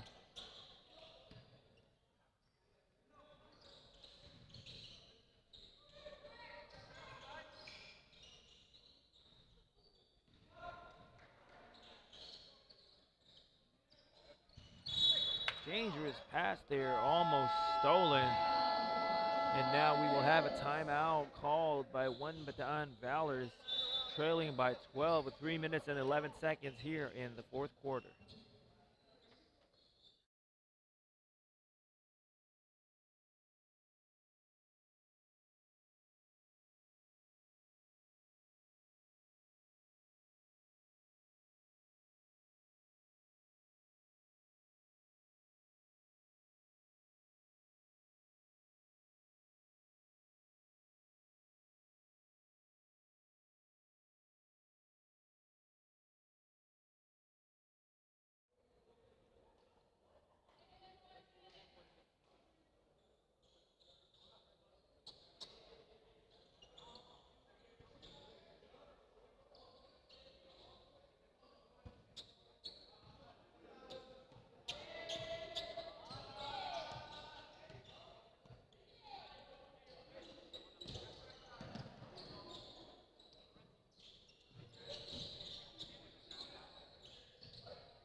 Foul by Salvado down low. Only the second team foul for Hawaii. Not a shooting foul, so only a baseline inbound here coming for Bataan.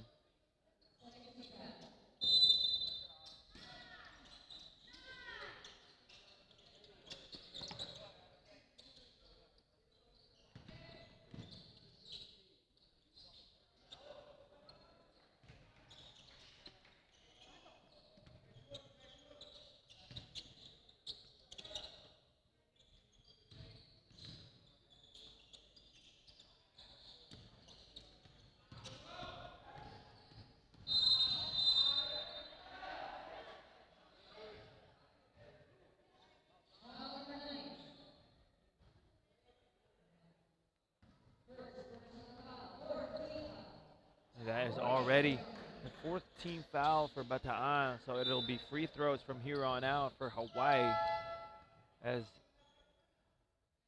Geneva checking into this game for Virai.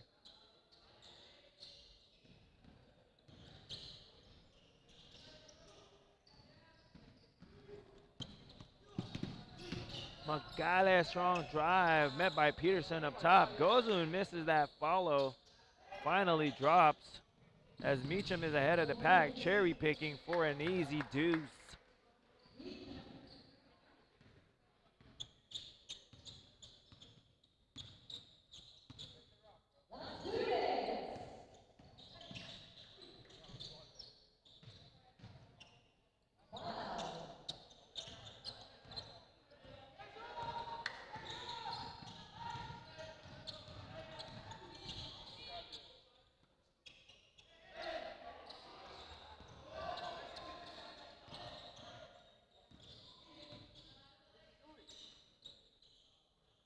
Three-pointer to seal the deal. Final nail on the coffin, courtesy of Meacham.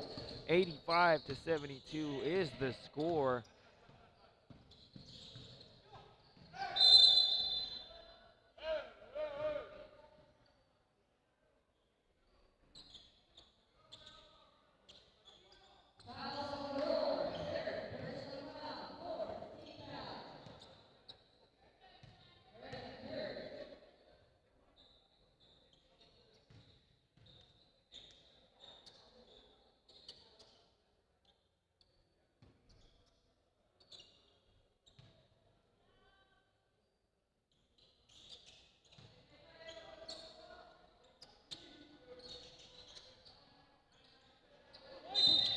That's going to be an offensive foul on Revuelto. As Dalao did a good job of selling the contact there. Call it a flop or call it whatever you want, but he got the stop and the turnover on Revuelto. Ball goes back to one Bataan. But things not looking good for them. It's an 11-point lead for Hawaii.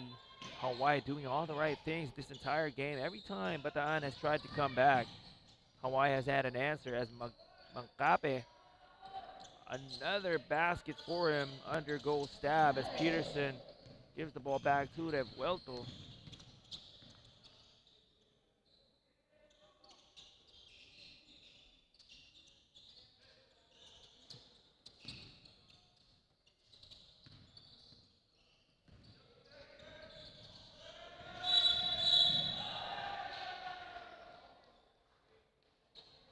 Good defense for almost the entire possession. But Dalao bails them out by committing that foul and sends Manarpa to the line.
17 seconds left on the clock here.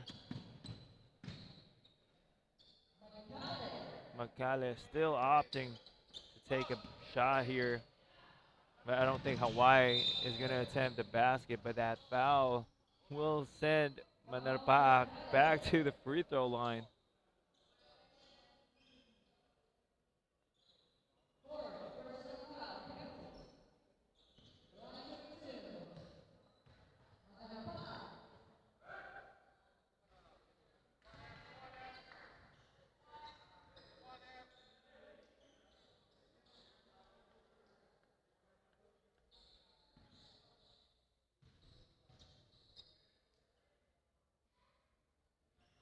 Manarpaak misses both free throws as Magale still wants to try and get another basket, and he does, which cuts this lead down to 8 points.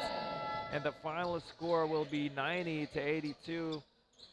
Fil-Am Nation Hawaii getting this win over Bataan Valors for our 7th game here at the NBTC Manila Live here in Aero Sports in Quezon City. Again, my name is Kyle Sanchez, and we have one last game to go between Fil-Am Nation San Francisco going up against the Perpetual Help Junior Altas. So please stay tuned. Do not go anywhere. We have one more game.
Good evening, hoop heads. Here we are. We are at the 8th, that's right, the 8th and final game of day 2 of the NBTC Manila Live presented by SM Supermalls. My name is Kyle Sanchez, bringing you the action here at one of our sponsors, the Aero Sports Center in Quezon City, as we witness this matchup between Fil-Am Nation San Francisco and the Perpetual Help Junior Altas. Fil-Am Nation San Francisco being coached by Coach Mark Isip and Coach Nick DeMusis. On the other end, of course, the Perpetual Help Junior Altas being coached by Coach Joff Cleopas. First of all, we want to thank our sponsors once again for making all of this possible. Swish App, Live Stats, Samahang Basketball ng Pilipinas, Molten Official Game Ball, Smart Omnilight, Pocari Sweat Official Ion Supply, Gameville Sportswear, CCF, and the aforementioned Aero Sports Center, where we are having our games today. Von Blanco at the line with a chance to draw first blood in this game and score the first basket. Makes the first, and if you have been tuned in for the games today, Von Blanco missed a potential game winner earlier against NABA Canada in their first game earlier today, which allowed NABA Canada to come away with an 82-81 victory over Fil-Am Nation San Francisco. And I'm sure that shot has been haunting Von Blanco all day as Urdaneta hits a three-pointer for the first field goal for the Junior Altas. And as I was saying earlier, Von Blanco, I'm sure, wants to make up for that shot he missed, that potential game winner against NABA Canada earlier.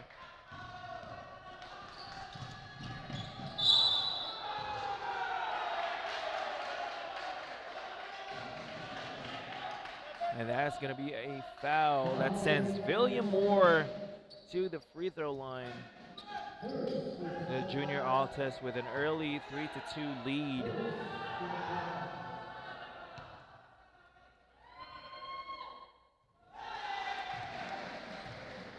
Villarreal sinks the first of two.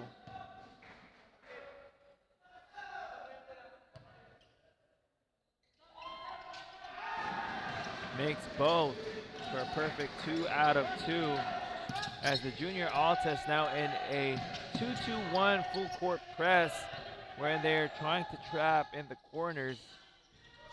As Von Blanco, that's the shot that he missed earlier against NABA Canada that would have won the game. Ball will stay with San Francisco with 14 seconds on the shot clock. Millionita to the left on that three-point attempt.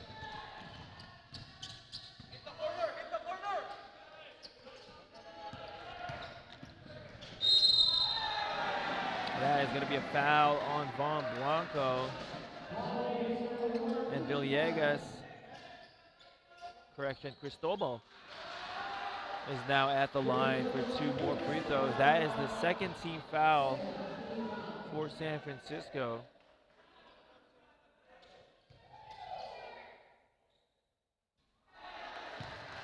First miss of the line for the night for the Junior Altas.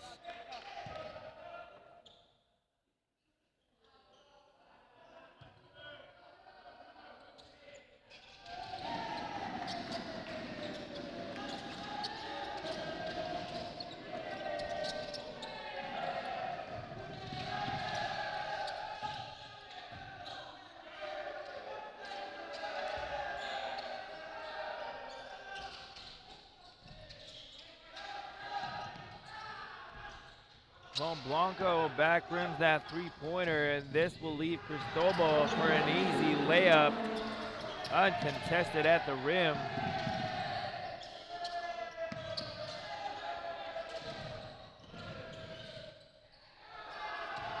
That shot is blocked by Villegas. And now we see Madaya streaking down the floor. Good trail job coming from Villarreal.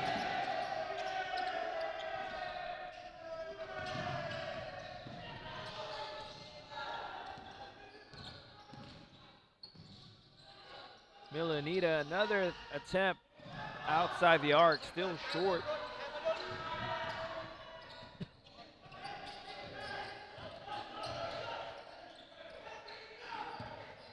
Villarreal hands it off. Urdaneta already hit a three-pointer earlier, but this time will be called for an offensive foul, extending his right foot. That's an easy call for our officials.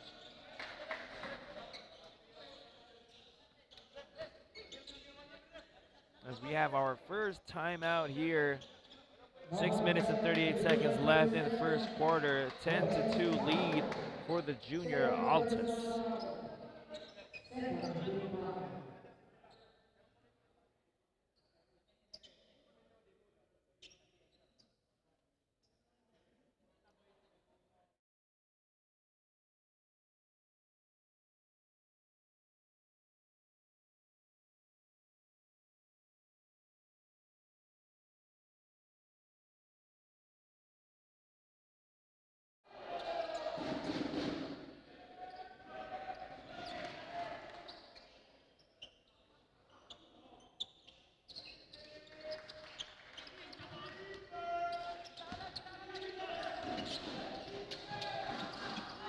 Junior Altas still in a 2-2-1 full court press here, but easily broken by San Francisco. Juan Blanco saw a gap in the defense, but he lost the ball, leading to Rosales finding Castillejo for that short jumper. It's now a 10-point lead for the junior Altas, and this is similar to what San Francisco went through earlier against NABA Canada. Canada was up by as much as 25 points, and San Francisco came all the way back to get the lead. Unfortunately, just fell short in the end game, where NABA was still able to hold on for that victory.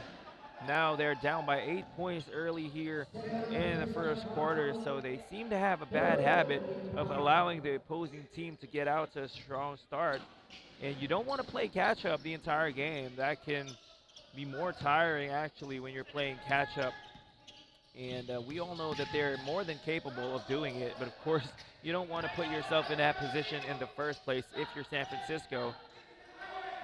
Initially, good defense by Juan Blanco, but Villarreal able to gather himself just enough to finish that basket.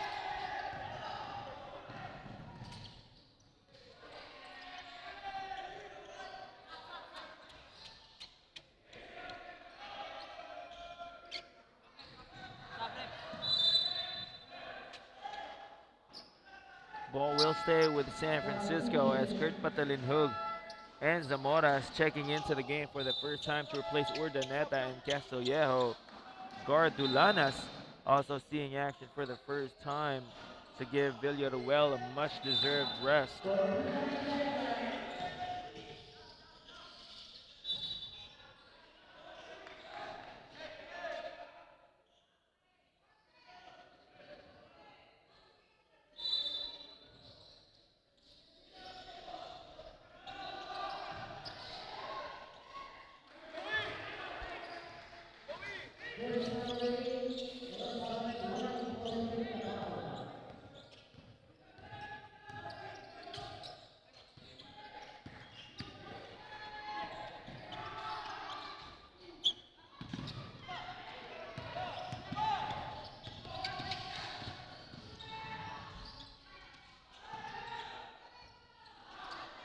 The three-pointers of San Francisco not finding their mark here in the first quarter.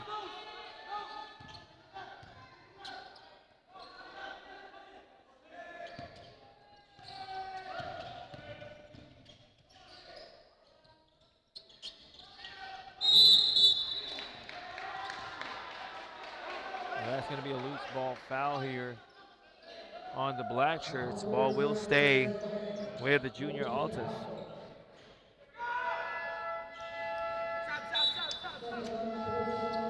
Minagatan checking into the game to replace Cristobal.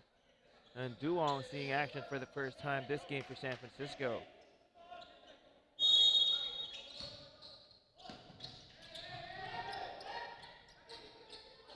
The alley-oop to Delanas, way short. Delanas wasn't able to get a good grip on that leather.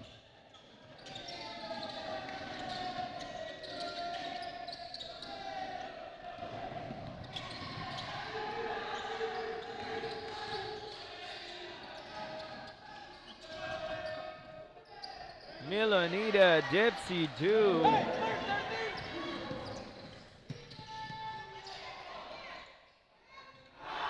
Rosales with an answer, a three-pointer from the corner.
Rosales off the mark with that three-pointer.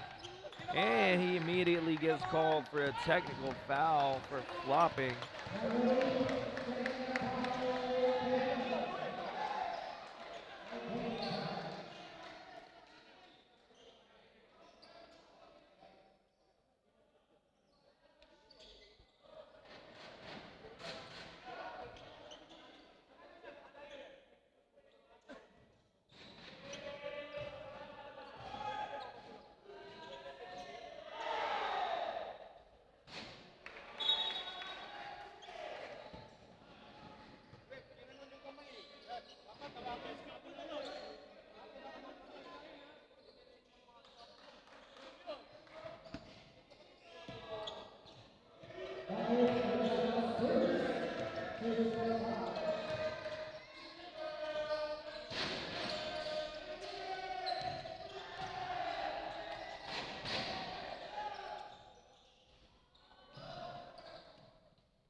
That foul will send Duong to the free throw line, seeing as both teams are already in the penalty.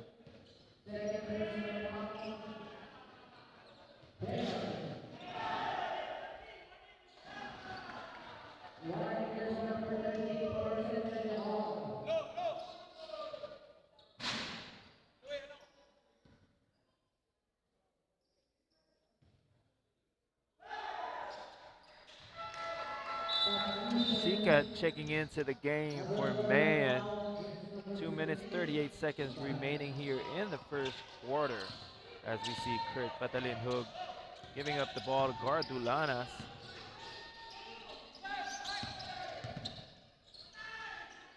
Rosales having all day and all night to take that three-pointer at the top of the key, and Kurt Patalinhug deflecting that pass from Milonida.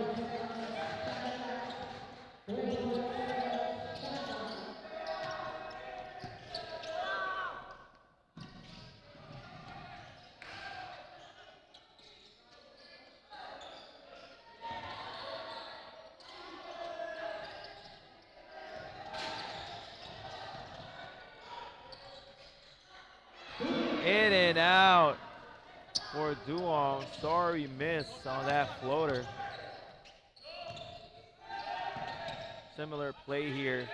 Triple handoff at the top of the key for the junior Altas, but this time Patalinhug takes 2 dribbles for a pull-up mid-range jumper to his left. Tough shot for Patalinhug.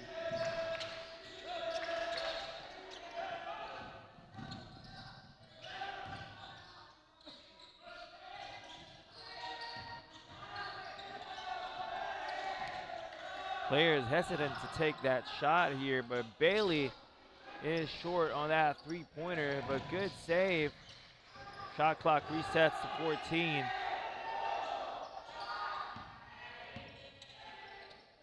Duong in the middle right again. Finds Milanita from the corner. Finally knocking one down.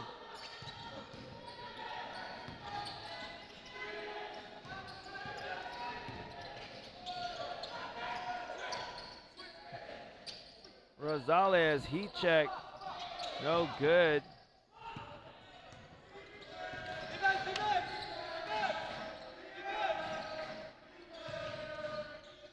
Milanita, no one to pass to in the corner.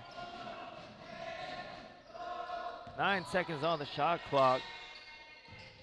Almost a turnover there, but Bailey finds Sika for a 3. Last shot time here for the junior Altas. 15 seconds on the game clock.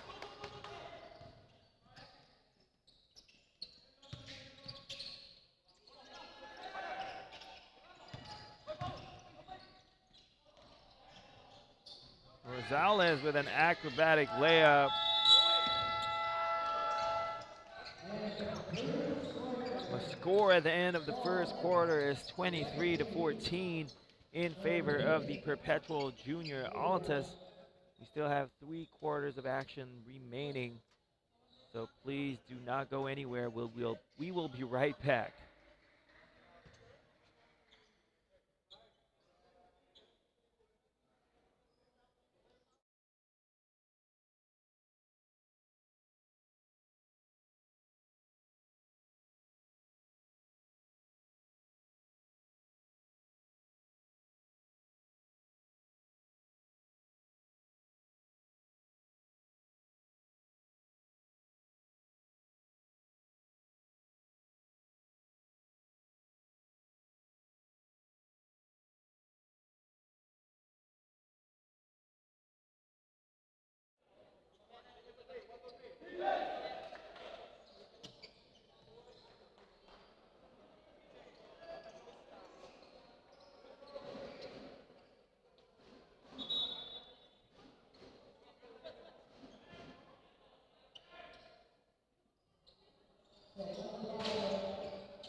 Urdaneta with a beautiful sidestep to evade the defense of Man. O'Mara crossing the half-court line in the nick of time. Finds Milanita at the corner, but that three-pointer is short, and the ball will go back to Perpetual.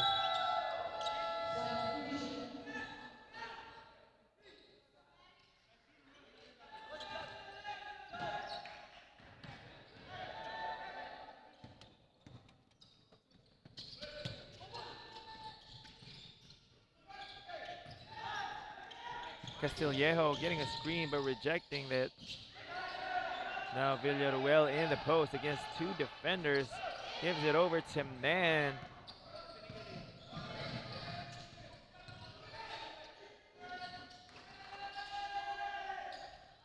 Dual mid-range jumper off to the right. As Castillejo is pushing it on the break. But that pass was deflected by Milanita, says our officials. But there seems to be a correction on the floor. Initial call is reversed, and the ball will go to San Francisco.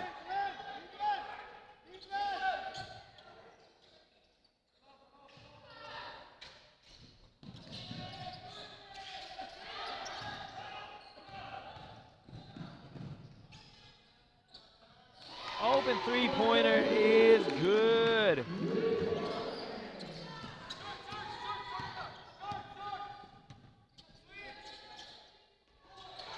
Urdaneta was called for an offensive foul earlier when taking a three. Misses that one.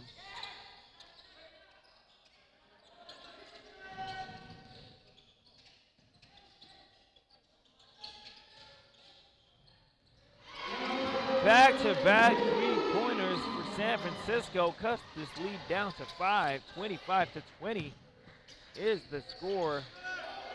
Urdaneta looking for a teammate. Castillejo gives it back to Villaruel. Gets the friendly bound.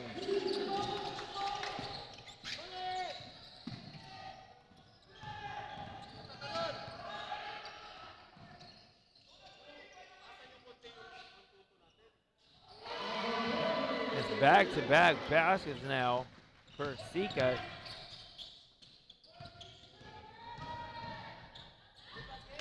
And that is too easy. No one stopping the man with the ball. Cristobal just taking two dribbles from the perimeter for an easy layup, uncontested at the rim, and that steal will lead to a Castillejo basket.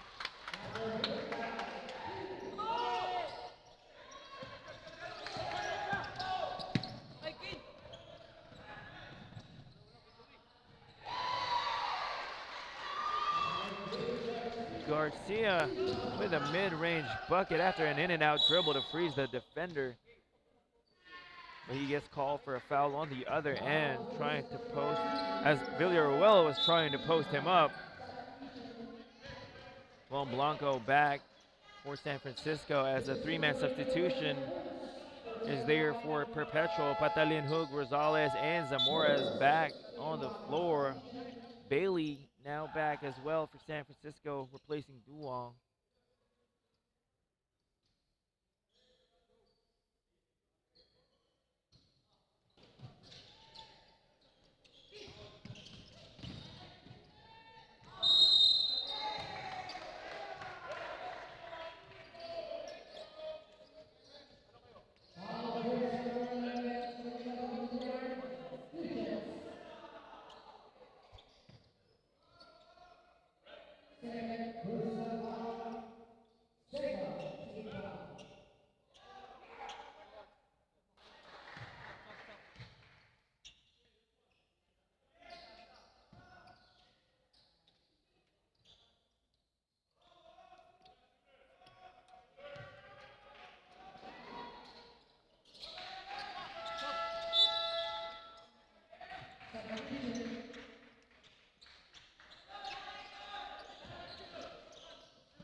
Offensive foul. Patalin Hook lowering his shoulder to the chest of Sikat. Good job by Sikat selling the call. Correction, that was O'Mara.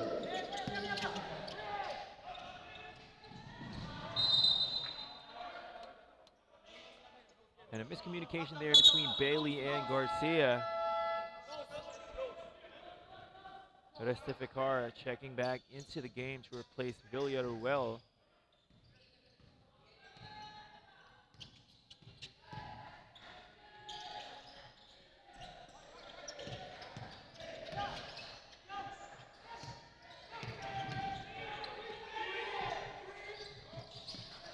Step back three by Zamora is off the mark, but Restificar was there for that offensive rebound. Nothing Von Blanco could do there, but fouled him to put him at the free throw line.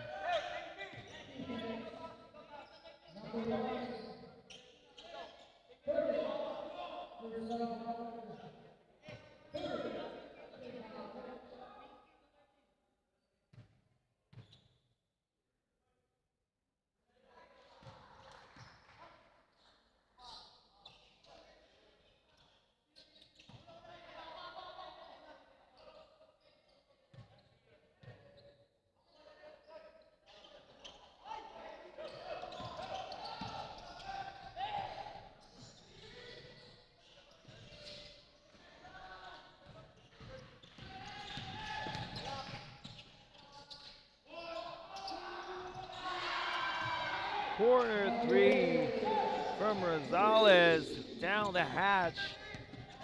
He has proven time and again to be a consistent outside shooter for this junior Altas squad. So if you're San Francisco, you have to close out strong on Rosales and make him put that ball on the floor.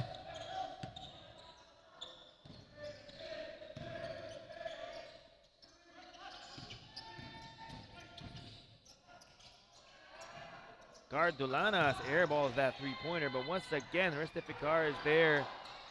And Dulanas cleans up the miss. It is now a 15-point lead here for the junior Altas. Let's see if San Francisco will be able to make a comeback similar to what they did earlier against NABA Canada. And that is a three-pointer from Garcia. Correction, that is a long two-pointer.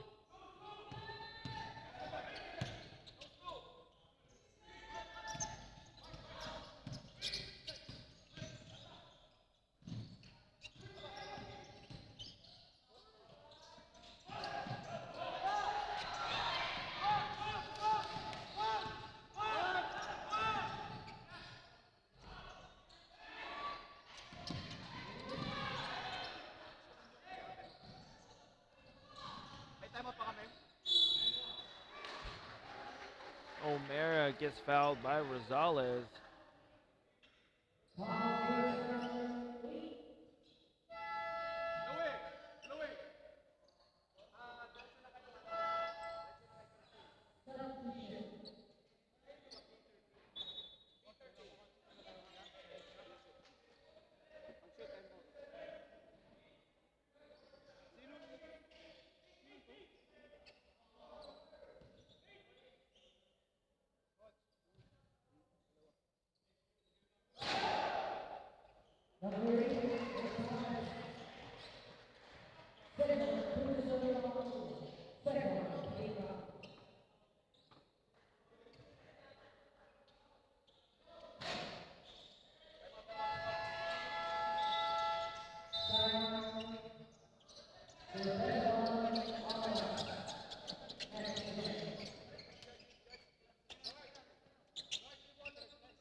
with the much-needed three-pointer. Now the lead is back down to single figures. 39-31 is the score. But Rosales has other plans as he hits another three-pointer.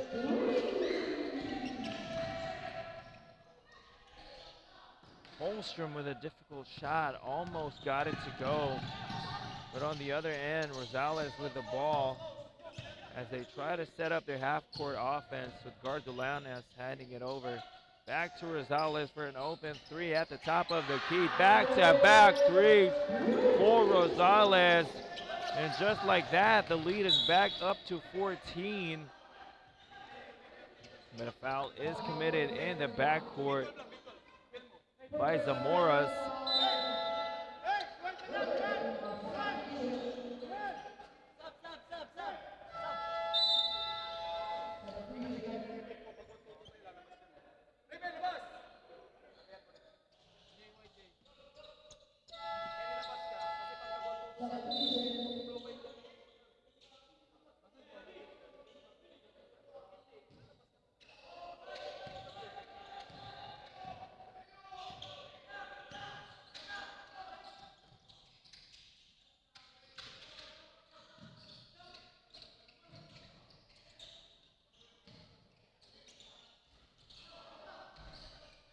Cardulanas skying high for that rebound.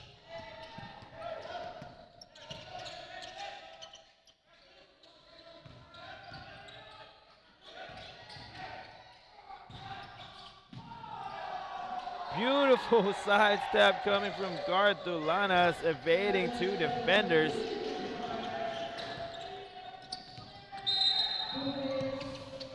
That's going to be another foul here for the junior Altas. Rosales is called for that foul.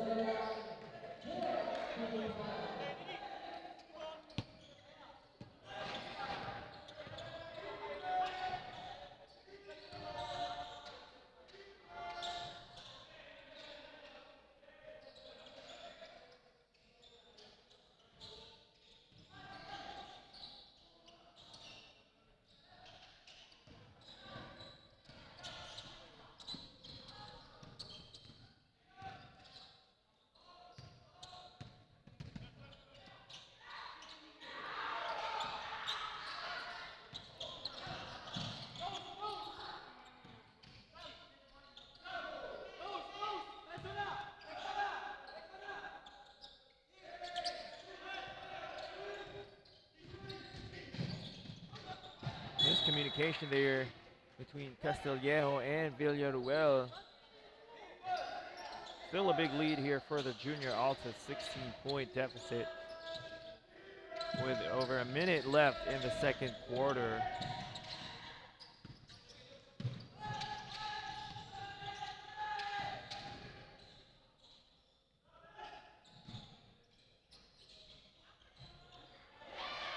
Athletic follow there coming from Milanita off that Holstrom miss.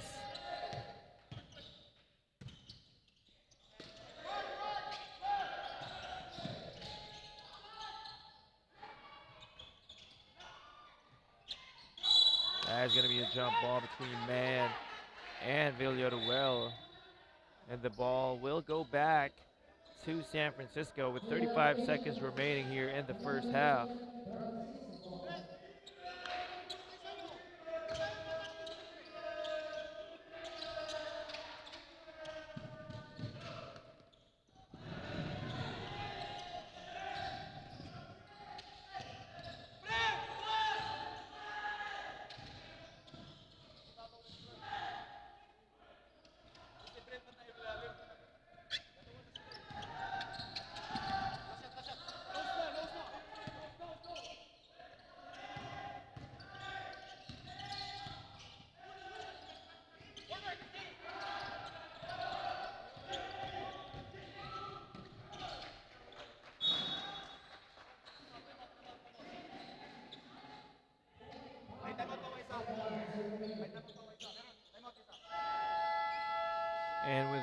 .5 seconds left. Coach Joe Cleophas calls for a timeout to try and draw something up here for his squad.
And that basket will count. Turns out that timeout that Coach Cleophas called with .5 seconds left turned out to be a fruitful one.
Third quarter is underway after a short halftime break.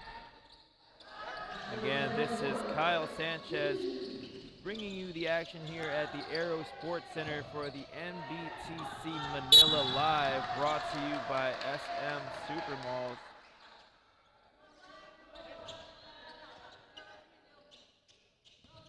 But before we get back to the action, a quick shout out once again to our sponsors: Swish App Live Stats, Samahan Basketball ng Pilipinas, Molten Official Game Ball, Smart Omnilight, Hooperz Sweat Official Ion Supply, Gameville Sportswear, and CCF.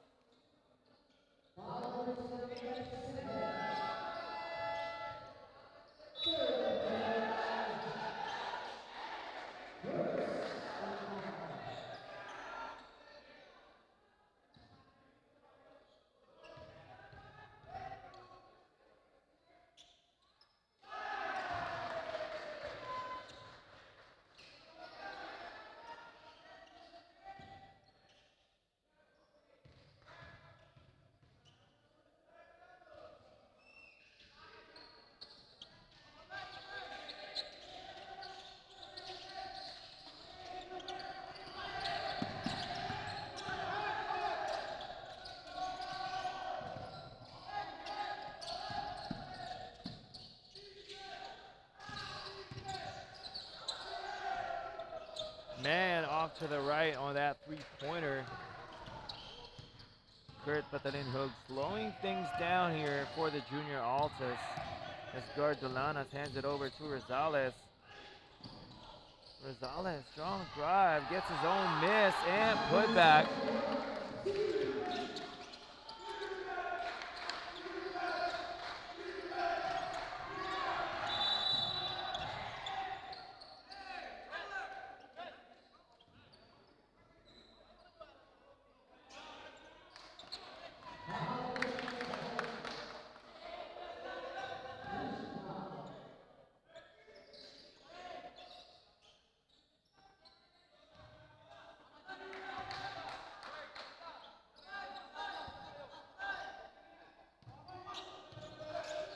The junior Altus now in a 1-2-2 zone.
Bailey had no choice but to give up that foul underneath, as he wasn't in a good defensive position. Now Cristobal is heading back to the line for 2 free throws. That is already the 3rd team foul for San Francisco.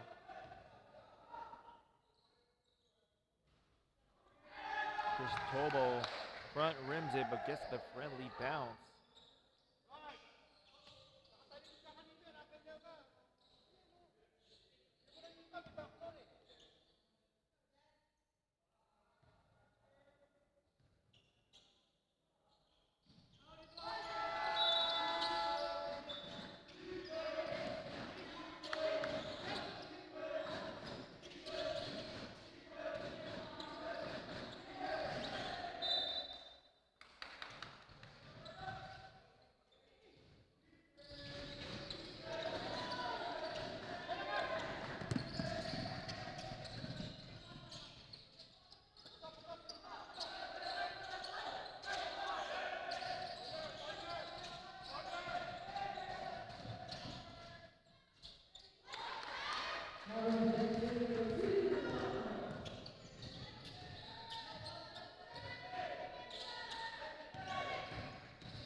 Seconds on the shot clock for the junior Altas. Guard Dulana sneaking in for an easy 2.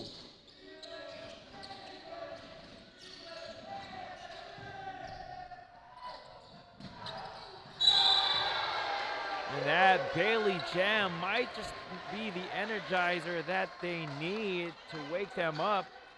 Still a lot of time here. And remember, San Francisco came back from a 25-point deficit earlier against NABA Canada to take the lead They just fell short at the end, but San Francisco is more than capable of putting up a lot of points in a hurry, and Bailey with that and one jam just might be the wake-up call that they need.